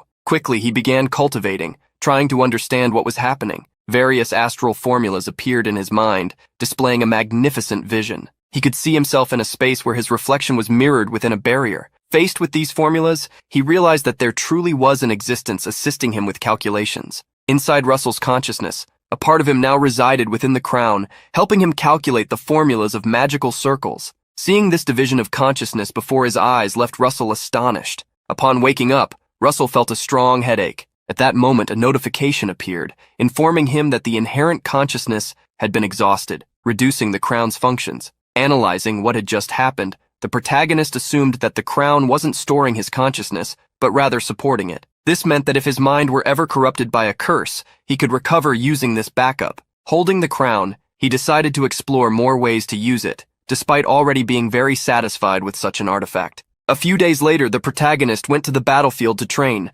Conjuring multiple fire arrows, he unleashed a rain of them against a stone wall, bringing it down. Hubert was already in disbelief upon seeing Russell back on his feet after just 10 days. Adjusting his glasses, Alan analyzed that Russell had become even better at handling mana and faster at casting spells. Olsen was proud of Russell, someone who always worked hard. So excited, he approached Russell and suggested a duel. The rules were simple. Neither of them would use magic, allowing Olsen to rehabilitate his physical body as well. The protagonist was concerned about Olsen, but to prove he was fine, the battle mage delivered a powerful punch to a rock. Olsen showed he was doing just fine. His bones were still cracking, but he could set them back in place after giving Russell a beating. Before the two could fight, a sound caught their attention. A bell was ringing on the wall where the soldiers had gathered, signaling that something had happened. This made them wonder if the subdued monsters were returning. When Russell and Ulson climbed the wall, they saw a night messenger carrying a red flag, an urgent message. Ulson couldn't help but suspect that the Empire was attacking them. Calling everyone to a meeting, Niccolo announced that a national emergency had occurred. The Archduke Bismarck, he has revealed his hidden ambitions. Ulson questioned whether the Archduke was invading Endymion, and that was exactly what Niccolo had heard. The mage revealed that 5 leaders of magic towers, including Heatmore and Cargo, as well as the 13th and 21st divisions, were assisting Bismarck in attacking the capital at that very moment. Heatmore, the master of the Red Tower, Blaine Trilogy, was the one who had humiliated Russell's father and his house. Seeing him joining forces with the Archduke was no surprise. Russell was frustrated that his master had stopped him from attacking him back then. Thinking about Daria, the protagonist wondered if the masters of the Blue Tower and his own master were in the capital. However, Niccolo revealed that both had disappeared, leaving everyone in shock. Both Daria and Hemingway Melville had vanished. Hubert grew worried upon learning that his master had disappeared. Ulson, on the other hand, was furious, slamming the table in response. He couldn't believe this had happened while he was away. The protagonist didn't believe that his master had lost to them. If that had really happened, the enemy would likely have declared victory to demoralize their troops. Amelia agreed with Russell, stating that the Archduke must have had some tricks up his sleeve, but all he could likely do was keep them at bay. The protagonist recalled that if the Archduke wanted the throne, the real issue would be the king and the princess. Niccolo reassured Russell, stating that Sir Gillian was with the king and the royal knights were protecting the princess. However, if the enemy was allied with a tower master, she was still in danger. Hearing that Hecate was at risk made Russell anxious. The leader of the 7th Corps declared that his troops would move immediately. Niccolo understood how Russell must have been feeling, but warned him that even if they departed right away, they wouldn't be able to reach the capital in time. He then turned to Hubert, asking about the fastest method to get there. The professor assumed that using the teleportation gate to the capital would be ideal, but there was a high chance it wouldn't work, as the enemies might have done something to prevent reinforcements from using it. Thus, Russell assumed that the only way was to cross the Red Canyon as quickly as possible, reach a magic tower near the capital, and use their portal. This way, it would take them a day to get there. Niccolo liked the idea, and knowing they couldn't waste any time, ordered everyone to start moving. The protagonist approached Niccolo, asking if he could return to the capital first. This surprised Niccolo, making him question whether Russell knew of another way. Russell then presented the rings of Eros and Psyche, given to him by Hecate. With the ring of Eros in his possession, he could teleport to the owner of the ring of Psyche. Amelia understood Russell's urgency to return, but suggested that it would be better if a tower master went instead of him. However, Russell revealed that only he could use the ring, and even if someone else became its owner, that wouldn't change. Niccolo grabbed Russell by the shoulders, entrusting the princess to him, since the king was with Sir Gillian. Determined to protect Hecate with his life, Russell activated the ring. He received a mission: protect the princess until the rebellion is subdued. At the western gate of Guinevere Palace, an intense battle was raging. The knights struggled to bring the wounded inside while maintaining their formation. The injured were being carried in as palace servants rushed to gather bandages to tend to them. One of the wounded knights heard a woman asking him to endure the pain for a moment. Sir Thompson couldn't help but be surprised when he realized that this woman was none other than Princess Hecate. Thompson didn't understand why she knew his name. This confused the princess, as she had never seen them as mere swords to be used and discarded. At that moment, Hecate heard a loud noise. Several knights shouted, warning of what had happened. "The western gate has fallen! Stop the rebels, even if it costs your lives!" The battle escalated with a massive explosion of fire at the gate. The spell had been cast by a man in a red cloak. Arcarium Ergo, the apprentice of Blaine Trilogy, complained about being there when there were no powerful mages to face. However, he was surprised to find someone of interest. He couldn't help but be sarcastic, mockingly paying his respects to the princess. Seeing Arcarium before her, Hecate was furious. Arcarium expressed his displeasure that Hecate had removed the honorific Sir from his name, but she would no longer address him that way, as that title was only for those within the royal family's service. Hecate raised her sword. "You, who are now a rebel, no longer deserve to be called that." Arcarium recognized Hecate's sword, Arendite, gifted by a fairy of the lake, the sacred sword that had once slain a berserker fire dragon. He hadn't expected to claim the royal family's treasure here, which made him confident in his luck. Several knights stepped in front of the princess, urging her to retreat while they bought time. Arcarium was done playing. He was determined to bring the princess's end. Flames erupted from Arcarium's hands, launching toward both the knights and the princess. However, at the last second, the princess stepped past the knights, raising her sword to confront the attacks. At that moment, Hecate thought of Russell. She silently apologized, hoping they might meet again in another life. Arcarium's attack struck, triggering a massive explosion. Yet the mage noticed a sudden distortion in space. As small flame-like entities appeared, he wondered, had the master of the Tower of Flames arrived? He was immediately struck with fear, believing it was impossible for Daria to appear. His master had surely taken care of her. However, Hecate saw who had truly arrived before her. Russell took her into his arms, apologizing for being late. Arcarium had no idea how Russell had managed to summon a teleportation gate, but he remembered that his master had been humiliated because of him. Now that things had escalated to this point, he could offer Russell as a trophy to the Archduke as well. Arcarium greeted Russell, who immediately demanded to know what he had done to Daria. Seeing the young man skip formalities, Arcarium mocked him, asking if their relationship had grown close enough for him to share such information. Declaring that he would handle Russell alone, Arcarium gave an order to the horde of mages behind him. Capture the princess, even if lifeless! Noticing that all the enemy mages were at least of the third or fourth circle, the protagonist commanded everyone to stay behind the monsters he had summoned. With a single command, the flame dwarves exploded, setting the rebels ablaze. Seeing Russell focus on something else instead of him, Arcarium grew furious. How dare you get distracted during our fight? You're far too arrogant. Arcarium conjured a massive fire serpent and sent it lunging toward the protagonist. But before it could reach him, Russell moved, releasing a surge of lightning energy. Clenching his fist, the protagonist cast Shockbolt. At the last moment, Arcarium summoned a barrier, but it only cracked under Russell's punch. Grinding his teeth, he seethed. How dare you use such cheap tricks? Determined to turn Russell to ashes, he unleashed a flame cannon. Russell responded in kind, casting the very same spell. The two cannons clashed, triggering a massive explosion. The protagonist was forced to acknowledge Arcarium's incredible casting speed. Though he wasn't quite a superhuman yet, he displayed the power of a true tower master. Arcarium, in turn, noted that while Russell's casting speed was impressive, his firepower was lacking, suggesting that he had likely sacrificed some spell formulas to speed up his casting. Smirking maliciously at this discovery, Arcarium prepared to overpower Russell with sheer firepower. He conjured his original spell, Red Viper Duet. The protagonist faced the pair of conjured serpents. Wasting no time, Arcarium sent them surging toward Russell, triggering a devastating explosion. As the flames engulfed the area where Russell stood, Hecate cried out in alarm. In a place where dark clouds covered the sky, casting a sinister atmosphere, several dark mages placed two bodies within a formation of sealing stones. The leader of those mages, Hypnos, couldn't help but speak to the two. The apprentices you were so proud of are causing quite a disturbance, but Briaros was merely bait. My true goal has been the two of you from the very beginning. Enjoy watching Endymion be buried while you also witness your apprentices perish. Faced with the attack of the Vipers, Russell conjured a multiple barrier. Even so, the attack seemed to contain both magic and physical power. He couldn't help but grit his teeth upon seeing yet another of his robes damaged. The guards tried to take Hecate inside due to the danger, but she was worried about Russell. Seeing the princess trying to escape, the mages of the Red Tower advanced toward her. Russell was confident that the knights could handle them, especially since he couldn't help.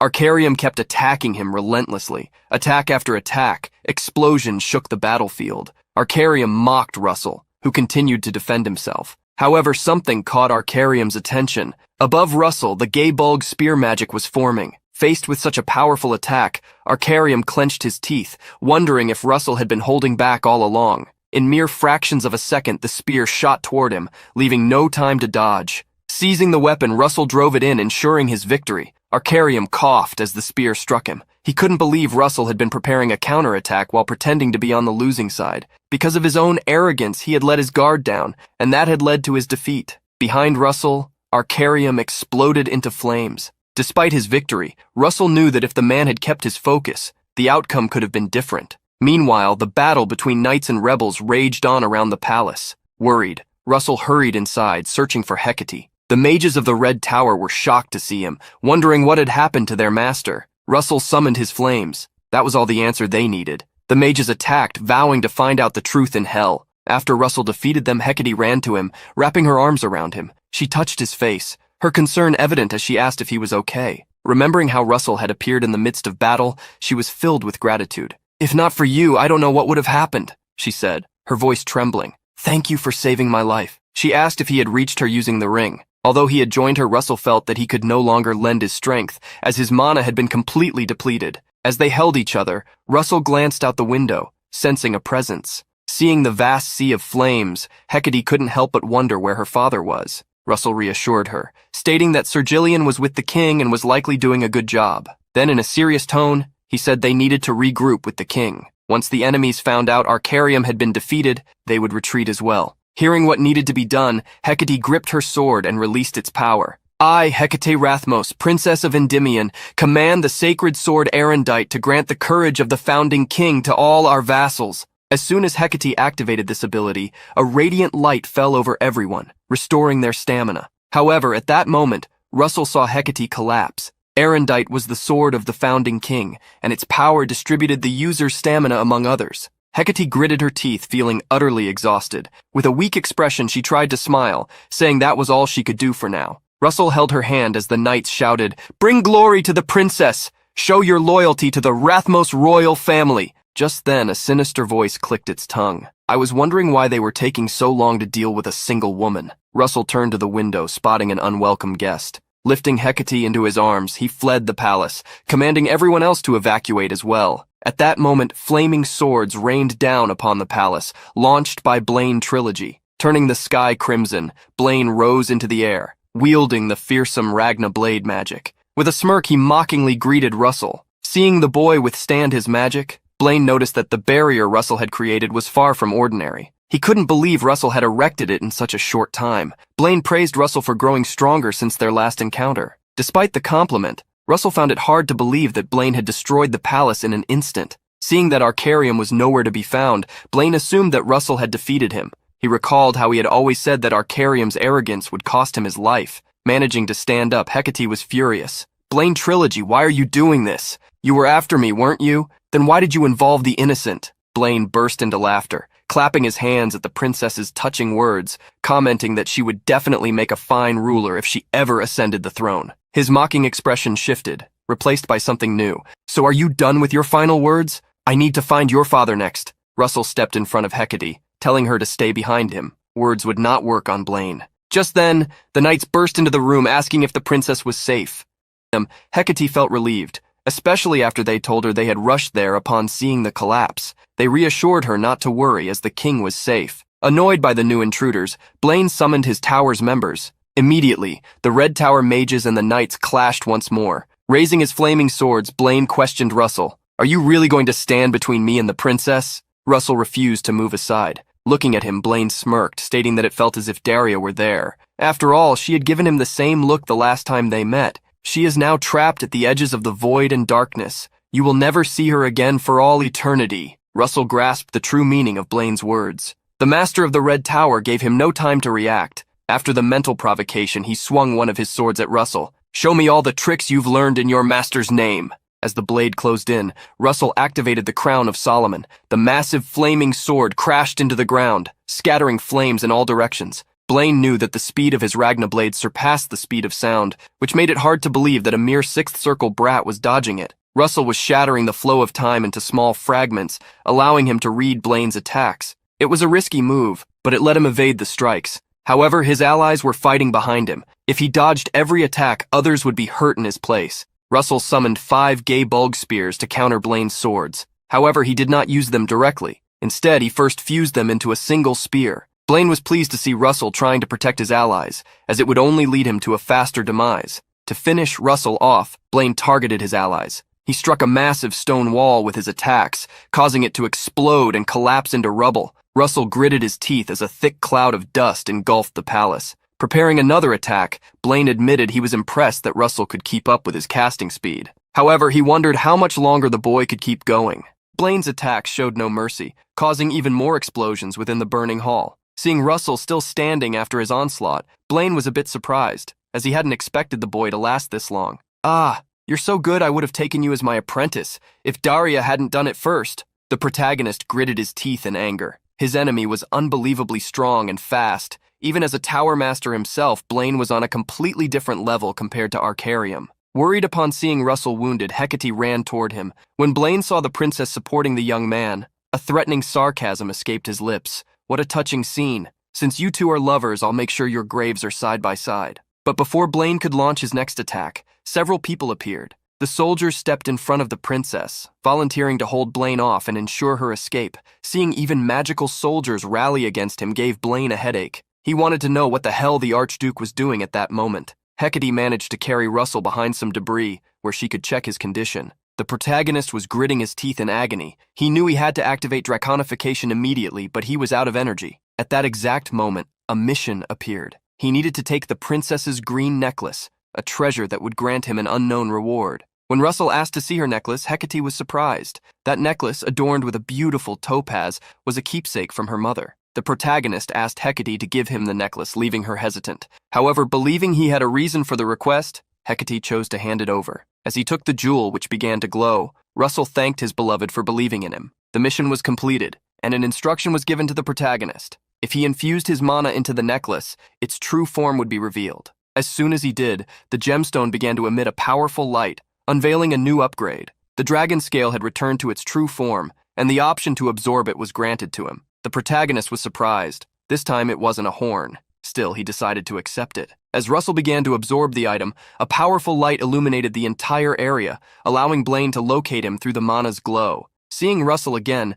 Blaine was shocked, not understanding what had happened. Russell, who now looked perfectly fine, wore dragon scale armor on his arms and legs. Through the power of the dragon scales, his physical body had been strengthened and the duration of his Dragonification extended. With this boost, the damage he usually suffered while using Dragonification was also reduced. With his dragon eye glowing, the protagonist was certain that, with this power, he could defeat the master of the Red Tower. Immediately, he activated Dragonification. Blaine couldn't believe the information about Russell having dragon blood was true. Now he understood how that good-for-nothing McRae had been defeated. Before the battle began, the protagonist asked Hecate and the soldiers to move away. Immediately, Blaine's and Russell's mana clashed, and the Tower Master was surprised to see that the dragon's mana rivaled his own. A jealous smile appeared in his eyes. He wanted that power for himself, so that no other Tower Master could challenge him. Russell was aware of Blaine's powerful magical abilities, but he was confident in his own physical strength. Planning a swift attack, he created a fireball with both hands, using the overheat skill. Multiple spears were formed, along with a massive fallen sun. With 12 gay bulg spears created, the protagonist fused them with the La Mancha technique, preparing an attack capable of taking down even titans. However, Russell knew that even this might not be enough to defeat Blaine. When he realized his opponent had vanished after dodging, he spotted Blaine reappearing right beside him, conjuring a flaming whip strike. That's all you've got? I guess you only look impressive on the outside. Immediately after the provocation, the protagonist formed a fireball in his hands and charged straight at Blaine. The Tower Master raised a barrier in front of him. Upon hitting it, Russell unleashed a flame cannon. The cannon's power tore through the air and completely engulfed Blaine with its overwhelming energy. However, a counterattack was launched at the protagonist. As Russell quickly pulled back, Blaine complimented his strength, something he wasn't afraid to face. Your physical abilities are on the level of a superhuman.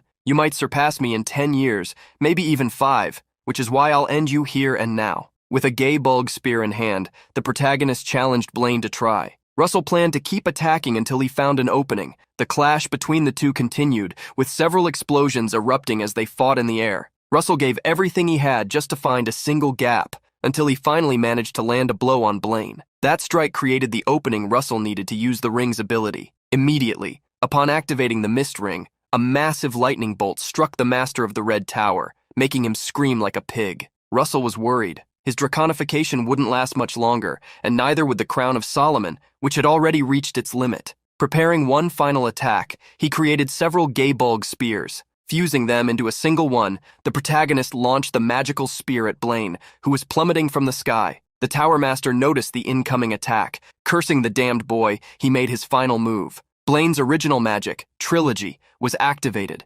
summoning demonic flames that emerged dark and ominous from his back. The flames of darkness overflowed from his body, clashing with the incoming spear. With the impact of the two forces colliding, a powerful light streaked across the sky, releasing bolts of energy in all directions. With that attack, Russell had used up all his strength. As he fell back to the ground, his vision began to fade. Even as he slipped into unconsciousness, he remembered all the people who had helped him in this life, everyone who had been important to him. He knew it was his duty to protect them. That's why he forced himself to stand. Even if it cost him his life, he would protect them. A power surged from within him, manifesting as a magic circle that aligned his energy circuits. Seeing it, Blaine couldn't believe it. The boy was actually advancing in the middle of a battle. As the seventh circle formed, Russell smiled in relief. However, before he could embrace that power, a powerful energy struck him, knocking him to his knees. Hypnos, surprised by Russell's advancement, appeared to assist the master of the Red Tower, mocking Russell's pitiful state.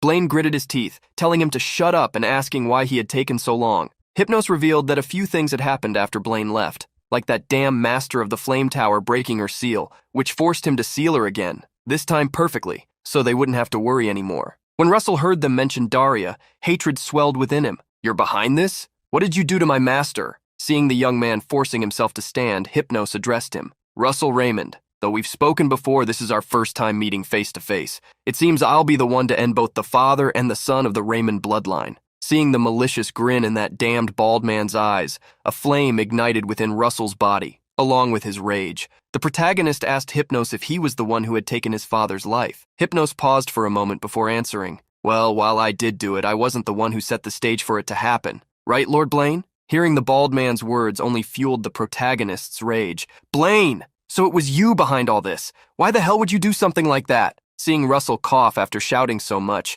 Blaine smiled and decided to clear up the mystery as a farewell gift. "The reason your father was eliminated is simple. He discovered the links between the Archduke's plan and the pagan cult, uncovering something he wasn't supposed to. That's what sealed his fate." Cursing Blaine, the protagonist tried to stand up, but Hypnos interrupted him, saying he had a gift of his own. Hypnos summoned a skull through his magic, an object brimming with wicked energy. "This is seventh circle magic that holds all the evil in the world. Pandemic burst. I promise you, you won't suffer enough, and you'll be forced to live even when you don't want to." But at that moment, a woman appeared in the sky, unleashing a massive amount of blazing energy. "I won't lose someone precious to me by your hands again. Bloom and rise, my loyal army." At her command, several fire monsters began to emerge. Looking up, Russell saw that his master was safe. Upon seeing her disciple, Daria smiled, apologizing for making him wait. Blaine couldn't believe she was there. Hypnos had sealed her. Even the pagan cult's mage didn't understand how she had escaped from Tartarus, being nothing more than a human. Amid the fear in both of them, Daria stared them down with dark, piercing eyes. "I can't believe you thought of us as mere humans. That was your mistake." On the other side of the city, a massive blue tornado rose up, revealing to the two conspirators that the master of the Blue Tower had also broken free. Landing beside Russell, Daria asked him to rest because it would all be over soon. With hatred in her eyes, she raised her weapons. "Damn traitors, I'll make you pay for reminding me of that day." Many years ago, a young red-haired boy was eager to become an archmage just like his mother. Daria held him in her arms, encouraging him to chase that dream. To her, he was the most beautiful boy in the world. The moment he showed her his magic missile spell for the first time, Daria realized he was so gifted he could learn magic on his own. The boy trained all day long just to show her what he could do. He also had a sweet side. He loved candy. One night, Daria received an urgent summons from the royal palace, and in that moment, her life changed forever. The letter was a trap set by the pagan cult to lure her away from home. Even though she returned as fast as she could, it was already too late. She found only utter devastation and her son in his final moments. Even while crying, she forced herself to smile to comfort him, trying to say that once he fell asleep, he'd wake up without any pain. Many decades later, the one who saved her when her life had already lost all meaning was that very young disciple. Now, seeing them attempt to repeat such a monstrous act, Daria's fury surged in her gaze. "How dare you try this again? Don't even dream of leaving here alive." Without hesitation, she summoned a towering fire king, a golem of flames dozens of meters tall. Flames surged around her as flaming petals floated in the sky. This time, her Eight the Circle spell, Flames of Muspelheim, gave way to the mage's original magic, Floral Flames of Dreams. A rain of burning flowers fell upon Blaine and Hypnos, who scrambled to form a protective barrier. Seeing their reaction, Daria smirked wickedly. Like a miniature sun, a scorching fire mace appeared in her hand. At that point, Blaine's barrier had already shattered, and the flaming petals began to strike him.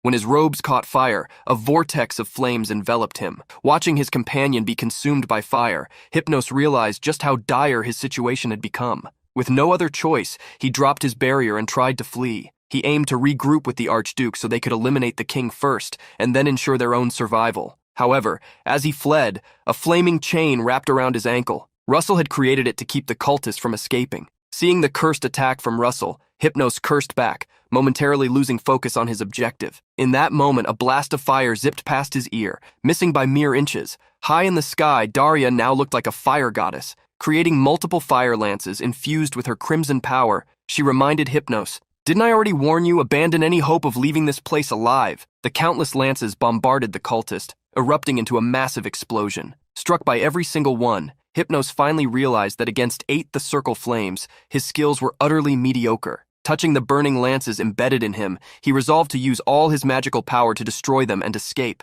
But before he could act, Daria unleashed another spell, binding him once more in her flames. Descending to face him directly, Daria made an offer. "Tell us everything and I'll grant you a painless end." Hearing the cursed offer, Hypnos burst into laughter. He looked at the mage with a cunning gaze as he threatened her. "Ha ha ha! Don't think this is the end. The true darkness is about to rise. He will cover the entire continent in blood and shadows. Ha ha ha ha!" As the cultist melted into a puddle of sludge, Daria couldn't believe he had actually chosen to end himself with such a vile spell. While they had been focused on Hypnos, Blaine had managed to escape, even in his decrepit state. To him, the war had already been lost. He blamed himself for placing all his faith in a damned pagan cult. Now his only option was to hide and regroup later. However, during his escape, someone blocked his path. Staring into those bloodthirsty eyes, Blaine saw Alex Raymond. He couldn't believe that man was still alive. He had seen his end with his own eyes. But when he was attacked, Blaine realized it wasn't Alex. It was his son. In the end, it seemed the true victor wasn't him, but Alex Raymond. As Russell brought Blaine's end, tornadoes of fire and water engulfed the traitors across the city. The traitors couldn't hold their ground against the mage from the Blue Tower and fled in search of reinforcements. Eliminating each of them, the Blue Tower mage reveled in his power. "Ha ha ha ha! How do you like the taste of water, traitors? Watching you dodge my spells makes you look like ants." The fleeing traitors soon encountered fire elementals, proof that the master of the Tower of Flames had also joined the hunt. Trying another route, they found themselves face to face with Jillian, the master of weapons, who had already taken control of the castle walls. Some traitors tried to boost morale, saying they had the advantage in numbers, but their firepower was still too weak. The Archduke ground his teeth in frustration. He couldn't believe the kingdom's defenders had managed to turn the tide when the walls were just about to fall. He wanted to know when the monsters would be released, and where the hell Hypnos and Blaine were. At that moment, a voice asked the Archduke if he was really looking for those two men. Suddenly, 2 rotten, mangled corpses were thrown at his feet. Seeing what Daria had tossed toward him, he asked what those things were. Daria showed a maniacal smile as she answered, "It's hard to recognize them in this state, I know, but I wanted to deliver them personally, you damn Archduke." Seeing Daria's threat, the Archduke also raised his sword. His dark energy overflowed along with his hatred. He had prepared for decades, and now they were trying to interfere. In a sudden charge, he aimed directly at those who stood in his way. Facing a man blinded by rage, Daria allowed Russell to carry out his revenge. Immediately, the protagonist conjured a tornado of flames, the flames of destruction, completely engulfing the Archduke. Bismarck shattered, consumed by the fire as he screamed. Before everyone's eyes, the traitorous Archduke turned into a pile of ashes scattered by the wind. With the traitors defeated, peace returned to the kingdom. At the castle, the king gathered the tower masters while handling the paperwork. First, the palace had to be rebuilt, but before that, accommodations for everyone needed to be restored. This mission was assigned to the master of the Yellow Tower. Moving on to the next topic, he read the report and asked Daria if what Hypnos had said was true. The mage nodded, confirming she had heard the information personally. Daria reported that Hypnos had mentioned the beginning of the true construction, citing someone whose identity remained unknown. The king gave Daria full authority to deal with the matter, asking her to form a team to investigate the cultists. With that mission delegated, the king turned to the final topic, rewarding everyone for their contributions. In his hands was a list of names: Gillian Pearlson, Daria Snow White, Hemingway Melville, among many others. When he saw Russell Raymond's name, the king felt pleased to find him listed among such superhuman individuals. He had never imagined that someone with such power would emerge in his generation. On the other hand, some people were concerned about Russell's condition. The princess had been waiting by his side for 10 days, but he still hadn't woken up. Daria tried to ease her worries. Russell has only just become a superhuman. He's simply digesting the new circle he obtained. The mage recalled how he had pushed himself to the limit, even while in an unstable state. The fact that his circle hadn't collapsed was impressive on its own. To let Russell rest, Daria invited the princess to step out of the room, confident that he would overcome his current state, just like he always had, and so Russell was left alone. As night fell, a strange energy stirred him awake, whispering into his ear. His eyes widened the moment he realized it was Pepper. A notification appeared at that very moment. The fire spirit Pepper, now at intermediate level, had fully assimilated the power of the fire dragon. The former fire spirit had been reborn as a fire dragon spirit. The contract with Pepper had been restored, and now Russell could summon him again through the gate to the spirit realm. Without anyone noticing, the protagonist walked to the outskirts of the castle. He observed his 7th magic circle, something he had once believed he would never achieve before going back to the past. But now, not only had he reached that milestone, he had also managed to defeat the man who had taken his father's life. Even so, it wasn't enough. Many cells of the cult were still scattered throughout the empire. That's why Russell swore to become even stronger, so he could fight them all. Looking around, he wondered if there would be enough space. In the past, Pepper had been able to adjust his size, but now that he had become a dragon, Russell wasn't sure if he could still do the same. Either way, he summoned the gate to the spirit realm to find out. As soon as he called for Pepper, a massive red face with 2 golden eyes emerged from the gate. A scarlet dragon, dozens of meters tall, appeared before the protagonist. Seeing his companion again, Russell raised his arms, reaching out for a hug. The young dragon rubbed his snout against him, accepting the affection he hadn't received in a long time and earning praise for his majestic new appearance. Russell observed Pepper's body, now becoming translucent like that of a spirit. Not only had he grown in size, but his appearance had also changed slightly. Realizing that Pepper now held power comparable to the 7th circle, Russell wondered if their strengths were finally equal. It seemed like the only reason he had awakened was due to the influence of Pepper's power. Knowing it would be a problem if the dragon stayed that large, Russell asked if he could take on his smaller form. As soon as Russell made the request, a powerful glow enveloped the red dragon. Immediately, the enormous being transformed into his smaller version, now even redder than before. Seeing Pepper successfully transform, Russell clapped, celebrating the fact that he hadn't forgotten how to change forms. Pointing to the sky, Russell asked Pepper if they should go have some fun. Mounted on the dragon, the protagonist was amazed. Flying above the kingdom, Pepper could change directions easily, even at high speeds. He showed off his improved aerial maneuvers, making Russell even more excited. The protagonist was about to ask something about his speed when suddenly, the dragon launched his flames at him. Seeing the dragon cloak wrap around him, Russell burst out laughing, realizing their minds were now more in sync than ever. Immediately, they shot forward at full speed to enjoy that moment of fun. Feeling the wind on his face, the protagonist tested the cloak's speed. It wasn't as fast as Pepper's flight, but at that pace, he wouldn't lose to any superhuman in aerial combat. And so, the two soared across the city skies, flying over the mountains and toward the horizon. 3 days later, Hecate and the members of the Tower of Flames gathered in Russell's room to congratulate him. Seeing the letter that granted him the title of Duke, the protagonist was confused. Duke was a title given only to those who earned the right to become members of the royal family. In the history of Dendymion, no outsider from House Rathmos had ever become a duke. Even the first patriarch of the Raymonds, an 8th circle mage and founding vassal of Endymion,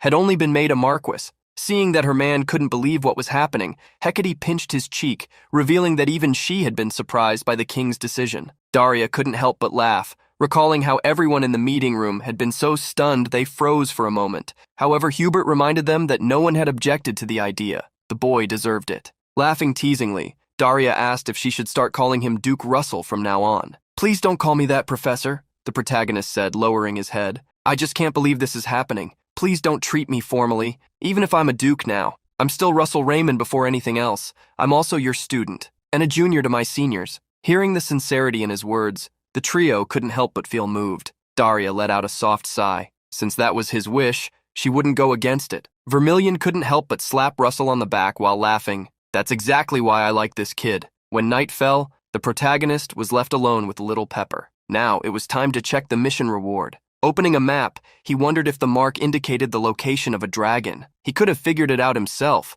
but this would save him a lot of trouble. However, as he looked at the map more closely, he was shocked. The location was inside the Empire. The protagonist paused to think. The Empire, Britannia, the only empire on the continent, was an enemy of Endymion. The emperor was growing increasingly ill, and the princes were currently fighting over the throne. To enter Britannia, one would also need identification. Russell couldn't believe that, of all places, the location was in Britannia. This would make things much more difficult this time. Squishing Pepper's little face, the protagonist reassured the worried dragon. Despite everything, he would still find a way to complete this mission. It might take time, and it might be dangerous, but everything would be fine in the end. Meanwhile, a ship sailed across the ocean. On board, a beastkin woman smiled brightly. "Human boy, wait for me. I'm coming for you." The next day, the king continued to deal with the matters at hand. When he met with Russell and Amelia, who was holding her plush toy, the two bowed in greeting. Thanking them for answering his call, the king felt comfortable enough to explain the situation.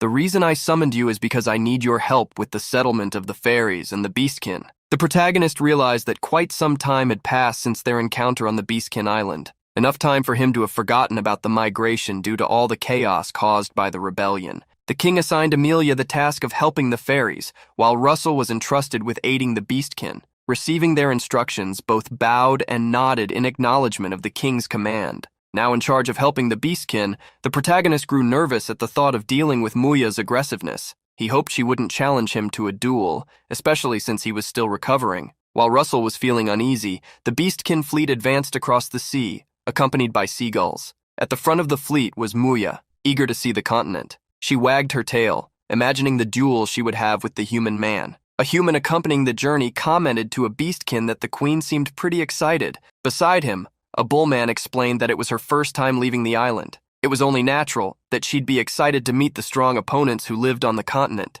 He also added that a certain man was currently there. Before the human could find out who the bullman was referring to, a rabbit man spotted the continent through his monocle. Using the device, he was able to see Endymion just ahead of them. Russell was already at the port, waiting for the fleet's arrival. Not only him, a large crowd had gathered to witness the arrival of the beastkin. It was natural, since most of them had only heard rumors about the other races. As he waited, Russell felt a familiar mana. When he turned to the side, he recognized the owner of that mana. Alan had also come to the port to check the arrival of the beastkin. Alan gave a slight bow upon seeing the protagonist. "I've come to provide support under the king's orders. I'll do my best to assist you, Your Excellency." The protagonist thanked him for the help, but awkwardly asked him not to address him that way. Seeing how uncomfortable Russell was, Alan asked if he should just call him Duke Russell instead, which, to the humble protagonist, felt a little less bad. As soon as the ships reached the port, the guards overseeing security asked everyone to remain in their places. Several beastkin of all different races began to disembark from the first ship under the watchful eyes of the humans. The protagonist quickly looked around for Muya, but didn't see her among the group. That's when he heard a shout, carried by a gust of wind. "Human man!" Alan was shocked by the level of battle energy radiating from the beastkin woman, far beyond that of a tower master. It was clear this was the person Russell had told him about, the queen of the beastkin, Muya. Crossing her arms and laughing, Muya greeted the protagonist. "Ha ha ha! Human man, it's been a while." The protagonist approached her, noting how she hadn't changed at all. Hearing the comment, she quickly retorted, "Of course I'm still the same, but you've definitely gotten stronger since the last time we met." Sensing the intense scent Russell gave off after leveling up, she released her energy and asked if they should see just how much stronger he had become. Seeing how eager she was to fight, the protagonist asked her to calm down a bit, as he was still recovering. Upon hearing his words, Moya deflated like a wilted flower. There was nothing she could do but postpone their duel. Changing the subject, the protagonist asked if she could suppress her battle aura. He said this because everyone at the port, beastkin and human alike, was terrified by her energy. While the beastkin made their way through the forest, Moya became outraged upon hearing the news Russell shared. She couldn't believe they would have to share the forest with the fairies. That wasn't part of the deal they had made. The protagonist explained that the Yvette forest was the largest forest in Endymion, so there should definitely be enough space for both species to live comfortably. But Moya wasn't talking about space. She was complaining about how utterly boring fairies were. Crossing her arms, the beastkin queen huffed, "I hate people who preach peace and love." To convince her, the protagonist offered to introduce her to someone she could duel, but only if she got along with the fairies first. Moya's eyes sparkled as she promised she'd try her best. Suddenly, she pointed at Alan and spoke to Russell. "But if you're going to pick an opponent for me, they'd better be at least as strong as him. That's the only way it'll be fun." Alan was taken aback by her words, and then grew flustered when she sniffed him and said, "It's kind of strange. When I first met you, you seemed pretty strong, but I can't sense any masculine scent from you." Seeing Alan being indirectly called feminine, Russell was stunned. According to the records, the Beast King, Fenrir, had mixed blood with dragons, so what Moya might have been sensing could have been the scent of dragons. Moya was a wolf woman with silver hair, just like Fenrir. If she had inherited Fenrir's blood, it meant there might be some draconic genes within her. Noticing Russell staring at her for so long, Moya nudged him with a suggestive look, leaving Alan speechless at the romantic air she gave off. Sometime later, upon arriving at the Yvette forest, a forest as vast as the ancient trees, the protagonist met with Amelia, who for the first time congratulated him for reaching a new level. She had forgotten to congratulate him the last time. The protagonist thanked the master of the White Tower and asked her to speak casually with him. When Moya saw the White Tower master, she quickly approached her. "This young human woman is pretty strong, huh?" With her stuffed animal shielding her, the Tower master frowned. "You're being rude." While the two women were sizing each other up, Elo's mother appeared to greet the queen of the beastkin. "You must be our new neighbors. Welcome." The protagonist was surprised to see Irene and Elo, who both greeted him warmly. Seeing the mother-daughter pair, Moya walked over to them excitedly. "Oh, so there are powerful pointy ears here too." Seeing how Moya was treating the two, the protagonist reprimanded her. Pointing at Elo, Moya said she sensed a strong scent similar to Russell coming from the girl. Hearing that, Elo became extremely flustered, wondering how that could be possible. Moya's eyes sparkled, and tension rose between the two instantly. "Oh, so you're after him too? Do you think I'll just hand him over to you?" Hearing those words, Elo shot her a cold glare. "Hand him over, don't treat him like an object." Trying to calm them down, the protagonist bowed and began explaining how they would live together.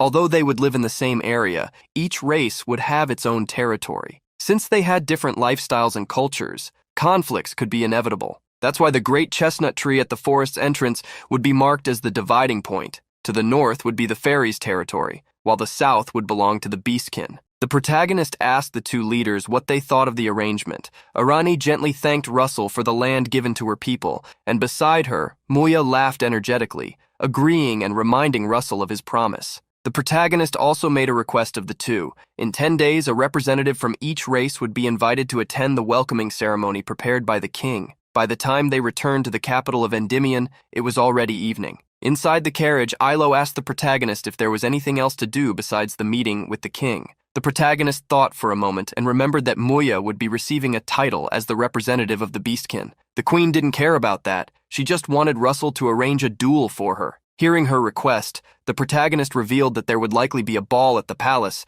which would be an opportunity to show the other nations how strong and stable the kingdom was. Yawning, Moya asked if at least there would be food and drinks. Suddenly, her eyes lit up. "Several incredible beings are approaching from that direction." The Beastkin Queen had first sensed the strength of the Blue Tower Master. "I wouldn't be able to defeat one of them, but I wouldn't lose either." Then she felt Daria's energy. "As for the other one, I definitely lose." The protagonist reassured Moya, revealing that he knew both of the people she was talking about. One of them was his master. Moya couldn't believe he was only now telling her that. Hurriedly, Moya started licking herself. "If I'm going to meet your master, I need to look presentable. Tell me, how do I look? I look good, right?" As soon as the carriage stopped, the protagonist stepped out first, greeting Daria and the Blue Tower Master, and asked what brought them to meet him. With a hand calmly on her hip, Daria replied, "They are precious guests of our kingdom, so the king asked us to come fetch them." The Blue Tower Master welcomed them to the capital, Endymion, introducing himself. "I am Hemingway Melville, Master of the Blue Tower."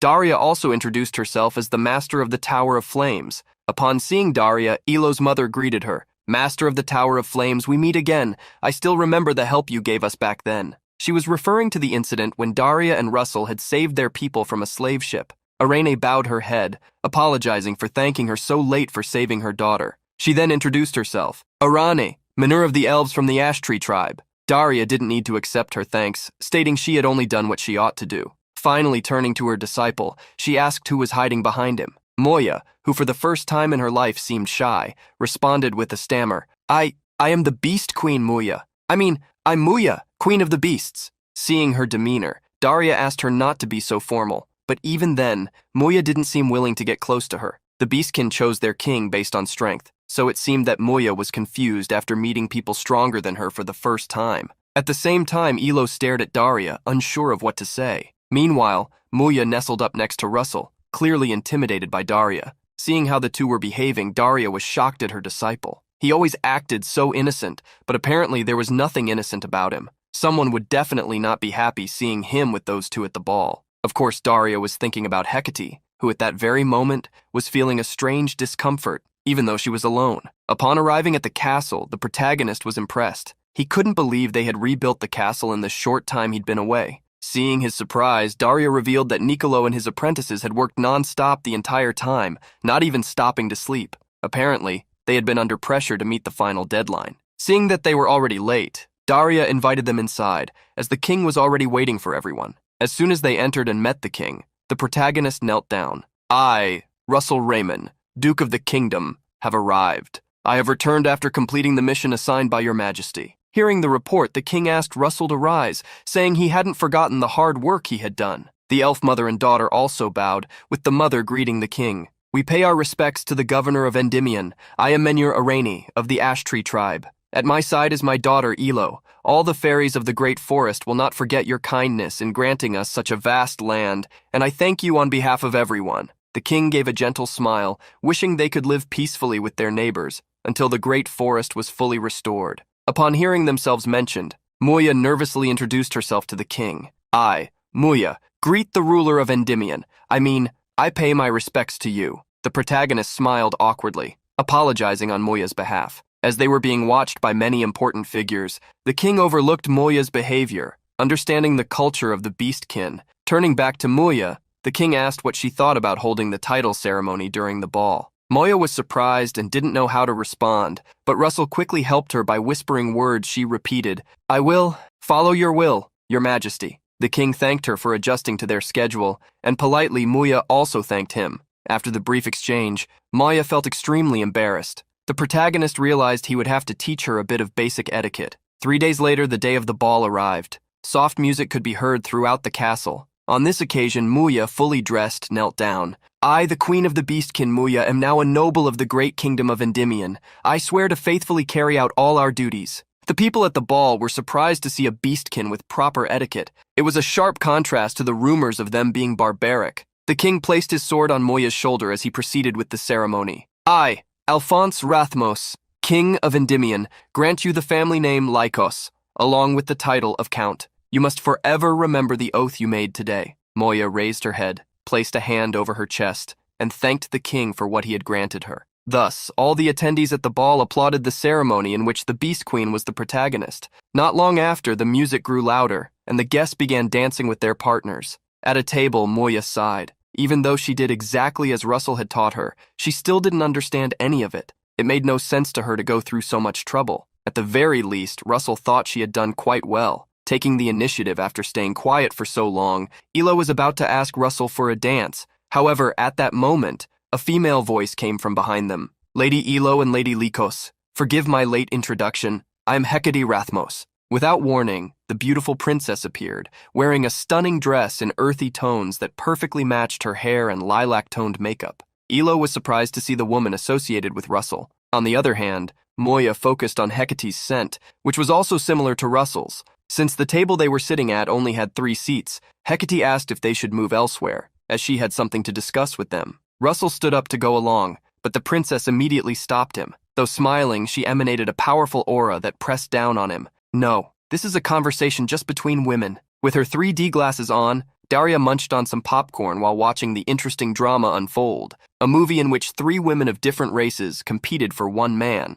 A maid was already waiting for the princess in a room prepared for the conversation. Taking a seat at the table, the princess invited the two to sit. Please have a seat. There's no need for formality here. Feel as comfortable as you like. As she poured a drink, Hecate explained that she had arranged this meeting because she had some questions for the two of them. Filling her glass, Hecate drank all the wine in one go, surprising the two. Then she looked at them sharply after the drink. What do you two think of Duke Russell, my fiancé? Taking a sip of her drink, Muya started coughing while Elo focused on the question. If you're asking about how I feel, I'll be honest with you. I like Sir Russell a lot. Muya also answered honestly, crossing her arms. He's definitely a man I'm interested in. He's also quite strong. It seemed things were just as Hecate had suspected. She knew Russell was different from ordinary nobles. However, she then revealed something to the two girls that surprised them. Russell is someone who will eventually become king. A man like him cannot have concubines. Her gaze turned severe as she made her intentions clear. And I have no intention of sharing him with any other woman while I'm alive. The girls reacted in completely different ways. Elo lowered her head, understanding the situation. She had expected it to turn out like this. Muya, on the other hand, gritted her teeth. Seeing Hecate openly threaten her, despite being just a mere and weak human, made her irritated. However, at that moment, as she looked at Hecate, Muya noticed something. Wait, you said, while you're alive? The princess, pouring herself another glass of wine, confirmed her words as she moved on to the next topic. Russell became a superhuman in his 20s. He might even become a transcendent being, something not seen since the mythical era. And since he also carries the bloodline of dragons, he will live much longer than I will, as a human. I don't want him to live in solitude after I'm gone. The princess's brief explanation touched the hearts of the two girls who were fighting for Russell. With a sad look in her eyes, Hecate continued to reveal her thoughts. You two are beings who transcend humans. Having him for myself while I'm alive is enough. Moya was surprised by the meaning behind the princess's words. However, Hecate wanted to set a few things straight first. Finally smiling again, Hecate declared, "The first thing we need to establish is that I am ranked first." With that said, she asked which of them would take second place in the ranking. The simple question shocked both girls, as well as little Pepper, who was eavesdropping on the conversation through a window. Dropping the bomb and leaving it to them to sort out, the princess exited the room. Give me your answer once you decide who will be second in rank. Cleverly, the princess returned to the ballroom. However, while descending the stairs, she accidentally stepped on her long dress. Startled as she began to fall, a young man appeared in her path to catch her, Russell, who held her in his arms, preventing the fall. As she was caught by Russell, Hecate leaned closer to his face, intertwining her fingers with his. Surprised, Russell asked why she'd been drinking if she couldn't handle that much alcohol. Resting her head on Russell's shoulder, she asked if he knew the best method to keep one's enemies in check. Answering her own question, she stated, "You make them fight each other." Russell didn't quite understand what Hecate was talking about, but he held her hand to support her, as she was a bit dizzy after drinking so much.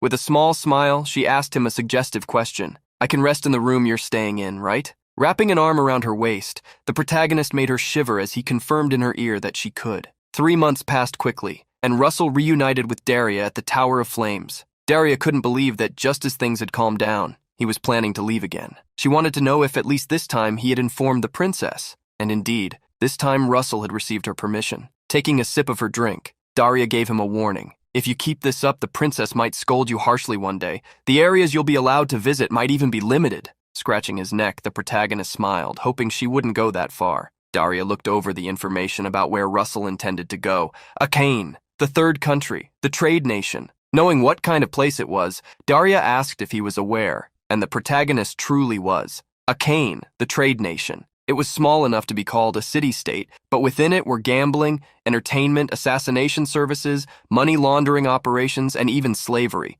It was a dark country within the continent, where everything was legalized. Daria asked him to be extra cautious this time, as the darkness within people living in such places ran deeper than usual. Russell nodded, accepting his master's advice. Such wise words, he would keep them in mind. While traveling by ship, a snow fog covered the sea, bringing Russell a bit of luck. Thanks to this fog, he'd be able to enter Akane quietly. The only issue was the people who had been following him since he left the docks. They had hidden their presence and their killing intent. Russell was certain those people were strong, but he didn't want to fight in the middle of the sea. Making a decision, the protagonist chose to expose one of them. Immediately, he pulled back their cloak. "Who are you? Why are you following me?" Having been discovered, Moya scratched her head, laughing awkwardly. "Human man, you caught me, heh." Seeing Moya, the protagonist was surprised, not understanding why she had followed him. To Moya, there was no reason not to. Obviously, she wanted to challenge him, but he had left the capital. Since he was going to be away for a while, she decided to follow him. The protagonist sighed, begging her to return as he was heading to a very dangerous place. But Moya crossed her arms, refusing to go back. "I've heard about Akane. We just need to beat everyone and we'll be fine." The protagonist sighed again, revealing that this place was only a stop on his journey, and that his true destination was somewhere else. Moya was surprised, asking where he was going. With no other option, the protagonist revealed, "I'm heading straight to Endymion's sworn enemy. I'm going to the Empire of Britannia." Under the moonlight, Daria read a letter in her tower and commented to herself, "The war for imperial succession is becoming increasingly intense. Currently, 2 of the 5 princes had already been eliminated. No matter who managed to reach the throne, chaos was inevitable. She hoped that at least these arrows would not be aimed at her and the one she cared about." Seeing a letter signed by Russell, Daria wondered if he was sending more letters. Questioning what had happened, she remembered how the young man had never sent reports. No matter where he was, as she reflected on whether the young man had matured, upon reading the contents of the letter, she was surprised. The young man wrote that he would be visiting the Empire, which made Daria so furious that she exploded into flames. At the same time, the protagonist shivered all over, surprising the Queen of Beasts. "Hey, human man, what's wrong with you?" Smiling, the protagonist stated that he thought someone was cursing him. Thinking for a moment, he concluded that his master must have received the letter and that she must be furious with him. Unfortunately, it was too late for that. Suddenly, the Queen of Beasts shouted upon seeing in the distance, "Look! Land ahoy!" Surprised, the protagonist was relieved that they had finally arrived. Breaking the darkness of the night, fireworks exploded in the sky, and a wall of buildings illuminated the streets. Arriving at the dock, the duo entered Akain, the Empire's commercial district. As they headed for one of the city's alleys, the protagonist dressed Muya in an overcoat and handed her something to wear on her hand. Muya smiled with great happiness upon receiving a ring from Russell, who also put one of these rings on his finger, explaining, "This is a ring enchanted with a disguise spell." Russell's hair color changed from black to platinum, reminding her that they couldn't go around hiding their faces with hoods forever, commenting, "People from the north have platinum hair and black eyes. We need them to blend in." Muya listened to what he had said and put the ring on her finger. The next instant, her tanned body disappeared, taking on a pale appearance with ash-colored hair. Smiling as she saw her new form, she asked, "How do I look? Do I look glamorous?" Looking in a mirror, Muya didn't think she had changed much, but Russell cheered her up. "This change is quite significant for you." Being disguised, Russell asked her to play her part appropriately. Beside them, the little dragon gave a thumbs up. Russell and Muya headed to an inn, where people were drinking to enjoy the night. Muya crossed her arms, annoyed by Russell's decision on the room choice. Separate rooms during a honeymoon phase? A couple's fight is like cutting water with a dull knife. Smiling awkwardly, the protagonist stated that she might need some personal space. As they went upstairs, those who had heard about the affair chuckled, and one of the men shouted, "I hope you two reconcile quickly. Ha ha ha." In the end, they ended up going to a single room to talk. Muya continued to complain, believing they should have just rented one room since they were pretending to be married. However, Russell explained the reason for causing confusion by choosing separate rooms. They needed many people to recognize them, in case something happened. Russell took the opportunity to reject Muya, reminding her, "Please, some respect because I am already engaged." Huffing irritably, she looked away. "I have no intention of getting in your way. I've already made a promise to my big sister." Confused, Russell asked why Muya had started calling Hecate sister. Annoyed, the Queen of Beasts stated, "It's a promise between women. You wouldn't understand." Changing the subject while tucking Pepper in, Russell revealed that they would later receive some fake identities, necessary to enter the Empire. Surprised, Muya asked how they would get these identities. Russell didn't hesitate to say, "First, we need to get in touch with the Red Serpent. They are the underground syndicate that basically runs Akain's trade empire." Revealing that the problem was not knowing how to find them, Russell opened a portal for items and, obtaining a bag of money, stated, "But we can lure them." At night, one could see rich men walking the streets accompanied by women, while in the alleys, thieves took what little the poor possessed. All this was happening on the outskirts of the Akain casino. Upon arriving at the casino, Muya became excited seeing it fully lit, imagining that the food there must be wonderful. The duo was visiting Akain's largest casino. All illegal funds were washed and circulated there. The place was basically a guarantee of connection with the syndicate. Before entering, Russell asked Muya to promise one thing: "You must follow my decisions, no matter what happens at all costs." With a confident smile, she stated that she would trust him and follow him. Thus, they passed through the entrance door, entering the casino lit as if it were daytime. Dalton, the casino manager, was counting a wad of money in his office. It was at this moment that a bald man with a snake tattoo on his head rushed in. "Manager, a situation has occurred." Dalton suddenly stood up, asking what had happened. The bald man shouted, "Someone is sweeping the floor with our money. We've run out of chips at the table." Surprised, the manager ran to the window from which he could see the entire casino, and from there, the bald man pointed, "It's that couple from the northern forests. They've really taken all our money." Even in a rigged game where it's literally impossible to win, the subordinate pointed to none other than Muya and Russell, who, sitting at a table, held his cards while playing. Worried, the bald man asked if they should find an excuse to expel the couple, but the manager stopped him. "We can't do that in front of the guests." With a smile that revealed his devilish red eyes, he ordered, "Take them to the penthouse. In this casino, I am the law, the king. No one leaves here with money unless I allow it." The protagonist was intently playing, and against the owner of the table, laid down 2 cards, forming a 9 and winning once again. Muya was impressed. He had won 9 out of 10 bets. Smiling, the protagonist replied that he had calculated the odds of winning. Although he said this, he knew that in reality, the cards had secret markings that could be read by the dealer. They manipulated the game from the beginning, so that no one could win. At first, Russell planned to lose on purpose, but seeing how they manipulated the games, he couldn't stand by. Soon, the protagonist saw a bald man and 2 other men walking towards him, taking the bait just as he had expected. The tattooed bald man approached with a smile, greeting Russell. "Excuse me, sir, it seems you don't belong at these tables. Would you like to join the high-stakes tables instead?" Smiling, Russell replied that he had arrived at the right time. Just as he was starting to get bored, upon going up to the penthouse, Russell found a luxurious hall with very few tables. The place was unbelievable for someone who had only seen the previous floor, reserved only for elites and VIPs. As soon as Russell and Muya arrived, they were greeted by Dalton, the casino manager, who was impressed with the guests' plays, to the point of wanting to meet him personally. Smiling awkwardly, the protagonist commented that he had won a bit too much. Laughing back, Dalton didn't hold him back. "This is part of our ways of congratulating you." "Come on."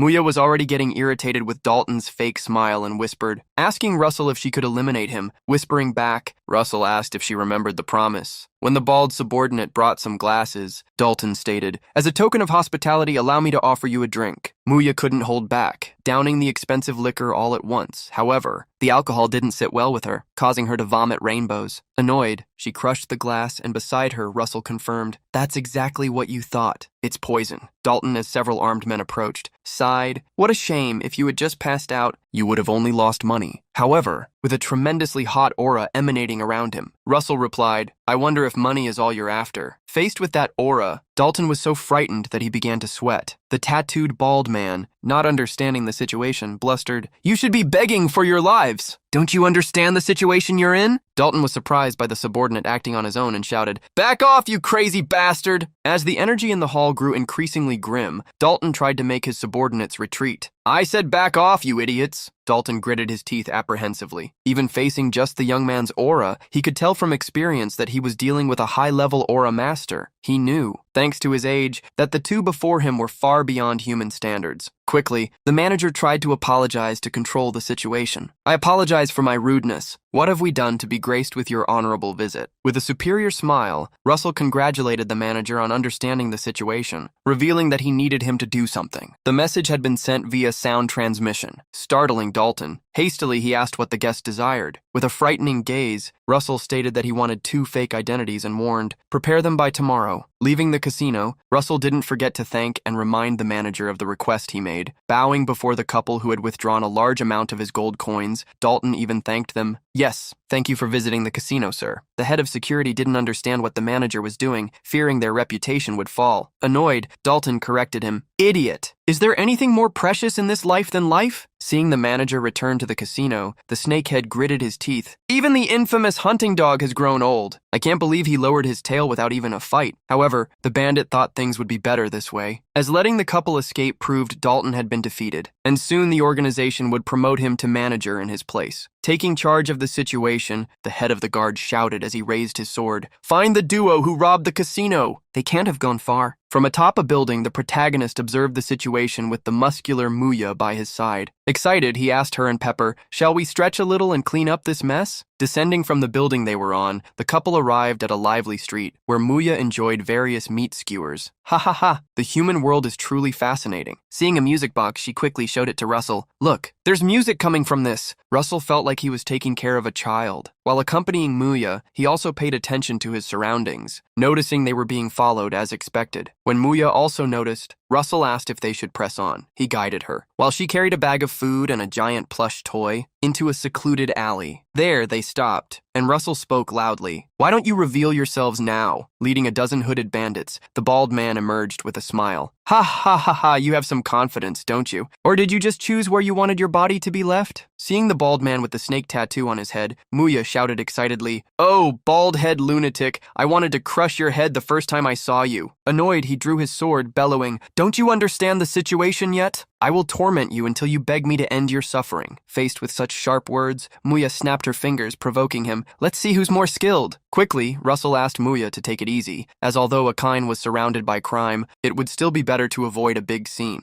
Slightly annoyed by the request, Muya put down her snack. The bald man guffawed, thinking they would back down. "What's wrong? Did you get scared? Then I'll attack first!" However, before he could do anything, a teddy bear hit his head. Using the plush toy to cushion the blows, Muya attacked each of the bandits, knocking them down one after another quickly. The crazed wolf spun the plush toy above her head as she yelled, "All of you, come at me at once!" She was being quite helpful to Russell. Now, getting rid of the bandits, they could go directly to get the fake identities the next day. With their new identities, the duo headed to Aiga, the Empire's port city. In line to enter the Britannia Empire, the protagonist looked around with an empty feeling. Soon they were stopped by the gate guards, who asked for their IDs. Upon taking the two's documents, the guards asked what brought them south. Confidently, the protagonist replied, "We heard about the Empire's civil war, and we came because we were worried about our parents." With a sly smile, the guard stated that while the story was touching, they couldn't let just anyone in. As he smiled, he rubbed his fingers, asking for money. Taking out a bag of coins, Russell approached while whispering to the guard, "Here's a small gift to show our sincerity." Clearing his throat, the guard let them in. "The love you have for your parents has convinced me. You may enter." After passing the guards, Russell confirmed how corruption was spreading thanks to the civil war. Now that they had entered the city, they could head straight to Mount Zialo. 3 days later, Russell and Muya found themselves running through the forest at night. Having taken longer than expected due to the fake identities, Russell informed Muya that it would take another 10 days of travel, asking her to alert him if it became difficult for her. However, confidently, the leader of the Beastmen stated that running for this many days was nothing for her. They advanced a few more meters after the conversation until Muya caught a scent and hurriedly told Russell to stop. With a deep gaze, she revealed the reason. "I smell bodies, a lot of them." Curious, the protagonist asked if there might be a graveyard nearby or something caused by the Civil War. Muya closed her eyes, trying to sniff a little more, before commenting, "It's not a graveyard, nor the normal smell of bodies. It's dense and heavy." Although he didn't want to cause a scene, Russell decided they should investigate. This way, they would learn more about the Empire's situation. Muya and Pepper were excited to investigate, quickly agreeing. When the duo arrived at a village, they found beings they had never seen before. They looked like zombies and at the same time, ogres, green, lifeless, yet still walking. Muya was surprised by the place and hid Pepper, who was scared. Russell knew that sometimes undead appeared near graveyards due to the influence of magic power, but he had never seen so many. This was not natural. To him, there was only one possibility. The cultists must be behind what was happening in that village. As soon as he thought of them, a mission notification popped up. Mission number 1, Requiem for the Undead Village. Lumberjack Village, once peaceful, has become an undead village in an instant. Bring peace to this cursed village. Surprised by the mission's name, Russell imagined he would receive others after completing this one, stating he couldn't ignore such a thing. He stood up. Walking towards the village, he commented, "They may be undead now, but I doubt they want to live like this." The zombies, seeing the presence of a human, rushed towards him, but by flicking his hand to launch attacks, Russell brought peace of rest to each of them once more. Excited to be able to attack without restraint, Muya and Pepper charged into the village. With a terrifying gaze and bloodthirsty attacks, Muya struck, "Go back underground, all of you." Pepper followed suit, launching a fiery breath at the zombies. Soon, the duo's attacks filled the entire village with thick smoke. A few minutes later, Russell received the mission completion notification, receiving 2 low-grade mana stones as a reward. Muya and Pepper appeared satisfied. As the battle ended in the blink of an eye, worried about Russell, Muya asked him not to bother with the village anymore, as the zombies could now rest in peace. However, Muya soon caught the same scent of bodies again. Now that they had cleared the entire place, she could detect the true source of the stench. Alarmed, Russell asked which direction. The point Muya indicated led to a barony. Russell quickly led her and Pepper to the region. A barony was a territory governed by the Empire, meaning it was much larger than a village, with at least thousands of residents. What worried Russell was that if an entire barony had turned into zombies, it would only be a matter of time before they spread throughout the Empire and caused a collapse. Russell prayed to the heavens they wouldn't be too late for this city. Soon, they saw the walls of the barony. Inside the walls, children, adults, and the elderly all had become zombies wandering aimlessly. From above, they could see the undead walking through the fog. This was something Russell couldn't believe was real. He couldn't understand how this had happened in a barony. He knew that even with the Civil War throwing the country into chaos, there was no way the government would ignore something like this. However, there was a possibility. Just as Archduke Bismarck had rebelled, someone from the Empire's high ranks might have joined forces with the cultists. Faced with this situation, something came to Russell's mind. Could this be the true darkness he spoke of? Immediately, a mission popped up. Mission number 2, Darkness of the Barony. Purge the barony, now ruled by the zombie baron. Clear the entire land and uncover the territory's hidden secret. Upon reading about a hidden secret, the protagonist became a little more excited. He immediately stood up, asking, "Muya, Pepper, it seems we need to clean this place up first. Let's send them to the other side, quickly and without pain." Overflowing with his flames, Russell prepared to begin the mission. Fire in one hand, lightning in the other. Closing his eyes, Russell imagined the flames spreading, ignited by electricity. Fusing the 2 elements, he conjured red current lightning. With Russell's attack, the fire spread like a wildfire, sweeping away all the zombies in its path. At the same time, Muya leaped from the walls, clenching her fist. Upon hitting the ground, she created a wave of smoke, sweeping away the other zombies. As Muya entered the battle, Russell again smelled the rotten odor. The The stench came from runes written in reverse, spread throughout the village, and their lines led somewhere. Fighting the zombies, Muya asked Russell if he had discovered anything. With a worried look, the protagonist confirmed, "This is a magic formation. It's a sigil that channels the zombies' power to a specific target." Startled, Muya wanted to know where the power was being transferred. Looking around, the protagonist stated it was likely being sent to the center of the village, the Lord's mansion. Snapping her fingers, Muya confidently commented, "Then we just need to crush that place, right?" However, Russell stopped her as he felt the formation's core move. Muya also noticed the dense smell approaching. Powerful skeletons emerged, muttering, "Intruders." An army of dark knights with red eyes spread a sinister aura. Muya didn't hesitate and attacked the first bone monster. However, Russell observed the woman who was on the level of a superhuman respond differently. Moving her hand rapidly, Muya unleashed an arc of energy at the knights, hitting them. Then she leaped, raising her leg as she cheered, "These guys are fun to fight! Since I haven't had fun in a while, I hope you can take quite a bit." With Muya's aerial kick, one of the knights was crushed. Seizing the opening, one of them advanced with a rusted sword thrust. But it was so slow that Muya simply caught the blade with her hands and deflected it. The instant she was about to counterattack, a giant lightning bolt struck the knight. Hurriedly, Russell ran to Muya, asking if she was okay. Tearfully, Muya grabbed his shirt and complained, "Hey, why did you steal my prey?" "I was going to savor it slowly." Dizzy from being shaken, the protagonist merely apologized. After releasing him, Russell looked around. The people of that land had been turned into zombies and used as an energy supply for the Dark Knights. Faced with so many sacrifices,